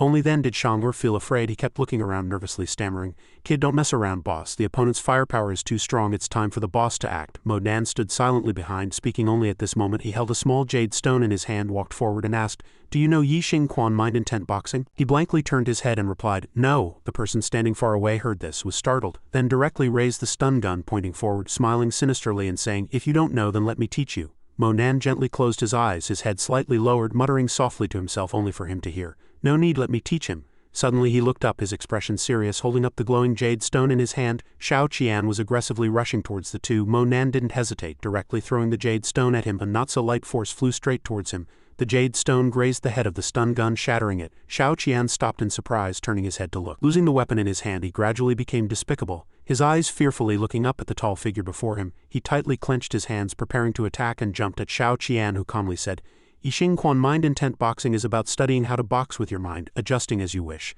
He had no chance to counterattack at all, and his whole body couldn't dodge. Mo Nan continuously attacked Xianxia, inflicting serious injuries on him. He grabbed Xianxia's wrist at top speed and yanked it hard. Immediately after, Mo Nan forcefully threw him to the ground. Xianxia screamed in pain, and he still innocently held Xianxia's wrist tightly. He looked at Xianxia, who was standing by watching, and asked, This is Yixing Quan, have you learned it? Xianxia gently raised his hand to stroke his chin, concentrating on learning, and replied, not yet. Boss's moves were too fast. Hearing this, Mo Nan raised Xiao Qian's arm again and said with gentle concern, then let's do it again. Xiao Qian's face turned purple, trembling in terror, stammering and shouting, quick, let go of me. Mo Nan ignored Xiao Qian's words and continuously swung his fist to attack him. Xiao Qian was beaten dizzy, his face swollen, and he lay unconscious on the ground. Mo Nan released him, clapped his hands together, and looked at Xianxia, asking, did you learn it this time? He scratched his chin, pouting, and replied, too fast. The last few punches from boss, some positions I didn't get to see clearly. Mo Nan then continued to act. He forcefully threw Xiao Qian out. Xiao Qian's face was bruised and swollen, and his body was suspended in midair, about to fall, too scared to react. No, big brother. Xiao Qian was thrown a long distance, crashing tightly against the door. Mo Nan calmly turned to Xianxia and asked, did you learn it this time? He took out paper and pen, carefully recorded, then paused, scratching his chin with the pen, and replied, not yet, let's do it again. Immediately after, Xianxia revealed a cunning look and grinned at Xiao Qian. Xiao Qian was so angry he couldn't help but shout, you damn fatty, I'm almost done learning and you still haven't learned it. He clenched his hands, rubbed them, his eyes full of anger, and said firmly, learning is good, let's do it again. Xiao Qian, scared, crawled to Mo Nan's feet, hugging him, his eyes teary and trembling as he begged for mercy. Big brother, stop, I was wrong. Mo Nan completely ignored Xiao Qian's words and forcefully tortured him. People outside also heard the terrible sounds inside and scattered. After a long while, Xiao Qian was beaten so he couldn't move. He staggered to his feet, unconscious and severely injured. Xianxia stood next to him. He stood with his hands on his hips, happily telling his boss, I've almost learned it too. Mo Nan stood upright with his hands in his pockets, his eyes flashing with murderous intent, looking at the group of subordinates, and asked in a deep voice, aren't you leaving? Those people trembled with fear from the murderous aura on him. They quickly dragged Xiao Qian and ran out. The statue shop owner, with his hands clasped together, nervously ran to Mo Nan and hastily said, your distinguished guest skill is truly extraordinary. Your statues are here. Now let me get a few people to move them to your room. Suddenly he stepped forward, leaned towards the statue shop owner, and placed his hand heavily on his shoulder, startling the shop owner and making his heart skip a beat. Xianxia frowned. He squeezed the hand on his shoulder and said loudly, then I'll trouble the owner. The statue shop owner cried out in pain, stammering, distinguished guest, let go. He pulled the owner behind him, reaching out to bring up the earlier matter again, implying, you withheld over $1 million from us. How do we settle this? The statue shop owner's face changed dramatically. He was choked and gasped for breath, hastily replying, here are 30,000 casino chips. I hope the distinguished guest can win more, and the money won later will be more than 3 million. Mo Nan didn't pay much attention and walked out first. Xianxia also quickly followed. Before leaving, he didn't forget to turn back and threaten, I'll let you off today. Quickly transport those 3 stone statues to our room. The deeper they went, the more people there were. He walked calmly, looking around. In the distance, little Zheng hid behind a painting. He secretly watched them. Taking advantage of Mo Nan walking by, little Zheng rushed out and directly bumped into him. Xianxia was startled nearby, shouting loudly, little fellow, watch out. Taking advantage of bumping into Mo Nan, little Zheng secretly put his hand into Mo Nan's jacket pocket. Although he acted quickly, little Zheng still didn't have time to withdraw his hand, and it was tightly grabbed by Mo Nan. Mo Nan grabbed little Zheng's hand and stared intensely at him. Little fellow was startled by his expression. Little Zheng couldn't help but burst into tears. He cried out loudly for help. Mom, come save me. Hearing little Zheng's voice, Shugui ran out frantically from the crowd, shouting, little Zheng. The little fellow broke free from Mo Nan's hand and pounced directly on her. Little Zheng tightly hugged Shugui's waist, crying and feeling wronged. Seeing her child like this, Shugui couldn't help but look up at Mo Nan, her tone full of accusation. It's normal for children to be lively and run around. Don't you know how to give way? What if you hurt my little Zheng? Do you even have a conscience? Mo Nan calmly looked at Shugui, his tone firm and unyielding. Are you saying that it was his fault for bumping into me and trying to steal my phone, and it was my fault? Xianxia, hearing this, immediately shouted angrily, so he's a thief daring to steal my boss's things. Is he tired of living? She quickly hugged the child tightly in her arms, still fearlessly saying loudly, are you two even men? How can you casually frame a child? He's just a child. He doesn't understand anything. You want to fool me? No way. Before the two of them could speak, Shugui hastily took little Zheng's hand and turned, blending into the crowd behind. Even after walking away, she kept muttering, meeting you two is like having 8 lifetimes of bad luck. Little Zheng, let's go. Don't associate with people like this who have no morals. You'll catch bad habits. He stood there, unable to suppress the anger in his heart, clenching his hands, gritting his teeth, and saying in a deep voice, this devout woman, still stubborn and unwilling to admit her mistake, twisting right and wrong, I hope I never see such a person again. He also felt a bit helpless, not wanting to deal with it anymore, and gently sighed, thinking, society nowadays truly has all kinds of people, and the two didn't want to linger there for too long. They quickly returned to their room. Soon Mo Nan's 3 statues were delivered. The staff carefully carried them in and said, boss, your items have been delivered. Xianxia stood there directing, move them all in carefully. After a while, the 3 statues were all moved into the room. They were dazzling and precious, placed side by side. He curiously looked at the 3 statues, pointed at them, and asked in confusion, boss, are you buying these 3 statues to study archaeology or human art? He sat upright in the chair, hands crossed, his gaze fixed on the items on the table, and replied, these statues contain something very powerful. Xianxia's eyes lit up like searchlights. He bent down slightly to get a closer look and said, there's something inside, then I'll take a hammer and smash them open. Monan stood up, looked directly at them, and said, "No need." After watching for a while, his face darkened and he abruptly waved his hand, his eyes terrifying as he prepared to strike. The scene shifted to another part of the same ship. Xianxia returned to his room, his face bruised and swollen. He spoke in an extremely exaggerated and pretentious manner. "Brother Hongwu, I wanted to give you those 3 human figures, but a young fellow snatched them. Now that young fellow has taken all 3 human figures back to another room, what should we do now?" Hongwu leaned his hands on the back of the sofa. He sat cross-legged, arrogantly puffing out his cheeks and impatiently commanded, "What? Where is he? Take us to find him." Xianxia hastily turned sideways, extending his hand to guide Hongwu. "I already found out that young fellow's room number. Brother Hongwu, this way please."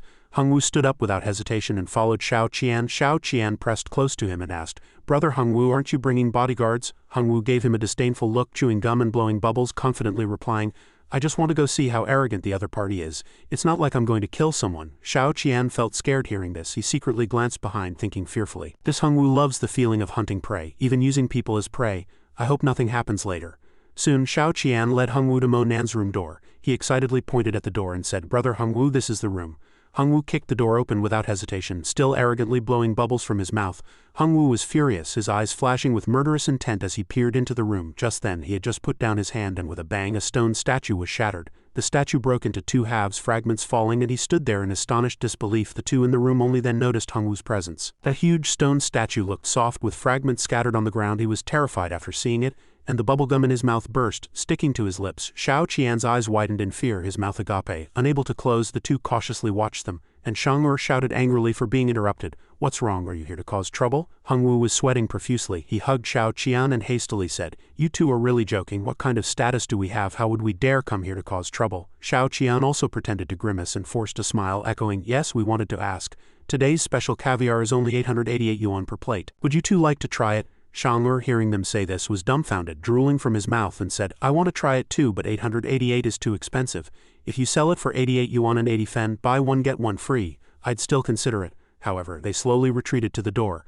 Hongwu grinned with a business smile on his face, not daring to speak. Xianxia secretly waved from the side and said, "This is made by a Michelin 5-star chef. 88 yuan and 80 fen isn't even enough for the ingredients. Since that's the case, we won't bother you 2. Goodbye."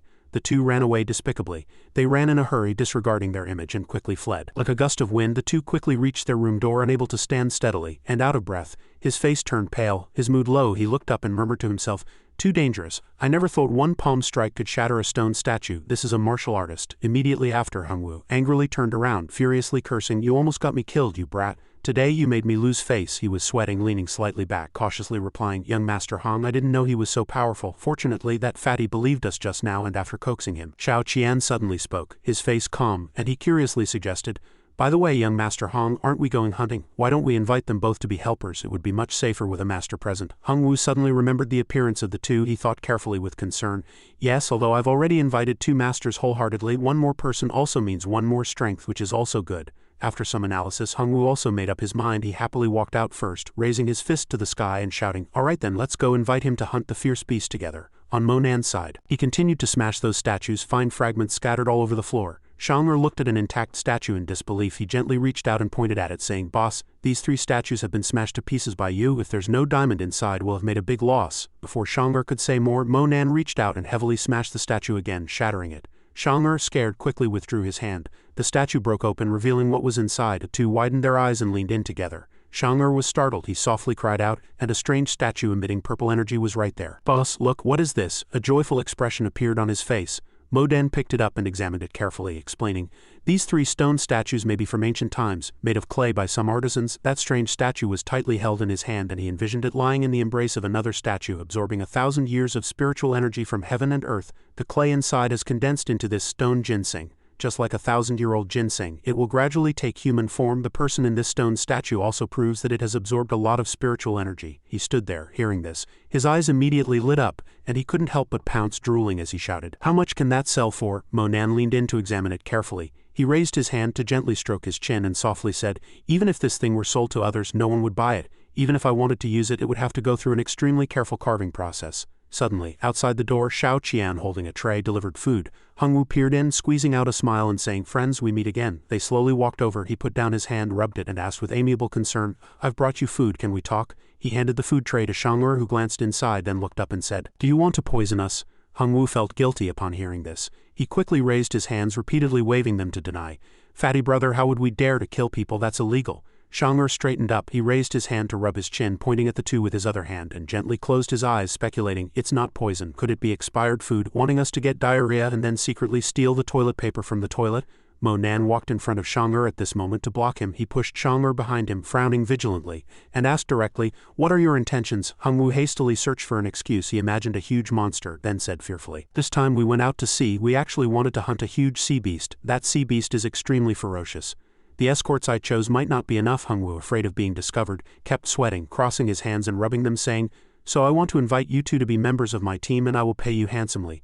Xianxia stood there, spread his hand and asked disdainfully, "How much money? You name a price first so we can consider it." Hearing this, he quickly extended 3 fingers, his face showing no emotion, grinning as he shouted, "As long as you two obey my orders and protect my safety for the next few days, each person will get 30,000. Nan stood silently at the side, listening. Then he gently averted his gaze, thinking to himself, "Money is not important to me, but this fierce beast is indeed worth paying attention to." Monan didn't want to think too much. He raised his hand to his hip and directly refused Hongwu, saying, "We're not interested, please leave." Hongwu immediately felt uneasy. He continuously tried to persuade Monan, "If the price isn't right, I can increase it. An additional 50,000 per day." Immediately after, before Hongwu could say more, he turned around and calmly said, "It's not about money, we don't have time." He could no longer maintain his initial smile at this point, sweating profusely, and hastily said, "You should think about it again, don't refuse so quickly." After receiving Monan's reply, he unhurriedly pushed the two aside and demanded, "Boss, I've already said I'm not interested. Are you two not leaving? Do you want to stay and wait for me to treat you to a meal?" Hongwu also couldn't hold back at this moment. His face darkened, and he said angrily, "I've already revealed the major reason for our trip out to sea. I'm being so polite to you. Do you think I'm afraid of you? You'll participate whether you want to or not."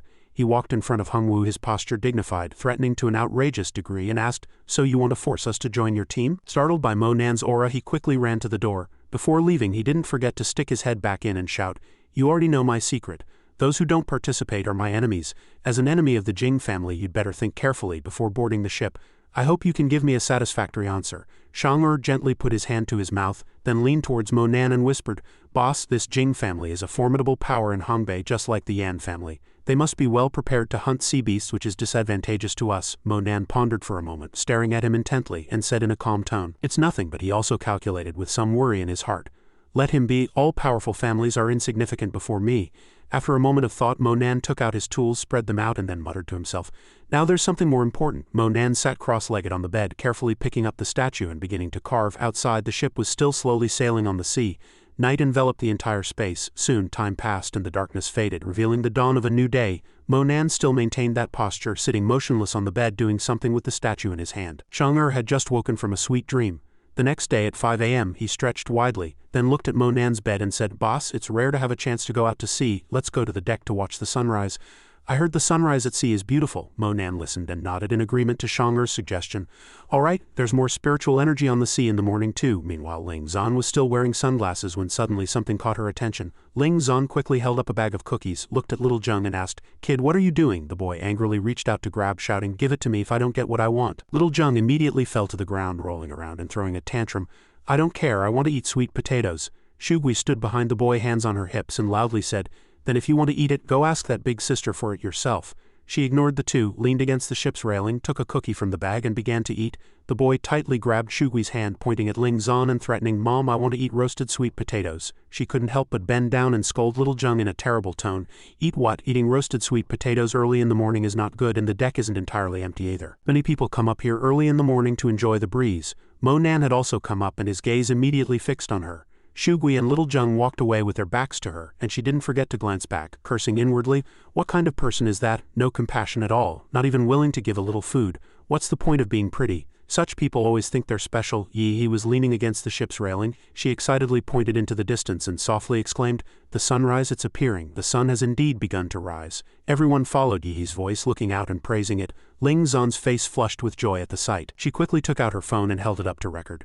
The boy in the distance kept staring at Ling Zan. Taking advantage of Shugui's inattention, he broke free and ran over. Little Zheng showed a cunning smile, then violently pushed her from behind with both hands. Ling Zan was caught off guard, unable to resist. She shrieked, her entire body falling straight into the sea. Ling Zan's hands stretched upwards as if trying to grasp something, her small body rapidly plunging downwards. Her frequently worn sunglasses also fell off, revealing Ling Zan's eyes filled with fear. Am I going to die like this? Xianxia stood by the ship's railing looking down. He was anxious and didn't know what to do. When he looked over, Monan was nowhere to be seen. What to do? The boss unhesitatingly jumped off the ship, his body free-falling, rapidly plunging downwards. Monan quickly approached her. Ling Zan saw him.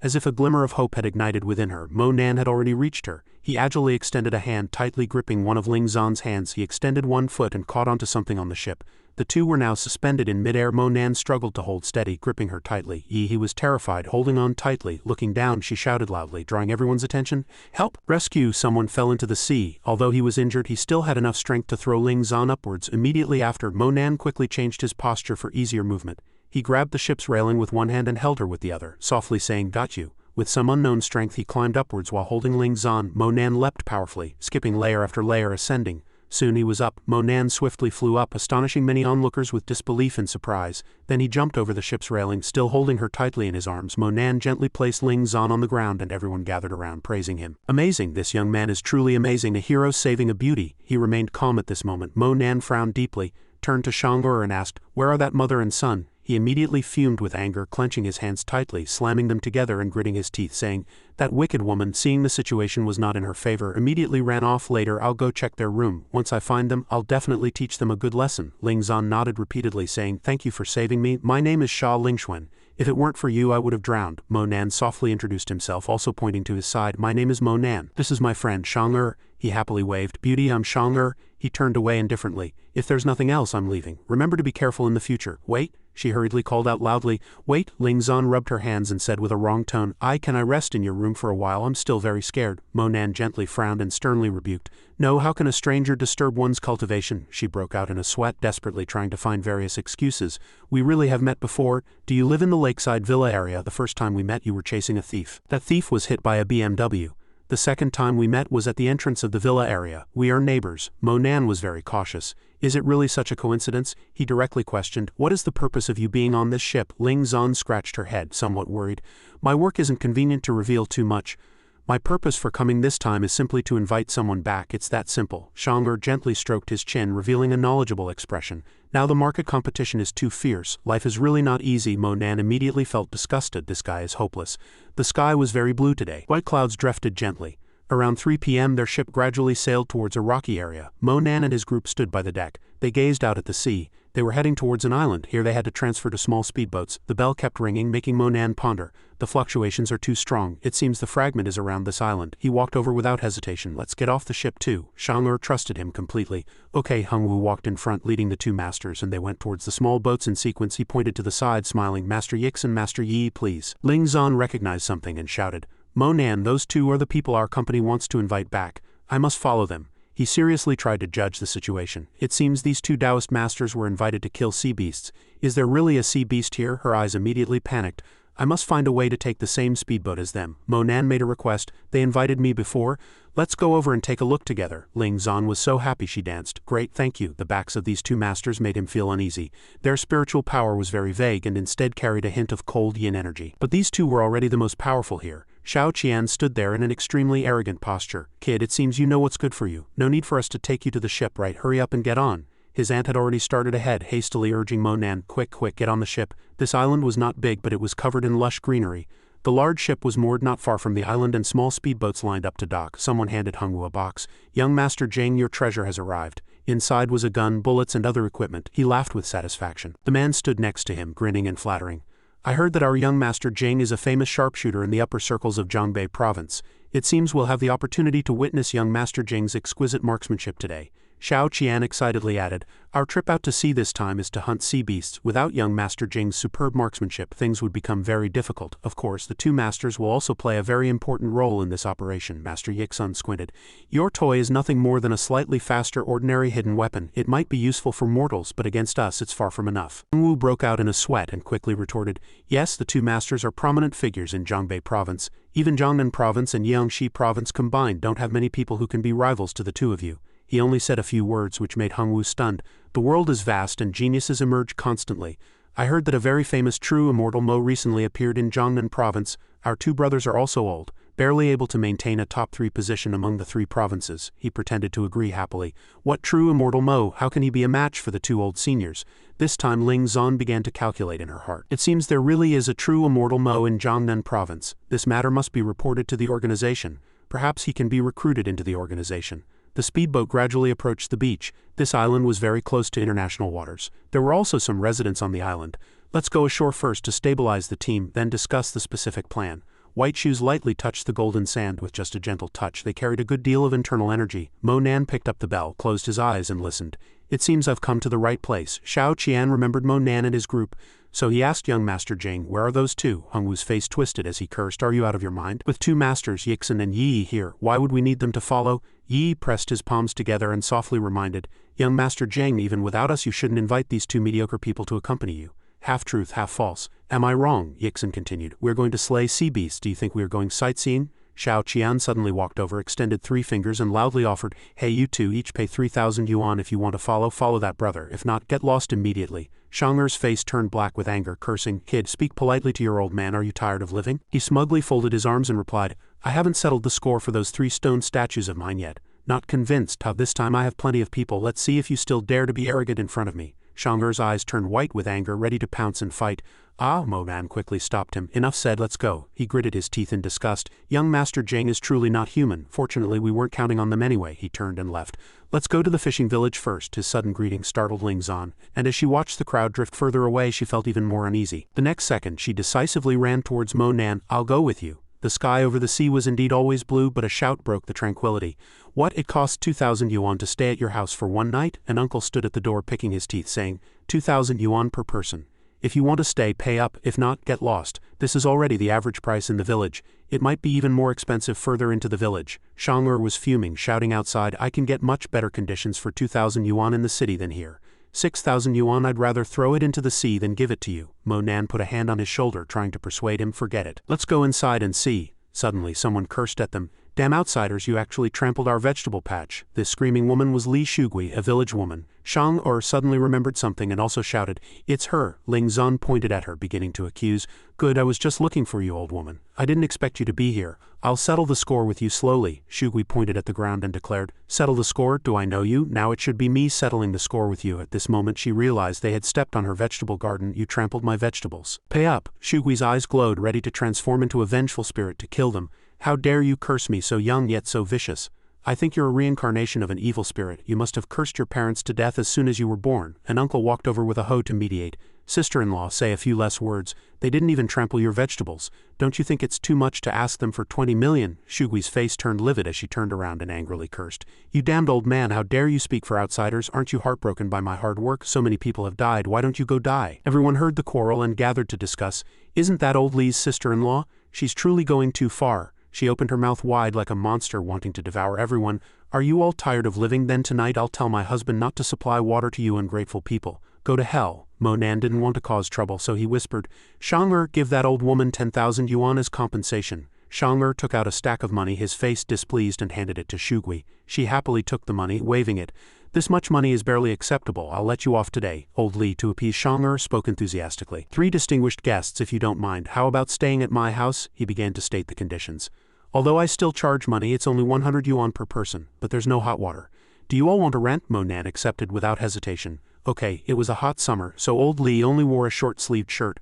Although the 3 lost 10,000 yuan, consider it paying for peace and quiet. This family, from parents to children, were the village bullies. The couple managed our village's water supply. Whether the village had water depended on their expressions and moods. He recounted the man's deeds, making Ling Zan shiver. In the past, there were tourists who came here and a dispute broke out with her. In the end, at midnight, poisonous snakes were released into their room, and special hunting traps were set outside the door. He almost had his leg snapped. Mo Nan saw that she was in a bad mood, so he comforted her. Don't worry, good deeds are rewarded, evil deeds are punished. It was the second day on the island again. The weather was good today, and the sky was very blue. Mo Nan and his group went to the seaside together, and the 3 looked out at the distant sea. The bell was still ringing, but it made him feel a strange discomfort.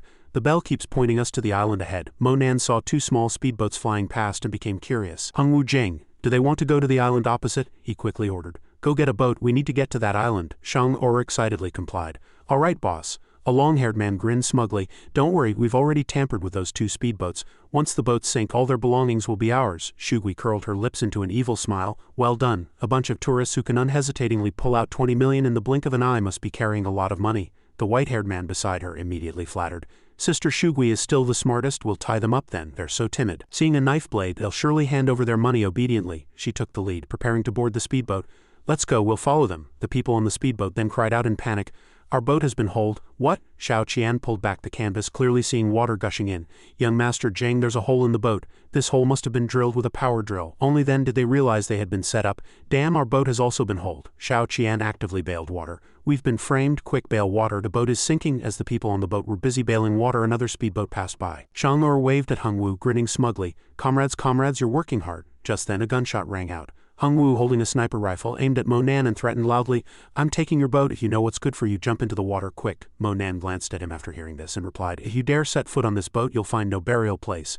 Hongwu smiled confidently. Kid, you're too arrogant. You think you can offend me without going to Zhongbei province to find out who I, Hongwu Jing, am? The old Taoist stood up and reassured, Don't panic. It's just a hole, isn't it? After speaking, he took out a talisman and continued, Patching the boat only when it's in the middle of the river is a saying for common folk.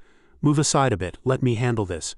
Monan saw this and thought to himself, this talisman indeed has magical fluctuations. The old Taoist held the talisman between 2 fingers, muttering incantations, borrowing power from the martial master, seal with ice, spiritual energy immediately emanating from the talisman.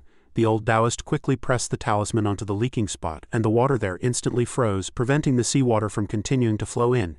Everyone who saw this scene exclaimed in surprise, Oh my god, it can even freeze, master. He truly is a master, Hongwu laughed smugly. Fortunately, we have 2 masters here. This is truly foolproof. At critical moments we still rely on the 2 masters, Xianxia continued. Such immortal-like moves can only be performed by 2 immortals. I am completely awestruck. Master Yixun, with one hand behind his back, said loudly, There's nothing to be surprised about. This is just a simple little trick of this old man. He frowned and urged, All right, let's get ashore quickly to avoid any more accidents. Hongwu was overjoyed, shouting, Yes, let's go. As soon as Monan's boat docked, the 3 of them hurried forward to scout the surroundings. The 3 held their breath, listening intently to the movements around them. Monan brought the bell closer to his ear, listening more clearly. Hongwu raised his gun high and shouted to the crowd, Brothers, let the hunt begin. His face had already darkened. Later go hunting as much as you like, don't be shy. Whether it's flying in the sky, crawling on the ground, or swimming in the water, shoot as soon as you see it. We've brought plenty of bullets. The fully armed crowd excitedly echoed. Don't worry, young Master Jing, brothers, this isn't our first time doing this. We're all professionals. The crowd surged into the forest. Ling Zan watched somewhat bewildered. Her eyebrows immediately drooped. Damn, Master Yixun and Master Yi have gone. Xianxia looked suspiciously at Ling Zan. Xia Liying, oh no, Xia Lingxuan, do you want to go with them? She merely gave a perfunctory reply. I just want to talk to those 2 masters about something. Xianxia pointed at Monan, boasting, Then you can also talk to my boss. My boss is true Immortal Mo. My boss is much more powerful than those 2 old men. You've probably heard of my boss's great name, haven't you? Ling Zan's face darkened, and she said in confusion, True Immortal Mo is a white-haired old man. How could he be a high school student? Xianxia, not to be outdone, still tried to convince her. My boss really is true Immortal Mo, and he's incredibly powerful. You're wrong to seek out those 2 old men. Ling Zan turned away coldly.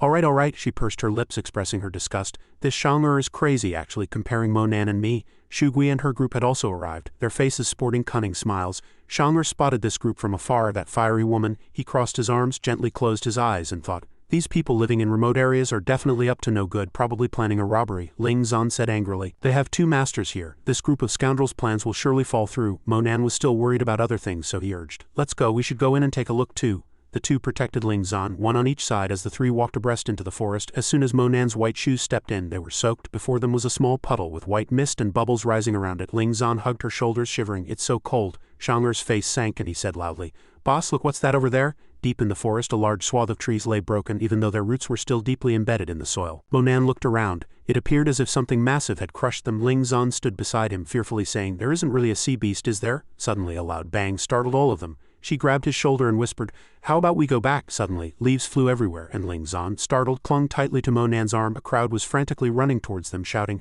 Help, run! A tremendous roar came from behind, growing closer, making them even more terrified. He followed the sound, and a fragment of the 6 paths samsara disc was nearby. And judging by the panicked expressions of young Master Jing's subordinates, there must be a sea beast chasing them from ahead. Suddenly, a ray of light flashed over Monan's head. Is the fragment on the sea beast? The crowd, as they ran through the forest, looked around frantically.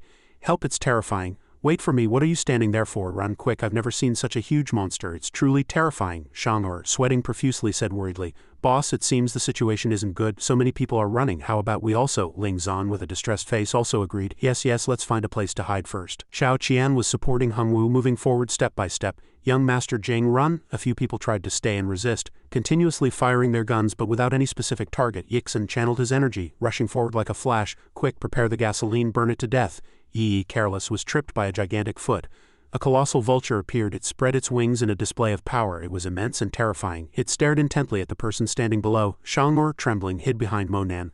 Oh my god, this thing is too big, Ling Zan took a deep breath, trying hard to remain calm.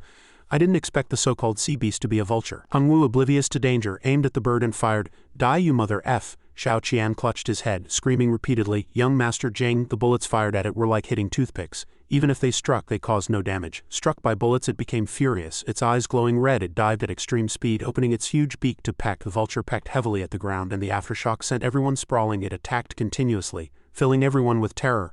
Run! Yixin, holding his sword, flew close to it. It pecked, but he agilely leapt to dodge. Yixin took out a talisman from his clothes. He tightly gripped the talisman, muttering incantations. Yixin placed 2 fingers on his sword, drawing them downwards, and a flame immediately encircled the blade. He leapt high, preparing to strike down. Beast, prepare to die. The vulture merely flapped its wings lightly, causing Yixin to drop his weapon and be flung away. Seeing Yixin stuck to a tree, the people below despaired. Oh my god, even a master is no match for this beast. This thing is simply too ferocious. Xianxia turned, preparing to flee. Boss, this thing is too strong, let's retreat, Ling Zan urged fearfully. Monan, run! He could see a glowing fragment right on the vulture's chest. The Samsara disc fragment was inside its belly. Ling Zan tightly gripped his hand, preparing to pull him away. But Monan abruptly shook her hand off. She stood frozen, unable to move. Monan, what are you doing? Run, it's very dangerous. Xianxia only dared to stand aside and shout loudly. Boss, he stood proudly before the vulture, declaring resolutely, I will kill it. Yixin, supporting the exhausted Yi, roared. So many of them couldn't do it, aren't you just seeking your own death? Monan turned around and coldly accused. Your skills are inferior, of course you can't. The 2 Taoists cursed in unison. Brat. We've experienced more things than you've eaten rice, and you say we can't do it. Hung Wu also needed help to walk. 2 masters, never mind him, let's retreat first, he grinned slyly. Isn't he just calling himself true immortal Mo? He's almost dead and still putting on airs. Monan walked step by step towards the vulture, his body continuously emitting light. Monan's hair had already turned white, and his entire body was enveloped in a layer of green aura. Those people stopped running and stood to watch the show. His hair has all turned white. Ling Zan was even more astonished by that proud figure. Could it be him? The vulture lowered its head, staring suspiciously at Monan. He looked up at it and warned. Considering the destiny between us, as long as you're willing to spit out the fragment in your belly, I can spare your life. It opened its sharp beak, its face appearing to mock, continuously emitting strange cries. It suddenly pecked down, but he quickly leapt backward, letting its beak jab into the ground. Monan spread his legs, raised one hand high and shouted, Lightning! A bolt of lightning descended from the sky, striking the vulture directly, making it tilt its head. Yixin was dumbfounded, unable to believe it. He can actually summon heavenly lightning. Was that a celestial master performing a ritual so powerful? It was so angry that smoke streamed from its head, and it let out another shriek before attacking. The vulture quickly flew high into the sky. It spread its wings, flapping continuously, and a hurricane scattered everyone. Now the vulture's attention was entirely on Monan. Let's take this chance to scatter and escape. Don't get caught up in this trouble. Yixin used his internal energy to stabilize his body. I told you long ago, it's too terrifying. Not everyone has the ability to deal with it. It's truly like throwing an egg against a rock, an ant trying to shake a tree, Yi complained, squinting his eyes. I kindly advised you, but you refused to listen. Now you've angered it and dragged us into this. Monan still maintained a stern face, replying, Before me, the 9 heavens and earth are commonplace. How dare a mere vulture be so arrogant? It suddenly landed on the ground, its feet continuously stomping, emitting a booming sound. The ground was already marked with the vulture's footprints. Smoke rose from under its feet, yet he wasn't harmed in the slightest. Monan raised 2 fingers and began to chant a spell. Illustrious heavenly Tao, heed my command with my soul and blood. Transform into my battle servant. He bit his fingertip, dripping blood onto the mud puppet's forehead. Just then, a cracking sound suddenly came. The ground was slowly cracking open. Because it had been stomped on too many times, the forest was torn into pieces, completely suspended. Stones began to fly up. They stacked up like building blocks. It was beginning to stack its head, a frowning face, its eyes shining with golden light. A colossal stone golem was gradually forming, immense and mighty. The people below, seeing this, were all dumbfounded, some of their eyeballs almost popping out, utterly astonished.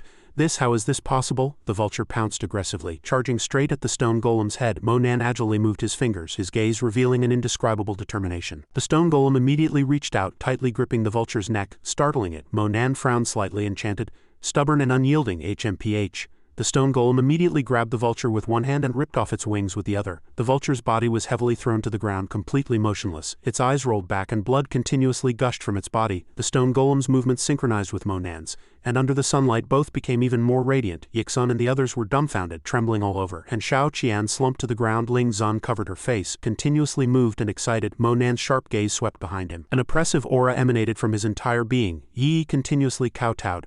True Immortal, this disciple knows his mistake. This disciple failed to recognize your eminence. Please forgive this disciple. Yixun clasped his hands together, continuously pleading.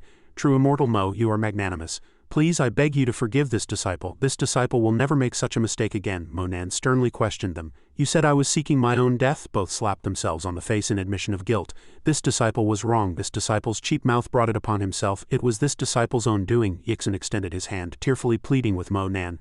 True Immortal Mo, we only ask that you spare our lives. In the future, whatever your requests, even if it means traversing a mountain of blades or a sea of fire, we will never refuse. Yi also handed him a box, saying, True Immortal Mo, from now on both of us will be good people. Please accept this gift. Monan remained silent and slowly raised his hand, and he decisively clenched his fist, and a mud and stone monster gradually began to appear. Both old men cried out, clutching their heads, True Immortal Mo, spare our lives. True Immortal Mo, I was wrong.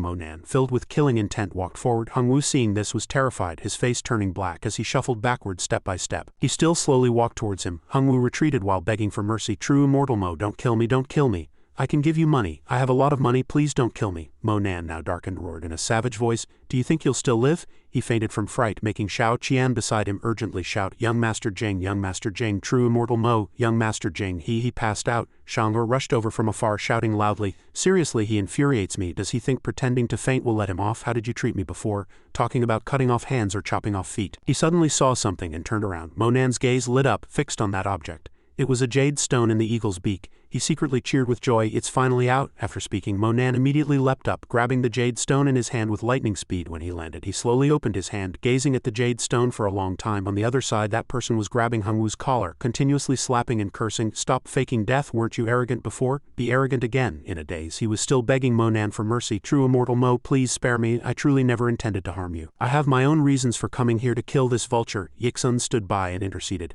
True Immortal, although this young man from the Jing family is a bit rough, he is also a filial child. His eyes are disabled and he needs the vulture's eyeballs to restore his sight. Can you forgive him this once? Hongwu mumbled again.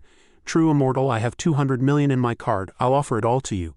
Please give me a way out. Xianxia still clutched his collar and chided. Haven't you learned your lesson after being beaten like this? Take your 200 million to your grave. However, Hongwu ignored him and continued. Yes, True Immortal, just name your price. How much do you want? Monan coldly offered 5 billion without hesitation in exchange for one of the vulture's eyes.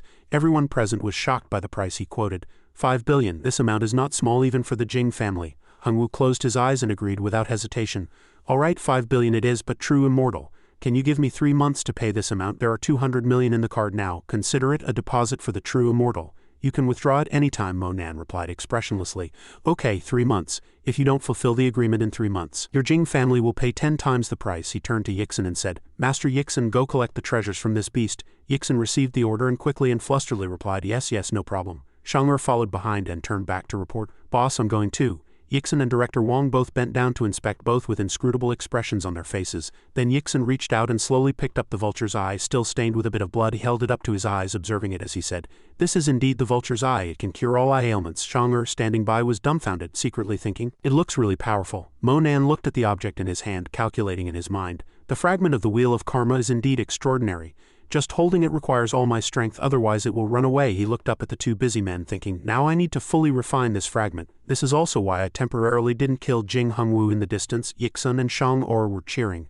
This is the vulture's eye, excellent. After getting the vulture's eye, Hongwu came before Monan to thank him. Thank you, True Immortal Mo. Suddenly, Shugui shouted loudly among the villagers, Stop all of you. Under instigation, little Zheng pointed at the vulture's eye in his hand and said, Mom, I want that golden eyeball in his hand. With that, the little guy picked up a bow and arrow, pulled the trigger and shouted, Shoot him dead. Hongwu dodged aside like lightning, letting the arrow hit the tree trunk behind him. He was furious, reached to his waist and without thinking drew the gun from behind him, then pointed it directly at little Zheng's head and roared, You dare? Not giving the little guy any chance to react. He fired several shots at the little guy. Hongwu frowned, all his strength concentrated in his hands, continuously pulling the trigger and cursing, "You dare to put on airs in front of your old man." The gunshots ceased, smoke still rising from the muzzle. The surrounding villagers were all stunned and motionless. Little Zheng's mother Shugui, her eyes red with fury, rushed forward uncontrollably. "I'll kill you." Hongwu made no extra moves, kicking her in the face and shouting, "Get lost!" Xianxia quickly hugged Hongwu from behind, stopping him. "Young Master Jing, that's enough, let's go quickly." He still shouted furiously, "Bastard!" Xianxia held him with all his might while persuading him, "Are you tired of living still shooting here? Let's go quickly." Hongwu, however, was nonchalant and even said, "I'll call all these commoners over, just watch me, your old man beat this bitch to death." He was pulled away but still cursed incessantly. "Let go of me, your old man will kill them all." Arriving at a remote area, Xianxia worriedly asked young Master Jing, "What should we do now? We've already killed someone, and most importantly, how do we borrow 5 billion from the family?" Hongwu immediately retorted sharply, "What's 5 billion? The entire Hongbei province is my territory. How dare a kid from Jiangnan province come to our Hongbei province to act wild?" Xianxia worriedly added, "But didn't you see him summon a giant? What if he goes to the Jing family to cause trouble?" he said contemptuously. "No matter how strong he is, can he compare to the army? He's just playing dirty tricks on this island. If he dares to come to Hongbei province, I'll make sure he never returns." In the distance, Xianxia excitedly ran over to report, "Boss, we've almost collected all the treasures from that big bird." "Do you want the other things?" Monan immediately ordered. "Bring me my box. I want to refine pills inside." He slightly lowered his head and pondered. "This vulture is considered a high-level exotic beast on Earth. Refining its body into pills will have many benefits." He brought a box and asked, "Boss, did we just let that Jing Hongwu guy go? Will he really give us 5 billion? Monan took the box and said, "It doesn't matter if he pays or not. As long as the Jing family exists, I will naturally get what's mine." Ling Zan walked over from behind, about to call him Mo. But suddenly an earth-shattering scream startled her. "You?" Shugui pointed at them and shouted loudly. "It was you, you beast, you killed my son." Monan slowly opened the box and said, "You're still slandering, you'll die too." Xianxia was furious at this point and asked, "You shrew, are you tired of living? What does your little brat's life or death have to do with our boss?" She pointed at little Zheng, who lay motionless and bruised in a man's arms, and said, "You killed my son, I saw it with my own eyes. If you hadn't given that vulture's eye to that guy named Jing, my son wouldn't have argued with him, and my poor son wouldn't have been beaten to death." The anger in her heart burned fiercely. Shugui tightly gripped the small knife in her hand and shouted loudly, "You are the root of all this evil. You killed my son, you beast. I'll kill you to avenge my son." Monan merely glanced at her indifferently, his tone still calm as he said, "You bring disaster upon yourselves. With a mother like you, it's no wonder you raise such a rebellious son." As he prepared to turn and leave, she jumped up with the knife and rushed over. "You damn bastard, pay for my son's life." Shugui charged, but Monan slapped her away. The force of the slap was so great it twisted her face, and the unprepared Shugui lost her balance. She swayed and fell, her face bruised and swollen, knocked to the ground. She gritted her teeth resentfully, her eyes red. After standing up, she pointed at the faces of several young villagers and cursed, "Are you all just standing here watching the show? Why aren't you helping me kill this beast?" "He killed my son," Xianxia retorted from behind. "What does this have to do with my boss, you crazy woman? If your son died, you can only blame yourself." Ling Zan also defended him, saying that her son was simply a smaller version of her, that she had ruined the child, so it was her own doing. She not only didn't understand but retorted, "You cowards, what are you afraid of? Are you saying you don't want water anymore? Fine, I'll go back and cut off your domestic water immediately. Let you all die with my son." Monan turned around and suggested, "Aren't you sad about your son's death? How about I help you go see your son?" After speaking, he raised his hand to cast a spell, chanting a soul-summoning incantation. A small purple ghost surrounded little Zheng, burning and summoning the little guy's soul. Yixun immediately stopped him upon seeing this. "True, immortal Mo, surely not, that's a malevolent spirit." From little Zheng's corpse a soul appeared, its eyes pitch black, drifting forward. Shugui saw her son and happily shouted, "My son?" However, the soul showed no joy. Instead, its dark eyes seemed to fix on a target. Little Zheng's soul immediately rushed over to strangle her neck, scolding, "It's all your fault, you killed me, come die with me." Shugui, seeing her son's attitude, kept shouting, "Little Zheng, I'm your mother, look closely, it's me, your mother." Her heart was filled with surprise at this moment, but she still tried to reassure herself, "Impossible, this is my precious son, how could he hurt me?" Little Zheng's soul continuously shrieked, "It's all your fault, why didn't you block that bullet for me? Why didn't you die?" "But I had to." Yixun watched them struggle, helplessly shaking his head and sighing, "You reap what you sow, this is karma. You can't blame anyone else." He turned to his junior brother Yixun, his eyes seemingly holding some deep meaning. And finally, both looked at Monan's retreating back, thinking to themselves, "True, immortal Mo is indeed formidable." The villagers were all terrified and scattered when they saw Shugui lying motionless on the ground. Yixun walked up to Monan, hands respectfully clasped, and pleaded, "True, immortal Mo, I have already sent them away." "Good." He also agreed easily and instructed, "You two set off too." Receiving the order, he pulled Shugui's corpse and left with the villagers. Out of curiosity, Xianxia turned to Yixun and asked, "Master, why are we all leaving here, boss? Did I say something wrong?" He looked at the vulture next to Monan and explained, "If I'm not mistaken, True Immortal Mo didn't directly kill Li Shugui because he didn't want her soul to contaminate this place. True Immortal Mo wants to subdue this vulture's soul." Ling Zan and Xianxia both exclaimed in surprise, Subdue the soul, Yixin turned back and suggested to everyone. Let's stay here and protect true immortal Mo. On the other side, Mo Nan's entire body was glowing as he raised his hand to cast a spell. He made his palm emit flames and chanted, Vulture's soul come forth. As soon as he finished chanting, a fireball swiftly rose and he held a prepared feather in one hand. Then he carefully embedded the fireball into the feather, thinking, I'll keep you for a while and see what use you have. A miniature vulture appeared in a glowing feather. Yixin praised him profusely. It seems I haven't lived in vain this life. Such profound magic actually exists in this world. What are those soul-nurturing techniques? This is the true connection between yin and yang, Yi, standing nearby, added. If I could cultivate with true immortal Mo for a while, I would die without regrets. Nan was still observing the vulture, muttering to himself, These medicinal herbs are good. I must take them back and combine them with other herbs to unleash their immense efficacy. For now I'll refine the eagle blood pills. He made a small incision in the vulture's corpse with both hands. Then he extracted the spiritual energy from within, thinking this eagle blood is a treasure. Refined into pills, it can rival the small vitality pills and small body fortification pills. I must seize this opportunity. 2 days later, a sudden cry of surprise came from the clear sky. Oh my God, everyone looked at the pills beside Mo Nan, exclaiming, Boss, you've refined so many pills in 2 days. What are these pills for? He chuckled softly and asked. Looks like you're eager to try them, huh? Xianxia honestly replied. Boss, can we have one to taste? Ling Zan also asked curiously, what kind of illness do these pills cure? How can you refine pills in such a small pill furnace? It's truly amazing. Mo Nan smiled and gave each of them a pill, inviting, since you're so destined, try them. Each of the 4 took a pill and tasted them intently. After eating the pill, Yixin exclaimed, This pill, oh my God, can it help enhance internal energy? Yi did not answer his question, only urged, quickly sit down and absorb it. Xianxia wiped the blood from his nose with his hand, exclaiming in surprise, Boss, I'm bleeding from my nose. What kind of medicine is this? It's too strong. Ling Zan also touched her body and exclaimed, I didn't expect such a miraculous pill. Mo Nan walked to Xianxia's side and ordered, Xianxia, later, help me collect the vulture's claws, feathers, and the other eye, he replied with a smile. Okay, Yixin looked at his palm and praised, Oh my God, this one pill can increase our cultivation by at least 10 years. He stood up, walked to him, bowed and thanked, Many thanks to true immortal Mo for bestowing the pills. If true immortal Mo does not mind, my brother and I are willing to serve him like dogs and horses. Mo Nan humbly replied, I am accustomed to acting alone. You should return to your own sects. Hearing him say this, he froze, and Xianxia ran over from behind to report, Boss, I've already contacted the boathouse. Now only Fisher Old Seven's boat is left. We'll board it in 3 hours. A ship was docked in the harbor. 2 crew members were carrying a box onto the ship. Xianxia followed behind, supervising and reminding them to be careful with the loading. With everything in place, all the ships began to move, departing from the island. Mo Nan leaned against the railing, deep in thought. Finally, the fragment has been successfully retrieved. I'll let An Yushin know later so I don't get scolded when I get home. Suddenly, Xianxia rushed over. Boss, this is bad. I heard customs is going to inspect, but will your item be confiscated by them? He asked with some worry again. Where did you get this news? Ling Zan walked over, feigning a cough, and said, Actually, there's a way to avoid this inspection, but Mo Nan, you must come with me to see someone. Mo Nan sneered, exposing her intention. So this is false news you spread, isn't it? Ling Zan was a little embarrassed, then coquettishly said, Please promise to come with me to see that person. It won't take up too much of your time. I promise, Xianxia, standing by, shouted indignantly. That's it indeed, the prettier the woman the more she lies. Mo Nan raised his hand to his forehead, helplessly replying, All right. She secretly rejoiced, thinking, You old man, this time I've brought true immortal Mo and 2 masters back with me. Let's see if you still dare to look down on me. From here, a large ship could be seen slowly approaching their vessel. Mo Nan instructed Xianxia, You take the items back first, he respectfully replied. No problem, boss. Please be careful. After speaking, both turned and looked at Ling Zan. She walked ahead, arriving at a door with a bodyguard standing on each side. The door opened and Ling Zan pointed behind her, introducing, Here we are. This is our secret base. Come in quickly. Everyone followed Chen Lingxuan into the base, and Yixin and Yi also followed. Yixin observed as he said, These organizations love to be so secretive. From inside the base, Uncle Yang came out to greet them. Second Miss, you've finally returned. Are you really in such a hurry to command the palace? Ling Zan quickly asked. Uncle Yang, quickly tell me where my dad is. I need to see him, he replied with a forced smile.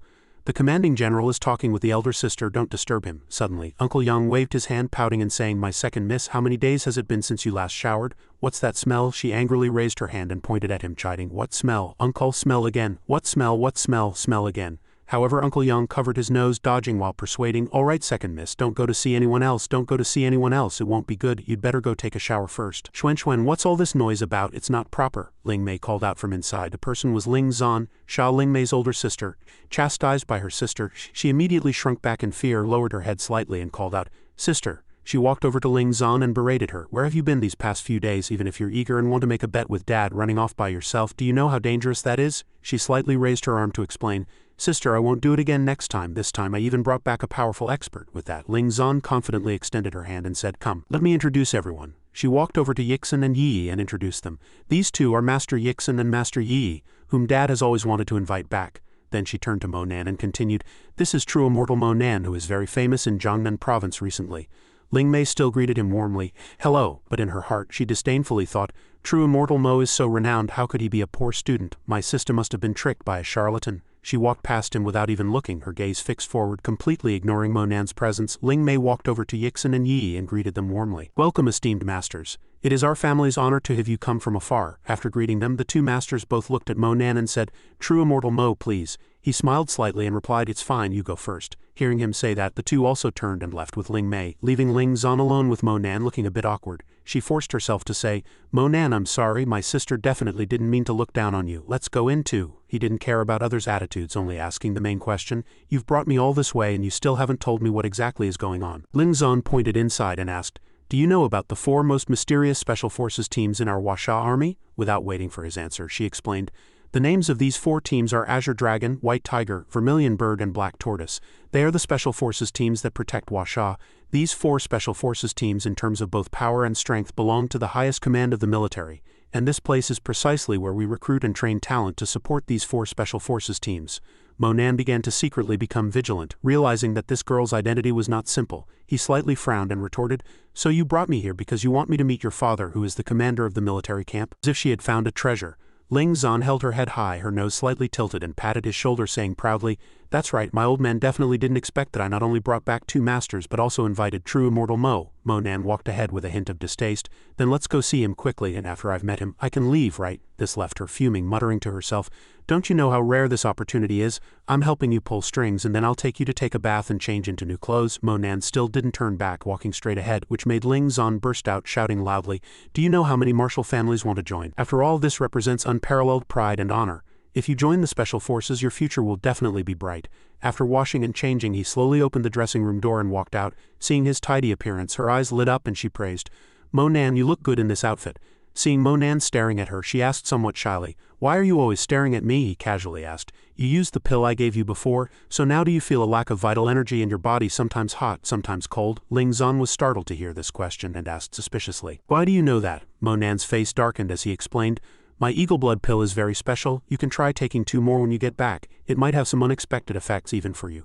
Ling Zan suddenly said somewhat fearfully, "Really? Then I'll try taking them later. I feel very uncomfortable all over right now." Suddenly, someone walked over from a distance behind them and asked, "Xuan, is that really you? You're back." Wu Xiao walked over with a confident posture and said, "I've been calling you these past few days. Your phone has been off and I was very worried about you." Ling Zan sighed and said, "Wu Xiao, it's you." He tried to raise his hand to touch her face and asked, "Why do you look so pale? Is there something wrong with your body?" Ling Zan impatiently turned her head away and replied, "I'm fine. Sister is very busy, you go help her. I want to take my friend to eat." With that, she stepped aside and grabbed Mo Nan's hand and pulled him away. Ling Zan forcefully pulled him away, leaving Wu Xiao standing there dazed. Seeing this scene, he couldn't help but frown in anger, his mouth tightly clenched. After walking some distance, Ling Zan looked back at Mo Nan and apologized. "Sorry, I used you as a shield." Seeing that he didn't speak, she continued to explain, "This Wu Xiao has always pursued my sister. Recently, he suddenly started flirting with me. Peeved, my sister always thought he was a good person, but he's clearly a scoundrel." Suddenly, a few acquaintances came to pick up Ling Zan. Mo Nan took the opportunity to find an excuse to leave, saying, "If you're busy, I'll go first." She still reluctantly called out Mo Nan. On the way back, he unexpectedly ran into Wu Xiao. He gave him a cold look as Mo Nan walked past. Wu Xiao even threatened, "Kid, I'm warning you, stay away from my woman." Mo Nan turned slightly and asked, "Are the women you're talking about Xia Ling Mei or Xia Ling Xuan?" Wu Xiao replied without hesitation, "I'm telling you, both sisters are my women. I want the older sister and I want the younger sister too." He sincerely advised him, "If you want to become a reserve member, you first need to get my approval, understand?" However, in his heart, that was just a plan that benefited him. As long as he had these 2 women firmly in his grasp, whether he could join the special forces or not would be up to him, wouldn't it? He slightly frowned and warned, "Wu Xiao, in that case, I also sincerely advise you'd better stay away from me." Hearing him say that, he immediately frowned. His face showed obvious anger and his teeth were clenched. Wu Xiao gritted his teeth and shouted, "Interesting, really interesting." Suddenly, a young man behind him called out, Brother Xiao, you're here. Today's challenge is the final battle. Go easy. I still want to be a reserve member." The young man saw Mo Nan and asked suspiciously, "Brother Xiao, who is this friend?" Wu Xiao sneered and replied, "Just a love rival." Then he turned and left with a group of young people, saying, "Let's go, it's almost time. Today is the final battle. All of you must work hard and just maintain your top 50 positions." Mo Nan stood behind, watching them leave with a look of disdain on his face. At the martial arts arena, everyone was present, filling the seats around the ring. Mo Nan was also there, having chosen a safe seat in the stands. Wu Xiao on the other side had already spotted his position, as Mo Nan's white hair was very conspicuous. The host held the microphone and loudly introduced Commander Xiao Jing here. Xiao Jing, leaning on his cane, walked up confidently.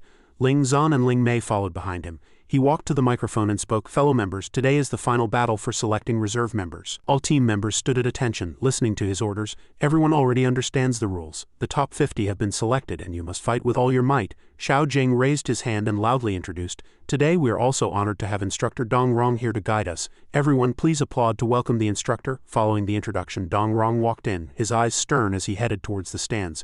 People around Mo Nan were whispering, "Instructor Dong Rong, could he be the instructor of the White Tiger Special Forces? Oh my god, our base is actually honored by the instructor's presence. Is he here to challenge the team members?" Xiao Jing looked at the stands and continued to speak. "I know what you're thinking, but Instructor Dong Rong is just here to observe this time. Alright, let the competition begin today." Ling Mei walked forward with her hands behind her back and said, "Does anyone want to challenge the top 50? You can start now." Suddenly, Ling Zan shouted loudly, "Wait!" She turned around in surprise and asked, "What's wrong?" She ran over and blamed Ling Mei. "Sister, did you forget that I brought back 3 people? They haven't had a chance to qualify yet. You should let them try first." She impatiently warned Ling Zan, "Xuanxuan, don't make a scene here. We already have the final selection of ranks. The competition is about to start and you still want to add people. What exactly do you mean?" Ling Zan pleaded pitifully with Ling Mei. "Sister, weren't you like this before? And Dad has already agreed to me. I haven't violated any rules, so why can't it be done?" Faced with her sister's tearful expression, she could only soften and say, "Alright, where are your people? Hurry up and call them out." Ling Zan immediately turned and shouted, "Master Yixin, Master Yi, come out quickly." Xiao Jing was suddenly startled, thinking, "Yixin and Yi, even I couldn't invite these 2 masters. How did this little girl manage to invite them?" The team members below were all excitedly whispering. And the 2 Taoist masters also walked over with joyful expressions. A team member extended his hand and introduced, "Masters, please strike this force measuring machine with all your strength. As long as the score reaches 1,000 points, you will qualify for the competition." Xiao Jing immediately spoke, "No need, these 2 masters are renowned, and I have had the good fortune to meet them once or twice. If the 2 masters agree, I will directly recruit them." Yixun and Yi were both surprised and exclamations also came from around. "No test needed. They're directly accepted," Ling Zan proudly said. "Dad, see, I told you I could find capable people for us, but you still didn't believe me." Dong Rong walked over and said, "I've also heard of these 2 masters' reputations. They are both extraordinary individuals. If we can recruit them, it will be of great help to the training of new recruits, especially with their rich experience." Yixin smiled and said, "Whether we 2 go or not actually depends on true Immortal Mo. If true Immortal Mo is selected, we 2 will go no matter what." Yi also added, "Yes, we listen to true Immortal Mo for everything. For true Immortal Mo is I am. True Immortal Mo." Xiao Jing's eyes suddenly lit up and he blurted out, "Is it true Immortal Mo, the famous one recently? Is he here too?" Ling Zan ran through the team members towards Mo Nan. "Come out quickly, it's your turn to be tested." She ran over without hesitation, grabbed his hand and pulled him away. Everyone present looked at the 2 of them and exclaimed, "Is that true Immortal Mo? Isn't he just a high school kid?" Xiao Jing frowned, muttering to himself in confusion, "Isn't true Immortal Mo a white-haired old man?" Yixin extended his hand to his chest and blurted out, "Director Shah, he is indeed true Immortal Mo. And we 2 were defeated by him." Yi also added, "We 2 also came with true Immortal Mo." Wu Xiao raised an eyebrow and said contemptuously, "Kid, that's true Immortal Mo? He doesn't look like someone who has reached the internal strength realm at all. He must be a swindler who sneaked in." He extended his hand, his tone provocative. "I heard true Immortal Mo is very capable. Wouldn't mind showing off a bit, right? If there's no opponent, I can come up for a sparring match." Ling Zan stood by, watching the show. She raised an eyebrow and said, "Wu Xiao, you want to challenge Mo Nan?" She was secretly thinking triumphantly, "Just wait to be humiliated." Ling Mei also casually glanced back, sneering, "My dear sister, you're wrong. Wu Xiao is the #1 fighter. It should be Mo Nan challenging Wu Xiao. Wu Xiao is guiding Mo Nan here." Wu Xiao then pointed to the game machine and said, "I have nothing to guide him on. Just let him test his physical strength first. Without 1,000 kilograms of strength, he's not worthy of being my opponent." Xiao Jing analyzed for a long time in agreement, finally concluding, "I've also heard of true Immortal Mo's reputation, but I haven't had the chance to meet the real person. For the sake of the 2 masters, I'll give you a chance to test." "Go ahead." Mo Nan hadn't spoken the entire time. He just glanced at it and sighed. "Fine." Mo Nan slowly walked to the force measuring game machine. He fiercely threw a punch, directly hitting the red target in front of him. The scoreboard spun non-stop, and after a long time the score finally displayed. Mo Nan's punch scored a total of 200 points. Everyone outside was stunned. Some also opened their mouths wide, unable to speak. Then waves of disappointed voices rose. "Damn, I thought he was some amazing figure, only 200 points. Why didn't he add 50 more points? Did he hit a lucky number?" A little brat, wanting to challenge Brother Xiao. "Miss Ling Zan, did you find the wrong swindler?" Wu Xiao took the opportunity to say proudly, "Too bad I can't make a move now, otherwise the entire Jiangnan province would say I'm bullying the weak and that wouldn't look good." Ling Zan was the most affected. Her face turned dark and she said in disbelief, "How is this possible?" Xiao Jing glanced behind him and said to his subordinate, "Alright, everyone stand down, you've seen enough." Let the competition begin. Dongrong remained silent, his gaze following Monan's retreating back. Ling Zan, blushing, chased after him. Monan, how could you do this? This is too much. How could you participate in the competition so perfunctorily? He turned around coldly, displeased. Weren't you being too much when you tricked me into coming here? Besides, you only said you wanted me to meet someone, right? Now I've met them. I've done what I promised. Ling Zan was astonished in disbelief and asked suspiciously, how can you refuse to join the special forces? It's only good for you. Absolutely no harm. Monan's goal was clear, and he replied directly. Because I have everything he wants, and what I want he cannot give. Yixan walked over to her side and advised. Bisha, don't waste your efforts. With true Immortal Mo's abilities, no one in the Black Tortoise Special Forces is qualified to recruit him as a member. The scene shifts to the training ground where a person in military uniform stands among the team, loudly introducing, I, Lu Bowen, challenge the #1 fighter Wu Xiao. Others were watching the show, not afraid of trouble. The second rank challenging the first ranked. This is going to be good. That's right, these two are the real powerhouses, unlike some who sneak in under false pretenses. Brother Xiao, let some people see that some don't even qualify to compete with you. Xiao Jing's face was somewhat grim, secretly thinking. Wu Xiao has been the best performing reserve member for the past few years, and he will definitely become a regular member of the Black Tortoise Special Forces. The stands were packed. Below the ring, two figures appeared, accompanied by the referee loudly shouting, Alright you two, begin. Wu Xiao condensed a fireball in his hand, taking the initiative to rush towards his opponent. Bowen was not to be outdone, striking at the same time. Their fists collided and the two forces continuously confronted each other. Ling Zan turned her head in confusion and asked him, Monan, who do you think is stronger between these two? His eyes were profound, and he could see through everything at a glance. Lu Bowen is ranked second, so he's slightly stronger. His potential is good, but Wu Xiao will win. She was startled and asked excitedly. Why? Monan slowly explained. Lu Bowen is still inexperienced, and his cultivation method is not suitable for him. But Xia Lingxuan's attention had already shifted elsewhere. She secretly thought, blushing, he's too close. He noticed and turned, looking at Xia Lingxuan with a puzzled expression. She instinctively and awkwardly dodged. The battle was extremely fierce. Wu Xiao punched Lu Bowen directly in the face, and Lu Bowen was caught off guard and knocked back. Ling Mei, as the witness, waved her hand and shouted, Match over. Wu Xiao wins. Lu Bowen fell to the ground, clutching his stomach as his opponent's footsteps approached him. Wu Xiao had also expended a lot of energy, sweat beading on his face, but he still stubbornly said, I'm so sorry, Bowen. I accidentally used 50 of my strength just now. Are you all right? Lu Bowen knew at a glance and cursed in his heart. Clearly he used all his strength, but shamelessly claimed to only use half and even pretended to be innocent. Truly despicable. Cheers erupted one after another as Wu Xiao smiled and waved, enjoying it all. Brother Xiao, mighty and domineering, truly worthy of being #1. Congratulations, Brother Xiao is too amazing. I said this year's champion would definitely be our Brother Xiao. Xiao Jing observed all this and self-analyzed. Today's challenge has ended. The top 50 will remain for training. The rest will leave here tomorrow morning. You can come again next year. He walked over to Dongrong, respectfully cupped his hands in greeting and asked, Instructor, I've wanted to join the White Tiger Special Forces since I was a child. I wonder if I could be given a chance to become a reserve member. I swear I will be the most diligent among all reserve members. Dongrong smiled, subtly declining. I said when I came that I was only here to visit. It's better for talents like you to stay in the Black Tortoise Special Forces. Otherwise old Zhao of the Black Tortoise will say I'm stealing his talent. Xiao Lingxuan suddenly ran over from behind, panting. She didn't give up and continued to plead, Please, Instructor, take a look at Monan, he's really amazing. Instructor, why don't you invite him to join the White Tiger Special Forces? Xiao Jing couldn't hold back anymore. He roared furiously, Xuanxuan, have you made enough of a scene? Xiao Jing left a final warning, then turned and left. You've really disappointed Dad today. Stand here and reflect until you understand your mistake before you stop. People in the military camp were discussing animatedly. They heard that Commander Xia had 2 daughters, one intelligent and capable extraordinary, while the other always worried him. It seemed there was a big difference between the two. Perhaps when Mom was pregnant with the older sister she passed all her intelligence to her, which is why the younger sister is so foolish. Xia Lingxuan's face darkened and she turned with sharp eyes, warning them. Monan could only sigh helplessly. He wanted to resolve this quickly and not get involved. This was their family matter. I shouldn't interfere. I'll go back tomorrow morning. She didn't look back, holding her hands tightly, her back looking a bit lonely as she continued to walk forward. Xiao Lingxuan frowned, a little sad, and fell into silent contemplation when suddenly a voice called from behind, Xuanxuan, haven't you figured it out yet? Xiao Jing hadn't completely left. He walked over and reminded her in a stern tone, You're already 23, but you're like a child who will never grow up. It seems I must find someone to manage you. Xiao Lingxuan's face darkened. She frowned and retorted indignantly.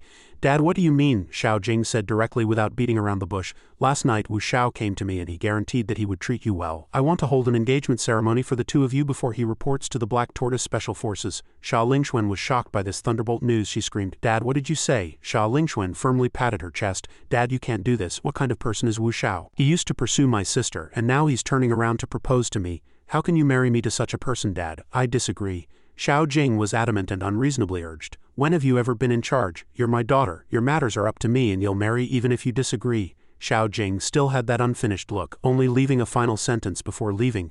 With Wu Xiao's achievements, he will definitely become a regular member. His future is bright, and if you marry him, you won't have to worry about your life anymore. Do you understand? Xia Lingxuan was very aggrieved. She tried to explain her suspicions. My good life, I'm afraid it's Dad's good life, isn't it? As long as Wu Xiao can successfully join the Black Tortoise Special Forces, then a military camp commander like Dad will also rise steadily, won't he?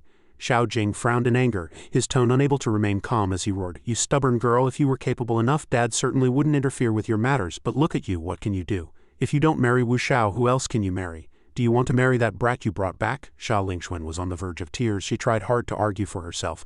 Mo Nan is hundreds of times better than Wu Xiao. If I could, I would certainly be willing to marry Mo Nan. Xiao Jing glanced back, not listening to a word she said. That brat is also worthy of being compared to Wu Xiao. You're becoming more and more useless. You can't even see a person clearly. If you had even a little bit of your sister's ability, would I still need to worry about you? She lowered her head, tears already uncontrollably falling. Since childhood, Dad always thought I was inferior to my sister. Whatever my sister did was good. No matter how hard I tried, Dad still felt I disgraced him. Xia Lingxuan clenched her hands, sparks crackling, her tone cold. Commander Xia, she unleashed her power. The pent-up anger of so many years erupting, forming a fiery tornado. Is this what Dad calls ability? Scene transition. Xia Lingxuan appeared on the training ground, training very seriously. She lifted her leg and kicked, and the wooden post in front of her immediately had a hole kicked right in the middle with another kick. The wooden post broke with a snap, violently hitting the wall behind it, and the wall also cracked. Xiao Jing saw this scene and couldn't help but open his mouth in surprise. How is this possible? He walked forward to examine the wooden post, secretly thinking with just one leg even Wu Xiao might not be able to achieve this level. Xiao Jing immediately changed his attitude. With a happy smile on his face, he affectionately called out, "My daughter, you really didn't disappoint Dad. How did you do it? Quickly tell Dad." Xiao Lingxuan snorted coldly, her words tinged with sarcasm. Dad is getting more and more confused. He can't even see a person clearly. She frowned, pointed to herself, and declared decisively, "The person who gave me this power is Mo Nan." He yelled in disbelief. "Mo Nan, how is that possible?" Xia Lingxuan crossed her arms and retorted, "What's impossible? He is true immortal Mo of Jiangnan province. The 5 pills he gave me after I took them, I gained the power Dad saw." She turned away, as if she didn't want to bother with Xiao Jing anymore.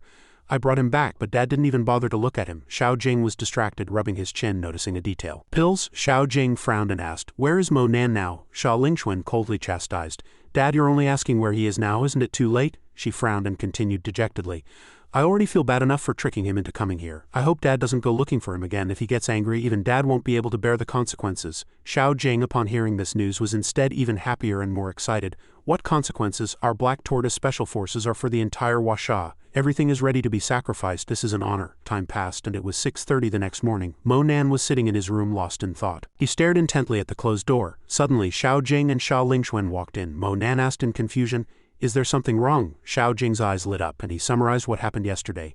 "Mo Nan, yesterday Xianxia kept praising you to me. She said that after taking your pills, her cultivation immediately improved." He looked helplessly at the culprit, secretly thinking, "I clearly told her to keep it a secret." Xiao Jing couldn't suppress the joy in his heart. His mouth spread in a wide grin. "Although your performance yesterday was not satisfactory, if you can provide some pills, I guarantee that you will be able to join my precious daughter and the Black Tortoise Special Forces, and I will even make you my son-in-law." Mo Nan didn't want to get involved. He decisively stood up and walked to the door. "I don't have many pills. I can't give them to you. I won't join the Black Tortoise Special Forces, nor will I marry your daughter." Xiao Jing was unwilling to give up. He changed from pleading to moral attack. "Mo Nan, stop right there. Everything we do is for Huaxia, yet you use the sale of pills to line your own pockets. Do you have any conscience left?" In the military factory, the voices still echoed here. "Do you have any conscience left?" Xiao Jing chased after him, constantly analyzing this and that. "Mo Nan, if you still have a sense of justice, hand over the pills. I will award you a certificate of merit and your parents a medal. How noble and glorious would that be?" He turned his head unhappily and reminded, "Commander Xia, don't you think it's shameless to say such things yourself?" Wu Xiao appeared at this moment, frowning in anger. "Mo Nan, you beast, what are you still doing here?" Wu Xiao walked with long and imposing strides, humiliating Mo Nan. "What pills do you have? Were they stolen or robbed? Hand them over quickly." He had a grim face, didn't say another word, and directly drove him away. "Mind your own business. Get out." The members of the military region all stood by and watched, finding new topics of conversation. "This kid is too arrogant, daring to talk to Brother Xiao like that. He's just asking for trouble. Here, even if Brother Xiao beats him to death or cripples him, it's fine." He stretched his joints, confidently walked forward and said, "It's not your place to act tough in front of me, you stinking brat. I suspect you're carrying poison. Quickly raise your hands above your head and surrender. If you dare to resist, I'll cripple you." Without another word, Wu Xiao gathered his strength, raised his fist and let out a powerful shout. Mo Nan assumed a ready stance, his face displeased. "So noisy." A hand as swift as lightning appeared on Wu Xiao's right side. He didn't have time to react. Still rushing forward to strike, immediately, that hand slapped Wu Xiao across the face. He was startled, his face also swelling up. He nonchalantly and lightly slapped Wu Xiao, and Wu Xiao couldn't withstand the blow, spitting blood and falling to the ground, his strength extremely astonishing. Wu Xiao was then flying so fast that his figure was indistinguishable. He lay motionless, completely powerless, in an utterly tragic state. A group of people were dumbfounded, unable to believe it. Their mouths agape, stammering, "What is this? It's over." Xiao Jing and Ling Mei were equally astonished and speechless. Mo Nan glanced at him and sternly reiterated, "I'll only say this once. Don't get clever in front of me. You mean nothing to me." Wu Xiao's subordinates walked up to him, collapsed on the ground and cried, "Commander Xia, Brother Xiao's bones are all broken. You must stand up for him." Xiao Jing was merciless, pointing at him, still maintaining his upright demeanor as a commander. "Mo Nan, you're too presumptuous. Do you think you can do whatever you want just because you've learned a few martial arts moves? Today I will arrest you in the name of the military commander." Mo Nan walked calmly forward, his tone gentle but with an oppressive force. "It seems you took what I said as idle talk." The reaction doesn't lie. Xiao Jing retreated, sweating. Wu Xiao's other subordinates also began to become aggressive. They rolled up their sleeves and shouted, "Do you really think no one can defeat you? Brothers, get ready to charge and avenge Brother Xiao." Suddenly an unknown shout rang out, startling everyone who turned to look back. Everyone stopped. He appeared majestically, and then cheers erupted from the crowd. "It's Instructor Dong Rong. The instructor is here. This kid is going to suffer this time." Xiao Jing awkwardly sweated, respectfully cupped his hands. "Instructor, you've come at just the right time. This Mo Nan is causing trouble here. I hope the instructor will teach this kid a good lesson." Gazing at Mo Nan, eyes full of killing intent and sarcastic remarks, "This kid is dead." Dong Rong walked slowly towards him with an expressionless face. The two looked at each other. The air solidified and the atmosphere plummeted. Suddenly he smiled and said, "Mo Nan, right? I want to invite you to join the White Tiger Special Forces and appoint you as a team leader. What do you think?" The three members of the Xia family immediately panicked. Xiao Jing blurted out, "What?" Dong Rong smiled and offered generous terms. "As long as you join the White Tiger Special Forces, you will be our youngest team leader. You'll have great power and freedom, several ranks higher than Commander Xia." Xiao Jing secretly retreated. Sweating, he whispered, "Instructor, what you're doing seems to be against the rules. He's just a student." And Dong Rong frowned, turned around and reprimanded, "What's against the rules? As an instructor, do I need the approval of a mere deputy commander like you to appoint someone as a team leader?"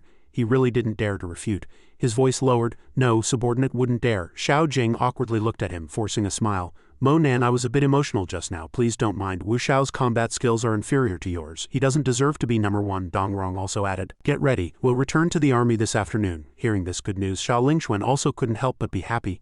"You will definitely be the most promising team leader of the White Tiger Special Forces." He continuously praised Mo Nan's talent. "Once you join the White Tiger Special Forces, you'll find you have many opponents." Ling Mei, seeing that dashing scene, also began to blush with envy. "To defeat Wu Xiao in one move, this also seems like a good choice." Interrupting this pleasant scene, Mo Nan's low voice rang out, "I'm sorry." Without hesitation, he gave a cold answer, "I will not join the White Tiger Special Forces." This sentence left Dong Rong and the other members stunned. "What?" one person thought blankly. "Is this kid crazy?" Others discussed amongst themselves, one after another saying, "As long as you join the White Tiger Special Forces, you will enjoy endless glory and wealth." Before he could recover, he tried to bring up some huge benefits again. "Mo Nan, you might not know the power of a team leader yet." That is, he ignored him, coldly turned and left. "No matter what benefits there are, I will not participate." "I appreciate your kindness," Dong Rong awkwardly followed. "Wait, Mo Nan, why don't you go and see first? Or be an advisor to the Special Forces? Just tell me what your demands are." Mo Nan seemed to have lost patience. He directly stated his reason: "Your Special Forces can't afford me." Both sides had already communicated, and it was clear that he had no other needs here. He walked straight ahead without looking back. Xiao Jing watched him leave unwillingly, his words caught in his throat, unable to speak. He just left like that. Dong Rong stood rooted to the spot. He could only sigh, lamenting that talent was hard to find. Ling Mei stood in the corner, her eyes seeming to see through everything, commenting disdainfully, "Mo Nan, no matter how strong you are, you're just a man." Men. Their passions are nothing more than power, beautiful women, and money, and you don't like the first two. So, scene transition, under blue skies and white clouds, a secluded and tranquil place. Mo Nan had already arrived at the main road. He braced himself and looked around. This military camp was built too desolately. After a while the bus finally arrived, and Mo Nan unhurriedly walked towards the bus door. The bus was packed with people, everyone squeezed tightly together. The bus door opened and he stepped inside. Suddenly a voice came from behind. Mo Nan heard it and looked back. "Aren't you tired of squeezing onto a bus?" Ling Mei suddenly appeared, arms crossed, and walked in with a pout. Ling Mei got straight to the point. "I know about the pills. If I partner with you, I guarantee you'll earn more money than you can spend in a lifetime." Some passengers were captivated by her beauty. "So beautiful." Mo Nan didn't give her any opening. "I have my own plans for my pills. I don't need your advice." Ling Mei changed tack, pointing at the students nearby, her tone clearly mocking. A group of students cramming for years in college and cramming for jobs after graduation, getting yelled at by their bosses every day, being schemed against by colleagues. Is this the life you want? Ling Mei leaned closer to him. What's the use of hoarding so many pills? I can buy them for 500,000 each. However many you have, I'll buy them. Mo Nan remained unyielding, urging her to leave. Have you said enough? If you have, get off the bus. Ling Mei raised an eyebrow. She thought Mo Nan found the price too low, so she said, if 500,000 isn't enough, I can give you 600,000, 700,000. It's just money, isn't it? A few female students couldn't stand it and indignantly stepped forward. Sister, you're really strange. This big brother doesn't want to talk to you anymore. Ling Mei angrily turned and snapped. Shut up, kids, what do you know? She pointed at Mo Nan and scolded him. Who do you think you are? Dong Rong only invited you to his team because of your pills. You deserve to be poor your whole life. But the passengers on the bus all looked at her with disgust. Ling Mei shouted, what are you looking at? They immediately turned their faces away. Everyone thought to themselves, we ran into a madwoman first thing in the morning. On the highway ahead, a few small figures seemed to be speeding towards them in the distance. A group of curious passengers simultaneously looked out the window. Leading the way was a red racing car followed by 3 other cars. 4 luxury cars surrounded a bus. Passengers immediately recognized their value. They clicked their tongues in admiration. Wow, rich kids are racing early in the morning. Ferrari, BMW, Bugatti Veyron. These cars sped towards the front of the bus. They suddenly braked sharply and stopped. The driver was scared, expertly steering and slamming on the brakes. What on earth did these rich kids want? Fortunately, the bus tires stopped in time and the distance to the supercars was already very close. Several men in high-end suits stepped out of each car. Chen Wu and a group of people urgently knocked on the door. Open the door. The driver frowned and asked, what's the matter? He walked in smiling, reassuring everyone. Don't panic, we're here to find someone. Ling Mei was very arrogant and secretly delighted. She didn't expect someone to come looking for her as soon as she showed up. The pursuit tactics of these rich young masters were truly varied. She calmly said, do you see the luxury cars outside? If you want one, as long as you sell me the pills, I can buy you one immediately. Otherwise, you'll never get such a good opportunity again in your life. Chen Wu was stunned. He looked at Ling Mei in confusion. Chen Wu approached her, bowed politely, then turned to the person behind Ling Mei. Mr. Mo, are you really here? I've come to pick you up. Then the people who followed also chimed in. Mr. Mo, she turned around in surprise, her tone full of astonishment and disbelief. What, to pick him up? Chen Wu explained the reason. Mr. Mo, you want to return to the inner city, right? I called Brother Xianxia. Learning that Mr. Mo was here, I didn't notify you in advance and came directly to pick you up. Mo Nan didn't mind. He just gently reminded him, don't do this again next time. Chen Wu smiled and led Mo Nan forward. Actually, I'm not that extravagant. It's just that Mr. Mo is too humble. I knew I was picking up Mr. Mo, so I specifically reduced the number of cars by half. Chen Wu turned around concerned, noticing that Ling Mei had been talking to Mo Nan earlier. Mr. Mo, what about her? Mo Nan walked straight off the bus, his tone indifferent. She and I are not on the same path. The luxury cars had found their person. They started their engines and sped away. The passengers on the bus hadn't had time to process it. Oh my God, is this a young master experiencing commoner life? Are rich second-generation heirs too low-key these days? The previous few female students glanced at Ling Mei, whispering, look at her, how embarrassing. Her face flushed with embarrassment. She tried hard to act nonchalant, but she had already etched it into her memory. You're something else, Mo Nan. Daring to humiliate me in front of so many people, I will make you pay. Among the supercar convoy, a yellow car sped down the road. Chen Wu sat in the car looking at Mo Nan and informed him, Mr. Mo, the 100 spirit-nourishing leaves you gave us last time have all been sold. He happily reported the good news. Now the upper class of Jiangnan province all know about the immortal leaves. The market is currently in short supply, and even a tycoon has spent over 10 million to buy immortal leaves. Chen Wu asked with a beaming smile and concern. Our business is progressing very smoothly.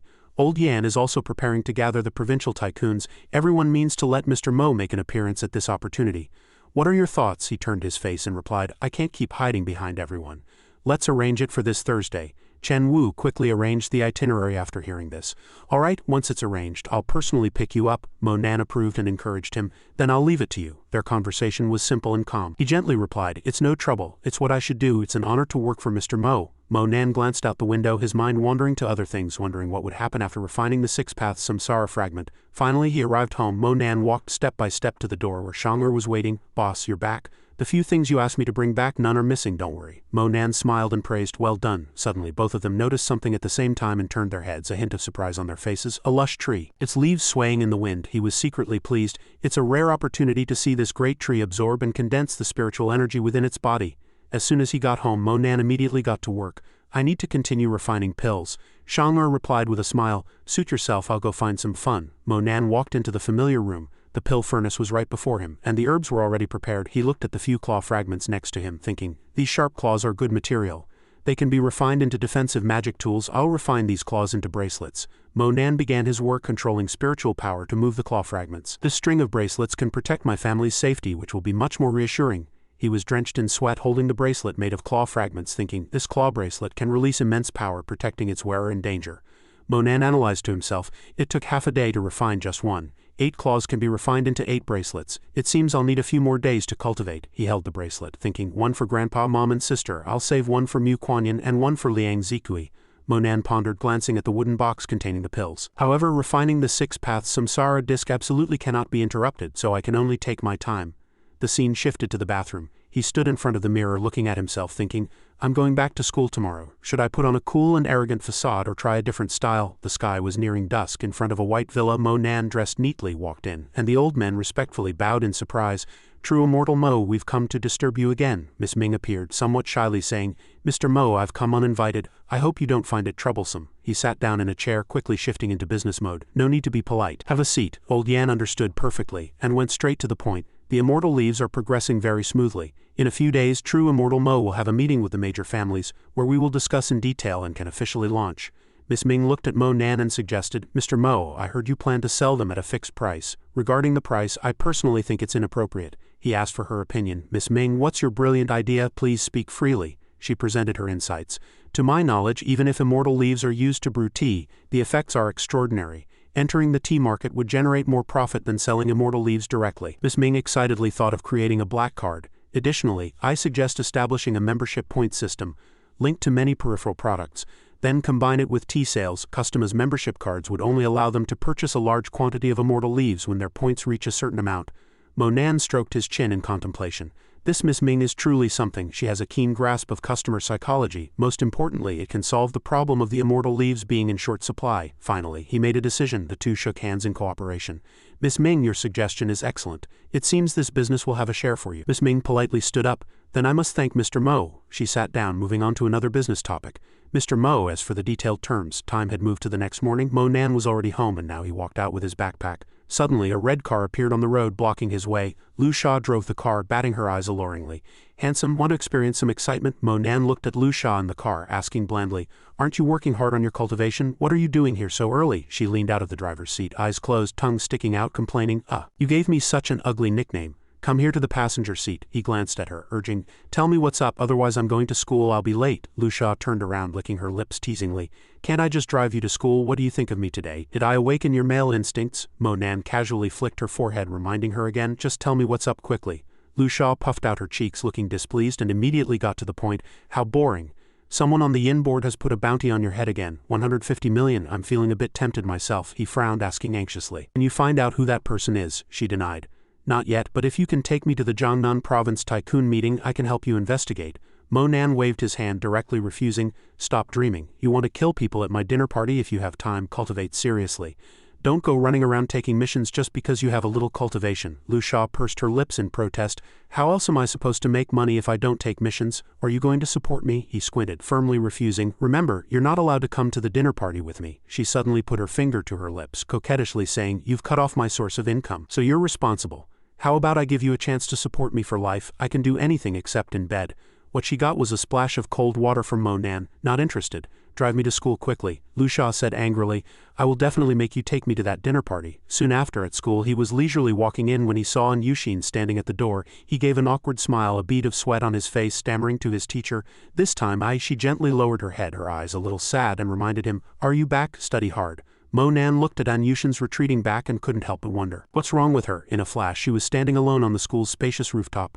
An Yushin's face was dejected, all her worries hidden within. She suddenly remembered her mother's call.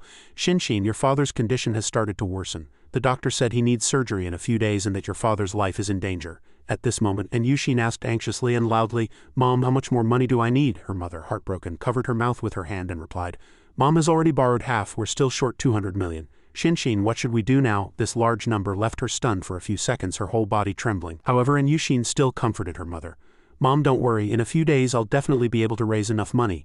Back to reality, she silently looked down, asking herself, Where can I find 200 million now? The scene shifted to Mo Nan. He was walking when Yutong, hands on her hips, blocked his way and scolded, Mo Nan, what are you dawdling for? My mom wants you to come to our house for dinner. He turned around and calmly refused. No need. She immediately grabbed Mo Nan's arm and commanded, "If you're told to go, you go. You haven't been to school these past 2 days. My mom has a few things she wants to ask you." With that, Yutong froze, frowning and complaining to herself. How troublesome. Why does my mom care about him so much? Without saying more, hearing these words, he immediately agreed. "All right, let's go then." The two quickly left, Yutong walking in front, turning back occasionally, secretly wondering, how come he seems to have grown taller in just a few days? He also seems more handsome. She turned around, angrily and secretly slandering him. He must have been given high-end cosmetics by the rich woman who's supporting him. What a shameless guy. Soon after, the two arrived at Yutong's doorstep. Before entering, she loudly reminded him, "Zhang Xiao and Zizi are inside. After you go in, it's best to say less." In a flash, the door was slightly open. Xiao Shan saw her from inside and immediately said, "Yutong, why are you just getting back? They were just talking about you." Then she saw Mo Nan behind and she immediately crossed her arms, changing her attitude. "Yutong, why did you invite him here again? I'm not eating, I'm going back." Yutong quickly explained, "Look at you, I didn't invite him, my mom did. Sit down quickly." Xiao Shan pointed at him, angrily rambling, "Didn't he say they were from 2 different worlds? Did he realize that even wearing luxury clothes couldn't make him look like a prince, and living in a mansion still made him a country bumpkin? So he remembered Yutong?" Zizi stood aside, laughing mockingly. "Don't even mention working as a handyman for a rich woman in that villa." Zhang Xiao added, "All right, since Mo Nan is here, let him stay. Don't make things difficult for our Yutong anymore." Yutong's cheeks flushed red as she interrupted, "What are you talking about? Who's yours?" But in her heart, she was thinking of someone else. "Brother Huntian is so handsome." Then she turned to look at Mo Nan, who was sitting down, secretly comparing them, unlike some people. He was gradually losing patience at this moment, secretly asking, "When is Aunt Zhang coming?" Xiao Shan suddenly picked up her phone, excitedly saying, "Oh, Yan Qingdai has released her second new song. I've already listened to a part of it. It's indeed good. Have you heard it? I'll send it to you." Yutong eagerly said, "Play it quickly and see if it's still written by Qingqinghan." Her best friend covered half her face, smiling and replying, "Of course it's still that songwriter. Qingqinghan is too talented. How can she compose so many beautiful songs?" Yutong's eyes sparkled with envy. "If only I could meet Qingqinghan. If only I could get her to compose a song for me." Zhang Xiao sat on the sofa, pointing a finger at his chest, striking a pose of knowing a celebrity, and said, "Then in a few days I'll have to go ask Yan Qingtai. She must know where Qingqinghan will be and we can go meet her together. We can definitely get her to write a song for us." She held her phone, giggling and threatening. "Really? Don't lie to me or I'll ignore you forever." He thought to himself, Brother Junpei is the best. Yutong sat down, turned to Mo Nan and started talking. "Mo Nan, you haven't heard it yet, have you? Let me play Yan Qingti's new song for you." Mo Nan helplessly refused. "No need, I can listen to it when Wu Feng is officially released." Xianxia crossed her arms, shook her head vigorously and criticized, "What a waste of goodwill. Some people really don't deserve sympathy." However, Lin Yutong noticed another detail. How did he know the new song is called Wu Feng? The camera panned to a long staircase where 2 people were walking and chatting happily. The man with brown hair and a brown tie was Lin Yutong's father, Lin Jinming. The other man wore glasses and looked very cultured and capable. He was the young master of one of the 4 prominent families in Jiangdu City. Zhang Huntian. Zhang Xiao suddenly appeared before them and said, "You've been chatting with Uncle Lin for so long?" Huntian replied with a touch of surprise, "Isn't it all for your sake?" Zizi stood up and shouted loudly, "Uncle Lin, Brother Huntian." Chao Shen also politely raised her hand in greeting, "Hello, Uncle Lin." "Hello, Brother Huntian." Jinming smiled and raised his hand courteously. "Children, please sit down." Just as he was about to walk over, Mo Nan's voice rang out, "Uncle Lin." Jinming turned his face. Then he pointed at Yutong, reminding her to call her mother and ask when she would be back, as there were distinguished guests and why she had been out shopping for so long. She innocently placed her hand on her chin, guessing Mom must be late because of some school matters. "She'll be back in a while." Jinming turned to Huntian and offered a reasonable excuse. "That's just how Yutong's mother is. How much can a vice principal's salary be, yet she's busy all day? I've advised her before, but she just won't listen. I apologize for making you wait so long. It's truly impolite," he responded amicably. "There's no need for formalities between our 2 families. By the way, I brought some good things this time. When Yutong's mother gets back, I'll show them to everyone." Just then, someone walked in from outside carrying 2 large bags. A voice from inside said, "Brother Huntian, don't keep us in suspense." Chao Shen immediately recognized a familiar face. "Aunt Tan is back." Zizi also immediately chimed in. "Vice Principal Tan is back just in time." Mo Nan walked forward to help. "Aunt Tan, let me take those for you. They're so heavy." "What did you buy?" Aunt Tan handed him the items and praised. "Still Xiao Nan is the most obedient. I bought some dishes and they're still warm." Yutong also walked over and took a bag, asking doubtfully, "Mom, why were you out for so long tonight?" She smiled and explained, "It's just that Teacher N wanted to take leave and I had a chat with her." Hearing this, Mo Nan frowned and thought, "An Yushin wants to take leave. She's been dispirited all day today. Could something have happened?" Before long, a lavish spread of dishes was laid out on the table. Zizi, sitting next to Huntian, suddenly struck up a conversation. "Brother Huntian, Vice Principal Tan is back. Can you finally reveal what you brought?" He picked up a piece of food and began. "As everyone probably knows, a prominent figure named True Immortal Mo recently emerged in our Jiangnan province." Chao Shen quickly confirmed, Of course, how could we not know about such a significant person? Huntian smiled slightly, introducing the item like a multi-level marketer. In the past few days, a piece of news has been circulating privately among the various families regarding a certain item. That is the spirit water refined by true immortal Mo. Just one sip of this spirit water can greatly invigorate one's spirit, expel toxins from the body, restore eyesight, relieve fatigue, and more. Yutong exclaimed in surprise. Is there really such magical water? Zhang Xiao, sitting nearby, said, Your brother brought spirit water today. You'll know once you drink it later. He specifically saved it for your elder brother to give to you. Subsequently, a large box was placed on the table by him. Huntian picked up a white bottle and calmly said, Don't worry, everyone will get some. People who have used this treasure will find their minds very clear. You'll all be taking exams soon, so it's the perfect time to use it. Aunt Tan asked in confusion, Then wouldn't something like this be very expensive? He smiled and quoted the price. Not expensive, only 20,000 yuan. In a couple of days, true immortal Mo will meet with the wealthy families of Jiangnan province, and there will be more spirit water available then. Jinming also shared what he knew. I know about this too, it's the first grand banquet in Jiangnan, but unfortunately, I'm not qualified to attend. I heard that families invited must have at least 300 million in assets. This true immortal Mo is truly a big shot. Chao Shen listened and immediately said regretfully, Oh my god, we wanted to go see it. It seems there's no chance. Huntian pointed his thumb at himself and suggested, The banquet is being held at Waterfront Delights in Manhua, which happens to be owned by my friend, so maybe I can get you in to see it. She cheered excitedly. Really, that's great, he forced a smile and emphasized, It's just a maybe.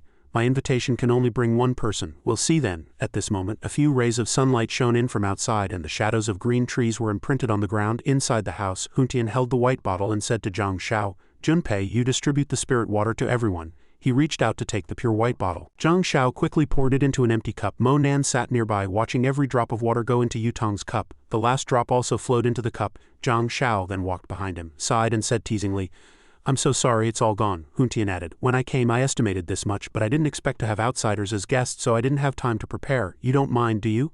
Zizi glanced at him and summarized, Brother Jushin's spirit water is a precious item, not just anyone can drink it. Chao Shen covered her mouth and sneered, but Aunt Tan raised her own cup and said, Mo Nan, you can drink, aunties. This surprised Yutong a little, and she reached out to stop her.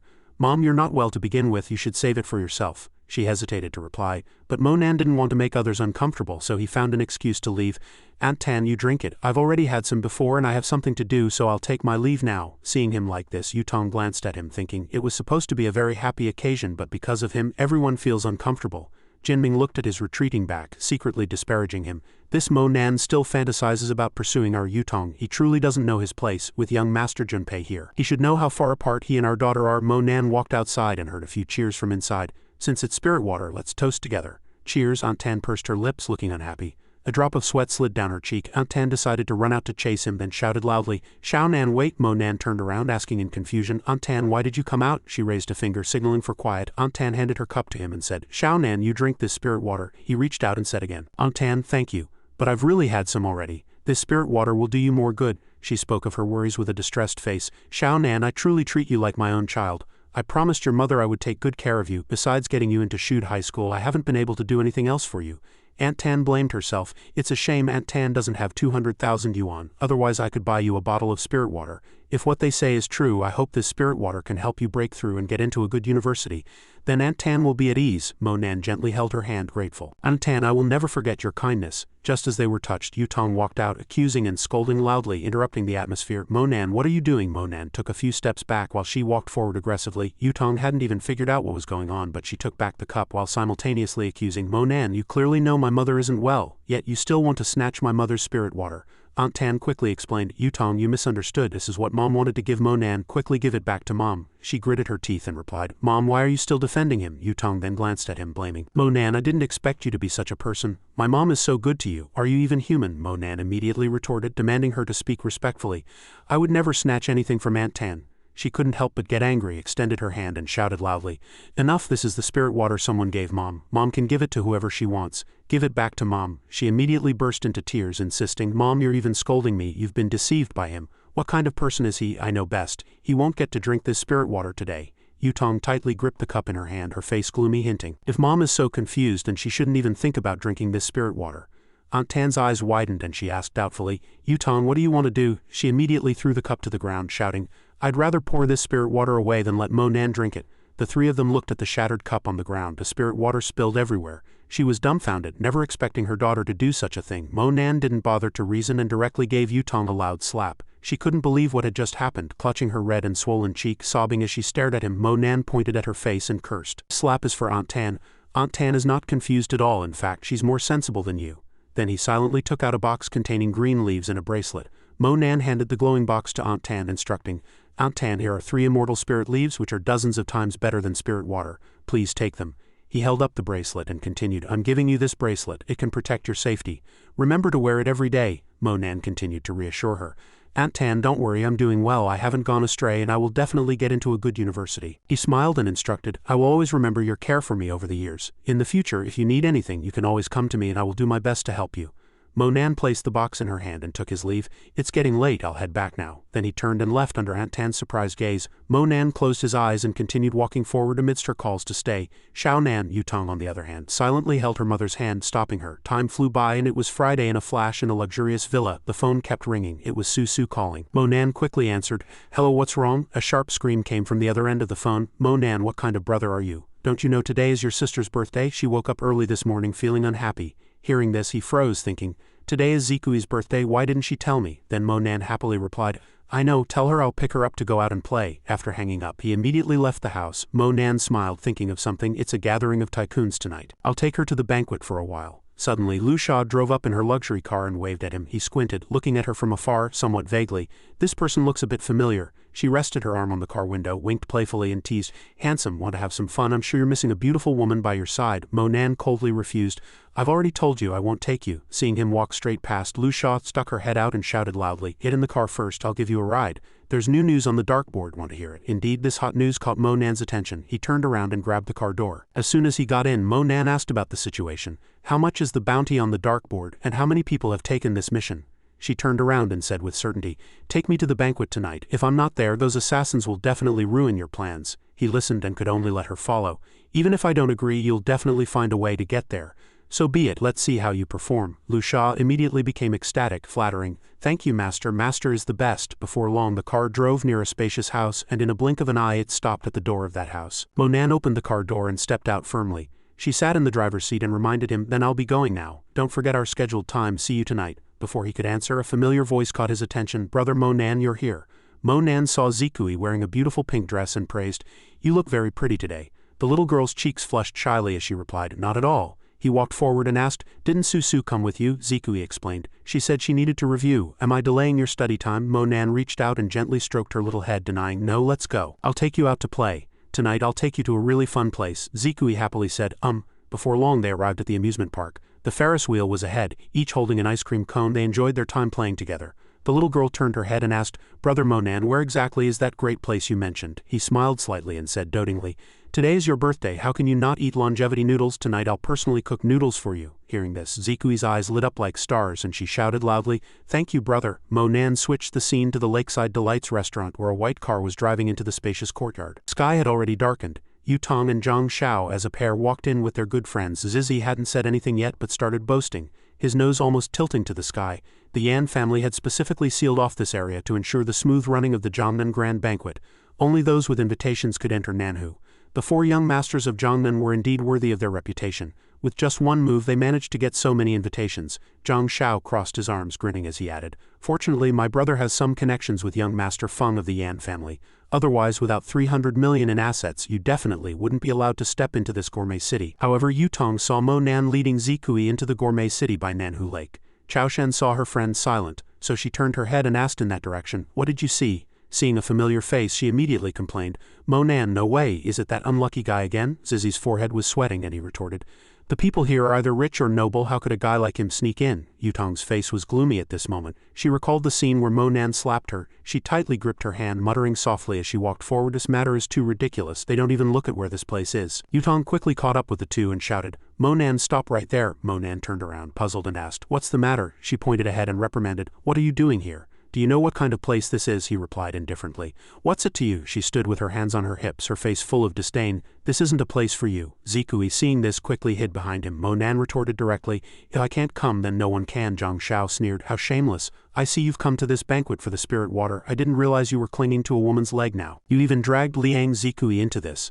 Mo Nan didn't want to get entangled with this group of people, so he immediately took the little girl's hand. Mo Nan urged, Let's go in, don't mind them. With that, he led the blushing Zikui inside, leaving Yutong standing there dumbfounded, unable to utter a word. Zhang looked at her standing there and couldn't help but ponder. This Mo Nan not only bothers Yutong all day, but he also came here to deceive people. He gritted his teeth and muttered to himself in anger. My brother is the young master of one of the 4 prominent families in Jiangdu City. It's no problem at all to kill you here. Yutong lifted her head and said, everyone here is important. Let's see how arrogant he can be after offending these people. Xianxia stood by and added, I bet he doesn't have an invitation. Let's see how he gets in. At this moment Mo Nan reached into his pocket, seemingly wanting to take something out. The next second he took out an invitation and handed it to the security guard. The security guard quickly reached out and respectfully said, please come in.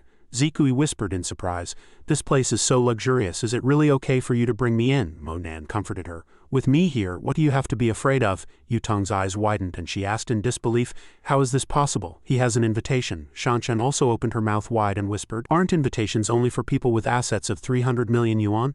Why does he have one too? The person behind her took out his phone and opened his Gmail app. It turned out to be Zhang, who held his phone and turned to Yutong, saying that Mo Nan must have come with that rich woman again. Don't let such a person ruin your mood. The banquet is about to start, let's go in quickly. The 4 immediately entered the luxurious restaurant. Although Zikui was already sitting at the dining table, she still asked in surprise, Brother Mo Nan, is it really okay for us to dine here? Mo Nan immediately affirmed, of course it's okay, you're the host of this banquet. You can eat whatever you want. The little girl propped her chin on her hands and said excitedly, then I want to eat birthday cake. He smiled brightly, raised 2 fingers and clearly called out, Miss. Before long the waiter served the cake. Zikui looked at the cake, listening to Mo Nan's words.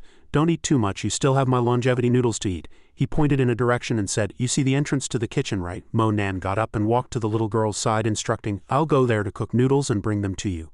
Zikui said nothing, just happily took a bite of the birthday cake. Immediately after, those few people appeared behind her again. Xianxia asked, where's Mo Nan? Zikui looked back, thinking angrily, it's these people again. She asked unhurriedly, what are you looking for Brother Mo Nan for? Yutong gripped her hands tightly and cursed, are you crazy still calling him Brother Mo Nan? What tricks did he use to make you so obsessed with him? Her friend leaned on the table and spoke endlessly.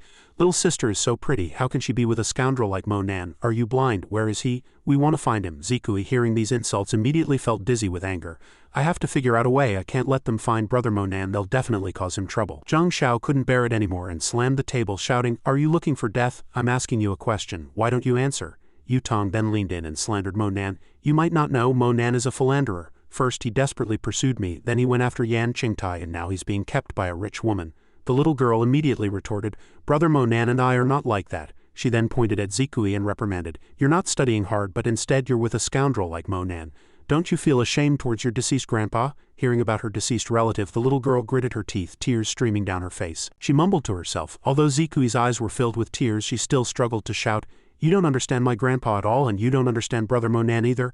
Please stop insulting Brother Mo Nan. Yutong folded her arms and sneered, I'm only doing this for your own good. You won't have any future or benefits with Mo Nan. Wake up quickly. Zikui frowned, interrupting her. Stop talking, all of you. I believe in Brother Mo Nan, Zizi interjected from behind. What a naive little girl, she doesn't even know she's fallen into a trap. Suddenly someone pointed to the side and shouted, look quickly, the 4 young masters of Jiangdu are here. Crowd immediately stirred, seeing 4 figures in the distance. It's the 4 young masters of Jiangdu. Why are there only 3? They whispered about the 4 familiar faces. Zhang Huntian, Lu Dong, Yang Chenyi. Young Master Yan of the Yan family is probably still with the team. It's already impressive to have 3 of the 4 young masters here. Huntian walked forward and said, excuse me, wait a moment. He walked straight ahead, leaving the onlookers behind. Zizi, seeing this, spoke up. Brother Huntian, he frowned and asked, that boy Mo Nan dared to sneak in? Yutong replied from behind, Brother Huntian, not only did Mo Nan come, but he also brought that ugly girl. Huntian cursed angrily. Before I didn't bother with him out of respect for the Lin family, but now he dares to show up here. He's truly asking for death. He walked up to Zikui and asked, where is he? The little girl firmly refused to say she didn't know. Huntian immediately grabbed Zikui's collar and questioned, where is Mo Nan? Due to the excessive force, the little girl's collar suddenly tore a section. Seeing this, Huntian froze for a moment, looking blankly at the torn fabric in his hand. Zikui immediately raised her hand to cover her shoulders. The little girl looked aggrievedly towards the kitchen. He immediately understood her meaning, then pointed to the kitchen and concluded, he's probably in the kitchen. Yutong interjected from behind, everyone stay here, I'll go find him. In a flash, the kitchen door was pushed open a crack. Mo Nan was happily cooking longevity noodles inside. She abruptly pushed the door open and shouted, Mo Nan, you really are here. The pot was still boiling, filled with steam, and Mo Nan didn't even turn his head, just coldly asked her what she was doing here. Yutong walked forward and warned, I'm warning you to stay away from Liang Zikui. Is it fun to deceive a little girl? She pointed behind him and spoke endlessly. I wondered how you got in, turns out you're just a kitchen helper, still trying to openly bully people. Monan was about to turn his face, bringing up an old topic. It seems that slap didn't wake you up. Yutong was startled, gritted her teeth and muttered, "You still dare to mention it?" He questioned Lin Yutong while cooking. "Did you personally see me deceiving Liang Zikui?" She stood behind him, her throat suddenly caught, unable to speak. Monan poured the noodles into a bowl and continued to press. "How much do you know about the entire process of me knowing her?" The next second, he picked up the bowl of noodles and looked directly at her. "You can't even put aside your prejudice for a second to face the person in front of you."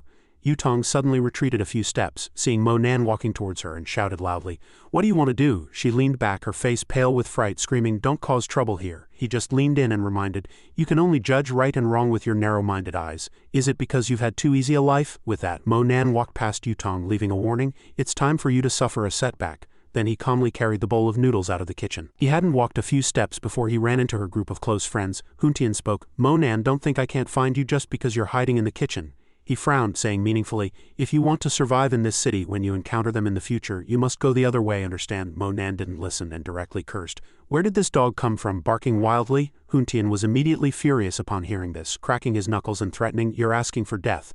Today I will cripple you." Suddenly Miss Ming came before him and called out, "Mr. Mo," startling him. Huntian spoke, greeting, "Hello, Miss Ming, why are you here?" She completely ignored him and directly said to Monan, "Mr. Mo, the banquet is about to begin, please follow me." He was so embarrassed he wished he could find a hole to crawl into, only able to grit his teeth and ponder, why is Miss Ming so polite to Monan? Is it impossible? Yutong, seeing Monan walk to Zikui's side, couldn't help but complain, "A kitchen helper dares to sit here, how shameless." She even dared to threaten that she would suffer. "Monan, you're such a scoundrel. What exactly is your true identity?" Suddenly Zhang Xiao patted her shoulder and spoke, "My brother and they are all sitting in front. When true Immortal Mo appears, we'll have a chance to meet true Immortal Mo, and then these two turtles will be kicked out." Just then old Mr. Yan raised his hand on stage and announced, "Thank you all for coming to this banquet. I know everyone is eager to meet true Immortal Mo. In fact, true Immortal Mo is already here. He is among you." The crowd hearing this couldn't help but be surprised and shouted in unison, "What?" They looked around, searching. "True Immortal Mo is actually among us. Is true Immortal Mo that low-key? Where is he?" Suddenly some people shouted excitedly, "That spirit water is truly spirit water." He cast his gaze towards the spirit water tower and introduced, "Next, true Immortal Mo will personally infuse spirit water into the spirit water tower." Miss Ming happily and carefully pushed the spirit water tower onto the stage. Old Mr. Yan announced, "Please be quiet, everyone. The spirit water is ready. Now with our warmest applause let us invite true Immortal Mo. Please, true Immortal Mo, come to the stage." Xianxia immediately pulled Yutong and shouted excitedly, "Oh my god, Yutong, I'm so excited. True Immortal Mo is coming out." Just then Monan was stroking Zikui's head and instructing, "Wait for me here. I'll be back soon." Yutong suddenly grabbed his arm and stopped him. "Monan, for old time's sake, can you go easy on us?" Her friend next to her added, "Yes, we are girls after all." Monan shook off Yutong's hand and turned his face, reminding her, "It seems you didn't heed what I said before." He silently walked forward and Miss Ming respectfully extended her hand, inviting, "True Immortal Mo, please come this way." Zizi and Xianxia both opened their mouths wide, dumbfounded. She asked in confusion, "What did she just call him?" Monan, dressed simply, slowly walked onto the red carpet with security guards lined up on both sides, bowing their heads in welcome. They clasped their hands together and shouted in unison, "Greetings, true Immortal Mo." Old Mr. Yan and the others were not to be outdone, bowing respectfully. "Welcome, true Immortal Mo." He thought blankly, impossible. How could he be true Immortal Mo? Her mouth twitched, sweat streaming down, and she mumbled, "Am I dreaming?" Only Yutong stood rooted to the spot, remembering the day he left, thinking, "Is this my moment of reckoning?" At that time she had personally witnessed Monan taking a short-haired girl into the villa. "This is it, go in." That person looked around and sighed, "Oh my god, what a luxurious villa area." Returning to the present, he still walked up the steps with his hands in his pockets. Yutong had said many unpleasant things behind his back. "That rich woman is just treating you like a plaything. Do you think someone like you can enter high society?" She spoke endlessly. "Someone like you wants to compare yourself to Zizi, and even to young Master Zhang. Don't you think about their status? You and they are from two different worlds. Don't you get tired of living like this?" Monan then turned his face and retorted, "In your eyes there are only Zizi and Zhang Junpei, but they are not even worthy of being mentioned in the same breath as me." Then Yutong recalled when she shattered the spirit water cup and shouted, "I'd rather pour this spirit water away than let Monan drink it." The next sentence that was etched in Yutong's mind was, "We are after all from two different worlds." Back in reality, her whole world seemed to collapse. Yutong's face turned pale with fright and she mumbled, "When he said we were from two different worlds, was he referring to this moment?" Xianxia and Zizi also turned pale at this moment, looking at each other thinking, what did we do to Mo Fan before? In contrast to those grim faces, Monan was calmly pouring spirit water into the cups. Zhang Xiao stood next to the kneeling Yutong, his head bowed, his eyes widened, sweat streaming down, and he only thought, "Can't believe it, I really can't believe it." Zhang Xiao gritted his teeth, turned his head and blamed himself. "Damn it, I shouldn't have gotten involved with Lin Yutong. I offended true Immortal Mo for this bitch. He suddenly remembered, wait, we just said we were going to find trouble with him tomorrow. Oh no, Huntian and his companions also opened their mouths wide. He only now realized how many mistakes he had made. Oh no, how could I be so stupid? Time and again I provoked true Immortal Mo, and now true Immortal Mo is here. What am I? Huntian was sweating profusely. He remembered tearing Zikui's collar and thought, I'm doomed now. Now the people below looked at Mo Nan and couldn't help but discuss. True Immortal Mo is so young, it's truly surprising. I didn't expect him to be a genius. True Immortal Mo is as handsome as Xiao Tianju. Meanwhile, a wealthy lady was urging her daughter. My dear daughter, look at them. They've already gone to the front. You go to the front too. Before long the spirit water tower was full, and Mo Nan held out his palm, raising a cup and loudly blessed. Thank you all for coming. Today is my sister's birthday. The first toast is for her. I wish my sister eternal youth and beauty and a happy life. They were a little surprised to hear this, looking at each other and asking in confusion, where is true Immortal Mo's sister? Miss Ming also walked over and took a spirit water cup, then she carried her cup to the bottom. Miss Ming bowed respectfully and Zikui spoke, Miss Liang, this is your spirit wine. The little girl was a bit flustered, holding out her hands to politely receive it while also saying, thank you. The surrounding crowd began to whisper, making Zikui's cheeks flush. Miss Liang is so young and beautiful. With such looks, when she grows up she will surely shock all of Jiangnan province. It seems Miss Yan has a rival. Mo Nan also raised his own cup of shimmering spirit water, holding it high and congratulating Zikui, happy birthday. The little girl's cheeks were flushed and she said gratefully, thank you brother Mo Nan. Chenyi appeared at some point and even took out a gift saying, Miss Liang, happy birthday. I'm young Chenyi and this is my birthday gift for you. Zikui was surprised to see the gift inside. She looked at him helplessly. Mo Nan said happily, it's okay, someone gave you a gift. Just accept it. Two men nearby whispered, young Chenyi is truly an old fox. Being the first to give a gift, he's definitely trying to butter up true Immortal Mo. True Immortal Mo doesn't usually accept gifts. This is a rare opportunity. CEO Tang also bent over to present his gift, congratulating Miss Liang. Happy birthday, a small token of my esteem, I hope you don't mind. People nearby burst into laughter, teasing, CEO Tang, you have no sincerity at all. Then the two others took out precious items and said, happy birthday, please accept this jade pendant that I obtained at a recent auction, Miss Liang. Please also accept this car key. I'm giving you a car, please don't be shy. Zikui stared blankly at the pile of birthday gifts from strangers on the table. Exclamations of envy continuously rose from the crowd. Someone pointed ahead and said jealously, how much did that cost? Mo Nan suddenly raised his hand and called out, Zikui, come over here. She shyly responded, yes. Zikui then stood up and slowly walked towards him. Suddenly the torn fabric she had mended earlier flew out again. Seeing it, Zikui couldn't help but scream in panic. Her eyes were teary and she was drenched in sweat. Brother Mo Nan, when he saw this, Mo Nan rushed to Zikui's side like the wind. Mo Nan immediately took off his jacket and draped it over her. Zikui had no choice but to let him put it on her. Mo Nan's face was grim, his voice filled with murderous intent. Who did this? His powerful aura made Zizi and Zhang Xiao retreat a few steps. Yutong and Chaoshan trembled all over under Mo Nan's questioning. I'll ask again, who did this? Chaoshan immediately pointed to the side and spilled the beans. It wasn't me, it was Zhang Huntian. Huntian, exposed from behind, shouted loudly, you stinking hag. After hearing this, Mo Nan whispered to Zikui, did he do it? She glanced at him and softly hummed. Mo Nan looked at him with a murderous gaze, emphasizing each word, it's you again. Huntian trembled and raised his hand to admit his mistake. Yes, it was me. It's just a torn piece of clothing. How much? Is 500,000 enough? Mo Nan frowned deeply and declared, whichever hand tore it, that hand will be crippled. Although he was afraid, he still stubbornly bargained, don't go too far, I'll compensate you 1 million, is that enough? Miss Ming and the people nearby saw this drama and said in unison, how unfortunate. Huntian watched Mo Nan silently walk towards him and could only turn and shout, what banquet? I'm not participating anymore. He ran all the way to the main entrance in fright. Suddenly the spirit water and several nearby cups flew in one direction. Mo Nan extended his hand, gathered them into a blue light orb, held it and questioned, I haven't even given permission, where are you going now? Without another word, Mo Nan performed the heavenly heart finger, sweeping the light orb forward. Huntian didn't have time to react and was instantly pierced through both legs by the spiritual power. He fell to the ground, clutching his knees, turning his head and shouting, I'm a young master from Jiangdu. Do you dare break my legs? Huntian was drenched in sweat, defiantly responding, you're dead. Even if it costs me everything, I'll hire people from the dark board to kill you. Mo Nan's response was a kneeling strike directly to his face, roaring, first shut your dog mouth. Mo Nan kicked him flying, his glasses falling off, and he spat out a mouthful of blood on the spot. Mo Nan stood imposingly before Huntian, declaring, if you want to lose everything, I will grant your wish. He glanced at the three behind him, reminding, from today onwards there will be no Zhang family in Jiangdu. Chenyi took the opportunity to fan the flames. I didn't expect the Zhang family to be so despicable and shameless. I won't be involved in the Zhang family's projects anymore. Young Chenyi, I stand with true Immortal Mo. Others immediately turned hostile. My Xianxia group will no longer provide raw materials to the Zhang family. You can sue me for breach of contract.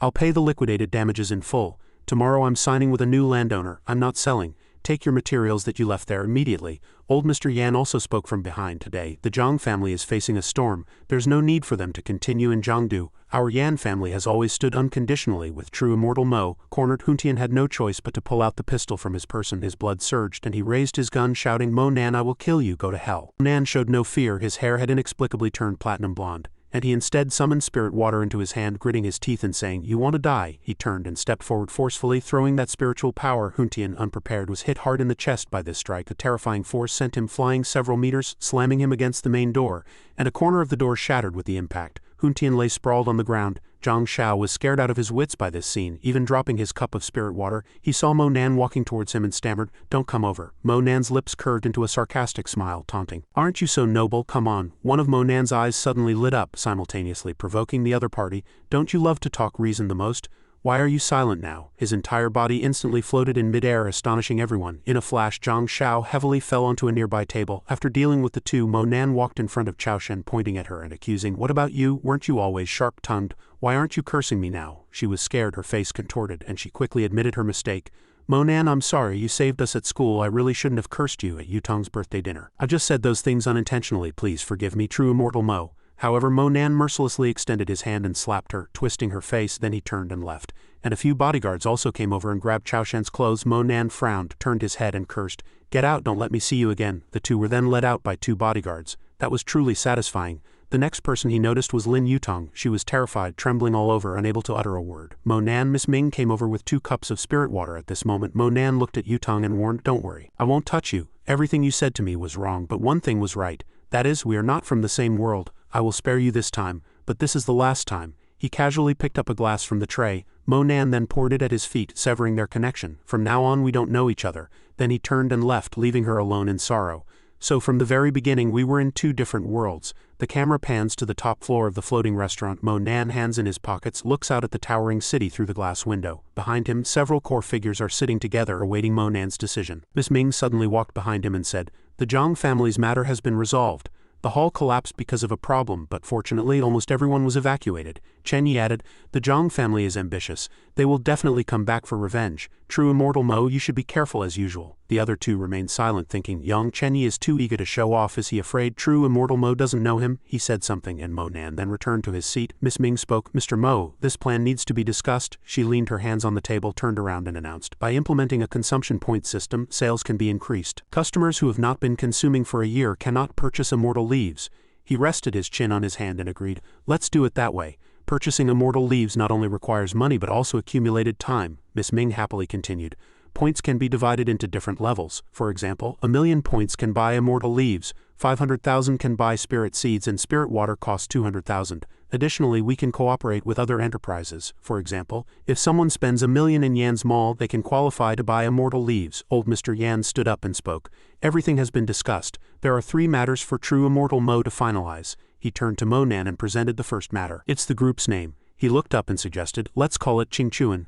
Secretly thinking, Qing is mom's name and Quan is something very important to me. Old Mr. Yan lightly coughed and repeated, "Then as True Immortal Mo wishes, the group's name will be Qing Chuan." He continued, "The second question is, we are cooperating with you. How many shares do you want to transfer?" Mo Nan turned to look at the 2 people who had been silent since the beginning of the meeting. He said indifferently, "You choose a number yourselves." Old Mr. Yan suggested, "I think True Immortal Mo can take 15% so we can better develop the group." The other 2 were a little uneasy. "The Immortal Leaves business is highly profitable. I wonder how much True Immortal Mo will give us." Mo Nan's lips curved into a smile, and he gave an unexpected number. "The group is entrusted to you all. I am very relieved and I hope everyone will operate the group soon. I'm giving you 30%. The remaining 3 were all surprised and exclaimed, 30% True Immortal Mo, are you serious or am I dreaming? This isn't a few hundred million, it's hundreds of billions." The person behind them confirmed again, 30% True Immortal Mo, are you serious? Chen Yi interjected. "Didn't everyone see? True Immortal Mo keeps his word, it must be true." Mo Nan smiled and confirmed again, "Of course it's true." After saying that, old Mr. Yan brought up the third question. "True Immortal Mo, can the production of these immortal leaves be maintained?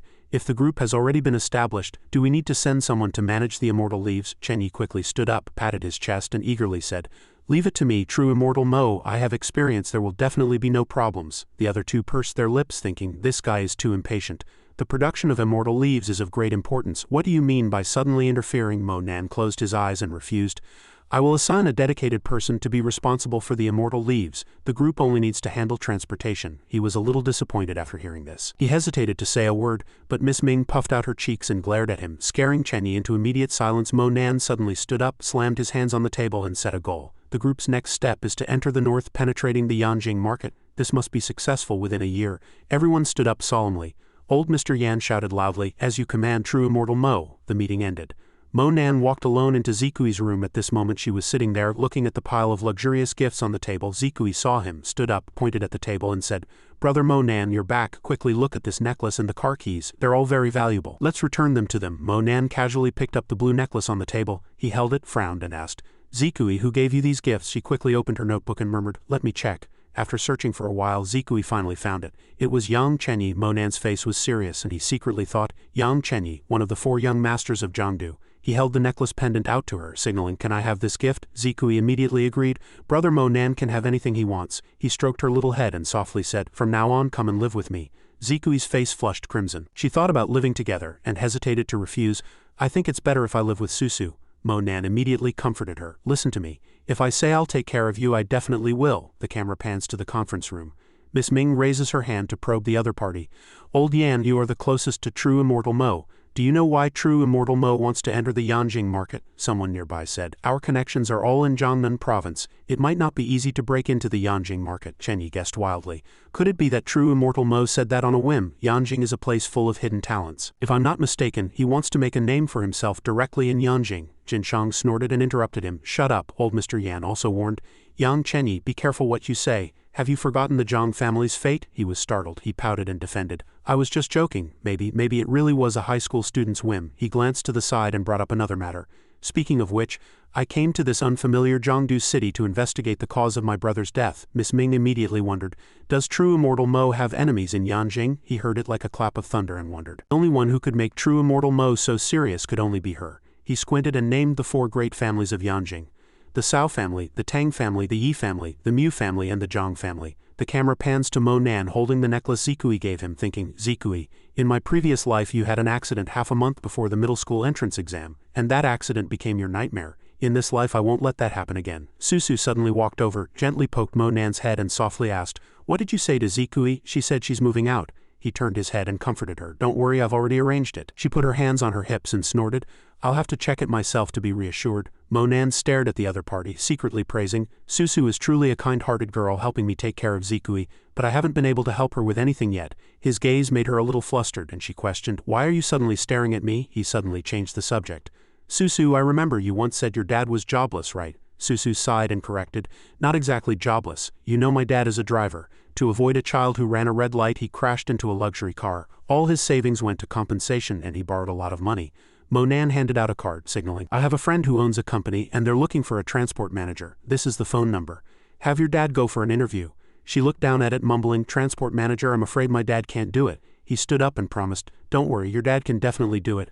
I'll talk to my friend and your dad will definitely be hired." Susu excitedly asked in return, "Really? Then I'll tell my dad to go now." Suddenly 3 words entered Mo Nan's ears. "No way!" It turned out to be 2 girls gossiping nearby.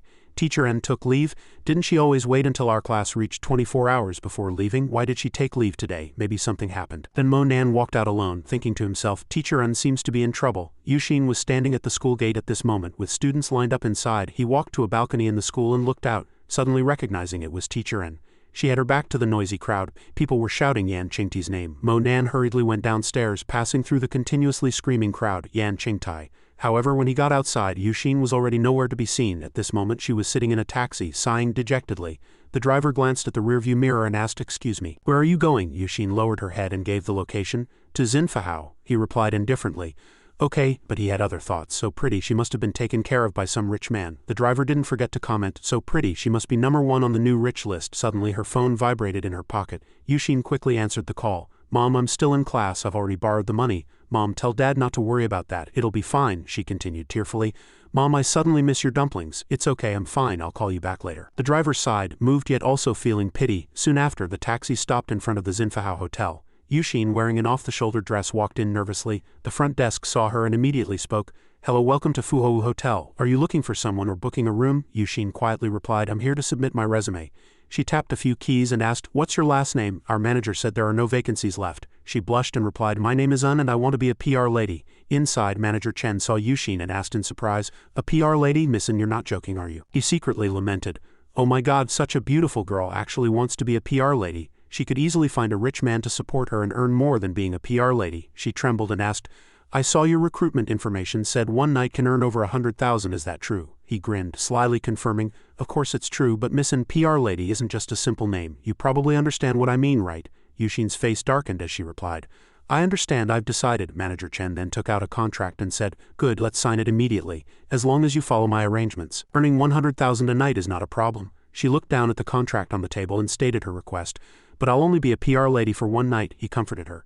"It's all right, come in with me to change clothes." Then he turned around, an evil thought in his mind, "I must seize this opportunity." Yuxin instinctively reached out to cover her chest, asking in confusion, "Have to change clothes too?" He turned around and pointed at her clothes, explaining, "Of course. Those big bosses definitely won't like what you're wearing now. Honestly, are your breasts real?" She immediately affirmed, "Of course they're real." Manager Chen waved his hand and praised, "Good, I'll inspect after you change." Yuxin immediately turned around, stammering, "No, seeing her like this, he couldn't help but stop and softly asked her, "Is this your first time?" Her hum echoed unusually clearly in the quiet air. Manager Chen, seeing this, patted Yuxin's shoulder and urged, "Go quickly and change. Let's see how you perform tonight." With that, she followed the other waitstaff. He secretly thought to himself, "Oh my god, I'm going to get rich. Tonight will definitely be a big score." Manager Chen quickly made a call. "Mr. Yang, Xinfahao Hotel. We have new arrivals today. I'll reserve a spot for you tonight. Remember to come outside." Night fell. Mo Nan was walking when his phone rang. He had just picked it up when Yang Chenyi hurriedly said, "Hello, is this true, Immortal Mo? I'm Yang Chenyi. I apologize for disturbing you." Mo Nan heard the anxious tone and asked,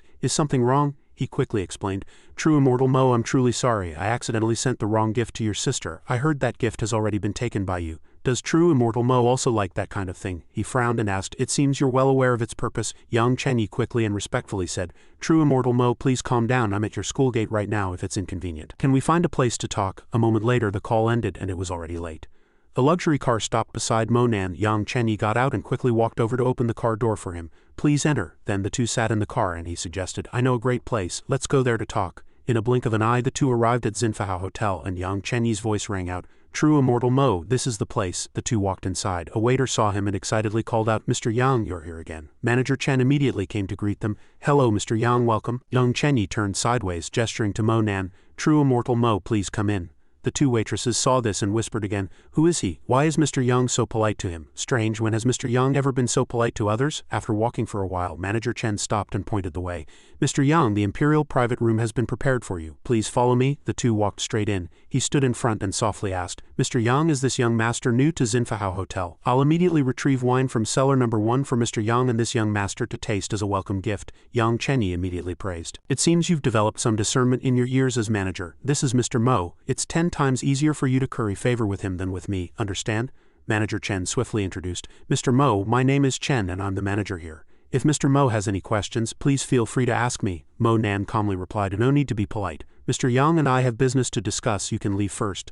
So Yang Chenyi escorted him out, not forgetting to call back from the doorway, "It's a pleasure to meet you. If you need anything, please call anytime. Someone is always waiting at the door." As soon as the person outside left, he immediately fell to his knees. Yang Chenyi panicked, sweating profusely, and shouted, "True Immortal Mo, I'm truly sorry." He continuously kowtowed, begging for mercy.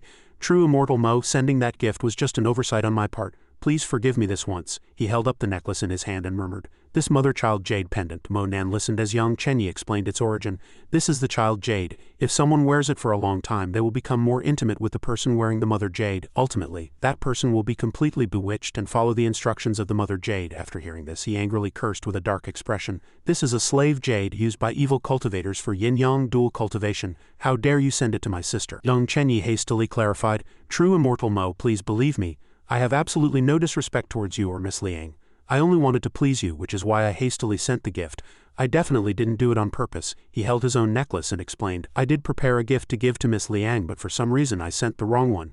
True Immortal Mo, to be honest, I've been pursuing my first love for a long time without success, which is why I thought of this method." Yang Chenyi gripped it tightly, raised 3 fingers and quickly swore, "True Immortal Mo, I have now brought both jade pendants to you. I swear I never intended to harm Miss Liang. Please spare my life." Mo Nan quietly observed his attitude, judging. It seems what he says is true. On Zikui's birthday that day, he didn't dare to give her this jade pendant. He pursed his lips and muttered to himself, "Yang Chenyi is a wolf. He can hunt and he can hurt others, but I can't kill him yet. Qingchuan Group has just been established and still needs people like him. After saying that, Mo Nan returned the necklace to him, also reminding him, I hope you remember what you said today, only then can you live. Yang Chenyi stood up, wiped the sweat from his forehead and flatteringly said yes. I will dedicate myself to true Immortal Mo. He walked over and suggested, True Immortal Mo, Xinfahao Hotel is a very lively place. Since we're here today, let's enjoy ourselves. Then Yang Chenyi snapped his fingers and called out, Manager Chen, quickly bring all the beautiful ladies over. He walked in briskly and promised, Yes, Mr. Yang, I guarantee you'll be satisfied. At this moment, Yuxin was waiting outside in a revealing outfit. Sister Hong appeared from somewhere, pointed at her, and shouted loudly, Newbie, you come with us? Then the two walked down a long corridor. In a room, 2 men and several long-legged beauties were having a blast. She stood at the door and knocked. A voice from inside said, Come in. Hearing the invitation, Sister Hong immediately reached out and grasped the doorknob. She turned, waving Yuxin in quickly. The people in the room suddenly fell silent and all eyes turned to Yuxin. Yuxin had no choice but to lower her head, looking somewhat shy. Sister Hong gestured towards Yuxin and asked, Bosses, are you satisfied? A chubby man holding a wine glass pointed at Yuxin and replied, I want her. Manager Li also widened his eyes, complaining, Sister Hong, you have such good merchandise here, why are you only bringing her now? That person laughed heartily and joked, Mr. Li, I don't mind playing together. Then he drooled and instructed, Then you just wait there, I haven't seen such a beauty in a long time, I can't wait. That person put on a lecherous expression and reached out his hands towards Yuxin. Just as she was still lost in her thoughts, Manager Chen suddenly pushed open the door and walked in. He immediately walked over and angrily rebuked, Damn it, didn't I say not to touch her, I have my own arrangements. Sister Hong nervously explained, Sorry Manager Chen, I thought it was already so late and she still hadn't. Before Sister Hong could finish, Manager Chen decisively grabbed Yuxin's hand and pulled her away. All right, I need to take her. The fat man was displeased and immediately questioned, Manager Chen, I've already picked her and you're taking her away again. Manager Li unhappily threatened, Xinfahao Hotel, is this how you serve guests? Do you believe I can make a call and have this place shut down? Hearing this, Manager Chen had no choice but to stop and begin negotiations. Both of you are esteemed guests, but she has already been reserved by someone else. Tonight is simply not possible. You can choose any other beautiful ladies and I'll give you a 20% discount. The fat man puffed out his cheeks unwilling. But do I need that kind of money? He had no choice but to reveal the person's identity. Then I might as well be straightforward. The person who wants her is Yang Chenyi. Are you sure you want to snatch a woman from him? Hearing that name, the two immediately fell silent, only thinking, It's Yang Chenyi. Manager Chen saw their expressions and was secretly delighted. Finally, they know fear. Then he walked forward, gesturing to Yuxin, Quickly follow me. So she had no choice but to follow Manager Chen to another room. Yuxin's eyes were red, and thinking of the scene just now, she couldn't help but feel sad. If not for her father's surgery fees, she wouldn't have. Soon after, she and 2 other girls were already standing in front of the Imperial private room. Manager Chen quickly grasped the doorknob and pushed open the door. He had a smile on his face, urging the girls, Go in quickly. The 3 walked into the luxurious room together. After the 3 beauties stood steadily, Manager Chen spoke, Mr. Mo, Mr. Yang, the beauties have been brought. Are you satisfied? Yang Chenyi spoke, Good, keep them all. Mr. Mo, the one in the middle is the most beautiful. She's for you. Mo Nan glanced to the side, refusing, I'm not interested in these things. After saying that, he turned his head and immediately saw Yuxin. Both were startled, embarrassed, calling out each other's names in their hearts. Mo Nan, Teacher N. Her cheeks flushed and she covered her mouth, secretly thinking, My client is actually Mo Nan. Mo Nan turned and questioned Manager Chen. Why is she in your establishment? He stammered in fear. Mr. Mo knows her. She came to apply herself. He frowned tightly, repeating 2 words, Apply. Yuxin was at a loss, so she closed her eyes and lowered her head. Mo Nan immediately ordered, Keep her, everyone else leave. Manager Chen placed his hand on his chest and respectfully obeyed.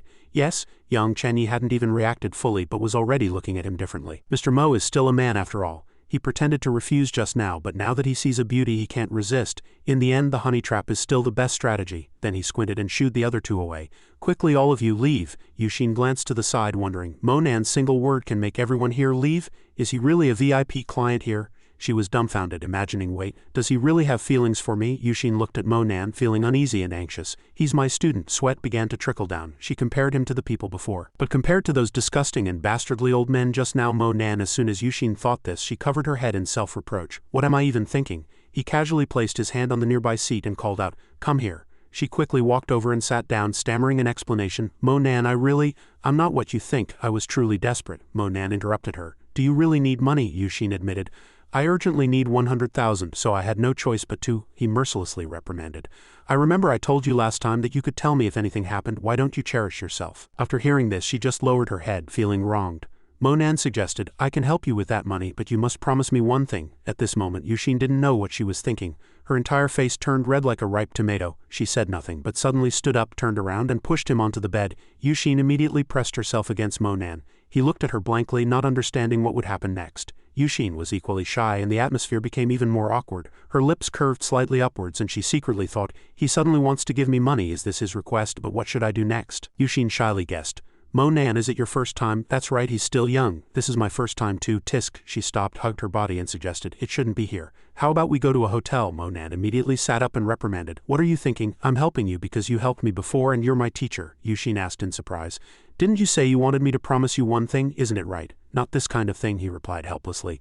The thing I want you to promise is to give me a few days off. She was startled and asked in confusion, take leave? Monan hummed. Yushin turned around, glanced at him and asked, how long do you want me to give you off? He cursed inwardly when he saw this. Her face changes faster than flipping a book. Monan hesitated before stating his request. About half a month, I suppose. She immediately put on a displeased expression and rattled off a long string of words. That long? No way. Your grades have just started to improve and now you want to take such a long leave? Don't you want to go to university? However, at this moment what attracted his attention was Yushin's impressive figure. She saw his gaze, reached out to cover her chest and angrily rebuked, Monan, where are you looking? Monan coughed, blushing and made up an excuse. Teacher, and I really have something important to do. I'll be back as soon as I'm done.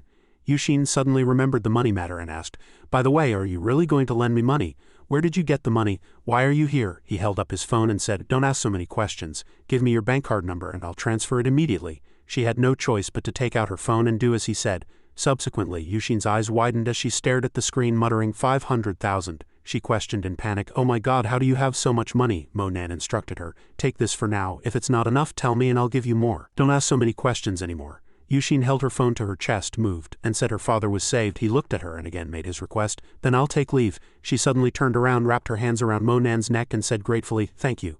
Afterwards, Yushin happily finished the wine in her glass, secretly thinking, cast all worries aside, everything is resolved. Then she linked her arm with his and kept muttering cheers. Monan, while supporting her, thought helplessly, I've already let her drink 3 glasses in a row, yet she's still not drunk. After the matter was settled, he helped Yushin walk out, also urging, it's late, let's go back. The two silently walked out of the luxurious building. Drunk, she suddenly blurted out, if I really can't afford it, can I pay with myself? Monan interrupted her. You're very drunk, Teacher N. Soon after, a car pulled up beside them. Monan considerately helped Yushin into the car, settled her into her seat and then instructed the driver to go. In a blink of an eye, a full moon had risen to its highest point, illuminating the luxurious city. He sat in his room cultivating golden spiritual energy erupting and swirling around his body. Monan then lowered his head, looking at the fragment in his hand, feeling confused as to why it was eroding spiritual energy. He gripped it tightly and muttered to himself, no, I must obtain all of the 6 paths samsara disc. Why has it stayed on the first fragment for so long? Monan continued to cultivate, thinking, I must forcefully refine it using forbidden techniques. The light emanating from his room grew stronger and stronger. Not long after, Monan frowned in confusion again. What is this? He glanced at a mysterious painting beside him and murmured, hungry ghosts. Monan stared thoughtfully at the fragments, pondering, why hungry ghosts of all things? Having the flood dragon embryo in my body is already difficult enough. If I also accommodate hungry ghosts? Before he could finish his thought, they had already flown straight into his chest. The scene shifted to Monan's sea of consciousness, where a new page of a book was turned. Then golden energy continuously shot towards the book. After a while, a few lines of golden text were carved onto the blank paper. Back in the real world, he squinted his eyes and judged. It seems the 6 paths samsara disc is the 6 paths heavenly book. As long as I find all the fragments, I will definitely be able to open the complete 6 paths heavenly book. Just then, 2 ghosts emitting blue energy surrounded Monan. He looked around and showed a cunning smile. Monan immediately put his hands together, emitting brilliant spiritual energy, thinking, the function of these hungry ghosts is still unclear. I want to use half of my cultivation to suppress them. Not long after, he closed his eyes and let out a long breath. It took an entire night, but he finally completely suppressed the hungry ghost fragment. Monan stood up, thinking about what to do next. 2 days later at the airport, the sound of departure echoed through the sky. Wearing a hat and glasses, he calmly walked forward, heading to Xianxia. Not long after, Monan was already sitting on the plane, resting with his eyes closed. Yi Yuan, wearing cool sunglasses, waved and greeted, handsome, can you give me the window seat? Then she took off her glasses, smiling like a flower, drawing everyone's admiration. So beautiful, however, what she got was his direct refusal. Sorry, but no. Yi Yuan stood frozen, unable to utter a word. Monan lowered his head, thinking about how much effort it would take to suppress the hungry ghost path. If he let her sit by the window, she would definitely attract attention, and then he wouldn't be able to rest. Suddenly, someone poked their head out and suggested, hey beautiful, I have a window seat here, come to me.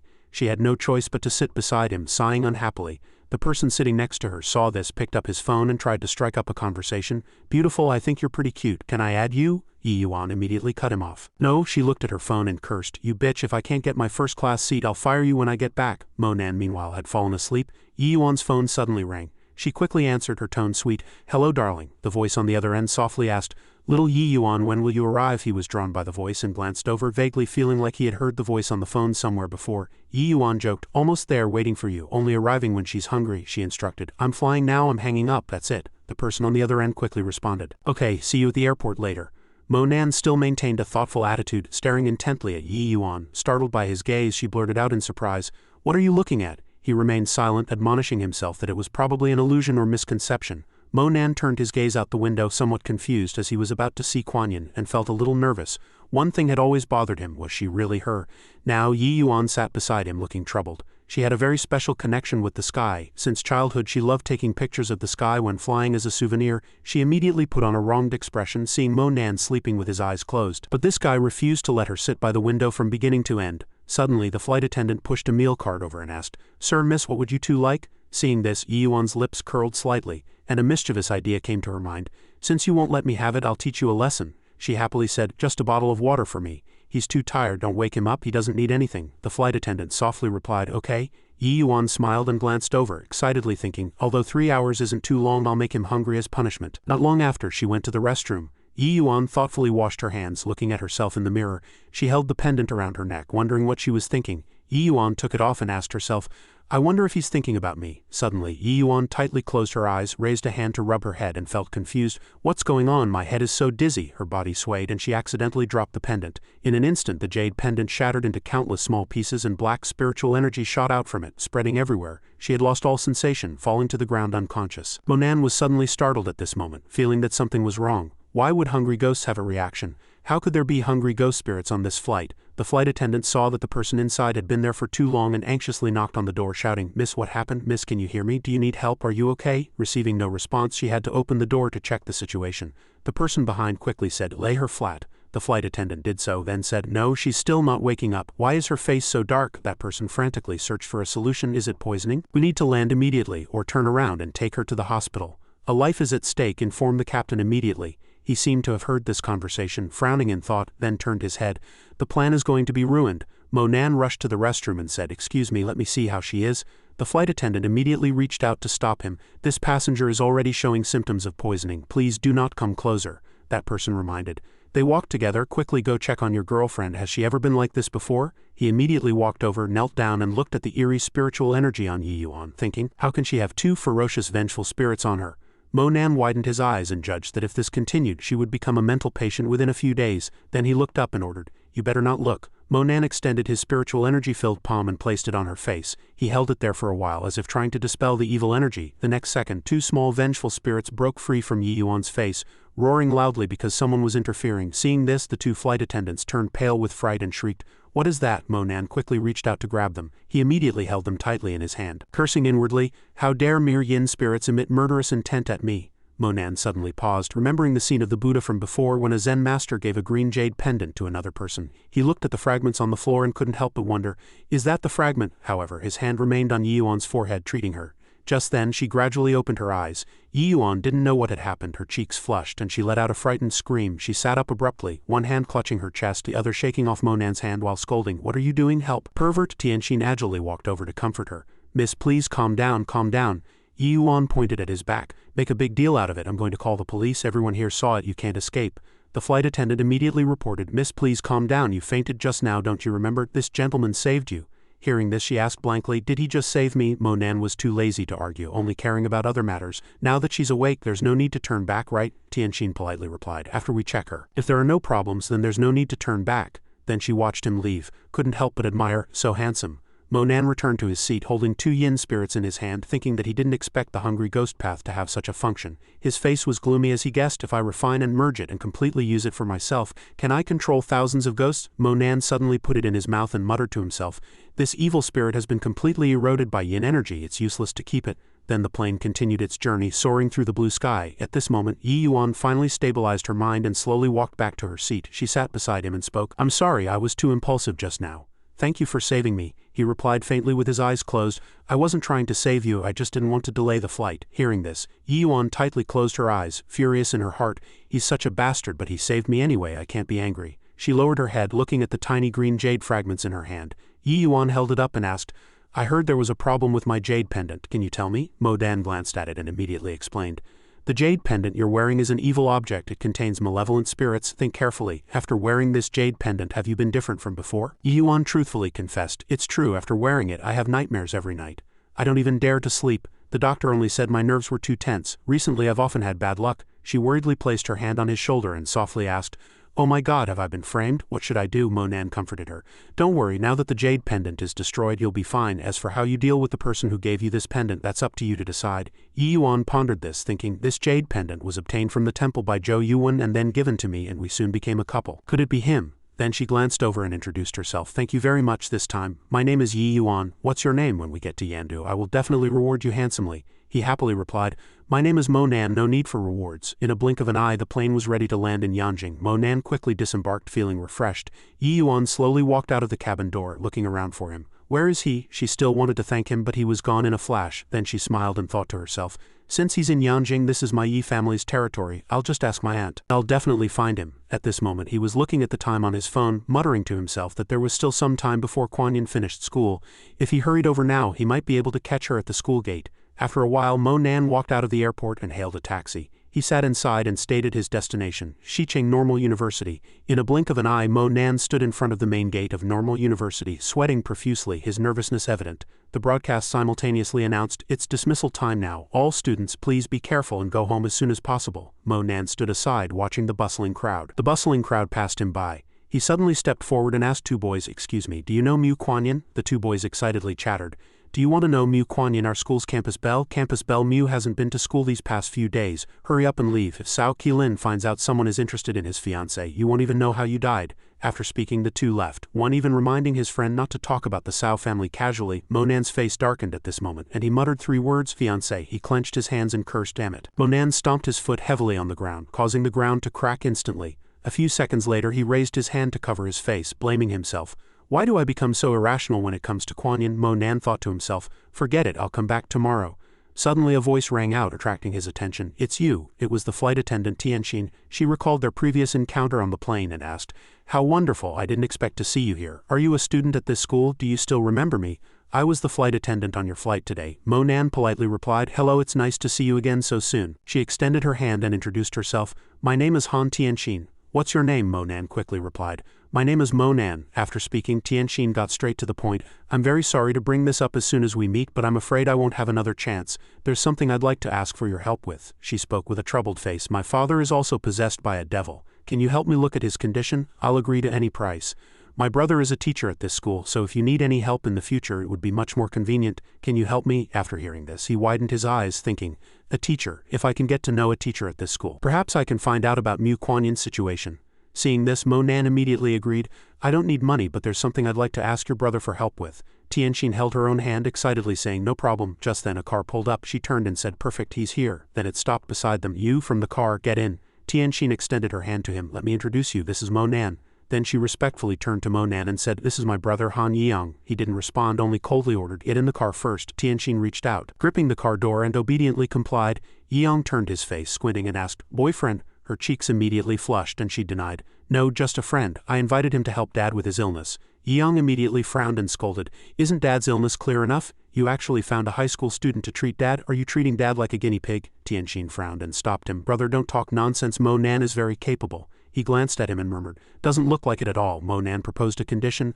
"I only need 10 minutes. If I can't cure him in 10 minutes I'll leave immediately, but if I do cure him, you must promise me one thing." Yang asked suspiciously, "You're not trying to get some benefit from me, are you? Which class are you in?" She angrily drove him away.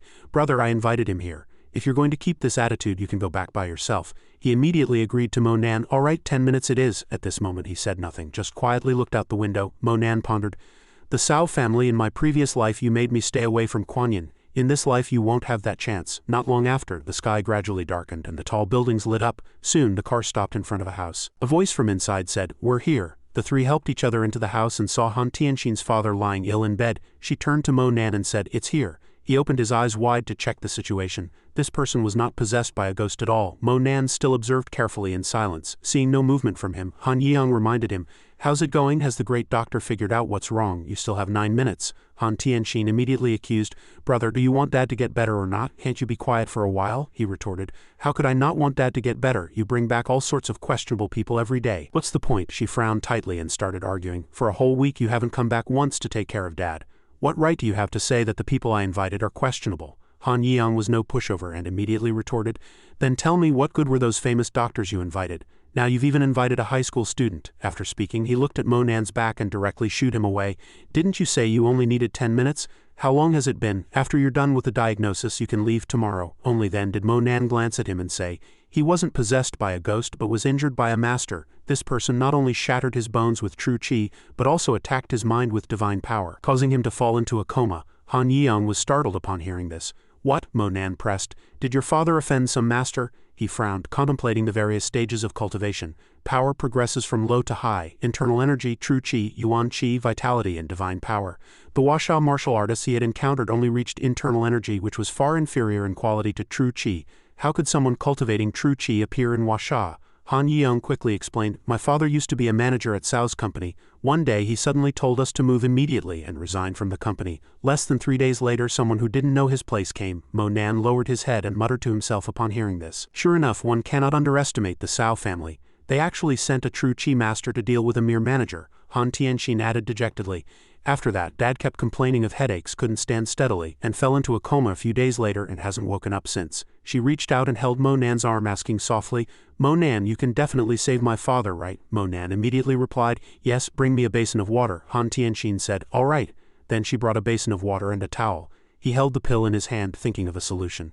This pill's potency was too strong to be given directly to the old man. First, it must be dissolved in water to reduce its medicinal properties. No sooner said than done. Monan quickly put the pill into the basin of water, and the water in the basin gradually turned black. Han Yiang stood by, startled by the color of the water. He pressed his lips together, sweating profusely, and said with disgust, what is this? It looks disgusting. After a while, he picked up the white towel from Han Tianxin's arm. Han Yiang thought, has it started? Monan murmured to himself, all right. Then he instructed, take a cup of this water for him to drink and use the rest to wash his head. He'll wake up after using it. The two were struck dumb as if by lightning when they heard these words. Han Yiang thought he was being played, and immediately rolled up his sleeves, scolding loudly, you little brat, are you joking? Just as a big fight was about to erupt, she slammed the basin onto the table. He fumed, roaring, are you looking for death? Give Dad your hand-washing water. Han Tianxin quickly stopped him. Brother, what are you doing? Stop. Han Yiang was furious, cursing, get out, you bastard, don't let me see you again. Han Tianxin stood in front of her brother, anxiously asking, Monan, what's going on? Explain quickly. He walked to the side and calmly explained, the water in the basin contains pills powerful enough to cure your father. Believe it or not. After hearing this, she pursed her lips and pondered in silence. During that flight, I personally witnessed his superb medical skills, saving lives and helping the injured, but the idea of hand-washing water was simply too unbelievable. After speaking, Monan turned around while Han Yiang gestured behind him, loudly ranting, why aren't you getting lost? Do you want a beating? It's just my sister being too stupid to be deceived by someone like you. Get lost, what are you still looking at? Han Tianxin could no longer bear it and retorted, patting her chest. Stupid, I went to great lengths to invite someone back to treat Dad, is that wrong? She frowned, remembering everything she had experienced recently. After Dad fell ill, I worked tirelessly during the day and cried alone at night. I don't want to continue this torment and pain anymore. Han Tianxin made up her mind and picked up the basin of water, telling herself, isn't it just letting Dad drink a cup of hand-washing water? Even if there's only a 1 in 10,000 chance, I must try. Han Yiang immediately hugged the basin and shouted, are you crazy? Put it down. The two began to fight over the basin. She roared, let go. After a struggle, the basin accidentally slipped from their hands. The black water unfortunately splashed all over Han Tianxin's father, and the basin fell with a thud at the foot of the bed. Both siblings were stunned, staring blankly at the scene before them. Han Yiang turned to look at Monan near the door, gritting his teeth. He rushed forward and shouted, it's all your fault. She, on the other hand, merely walked to her father's side with tears in her eyes, stammering, Dad, I'm sorry, it's all my fault that you're like this. Han Tianxin quickly lowered her head, closing her eyes tightly, crying.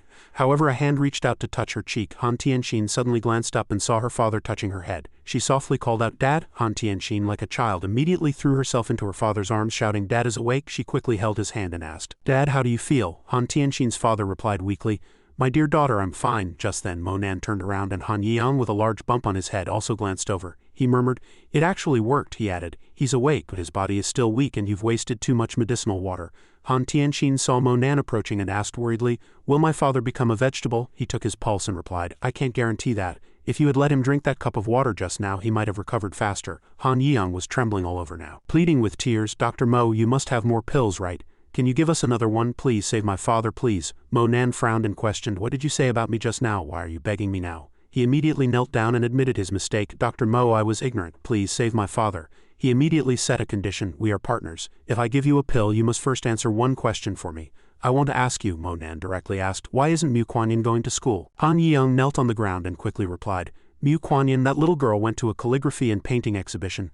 Some rich kids like to participate in those kinds of events. He frowned slightly and asked in confusion, then how can I see her? He was worried, sweat beading on his forehead, and replied, it's simple. I have tickets for that exhibition and I'll give them to you. You can go whenever you want. Mo Nan said nothing, just nodded. He seemed to be thinking about something. Han Yeong forced a smile and brought up his own question. Dr. Mo, can you now treat my father since you promised you'll do it? Mo Nan immediately handed him the pill, then turned around, not forgetting to add, all right, just do as I say and your father will definitely be fine. The two siblings quickly cupped their hands in salute. Han Yeong was immensely grateful. Many thanks, divine doctor.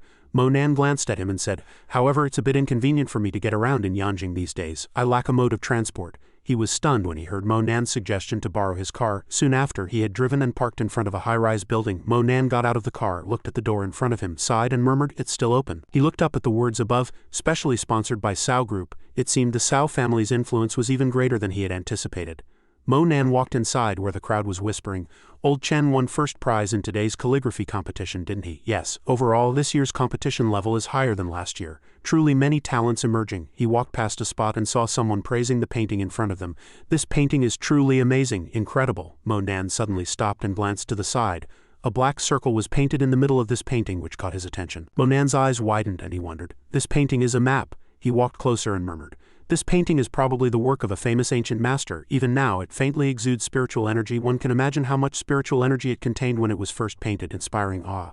Suddenly a voice came from behind, startling Mo Nan. Does this student also like this 13 brocades? He turned around and saw an old man dressed in ancient attire, then continued, so it's called 13 brocades. Two students walked by, also respectfully greeting, hello Teacher Tang. The old man reached out and introduced. These days only this student is interested in this 13 brocades. Actually, it's a famous painting. Legend has it that there are 13 carp in the painting. How many can you see? The two students observed carefully and asked in confusion. 13, how come I only see 7? I only see 7 too, Teacher Tang. Are there really 13? Teacher Tang affirmed. Of course there are, but we just can't see them. Even now, I've only seen 11, the old man added. If you want to see more, there's a way. As long as you paint 1,000 carp, you'll be able to see them. Also painted for several years back then. The student exclaimed. 1,000 paintings, that's amazing. Mo Nan extended his palm in that direction and asked softly, I want to buy this painting. Teacher Tang, may I ask from whom you bought it? Teacher Tang did not sell it immediately, but instead questioned, although we organize art exhibitions for charity, such a precious painting cannot be sold to just anyone. Student, tell me, why do you want to buy this painting? The male student interjected. Student, do you really think you can buy any painting here just because you have money? The student next to him added. Did you just hear it's a famous painting, so you want to buy it? Others also pressed. How many of these 13 fish can you see that you dare to spout nonsense here? Mo Nan smiled slightly and asked, if I can point out all 13 carp, will you tell me? The people behind immediately showed displeasure, whispering, how arrogant. The old man patted his shoulder and said, you're still very young. As long as you can see 9, I'll not only tell you how to buy this painting, but I'll also tell you its origin. It's a deal. Mo Nan immediately approached the painting, extended his palm and began to explain. Everyone has already seen the 7 fish in the painting. These lines are the dividing lines, and the junction of light and shadow on the left is the body of the fish. He pointed to a spot on the right side of the black circle and said, the 8th fish is here.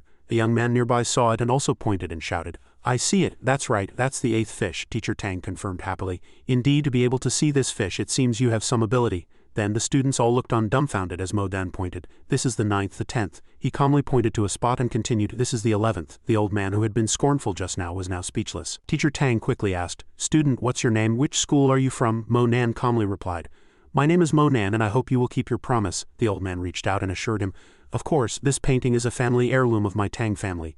An auction will be held here in 3 days. I will send someone to prepare a VIP card for you to attend the auction. He politely thanked him. That would be truly wonderful, the crowd began to murmur. Could Mo Nan have been taken in as a disciple by Teacher Tang? I'm so envious. Teacher Tang is renowned and an influential figure in Yanjing. Not many people can catch his eye. Such an ordinary brat to actually receive praise from Teacher Tang. Teacher Tang suddenly spoke, interrupting them. All right. Today's art exhibition is almost over. Everyone can go home. The old man turned and praised Mo Nan. Young man, you are very talented. I admire you greatly. He merely smiled, looking at the painting behind him, thinking to himself, I must get it. Soon it was the next day at dawn in a luxurious hotel. Mo Nan sat cross-legged, sighing, I didn't expect refining this hungry ghost to not only fail to increase my cultivation but also cost me half of it.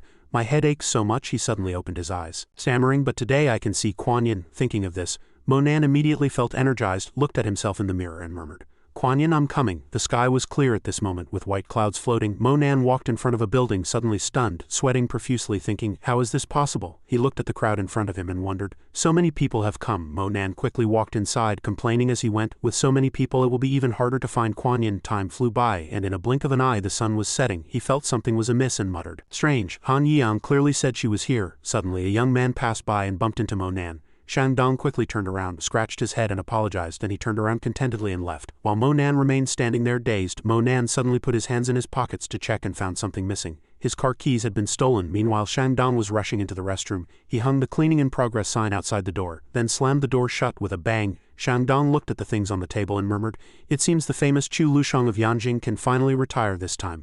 Just as he was gloating, Monan pushed the door open and walked in, saying, it seems you've harvested a lot today. He subconsciously replied, not bad. The next second, Xianxia suddenly turned his face and shouted in horror, he had been discovered, and immediately raised his fist and charged at Monan, cursing, go to hell. However, before he could make a move, Monan had already effortlessly caught his fist. He smiled slightly and teased, good skills to be able to steal my things. You're the first. Xianxia was not to be outdone, gritting his teeth and retorting, you can discover that I stole something, you're the first too. Monan coldly twisted his arm and Xianxia trembled all over, immediately pleading for mercy, hero, spare my life. Here are your car keys back, it's going to break, it's going to break. Seeing this, Monan turned him around and then let go. Xianxia also flew backwards several meters with the momentum. He fell to the ground with a thud, his face aching. Xianxia trembled all over, staggered to his feet, and suddenly a wallet fell to the ground. He clutched his stomach and complained, Buddy, I just stole a little something from you. Was it necessary to be so heavy-handed? Monan replied straightforwardly, you're already very lucky to be able to stand up and speak after stealing my things. He suddenly cast his gaze to the floor as if he saw something strange, which turned out to be the open wallet. Revealing an invitation card that read Mu Kuan Yin, Yanjing Normal University,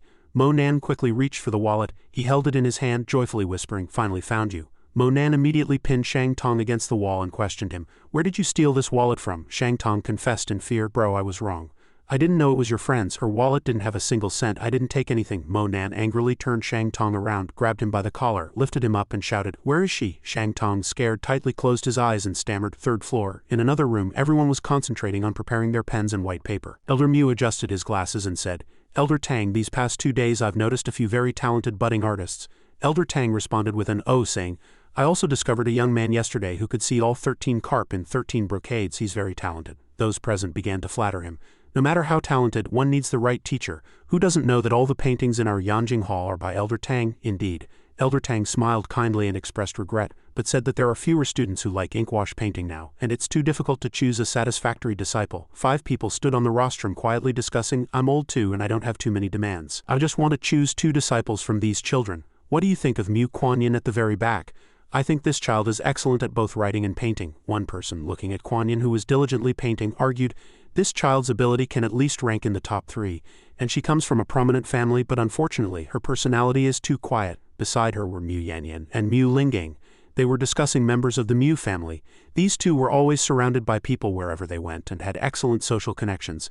Elder Mu, with a worried expression, continued, others may not be as talented as her, but she works in isolation and will eventually be surpassed by others. Third Master stood by and continued, her mother was once a famous talented woman at Yanjing University. She inherited her mother's talent but lacked that vivaciousness. He closed his eyes and judged. Perhaps her mother's death had a huge impact on her back then. After all, that incident was a major event that shocked Yanjing. Teacher Tang quickly interrupted.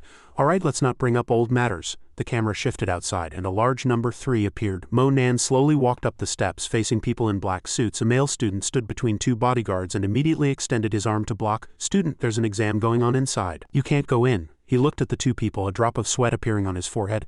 Thinking that these guards were all at the peak of internal strength, and one had even stepped into the Qi cultivation realm, Yanjing truly had hidden talents. Seeing this, Mo Dad could only comply. All right, I'll wait for my friend here. Do you know when they'll come out? The person looked down at his watch and replied, it's still early. Not until 7 p.m. You can go look at the art exhibition first. After a while, inside the room, Elder Mu spoke. The assessment ends here. This is a rare opportunity. Students who have completed their works can go and see their classmates' works or other works displayed here. Lingding turned around downstairs and praised a classmate. Sao Guang, your calligraphy flows like moving clouds in water. He leaned on his hand, not humbly, saying, Lingang, you flatter me. My master often praises your brushstrokes as having great charm. Yanyan fawned. How can Lingang compare to you? Your Cao family has Cao Lingtian, the first Qilin son of Yanjing, proficient in Qin, chess, calligraphy, and painting. With the Qilin son teaching you, you'll soon be on par with great calligraphers. The two girls next to them also blushed, full of envy. Cao Lingtian is the Qilin son, the #1 young man in Yanjing. He actually taught Cao Guang calligraphy. No wonder such a perfect man exists in this world. If only I could marry brother Lingtian. She suddenly pointed at Kuan Yin, reminding the two girls.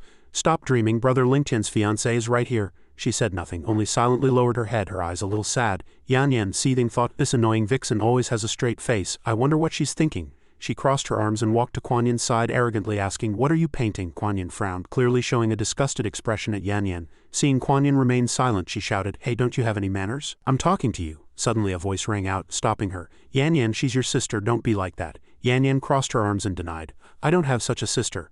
Cao Guang gently reminded, Yan Yan, be polite, she's going to be my sister-in-law. She curled her lip mockingly. She's a jinx, it's bad enough she killed her mother. Now she wants to stop our Mu family from having a day of peace. Would brother Lingtian still dare to marry her? Kuan Yin, who was painting, was also interrupted by these harsh insults. She frowned, her tone turning sharp. You're not qualified to mention my mother. Yan Yan was still relentless, continuing to question, What? Did I say something wrong? Isn't it enough that you killed your mother? Do you want to kill brother Lingtian too?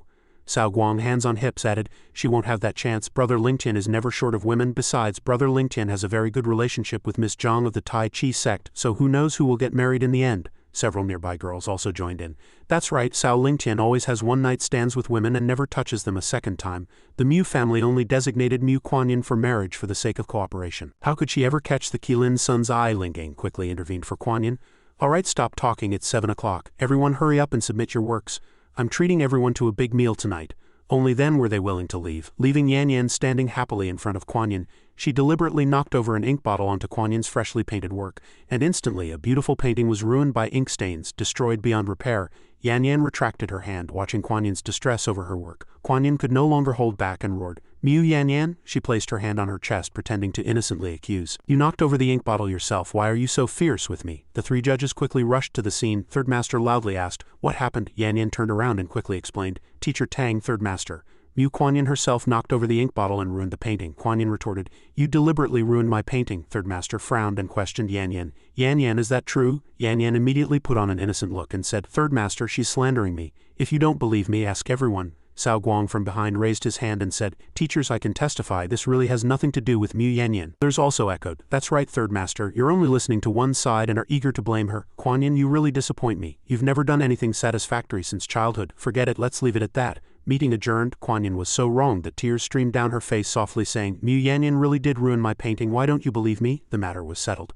Cao Guang and Yan Yan turned around, exchanging a triumphant smile, leaving Kuan Yin with her head down, silently weeping. Teacher Tang saw this and turned to comfort her. Mu Kuan Yin, go eat first if you have time. After dinner, stay here and paint another one. I'll personally come to see it. She politely replied, Yes, thank you, Teacher Tang. At this moment it was already late, and this bustling city began to light up. Kuan Yin stood alone on the rooftop, letting the breeze blow over her. She silently gazed into the distance, her heart filled with worries. Two students walked by, beginning to whisper, Look, she's the jinx of the Mu family, haven't you heard? Ever since she killed her mother, the Mu family's business has plummeted these past few years. Let's go quickly. Be careful not to catch her bad luck. These words deeply saddened Kuan Yin, but she merely clenched her hands, choosing silence, knowing that no explanation would change anything. Kuan Yin looked up at the fireworks blooming in the sky. She thought, Mom, didn't you once say that one day someone like me would appear? Tears again streamed down her face. Kuan Yin asked herself, Where is that person now? Suddenly someone called Kuan Yin's name from behind. She turned around at the sound, clearly seeing who it was. It was none other than Mo Nan, who now stood before her. The two gazed at each other amidst the dazzling fireworks, and Mo Nan spoke, Long time no see. Kuan Yin's eyes were tear-filled, but she didn't recognize who stood before her, murmuring, You are Mo Nan. He, however, walked straight over and coaxed,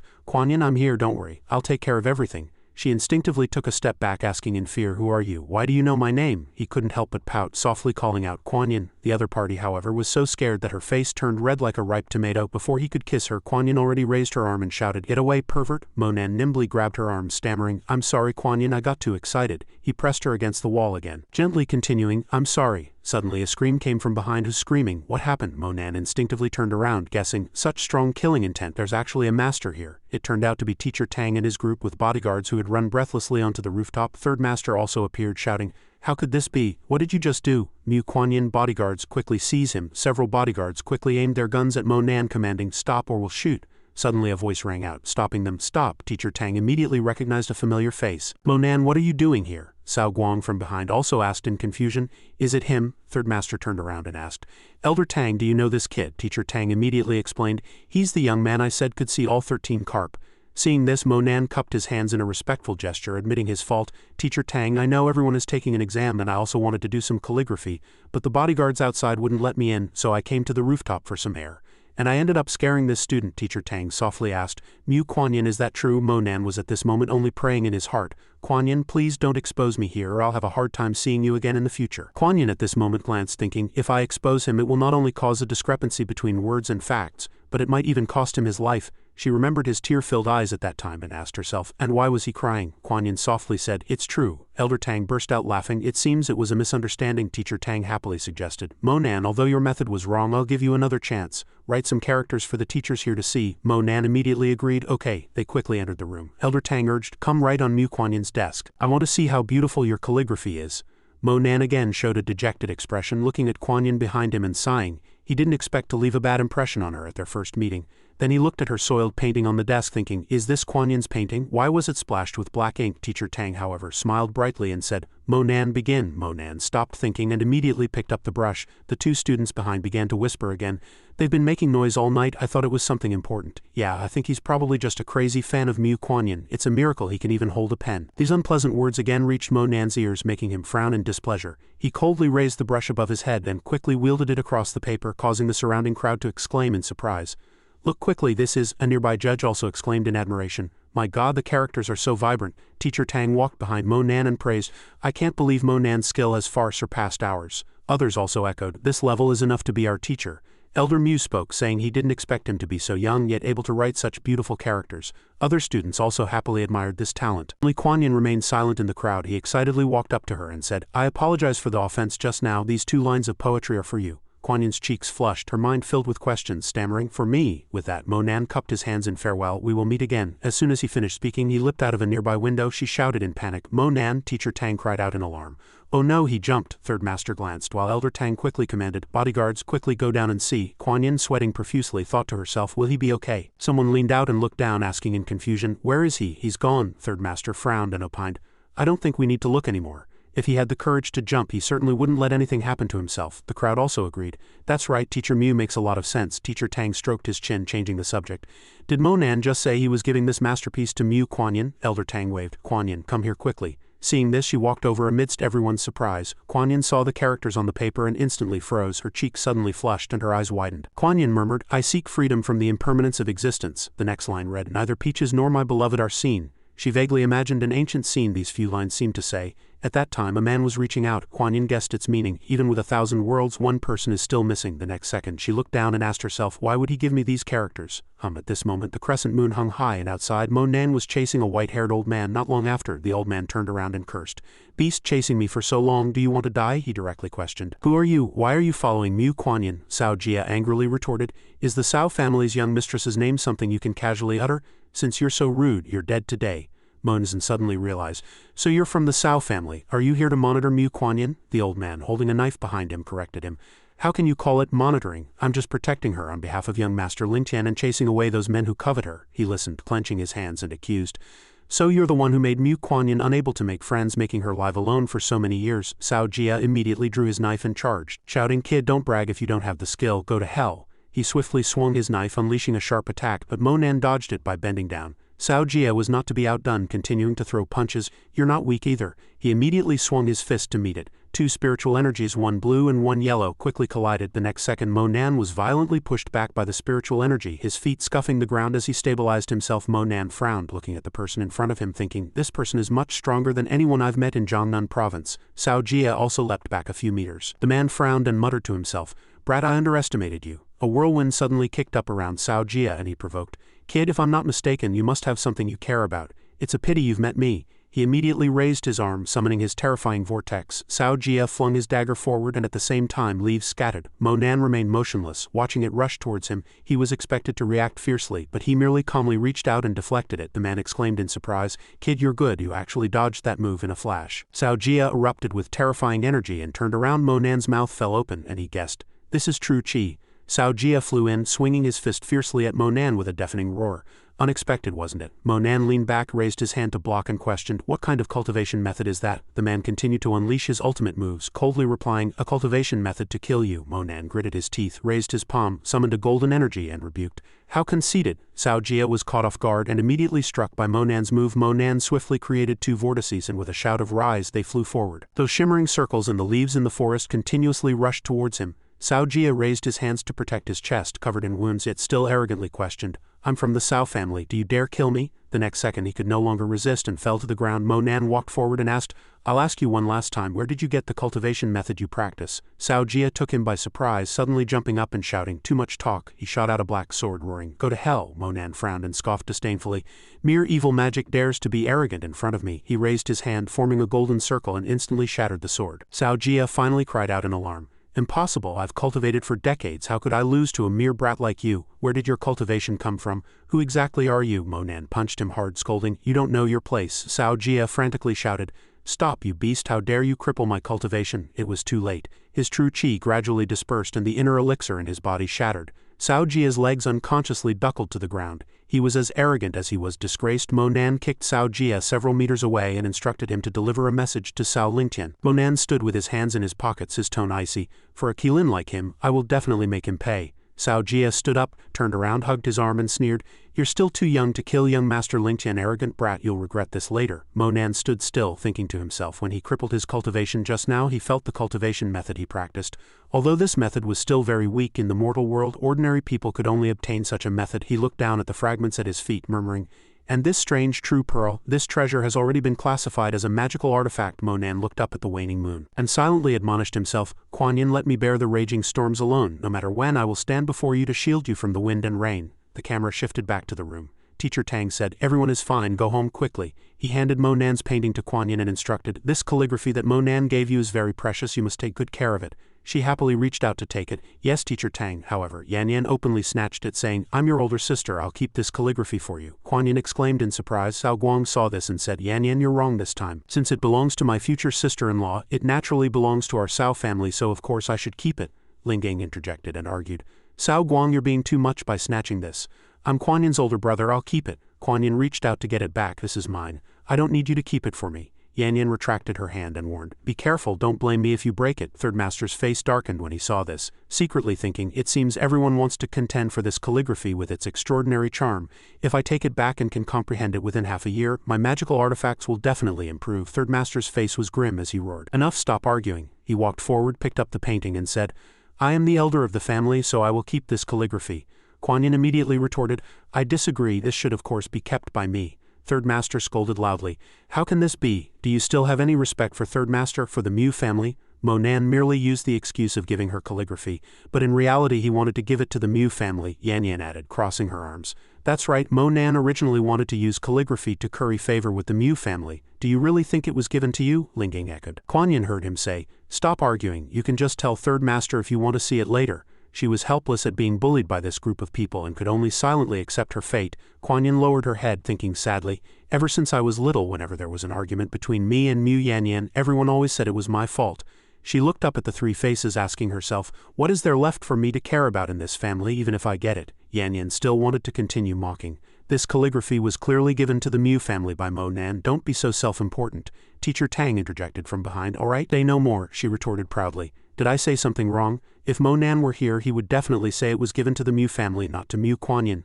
Suddenly a familiar voice rang out, "Is that so?" Third Master, Yan Yan and the others turned around only to find that Monan had appeared here at some point. He stood with his hands in his pockets, calmly looking at the group of people who had just bullied Kuan Yin. Teacher Tang happily said, "Monan, you're back, that's great." Kuan Yin's eyes widened and she thought, "Is he helping me?" Yan Yan shamelessly raised her hands and said, "Monan, you've come at the right time. Quickly tell this little bitch, isn't this painting given to our Mu family?" Monan coldly questioned. "You tell me, who is the little bitch?" She pointed at Kuan Yin and said, "It's her." With that, Yan Yan was immediately slapped hard by him. She flew straight onto the table and the ink brushes, paper and inkstone were all knocked to the ground. Monan's face was livid with anger and he sternly rebuked, "How dare you curse her, you're asking for death." Yan Yan then lay on the ground. Third Master walked over and cursed, "You brat, how dare you hit someone from my Mu family?" Then he also received the same slap. At the same time he warned, "Damn it, shut up." In a flash, Third Master's body had fallen in front of his companions. The two witnessed this scene feeling a sense of dread. In Yanjing, to slap Mu Third Master in the face like this, wasn't that slapping everyone in the Mu family? Is this Mo Nan crazy? How dare he offend the Mu family,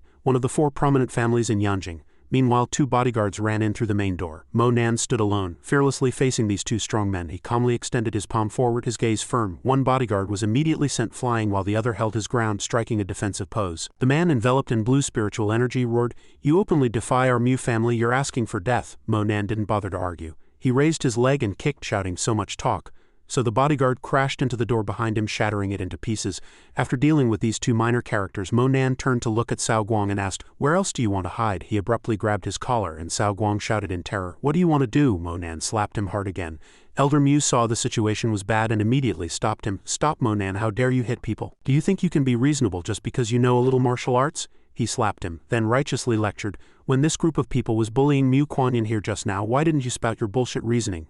Kuan-Yin witnessed this scene, merely reaching out to cover her mouth, asking herself, "Is he standing up for me?" After dealing with this group of people, Mo Nan extended his hand and asked, "Kuan-Yin, are you okay?" Kuan-Yin was so scared she was covered in sweat and shouted, "Don't touch me." Then she lowered her head and whispered, "I'm very grateful to you, but I don't want to have anything to do with you." He felt a pang of pain upon hearing this. "I was too impatient, I didn't consider that to her. I'm just a stranger she just met."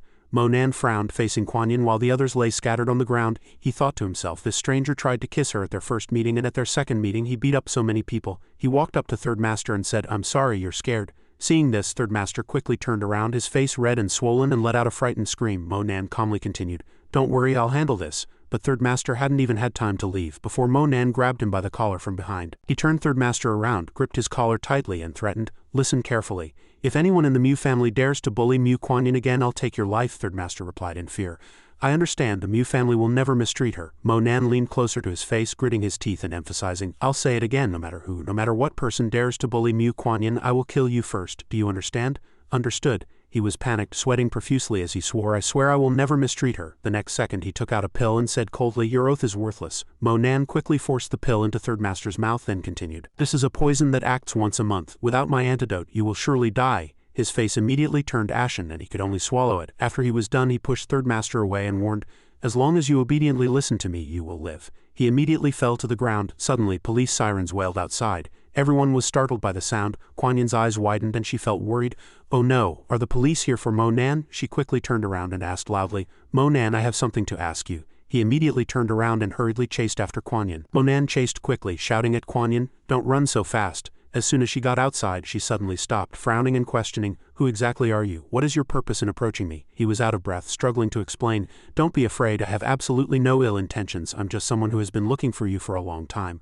Mo Nan walked closer to Kuan-Yin and said, "If you need anything, I can help you." She leaned back, waving her hand to refuse. "Don't come closer. I don't know why you're approaching me, but my life is already bad enough. Don't bother me anymore." He closed his eyes tightly, blaming himself regretfully. He didn't expect that after being reborn, the most important thing would be ruined by his own overzealous actions. Mo Nan could only put his hand in his pocket, implicitly saying, "Kuan-Yin, I have something I want to give you." Kuan-Yin looked down and softly said, "I won't accept anything from you anymore." Mo Nan held up the wallet he had found and said, "I saw your wallet on a thief." She cried out in alarm, "How did it get to you?" Kuan-Yin quickly reached out and snatched her wallet back. Mo Nan, seeing himself being so guarded against, couldn't help but feel dejected and think of a solution.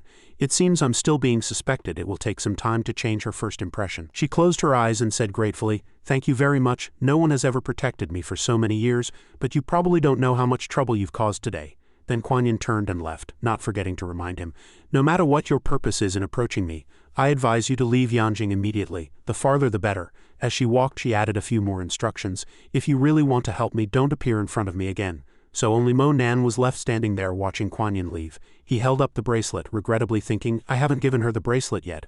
I'll have to find another opportunity later. I hope nothing bad happens." Just as he was feeling sad, someone fell plop over the railing. Mo Nan turned around and saw it was Shang Dong. He sat cross-legged, rubbing his head and complaining, "Damn, what a unlucky day today.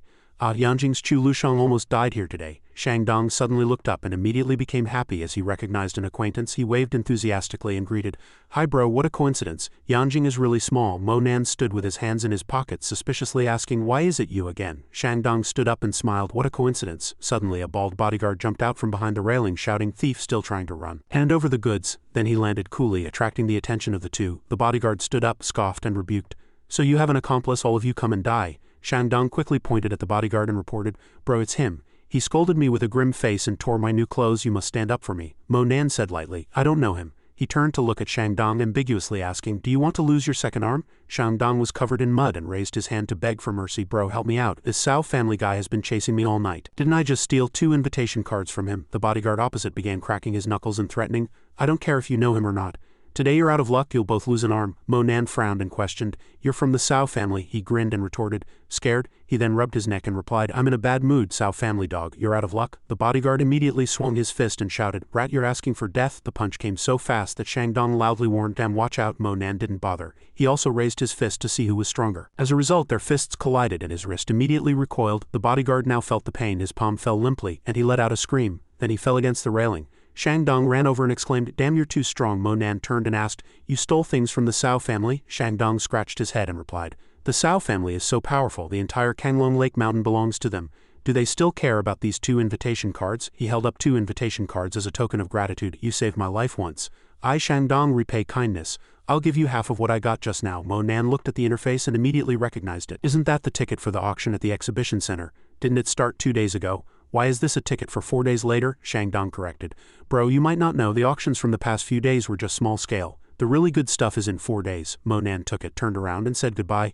Then thank you for the ticket, see you again. He waved and suggested, you're welcome. Wait, let's find a place to eat skewers. We can eat and chat. Soon after dawn broke, white clouds floated high in the sky. Kuan Yin lay in bed thinking painfully. In a few days her mother's belongings would be auctioned off. What should she do? She thought of his handsome face, wondering if he would help if she asked. Kuan Yin immediately closed her eyes, dismissing the thought. No, I can't drag others down anymore. Tears welled up again. She struggled internally, but there was no one in the Mu family who would speak up for her anyway. The Sao family had clearly promised to sell her mother's belongings to her once she had enough money, so why did they go back on their word? Kuan Yin suddenly sat up, took out her phone and murmured, I can give up everything except Mom's mementos. Then she made a call and said, Uncle Ming, I want to go to the Sao family estate. The scene transitions to a luxurious villa with a new car parked at the entrance.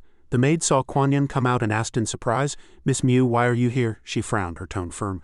I want to see Sao Lingqian. The person immediately lowered her head and replied, Miss Mu, the young master is cultivating and cannot see guests. Please come this way. Then she turned and ordered the others, why aren't you going to inform Madam quickly? Afterwards, the maid led Kuan Yin into the magnificent house. After a while, the person respectfully poured tea and said, Miss Mu, our madam has instructed you to wait a moment, please have some tea first. She picked up the teacup, thinking dejectedly that the tea was already cold, which meant the Sao family didn't really want to host her. An hour later, Kuan Yin still sat silently in the living room, waiting. Sao Lingqian's stepmother, Shen Hong, walked over with 2 bodyguards and reprimanded. Are all Mu family members so ill-mannered, not even giving advance notice, disturbing people's sleep first thing in the morning? She bent down to apologize. Aunt Hong, I've disturbed you. She scoffed arrogantly. I know you have a marriage contract with Lingqian, but as a girl, can't you be a little more reserved, not even giving a business card? You truly have no manners. Kuan Yin disdained arguing, only asking about the whereabouts of the person she was looking for. I have an urgent matter to discuss with Sao Lingqian. Is he not home? Shen Hong glanced at her and directly refused. Lingqian is very busy, he doesn't have time to see you. She turned to leave, yawning and saying, if you want to wait, then wait. Why act so pitiful? It's irritating to look at. I'm going back to my room to sleep. The scene transitions outside where a fire was burning fiercely. 2 rows of bodyguards stood on either side guarding the person inside. Spiritual Energy, a subordinate, walked over, bowed and reported, Young master, she hasn't left yet. She's been sitting there for 6 or 7 hours. A cold voice came from the flames. It's 3 o'clock in the afternoon now, isn't it? He looked at his watch and reported, 2 hours 57 minutes and 44 seconds p.m. Congratulations, young master. You've set another record. Lingqian quickly ordered, very good, in 10 minutes, bring her to see me. The subordinate respectfully replied, yes. He immediately leapt into the air, breaking everything around him. Lingqian plunged into the cold swimming pool in front of him, and the water's surface began to ripple, steam billowing out. He finished washing and left the water. This muscular man was Sao Lingqian, the Qilin's son. 2 bikini-clad beauties quickly approached Lingqian with bath towels, their voices sweet. Congratulations, young master Lingqian, on another breakthrough. He stood up and let the 2 girls attend to him, wiping him dry. Kuan Yin emerged soon after. She turned her face towards the swimming pool. Lingqian was lying there sunbathing, and he spoke, What you're looking for me about? I can't do it. You should go back. She frowned and asked dejectedly, Do you know what I'm looking for you about? He, while enjoying the massage from the 2 people beside him, went straight to the point.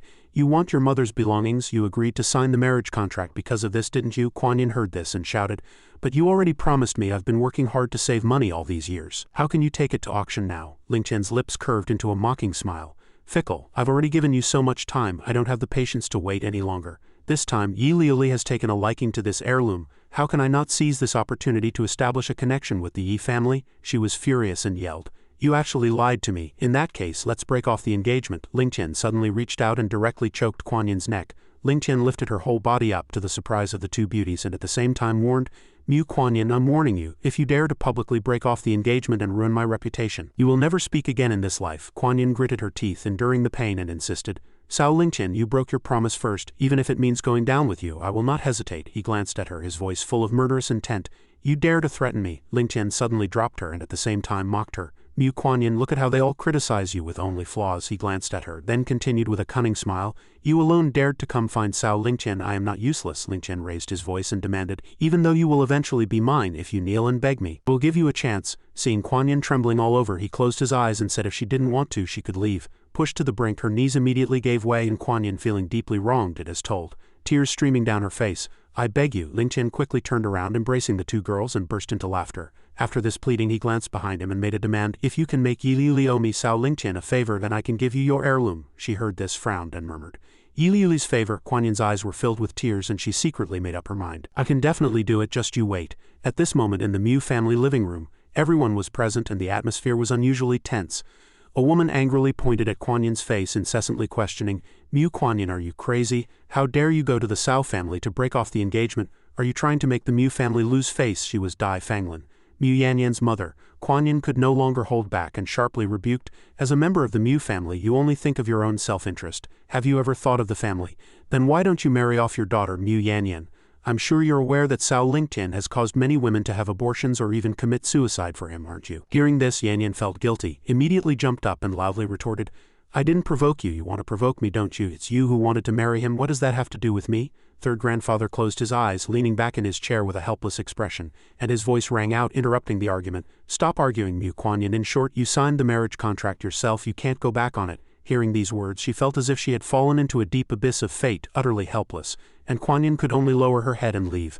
I'm tired, let's talk about these things later. Carrying all her grievances and sobs, she returned to her room. Kuan Yin sat at her desk, took out her bank card, and firmly told herself, this is all my savings, I must get Mom's belongings back. Holding the photo in her hand, she unconsciously called out, Mom. Kuan Yin looked at the photo with her deceased mother and the past flooded back, leaving her deeply immersed in long-lasting self-reproach and shadow. If Mom hadn't been preparing a birthday gift for me back then, the car accident wouldn't have happened. Kuan Yin cried out loud like a child, trembling all over, her voice choked. Later, Mom's jade pendant somehow fell into the Cao family's hands. I hope no one notices it at this auction. Time flew by, and the long-awaited auction finally arrived. Crowds poured into the venue. Mo Nan and Shangdong entered the bustling venue together. He smiled broadly, confidently assuring, don't worry, this area is my territory.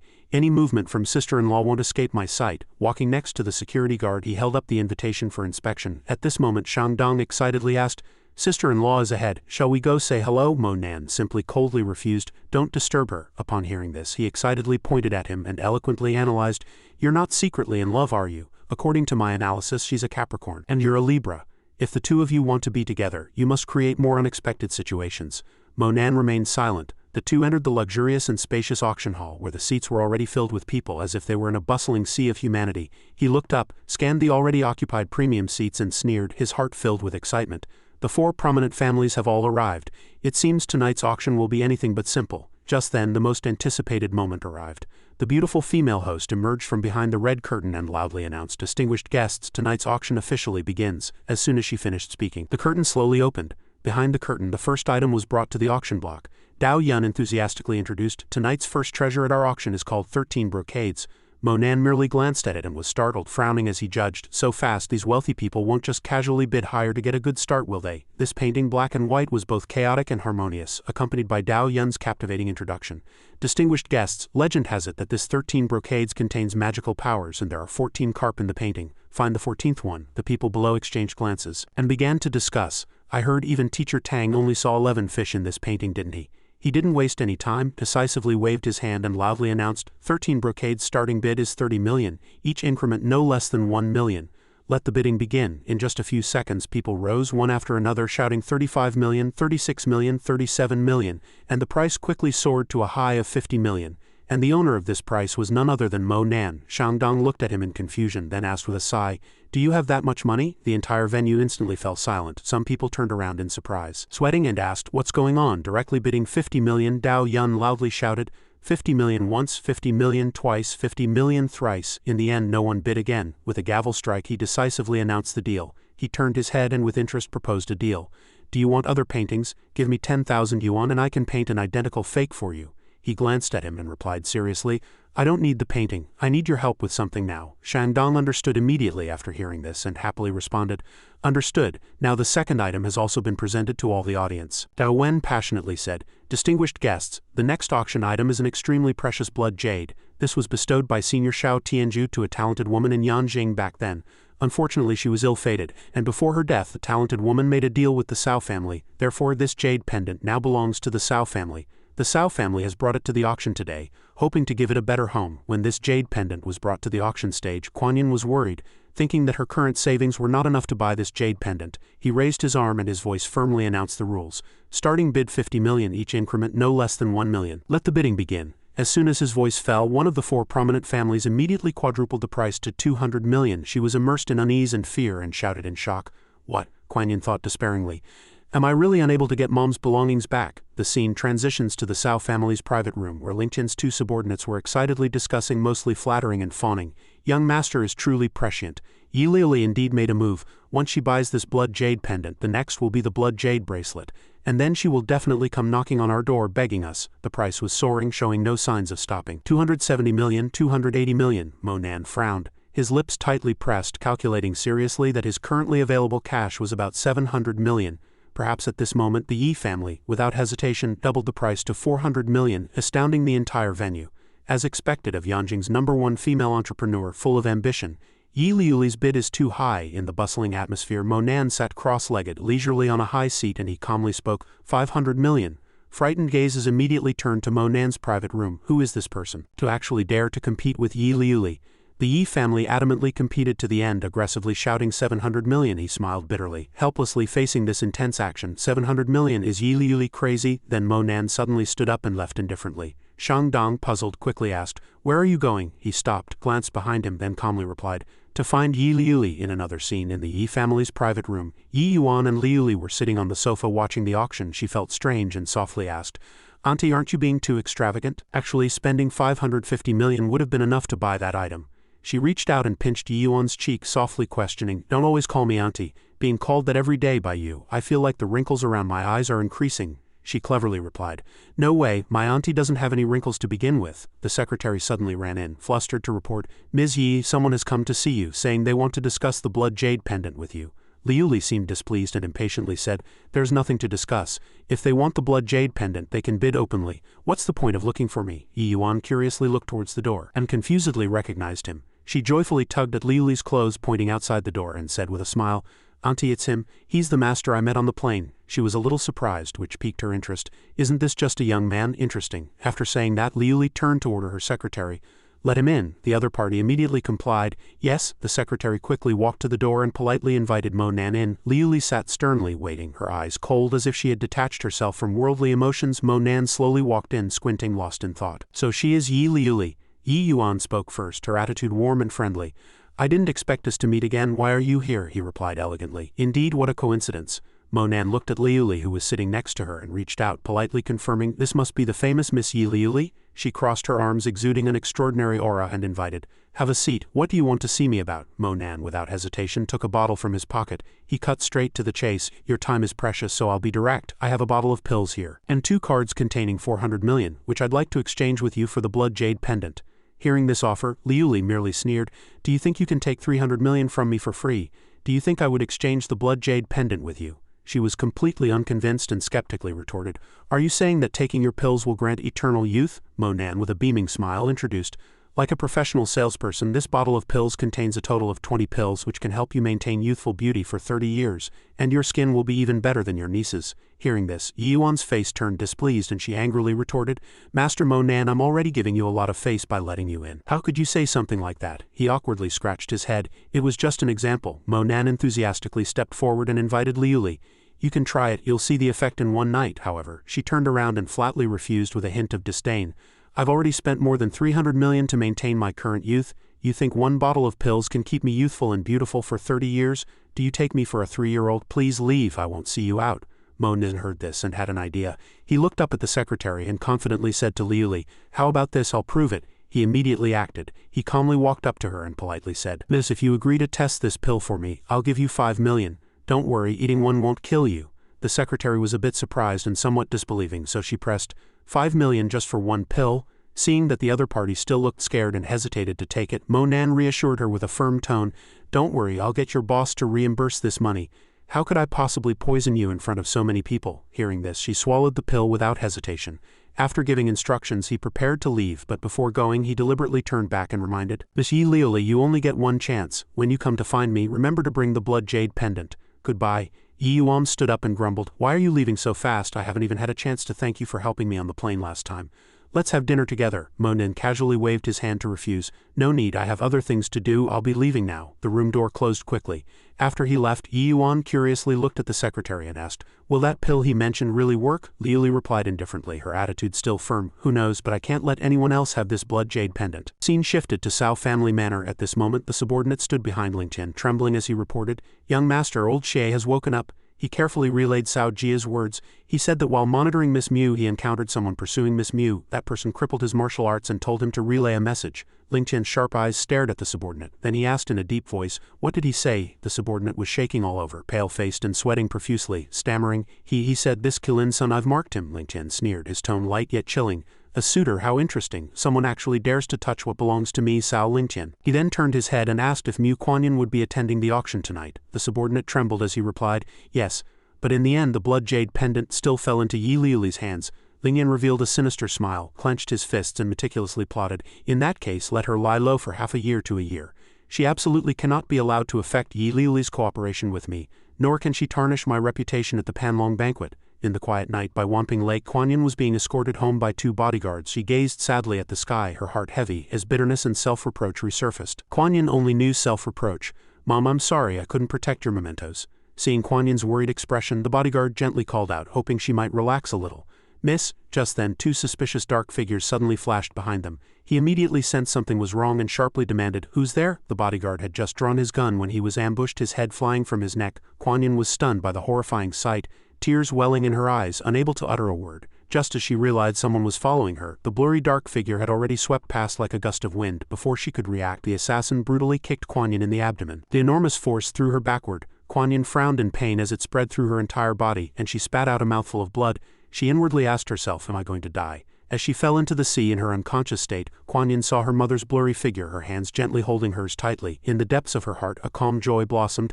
"Mom, I can finally see you." Those malicious people like poisoned arrows had pierced deep into her memory, leaving stinging marks in her heart. There was nothing left in this world worth clinging to. Kuan Yin fell into the deep sea, her body gradually sinking into the icy water. At that very moment, Monan, wearing a mask, swiftly plunged down, firmly embracing Kuan Yin and lifting her from the seabed. Her trembling eyelashes fluttered gently, and she groggily opened her eyes, weakly asking, "Who are you?"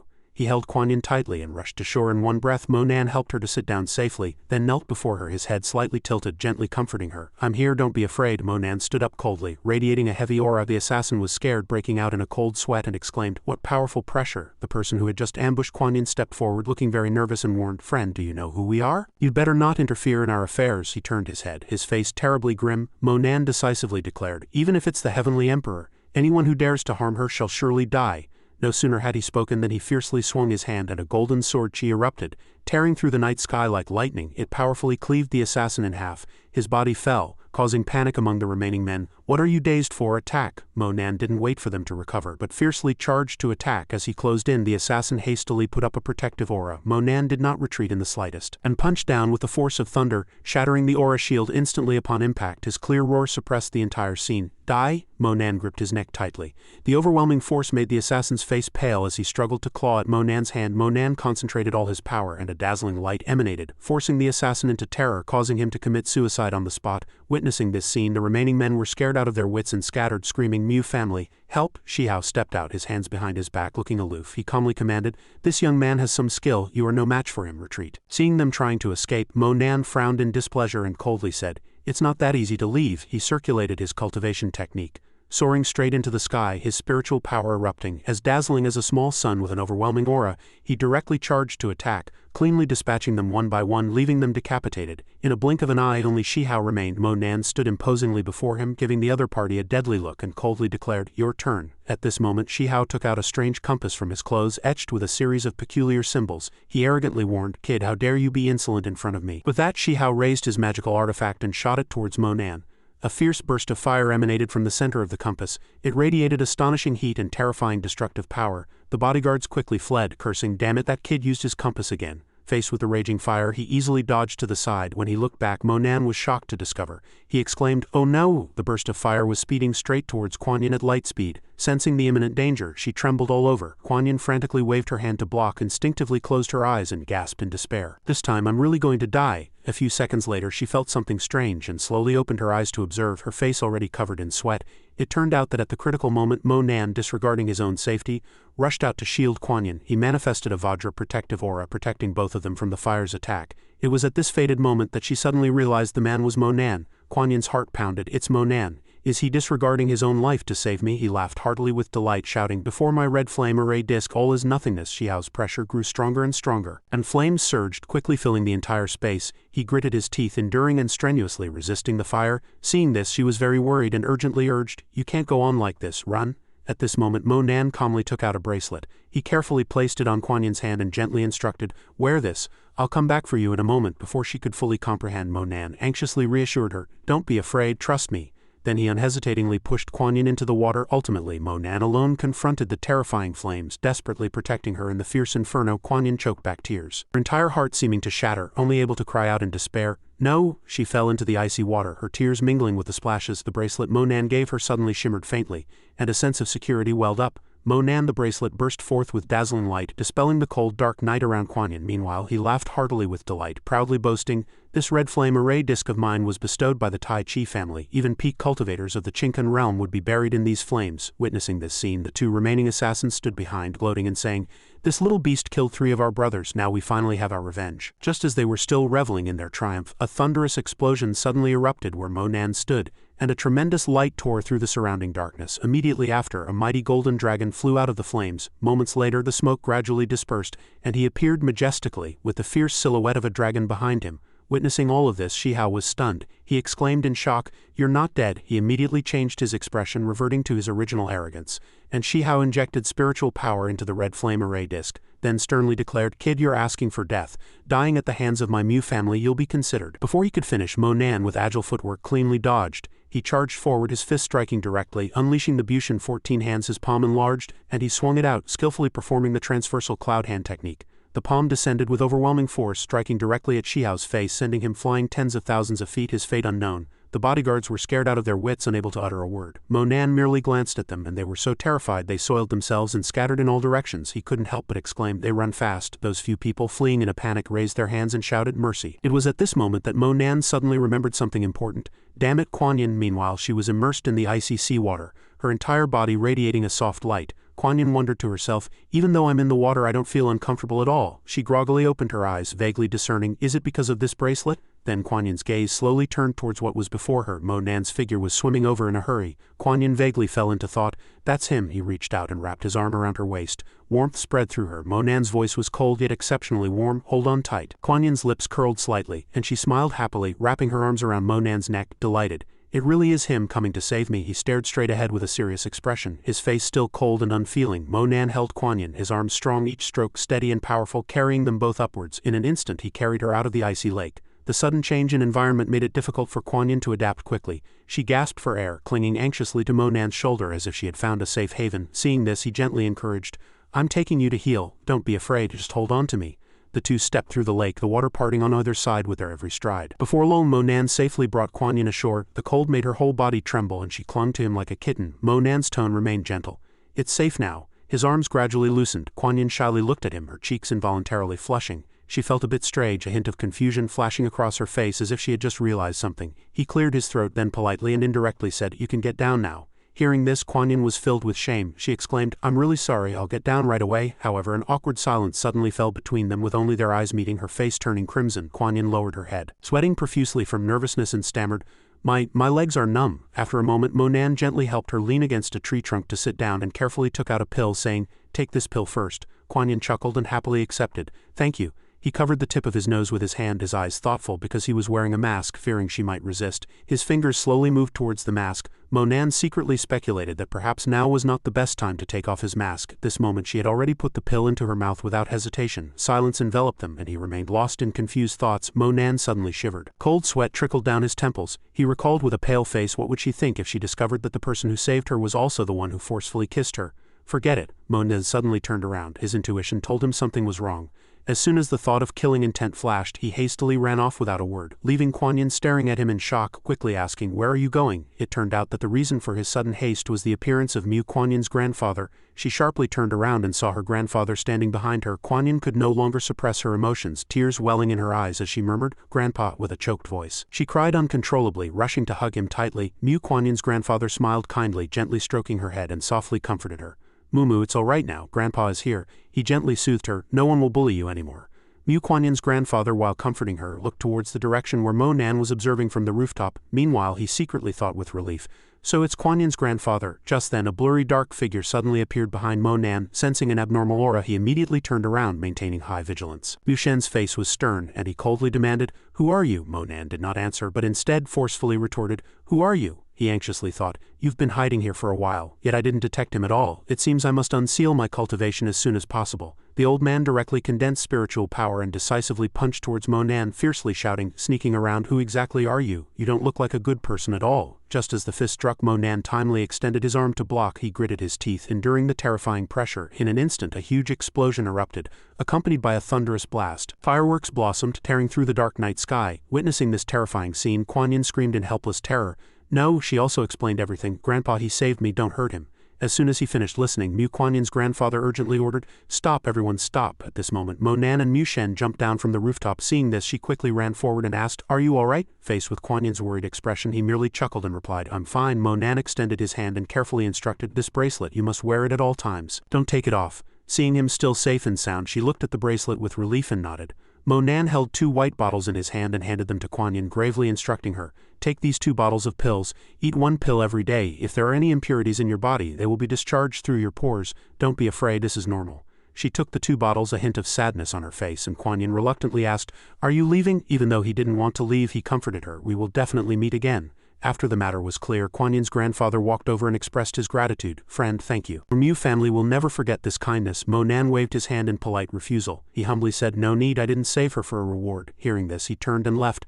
"Since that's the case, we'll take our leave." Kuan Yin followed her grandfather's steps, but her heart was reluctant. She looked back at him, her eyes full of lingering affection. When only Mu Shen and Monan were left, Mu Shen took the initiative to speak. "Friend, may I ask you to take off your mask?" He agreed without hesitation. Then Monan calmly reached out and removed his mask. Upon seeing his face beneath the mask, Mu Shen was somewhat surprised, thinking to himself, "I didn't expect him to be so young." He said in a deep voice, "Kuan Yin's situation is very complicated. Even our Mu family is powerless." Mu Shen looked at Monan gravely, kindly advising, "You are still young. There's no need to get involved in this struggle." However, he was unconcerned, a disdainful smile playing on his lips as he calmly replied, "Isn't it just a small Cao family?" He angrily warned, "You actually know about this too. Since you already know, you shouldn't interfere. The Cao family is not someone you can contend with." Monan coldly retorted, "I can't right now." He clenched his hands. A determined look flashed across his face. Monan declared with conviction, "But within 1 to 2 years I will definitely uproot the Cao family."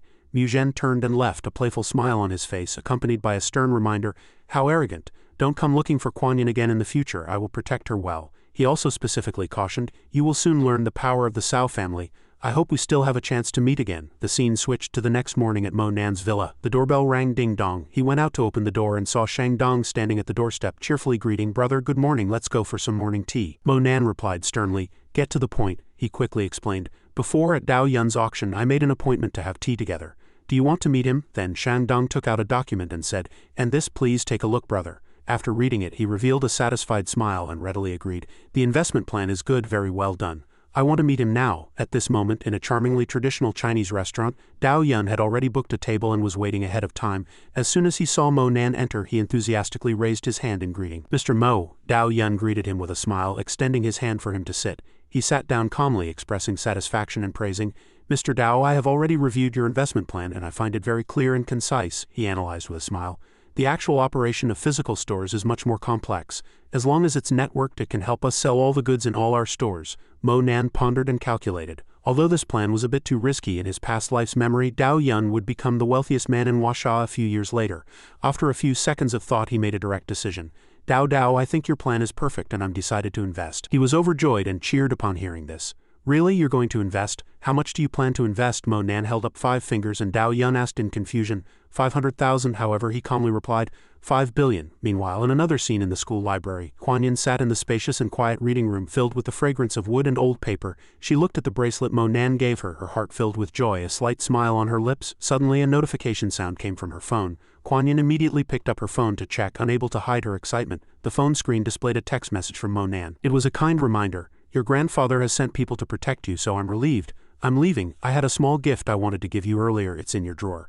After reading the message, Kuan Yin couldn't suppress her surprise. Seeing the mention of a gift, she curiously asked, "A gift?" Without thinking much, she hurried out of the library. This made the librarian curious. Kuan Yin, ignoring the questioning glances of the surrounding crowd, rushed towards her desk. She panted, her face flushed, her forehead beaded with sweat. On the desk neatly placed were a mask and a small gift box. Kuan Yin recognized it at a glance. This mask is indeed his. She curiously opened the gift box, her heart full of anticipation. What kind of gift is it? Upon opening it, she couldn't help but be startled, her round eyes fixed on the contents of the box. This is a scene transition. At this moment, in a spacious and lively racetrack, Xianxia and Mo Nan were also there. He nervously asked, "Brother Nan, do you think that guy from the Jing family will obediently give you 51 million? He confidently affirmed. "No one dares to welch on my money." A timid female employee spoke. "Excuse me, how may I help you?" Xianxia placed his hand on the table, pointing at the girl and demanding loudly, "Call Jing Hongyu out. Brother Nan and I are looking for him." The female employee reported fearfully, "I'm sorry, young Master Jing is not seeing anyone at the moment." He frowned, putting on a fierce expression, and retorted sharply, "You say he's not seeing anyone, so he's not seeing anyone?" This made both Mo Nan and the girl break out in a cold sweat. She still replied firmly, "I'm very sorry." Suddenly, a voice came from a distance, breaking the tense atmosphere. "Please don't make trouble for my company's employees." Upon hearing this, the two turned their heads in unison. Before them was a petite girl pushing a woman in a wheelchair. Qingyan politely asked, "Who are you two to young Master Jing?" Mo Nan coldly denied, "No, just some private matters to discuss with him." She remained silent for a while after hearing this. After some consideration, Qingyan decided to agree.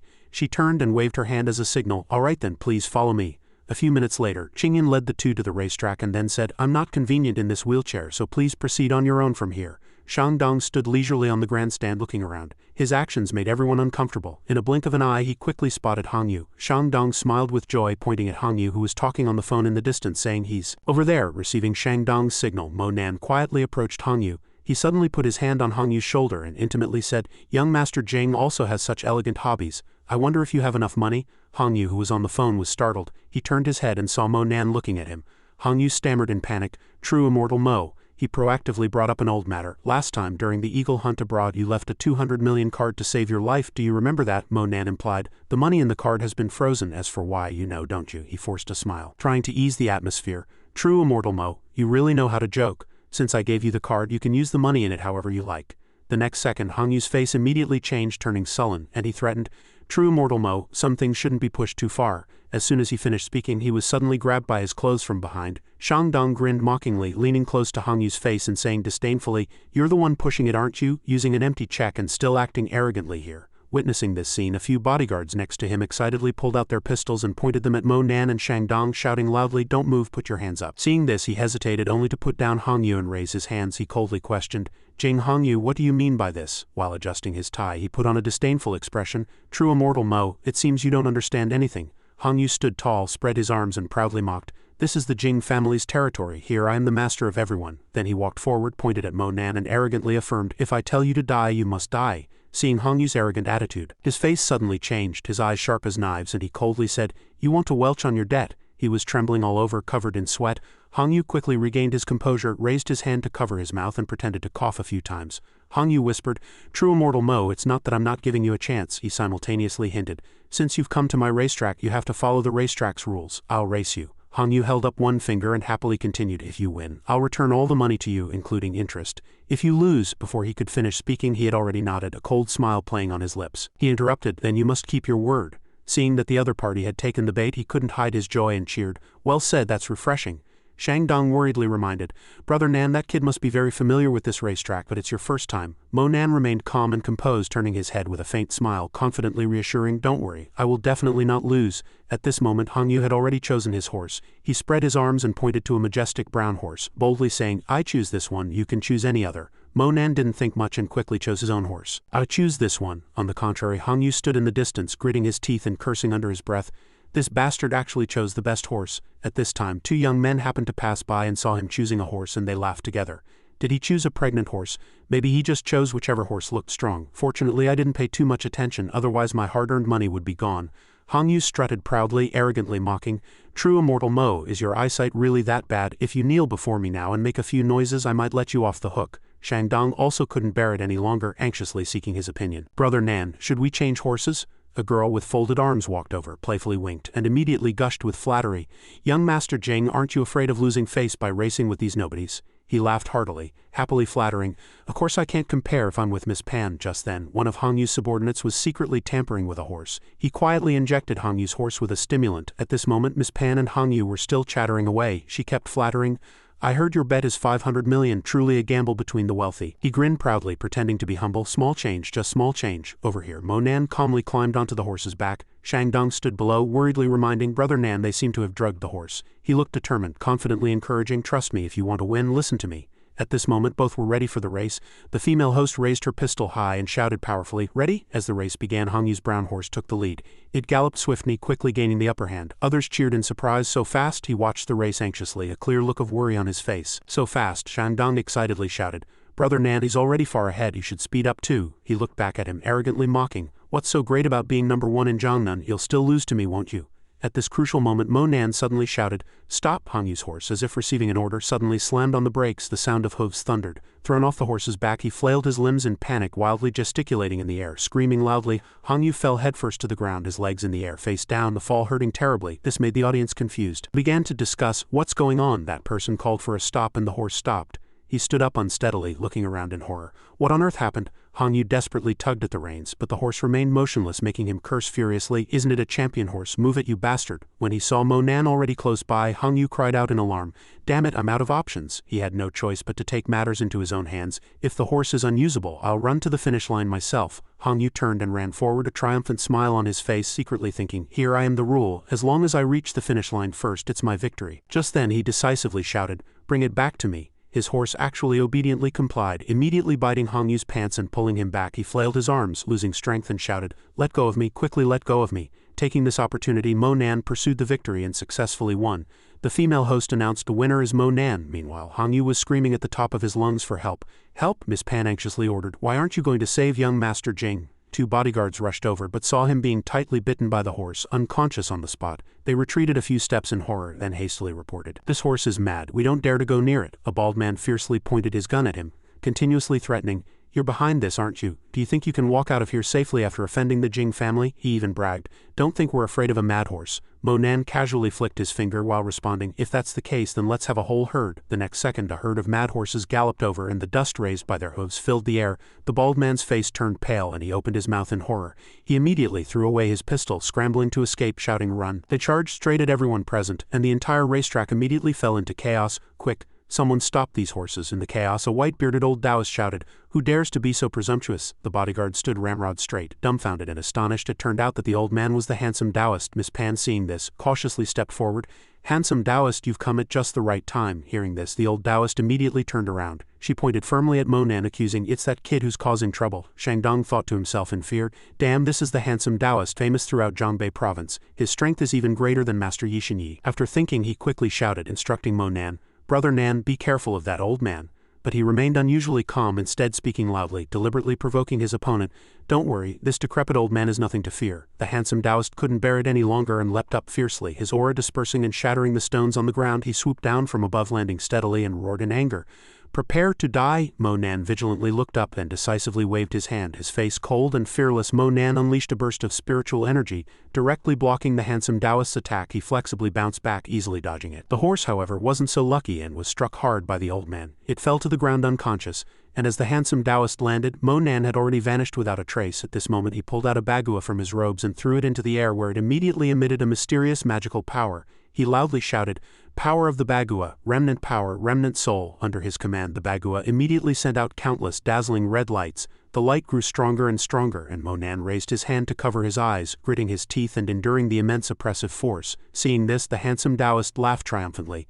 "I didn't expect true Immortal Mo of Jiangnan province to be merely a name." Miss Pan disdainfully glanced at Shangdong, deliberately taunting, "Weren't you arrogant just now? Keep being arrogant." Shangdong was restless at this moment, anxiously shouting, "Brother Nan." Just then, Monan tensed his entire body and roared, two divine powers shining in his eyes, which shot straight towards the handsome Taoist Bagua, causing it to explode in midair. At that very moment, the handsome Taoist also spat blood as the bloodline connected to the magical artifact was severed.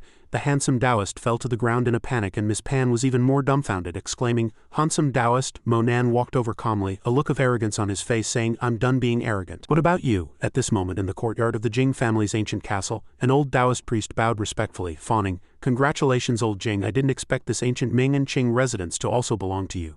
Coupled with the eagle eye, this is simply the top mansion in Zhangbei province. Jing Yan smiled faintly, humbly waving his hand, denying, "Not at all, this is just a small goal just completed." The old Taoist priest praised endlessly. "I heard that this eagle eye was bought back by young Master Hongyu from abroad, truly young and promising." At this moment he suddenly remembered Hongyu. "That's right, I haven't seen Hongyu all day. Where did he go?" As soon as he finished asking, it was another person who answered him. There was a loud bang from outside and the gate was blown open. Hongyu was thrown into the courtyard, charred and smoking all over, and both exclaimed, "Hongyu, young Master Hongyu!" Jing Yan roared, "Who dares to cause trouble in our Jing family's important territory?" Monan calmly walked in, holding the handsome Taoist in his hand, and coldly said, "What, you just sold the eagle eye to us and now you're going back on your word?" Jing Yan stammered in fear. "True Immortal Mo, didn't Taoist Zhang already go to find you? How could this be?" Monan lifted the old man with one hand, disdainfully asking in return, "You mean him?" Then Monan directly threw the handsome Taoist in front of Jing Yan. He was so nervous that he broke out in a cold sweat, closing his eyes and forcing a smile, then threatening, "Monan, you're causing trouble at our doorstep like this. Do you think you can leave safely?" Monan rubbed his shoulders impatiently and said, "I'm just here to collect money. Give me 5 billion and I won't do anything else." Jing Yan burst into laughter upon hearing this, unceremoniously mocking, "5 billion? You dare ask for 5 billion for that broken eagle eye?" At this moment a group of people appeared behind him, and Jing Yan proudly, arrogantly boasted, "Everyone present today is a prominent figure in our Zhangbei province. Do you really want to go against half of Zhangbei province?" He grinned triumphantly, nonchalantly mocking, "If you kneel down now and bark like a dog 3 times, I'll pretend nothing happened." Jing Yan put on an expert demeanor and began to accuse, "Moreover, without evidence, not only will you not get 5 billion, but I can also sue you for fraud." Monan said nothing, just swung his fist at the wall, and the wall immediately cracked. The cracks continuously spread, and in an instant the magnificent building collapsed with a roar, dust and debris flying everywhere. Jing Yan screamed in despair. "My house?" His face was grim, his fists clenched, and he coldly announced, "This is the first warning, there won't be a second." He pointed at Monan, angrily commanding, "Kill this bastard for me." Upon receiving the order, those people immediately raised their guns and frantically pulled the triggers. The bullets suddenly slowed down as if blocked by an invisible force. Monan decisively waved his hand and the bullets immediately bounced back. They were brutally shot one by one, and the bodyguards fell clutching their bellies, blood splashing everywhere. Seeing this scene, Jing Yan was scared out of his wits, screaming in horror, "How could this be?" before he could recover. The bullet shot straight at his glabella with lightning speed and the space seemed to freeze. The bullet deeply embedded itself in Jing Yan's temple, blood splattering, and his body lost balance and fell. He lay unconscious on the ground, blood staining the courtyard.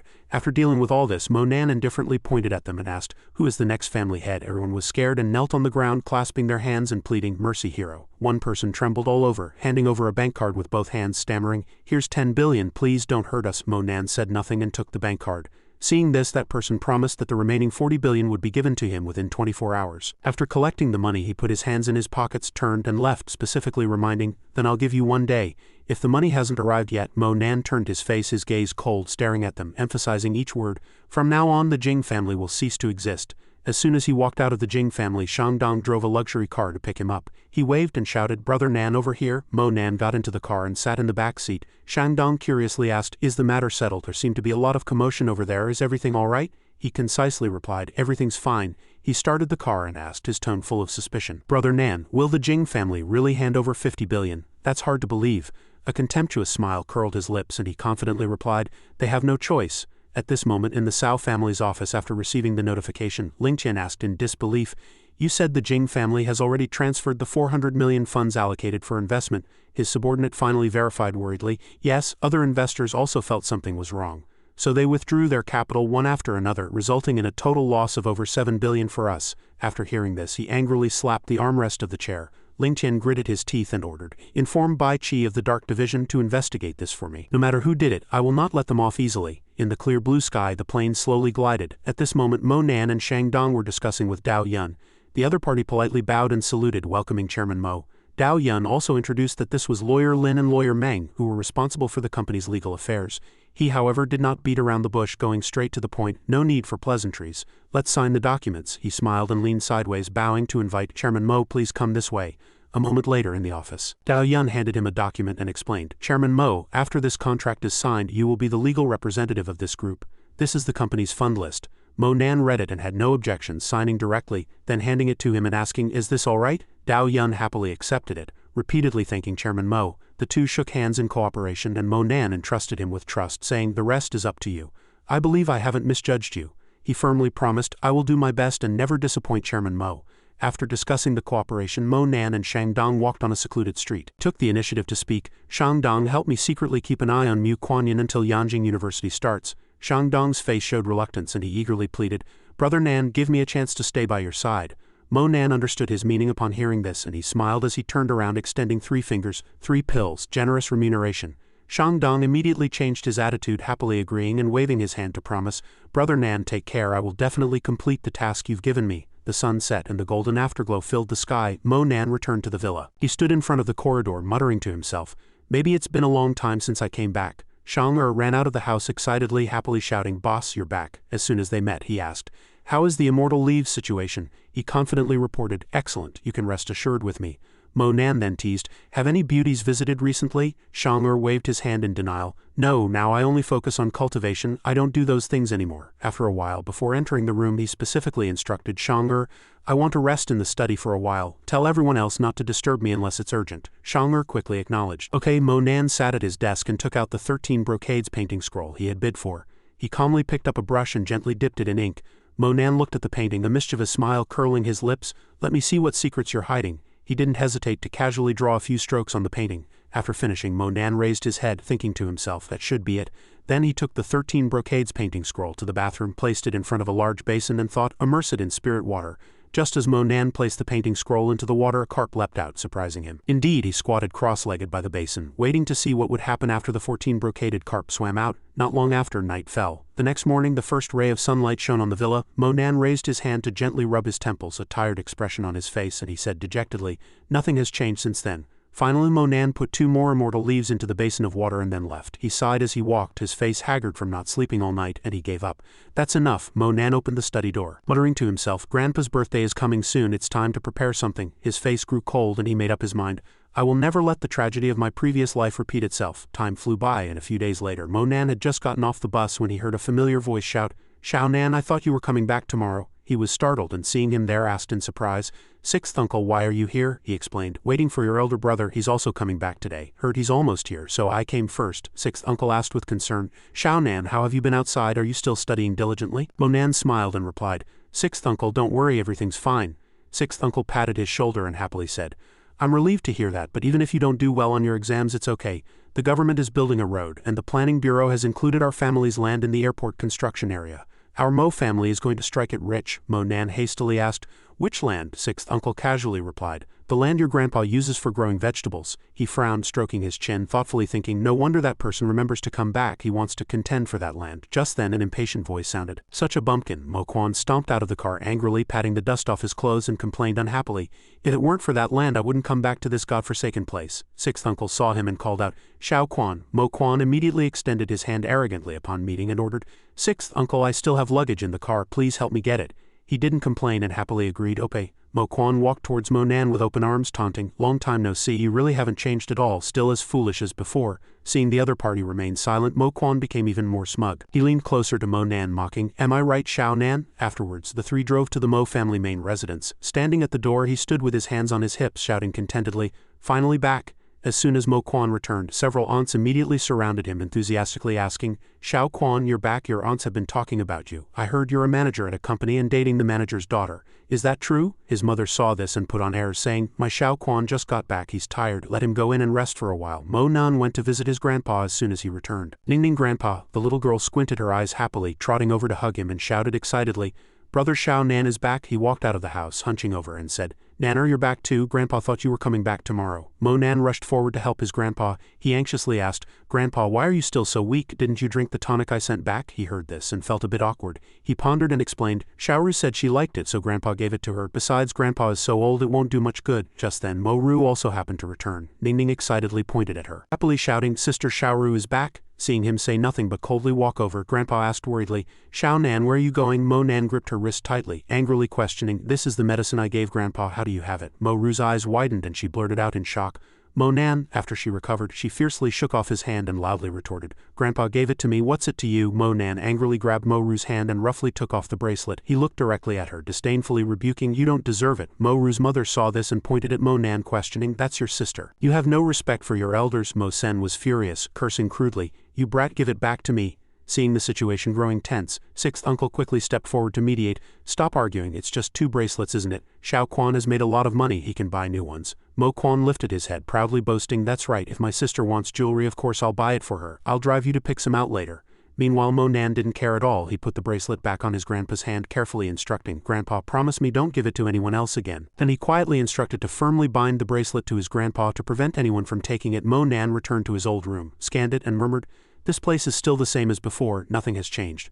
Suddenly a familiar voice came, Is that Xiao Nan back? Mo Nan looked at the door and saw his mother standing there, and he happily shouted, Mom! Mo Nan excitedly rushed forward and hugged Zhao Qing tightly, continuously calling out, Mom! She reached out and hugged him, smiling helplessly. Honestly, still like a child, Zhao Qing held Mo Nan's shoulders and asked, Mom, heard from your homeroom teacher you've been taking a lot of leave lately. Are you dating? I heard you broke up with Lin Yutong. Is your new girlfriend also very pretty? He gritted his teeth, a little embarrassed, and quickly found an excuse to dodge. Mom, you've finally come back, can't we talk about something else? She didn't press the issue, yawned, and said groggily, Mom is very sleepy, I'm going to sleep first, go pick up your sister. Mo Nan happily agreed, Understood Mom, get some good rest. The camera switches to Yintang Elementary School, which was bustling with people during dismissal time. At this moment he was standing with his arms crossed in a corner waiting for his sister, when he suddenly heard someone shout, Mo Nan! 2 girls walked over hand in hand and he recognized Xu Shi immediately upon seeing them. Li Taiyue playfully teased, Looks like you still have a conscience and haven't forgotten your middle school classmates. Xu Shi enthusiastically said, I didn't expect to see you here. You must come to the class reunion tonight. Mo Nan smiled and agreed.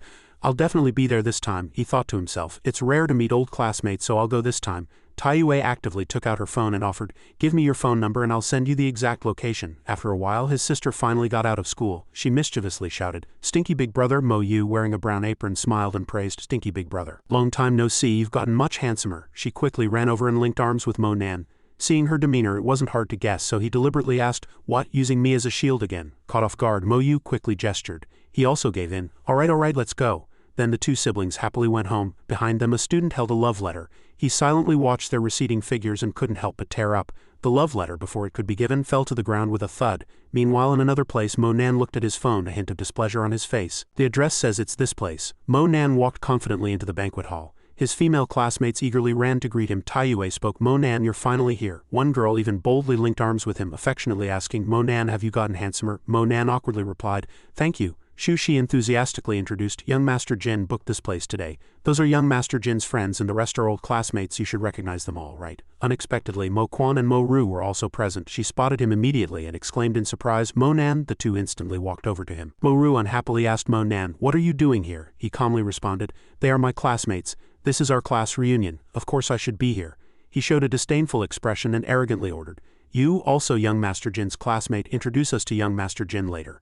Mo Nan suddenly chuckled and cautiously asked, Do you really want me to introduce you? Mo Ru eagerly retorted, If you hadn't damaged the bracelet, you'd introduce your older brother and sister, wouldn't you, or do you not want to? Mo Quan stood before him looking smug, gently stroking his collar, and sneered, If you want to socialize with someone like young Master Jin, you should first consider your own capabilities. Even if an introduction leads to superficial pleasantries after the banquet, they won't even remember you. Mo Nan showed no fear but rather sneered to himself, thinking, I didn't expect these 2 to even crash a class reunion. It seems young Master Jin Wangda is quite charming. Time passed quickly, and an hour later everyone's stomachs were rumbling. They complained while clutching their bellies, Why isn't young Master Jin here yet? I didn't eat lunch today for this meal. Me neither. Just as the words fell, a young man excitedly announced, Young Master Jin is here. Wangda arrogantly walked into the banquet, spreading his arms and exaggerating. Old classmates, you all arrived a bit early. The remaining few immediately changed their attitudes when they saw him, surrounding him with flattery. Young Master Jin, you're finally here. We were all starving. We've been waiting for you for almost 2 hours. Only Cece has your number and she didn't want to disturb you. Cece placed her hand on her chest and offered, "All right everyone, don't make it difficult for young Master Jin. He was late because he had something to do. If there's a penalty, I'll drink it for him." The young people nearby teased with schadenfreude. "Giving up already?" She felt ashamed upon hearing this. Wanda didn't delay, loudly shouting, "Don't just stand there, take your seats, waiters, serve the food. I was held up by some matters today, so I'm late. I've booked the KTV next door today so everyone can enjoy yourselves." Hearing this, everyone praised him in unison. "Young Master Jin is too generous." A classmate turned and struck up a conversation. "Young Master Jin, I heard you just bought a Porsche," he boastfully replied. "Look, that's just a means of transport. Next month there will be a car show in Fengning City hosted by Che Ya, the hero of Fengning. It looks like it's a big event. I plan to buy a Lamborghini to play with." On this side, Mo Quan was already restless, continuously urging Mo Nan, "Hurry up and introduce us to him." He calmly replied, "Don't worry, he'll come over himself." At this moment, Wanda also noticed Mo Nan sitting at the nearby table and secretly mused, "Mo Nan." A cold smile curled on his lips and he smugly thought, "You brat, I'm going to make you suffer." As expected, Wanda voluntarily walked over and even greeted him warmly. "Isn't this Mo Nan, long time no see, old classmate?" This scene surprised Mo-ru. He even inquired about his studies. "I heard you're attending high school in Jiangdu. How are your studies?" The person next to him flattered. "That's the central city of our Jiangnan province. He just looks annoying, better to just follow young Master Jin." Mo Nan put down his wine glass, his eyes unperturbed, and calmly replied, "Not bad." Seeing this scene, passers-by turned back in disgust. "After all these years, they're still not getting along, huh? This Mo Nan is too bold." Mo-ru seized the opportunity to introduce herself using his name. "Young Master Jin, I'm Mo Nan's cousin Mo-ru." "Thank you for looking after Mo Nan." Mo Quan immediately reached out and chimed in. "Young Master Jin, I've long admired your reputation. I'm Mo Quan, general manager of Chaofeng Industrial, and also Mo Nan's cousin." Hearing this, Wanda mistakenly thought they were there to stand up for Mo Nan, and he angrily asked, "What, are you here to stand up for him today?" The two were instantly stunned. She asked blankly, "What do you mean by standing up for him?" He forced a smile and asked, "Does young Master Jin have some misunderstanding?" Wanda crossed his arms, recalling everything. "Didn't your good brother tell you that I despise him greatly? He offended me in middle school. Of course I had people beat him up several times." Mo Quan frowned at him, angrily ordering, "What?" Mo Nan apologized to young Master Jin quickly. Mo-ru walked over with a wine glass and explained directly, "Young Master Jin, I apologize on behalf of my useless cousin. Actually, my relationship with this cousin isn't very good either. Tonight I primarily came here to see you," she fiercely shouted.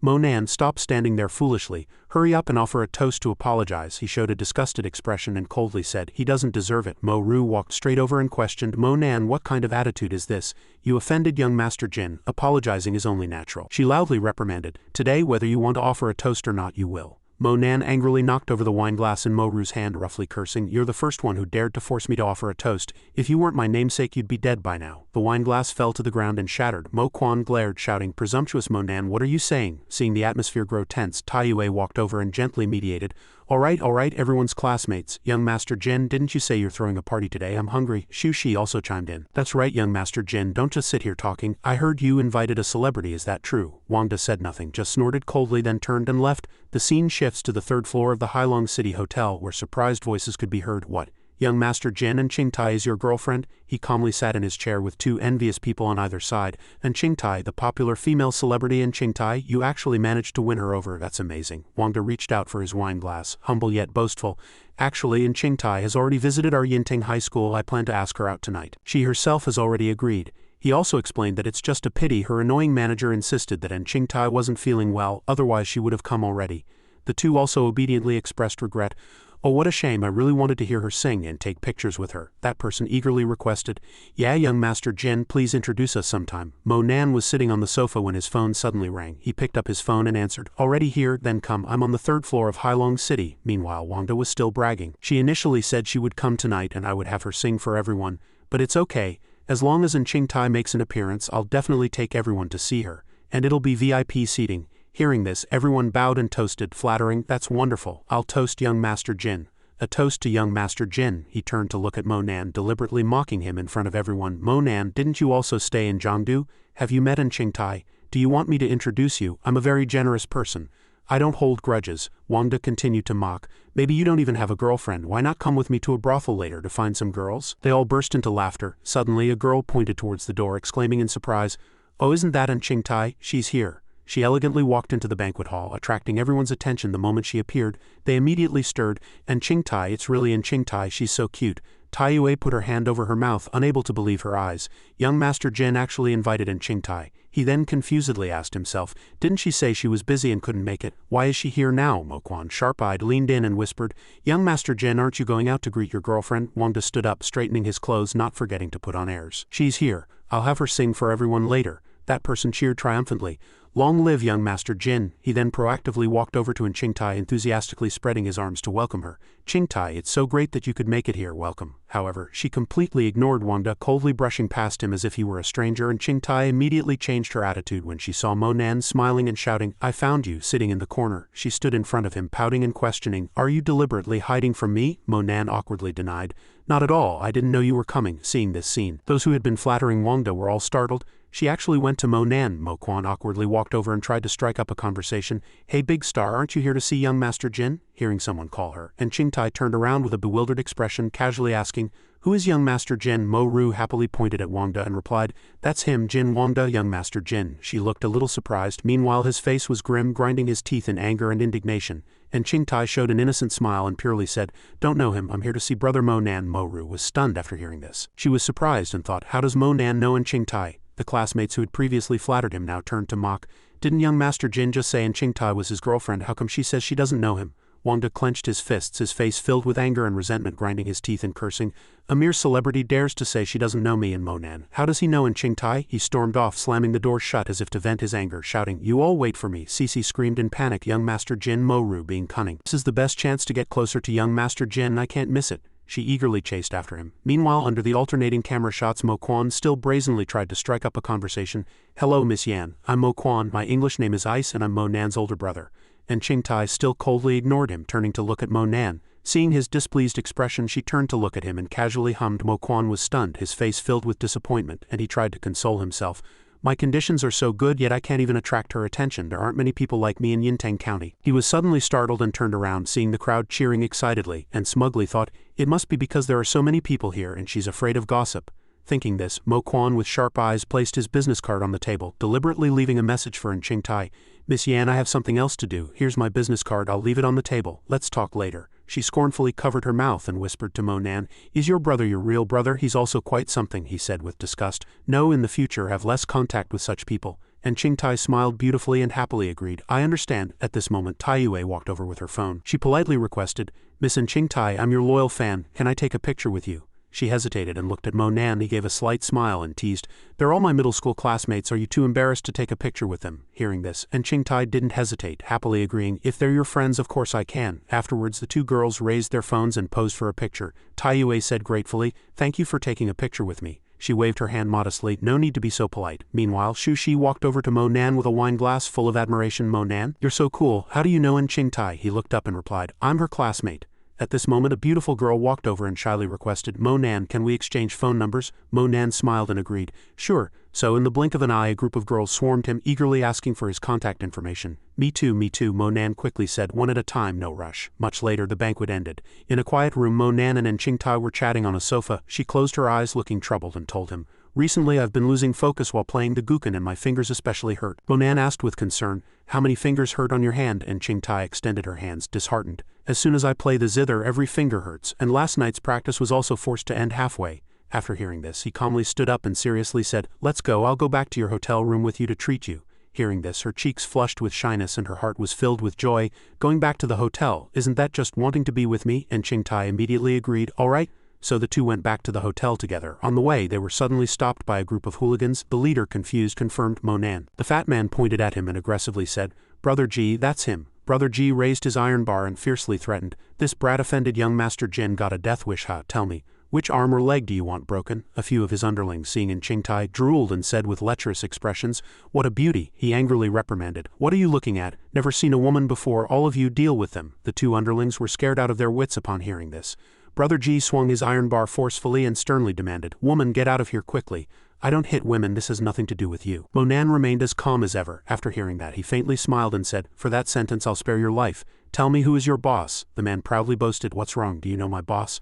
My boss is Baldy G. Mo Nan felt strange, and while taking out his phone he replied, indeed I don't know him, but I know someone named Wu Sixi. As soon as he finished speaking the man with thinning hair nervously asked, Wu Sixi sounds like a boss, which gang's boss is it? Brother G brutally swung his hand and hit him hard on the head, angrily cursing, idiot, that's the leader of our big Sixi in Dawei City, Brother Sixi. The man rubbed his head, tears welling in his eyes. The others discussed. Brother Sixi, this kid knows Brother Sixi. He said no more, and immediately called Wu Sixi. Hello? Monan deliberately turned on the speakerphone, and the person on the other end cautiously asked, Hello, true immortal Mo, what can I do for you? Brother G, seeing this, trembled all over, cold sweat pouring down, thinking, is it really Brother Sixi? He looked displeased and said loudly, my friend and I are surrounded by a few hooligans in Yintang. I heard they're Baldy G's men. The other party, hearing Monan's angry voice, was scared out of his wits and hastily explained, this wasn't my doing, I promise I really don't know anything. You guys quickly call that damn Baldy G for me. He lost his patience and sharply retorted, I'll give you 5 minutes to resolve this matter. Brother G coughed lightly, his face filled with fear but still stubbornly challenged. Don't think a phone call can scare me. 5 minutes, I'll wait 5 minutes. At this moment 4 minutes had already passed in suffocating silence. He couldn't wait and laughed triumphantly. As expected, it's a scam, how could a little brat like you? Precisely 5 minutes later, Brother G's phone suddenly rang. His smile froze and he nervously looked at his phone. The phone screen showed a call from Brother G. Brother G answered the phone in a panic, stammering, Boss, I didn't make a move, how would I dare? Yes, I'll definitely do as you say. After hanging up, he no longer dared to be arrogant and humbly pleaded, Mr. Mo, please don't be angry, it's all a misunderstanding. All a misunderstanding. Brother G even slapped himself to show remorse. Mr. Mo, I deserve to die. The fat man next to him didn't understand what happened. He frowned and asked, Brother, why are you apologizing to this brat? In anger, he violently swung his hand and delivered a heavy blow to the fat man, simultaneously roaring, You're truly blind, what are you still doing here? The fat man covered his face, swaying unsteadily. Brother G furiously shouted, Why aren't you dragging him out? The two subordinates immediately obeyed, coldly dragging the fat man away. Seeing this, the fat man frantically begged for mercy. Brother G, I was wrong, don't do this, Brother G. At this moment Mo Den sternly pressed, What did Jin Wangda say? He bent over, trembling as he replied. He said at least one arm and one leg must be cut off, crippling him. He calmly ordered, Then go find him and cut off one of his arms and one of his legs. Brother G obediently replied, Yes. Night fell, and the scene shifted to the most luxurious hotel where golden lights illuminated the entire space, and Qingti's maid nervously ran out asking worriedly, Miss, young Master Nan, why didn't you call for protection when you encountered such a thing? She happily looked at Mo Nan and casually said, It's fine with Mo Nan here. The maid politely expressed her gratitude, Thank you for protecting Miss, and Qingtai actively took his hand and specifically instructed, All right, Mo Nan and I still have things to discuss, you go in first. Don't let anyone disturb us. The two walked into the room, and the door closed with a dry sound. She thought in confusion, A man and a woman alone in a room, what should I do, what should I say? After thinking for a moment, and Qingtai enthusiastically asked, Would you like anything to drink?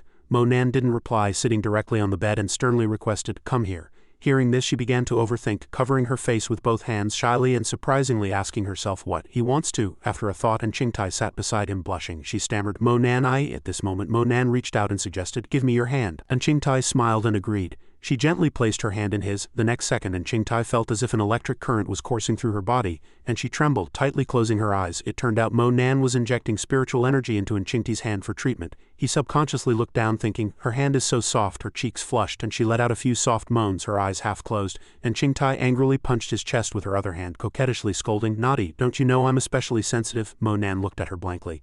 He asked with concern, I'm now clearing your meridians, does it hurt? Feeling the energy spread throughout her body, and Qingtai softly replied, It doesn't hurt, it feels a bit comfortable. At this moment she suddenly straightened her body, a comfortable expression on her face, unconsciously emitting a few ambiguous moans, and Qingtai secretly glanced at Mo Nan, shyly covering her mouth, thinking against her will, Mo Nan is annoying about everything. Grandpa always praises him and wants to accept him as his grandson-in-law, but I'm still young. The maid stood outside the door, inadvertently hearing the constant strange sounds from inside. Mo Nan, your massage feels so good. She wondered, what are they doing in there? A continuous series of ambiguous swish sounds holding hands together, so comfortable. I really want him to come and massage me every day. This made the maid couldn't help but fantasize, speculating about that kind of thing. She shyly closed her eyes tightly and muttered to herself, Although Miss said not to disturb, what if a bad person hears it? Forget it. Without overthinking, the maid immediately pushed the door open and rushed in, shouting, Stop! The scene before her made her pause for a few seconds, then all three looked at each other blankly. The maid froze in place, stammering, You two are, and Qingtai smiled softly and replied, Mo Nan is massaging my hand, what's wrong? As soon as she finished speaking, she rushed out in a panic, Sorry for the intrusion. Then she left, and Qingtai and Mo Nan still in a daze. After the treatment, the two released their hands. He turned his head and had to admit that she had reached this level after playing only 4 pieces. I'll give you a bottle of pills, but this can only provide temporary relief. If you want to improve, you must cultivate a mental technique. She placed her hand on her chest, asking blankly, "What mental technique should I cultivate?" However, and Chingti's heart was now filled with joy. "Cultivating a mental technique means I can get closer to Monan." Monan took the initiative to speak. "I'm still thinking of a mental technique suitable for your physique. I'll find you later." She immediately agreed, not forgetting to remind, "Okay, but don't make me wait too long." At this moment he reached out to stroke his chin, deep in thought. The Tai Chin sound requires southern bright fireglass, and Ching Tai probably can't endure it, but Kanglin Chin Mo might not be suitable either. Must I steel myself to choose? Monan stood by the window, gazing at the starry night sky, his heart filled with worry. There were countless enemies in the starry sky, ruling the heavens, with all races coming to worship and countless strong individuals hunting him down. Sensing the time was ripe, he murmured, "It's time to develop my own influence." The scene shifted to the Mo family, where the lights were bright and the night was deep. Monan was walking, but he heard Mo Quan and someone whispering, "Do you know, this time even second Uncle Fu is back?" That person asked, "Is it also for that piece of land?" The other party replied concisely, "No." He walked into the house, but suddenly stopped. At this moment everyone was gathered, chatting cheerfully. Mo Sen propped one foot on a chair and proudly said, "Our Mo family is going to be rich. The new airport is right next door. Whether we rent or sell our family's land, we'll make a fortune."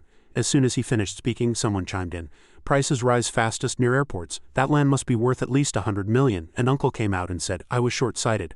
I had professionals evaluate it. This land is worth at least 500 million. The others exclaimed in surprise, "What 500 million? How do we divide so much money?" Mo Ru's mother replied casually, "That's easy, 100 million per family." Sixth uncle felt something was wrong and immediately asked, 100 million per family? We have 6 siblings and a little sister too." She crossed her arms, a look of disgust on her face, and aggressively retorted, "A daughter married out is like water spilled, and fifth brother has been missing for 10 years, so he doesn't need a share either." He said angrily, "Fifth brother isn't here, but Mo Nan and Mo Yu can have a share." Mo Nan silently glanced at them. He said nothing and continued walking. The remaining people immediately argued, "This is money to be divided among brothers. What does it have to do with children? That's not right to say." Mo Nan walked into the house and saw his grandpa eating alone. He politely called out, "Grandpa, I'm back." Seeing him, Grandpa put down his chopsticks and asked with concern, "Xiao Nan, are you hungry? Grandpa will go to the kitchen to warm up some food for you." Mo Nan obediently refused, then walked over to massage Grandpa's shoulders. "No need, I've eaten outside. Grandpa, please continue eating." Grandpa turned to look at him, asking worriedly, "You ate outside?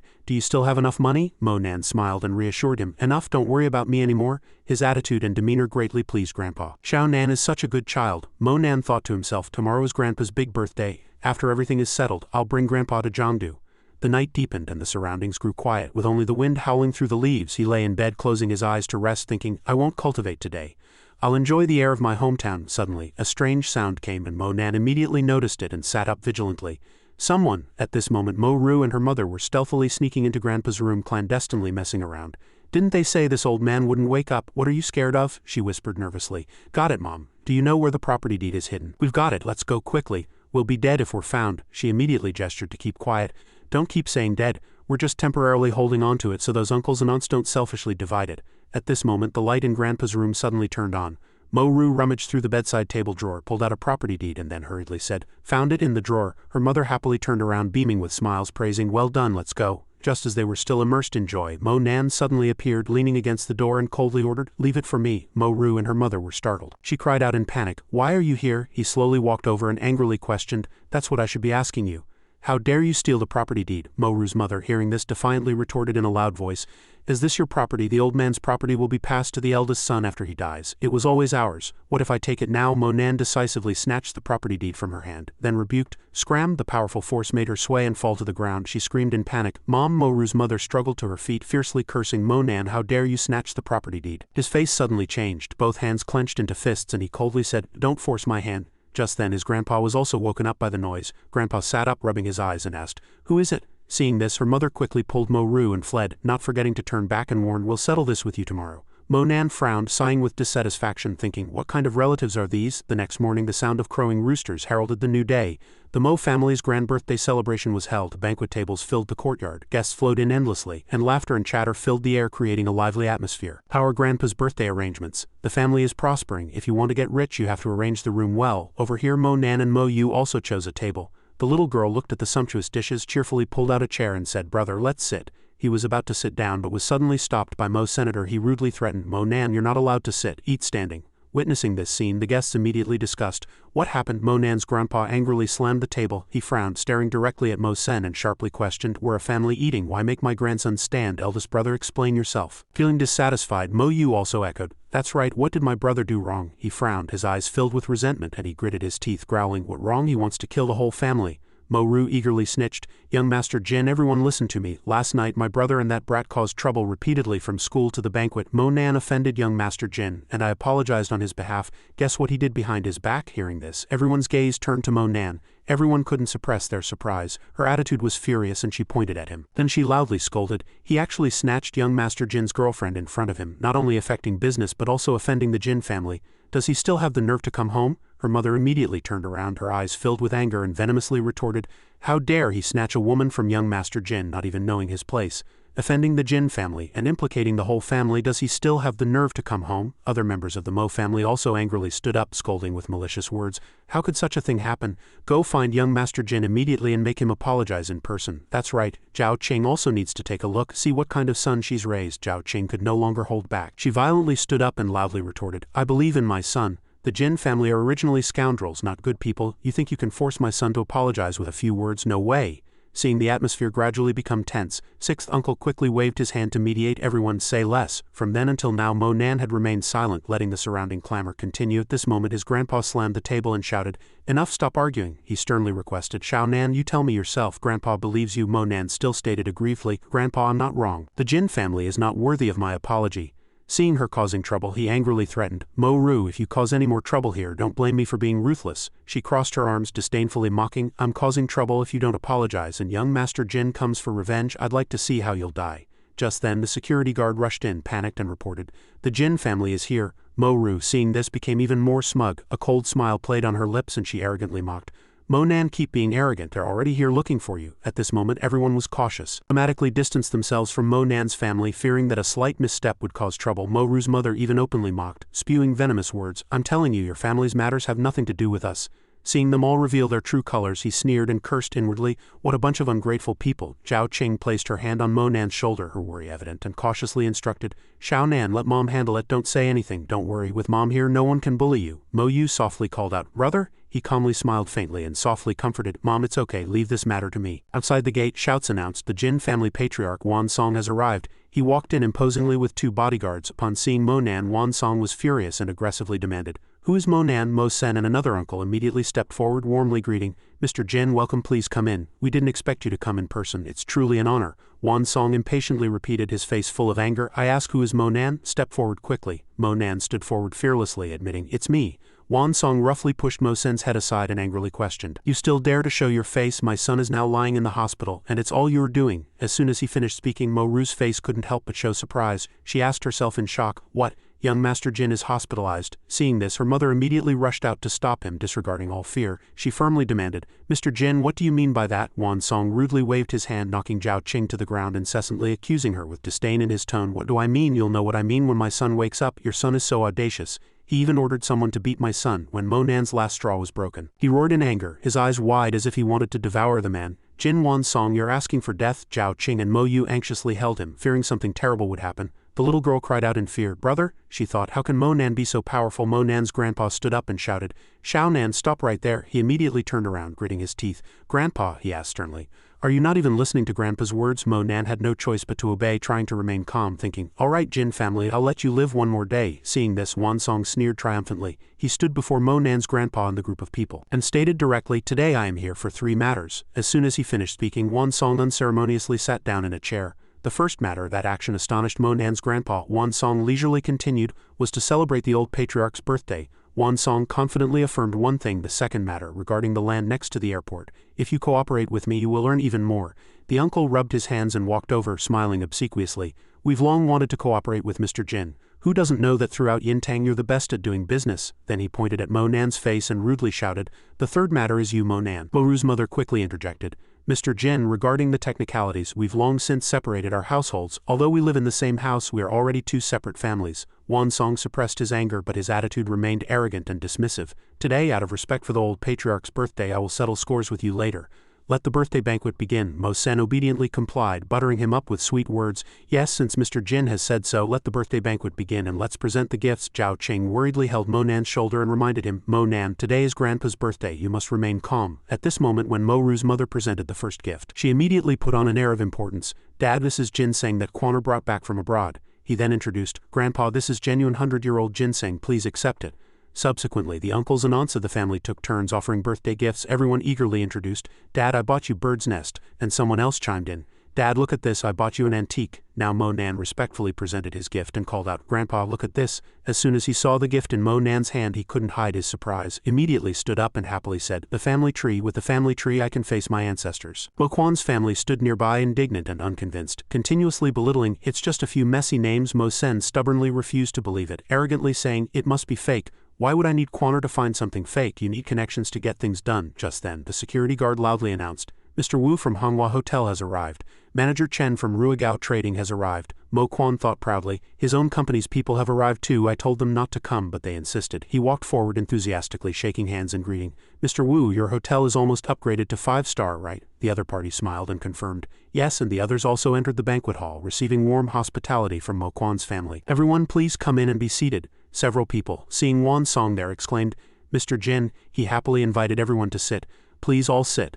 Mo Ru covered her mouth and whispered to her mother, looking at their pathetic state. Her mother then chuckled mockingly, looking at Mo Nan's family sitting at a table in the corner out of place with the lively atmosphere. Her mother, acting like a seasoned elder, quoted, Like begets like, a dragon begets a dragon, a phoenix begets a phoenix, and a mouse can only dig holes. They can't compare to our Quaner. Hearing these words, Zhao Qing couldn't help but stand up and shout, Who are you calling a mouse? Just as the argument was in full swing, the security guard suddenly shouted, Xianxia, one of the 4 young masters of Jiangdu has arrived. As soon as the name was announced, Wan Song and the others were scared out of their wits. What, the 4 young masters of Jiangdu? Zhao Qing covered her mouth with her hand, nervously breaking out in a cold sweat, and secretly exclaimed in surprise, Yang Shenyi, the crown prince of Jiangdu Yang Group, brother actually managed to invite such a figure? Mo Sen grinned, patting Mo Quan's shoulder and praising, Our Mo family has such extensive connections, even the 4 young masters of Jiangdu have come, and Mo Nan stood there frozen. Shen Yi walked in calmly. As soon as he saw Mo Nan, he spoke humbly, Young Master Yang, I apologize for not coming out to greet you. At this moment, seeing Mo Nan, he excitedly shouted, Mr. Mo. Everyone was in a panic, disbelieving and discussing. Mo Nan invited him. No way. Without hesitation, Shen Yi respectfully bowed to him in front of everyone. Mr. Mo, I have come to wish Elder Mo a happy birthday. Mo Nan merely responded with a cold, brief word. Seeing this scene, Mo Ru asked herself in panic, How is this possible? How does Mo Nan know young Master Yang? Then Shen Yi politely greeted Zhao Qing and Mo Yu, expressing extreme respect and praising them with sweet words. You two are Mr. Mo's mother and sister.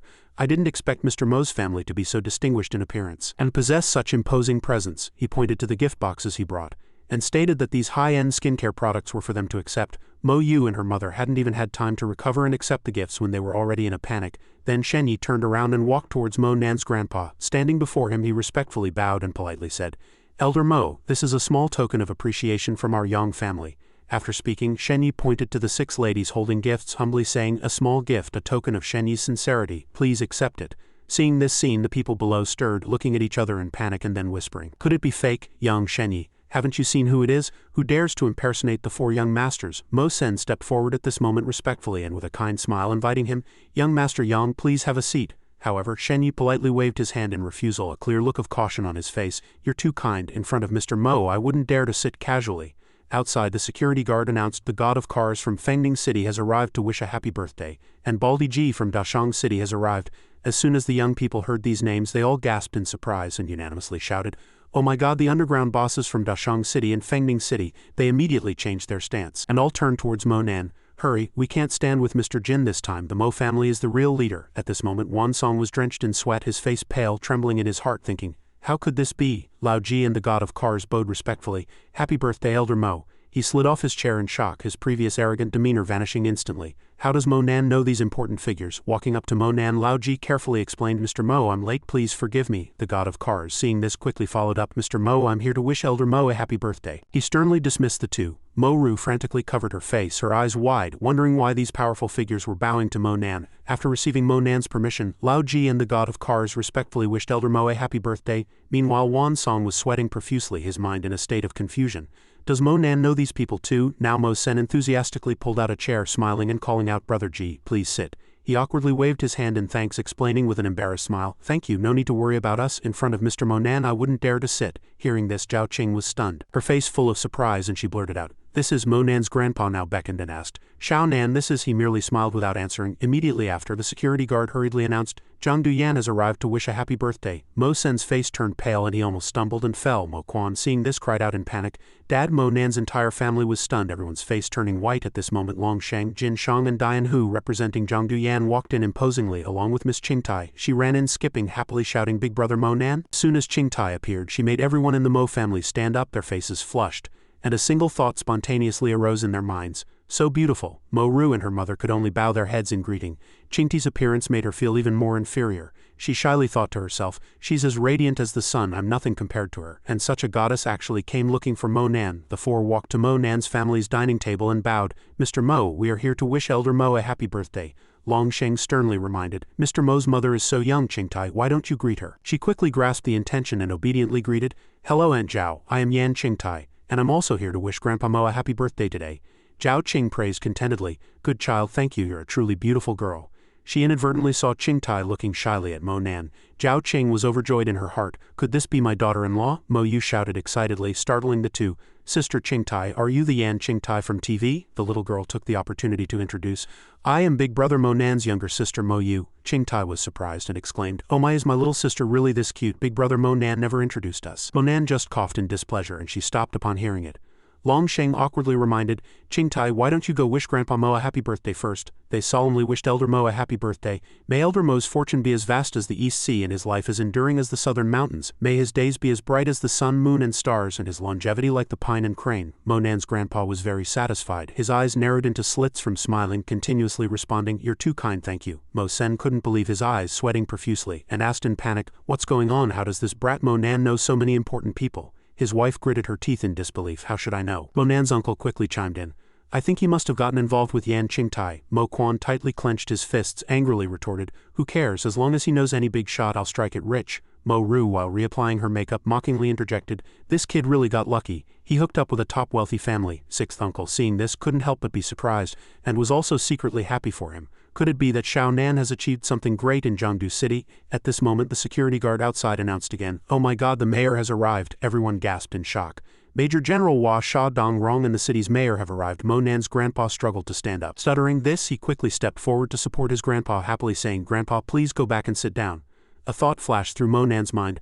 Dongrong still hasn't given up on trying to get him to join the special forces. Outside the Mo family gate, a white car quietly stopped, and people lined up on both sides, bowing and cheering. Dongrong walked into the courtyard with an imposing air, taking the initiative to speak. "Mr. Mo, long time no see. I heard it's Elder Mo's birthday, so we specially came to congratulate him." He politely responded with a smile while massaging his grandpa's shoulders. Meanwhile, Wan Song knelt on the ground in fear, looking ashamed and disgraced. He said in his heart, "Local tyrant, Yan family, mayor and major general have all arrived. Oh my god, what exactly is Monan's identity?" Just as he was about to sneak away, Monan suddenly appeared, blocking his path. He mocked with a smile. "What? Not sitting at the birthday banquet?" Wan Song turned around in a panic, but saw Jin Shang's cold gaze staring at him. He trembled as he stood up, too scared to speak. "I was just about to say..." Lao Ji at this moment tightly grabbed Wan Song's arm. He pushed hard, forcing him to stumble back into his chair. Jin Shang walked up to Wan Song, patted his face. He smiled disdainfully, then humiliated him with words. "Enjoying being a local emperor? Showing off your power will cost you dearly someday." He humbly stepped forward, explaining in a low voice, "Monan, Wan Song, I abandoned all dignity, directly knelt down and kowtowed, earnestly begging for mercy." He coldly ordered, "Sit down for me." Wan Song hurriedly apologized, his face pale with fear. "Mr. Mo, I was wrong, I was truly wrong." He immediately changed his tune, knelt on the ground, clinging to Monan's leg, and hastily pushed all the blame onto Wangda. "My son offended you, he deserved it, he deserved to die, please spare me." He glanced at him, his voice choked with tears yet full of threat. "Your 3 matters. It's not convenient to discuss now." These words made Wan Song tremble all over, and he immediately changed his explanation in panic. "There are no 3 matters, I came to apologize." Monan smiled casually and coldly announced, "Too late. From today onwards the Jin family will be removed from Yintang." Hearing this, he was scared out of his wits, stammering and pleading, "Removed? No, Mr. Monan, Elder Mo, please spare our Jin family." Just then, Shen Yi couldn't suppress his anger, swung a chair and smashed it down, sending Wan Song immediately falling to the ground. This sudden act of violence made Monan slightly pause. After dealing with it, he leisurely dragged Wan Song's leg, leaving bloodstains all over the courtyard. Shen Yi changed his words and said awkwardly, "Mr. Mo, I've already dealt with this undesirable fellow with 1 punch." Monan looked at him with displeasure, thinking Yang Shen Yi acted too hastily. After all, there are so many people here. He remained silent, and the atmosphere became tense. Even Dong Rong didn't dare to speak. Then Mo Nan turned to Mo Sen and the others, sternly announcing, making everyone tremble, "It's your turn." Mo Quan's mother threatened in a panic. "Mo Nan, what do you want to do? I'm telling you, I'm your aunt, don't mess around." He immediately changed his tune and echoed, "That's right. What we said before was for your own good." That blatant hypocrisy infuriated Mo Nan. Mo Nan gritted his teeth, stepping closer and loudly accused, "Saying I stole young Master Jin's girlfriend, saying I brought harm to the Mo family, was that for my own good?" The next second he turned to Mo Quan and his sister, sternly warning, "And you too," he quickly interjected. "Don't be like that, Mo Nan, we were just joking," Mo Ru immediately added. "That's right, I'm your sister." Mo Nan said nothing, decisively punched Mo Quan in the face, making him cry out in pain. The punch sent Mo Quan sprawling. He fell to the ground, his whole body aching. She saw this and loudly questioned, "Why are you hitting your brother?" Mo Nan sneered, swung his arm fiercely and calmly replied, "Don't worry, you'll get yours." A heavy slap left Mo Ru's face crooked and swollen, and she was thrown onto a beam. She covered her face and cried in pain. Mo Sen and his wife quickly came forward to intervene. "Stop hitting her." She looked at the crowd watching nearby, panic-stricken, and pleaded for help. "Will someone please help us?" Mo Ru regretted it deeply, blaming herself. "If I had a better relationship with Mo Nan, even if we weren't close, I could have ridden his coattails to success. I truly wish I could go back in time and kill myself." Grandpa Mo also spoke up at this moment. "Xiao Nan, stop," he continued uneasily. "After all, their family, let it go." Mo Nan's grandpa, in desperation, turned to Zhao Qing. "Fifth sister-in-law, you should also try to convince your son," she thought resentfully. "We've been bullied for so many years, and now that we finally have a chance to stand up for ourselves, why should we forgive them?" He sighed helplessly, then blamed himself. "It's all my fault. This old man is useless, usually unable to protect anyone." For Grandpa's sake, Mo Nan suppressed his anger. He sternly warned, "I originally intended to celebrate Grandpa's birthday, but you were blind and tried to ride roughshod over my family. Today is Grandpa's birthday banquet, so I'll spare you this once." Dong Rong stepped forward, coughed a few times, and then cautiously asked, "Mr. Mo, I have an urgent matter this time. May I go to the backyard?" He coldly replied, "I'm very busy right now." Upon hearing this, Zhao Qing pondered, if Mo Nan can build a good relationship with the Major General, no one will dare to bully him in the future. She gently urged Mo Nan, "Son, go. The matter has been resolved and it's time to celebrate Grandpa's birthday." He dared not resist, only sighed helplessly and finally agreed, "Let's go." Subsequently, Mo Nan and Dong Rong arrived at the backyard. He suddenly stopped, turned his face and went straight to the point. "What do you want from me?" He immediately saluted and solemnly stated, "I formally invite you to serve as the captain of the White Tiger Special Forces team." Mo Nan didn't hesitate at all, responding indifferently, "If I refuse, I won't say it a second time." Dong Rong seemed prepared and quickly explained, "I've heard about your business. Becoming captain won't restrict your freedom. Moreover, you come from an ancient martial arts family. Joining the Special Forces will allow you to advance rapidly." Seeing that he remained unmoved, he added, "Wait, you should know Xiao Tianju, the head of Huasha martial arts, right? He is the overall commander of the Special Forces." Dong Rong thought proudly. With a legendary figure like Xiao Tianju, he should be attracted, right? Mo Nan, however, maintained his original stance, casually replying, "So what? With the Heavenly Emperor in charge, it doesn't matter whether I go or not." Since it had come to this, he still tried every means to persuade him, "But you also need magical artifacts and mental techniques. If you undergo the Special Forces training after this Panlong banquet, you will surely become famous throughout Huasha." He decisively shook off Dong Rong's hand and sternly said, "No interest. My mind is made up, don't say anything more." Seeing that persuasion was futile, he directly tried to influence Mo Nan psychologically. "What about your family? At your rate of rise, your family will be targeted by others. Can you still protect them? Join the Special Forces and I will protect their safety." Mo Nan was momentarily stunned. He couldn't deny it. He was right, he calmly said, "You want me to join just to increase the strength of the White Tiger Special Forces. But my being powerful alone is not as good as making the entire White Tiger Special Forces stronger." Dong Rong asked suspiciously, "What do you mean?" Mo Nan directly threw him a bottle of pills, then continued, "Let's make a deal. Here are 100 pills plus a mental technique that not only refines the body but also refines qi, and it also aids your mental techniques." Dong Rong took it with both hands, his face showing joy, and solemnly promised, "All right, since you, Brother Mo, are so straightforward, I also promise you that no matter what, I will do my best to protect your family."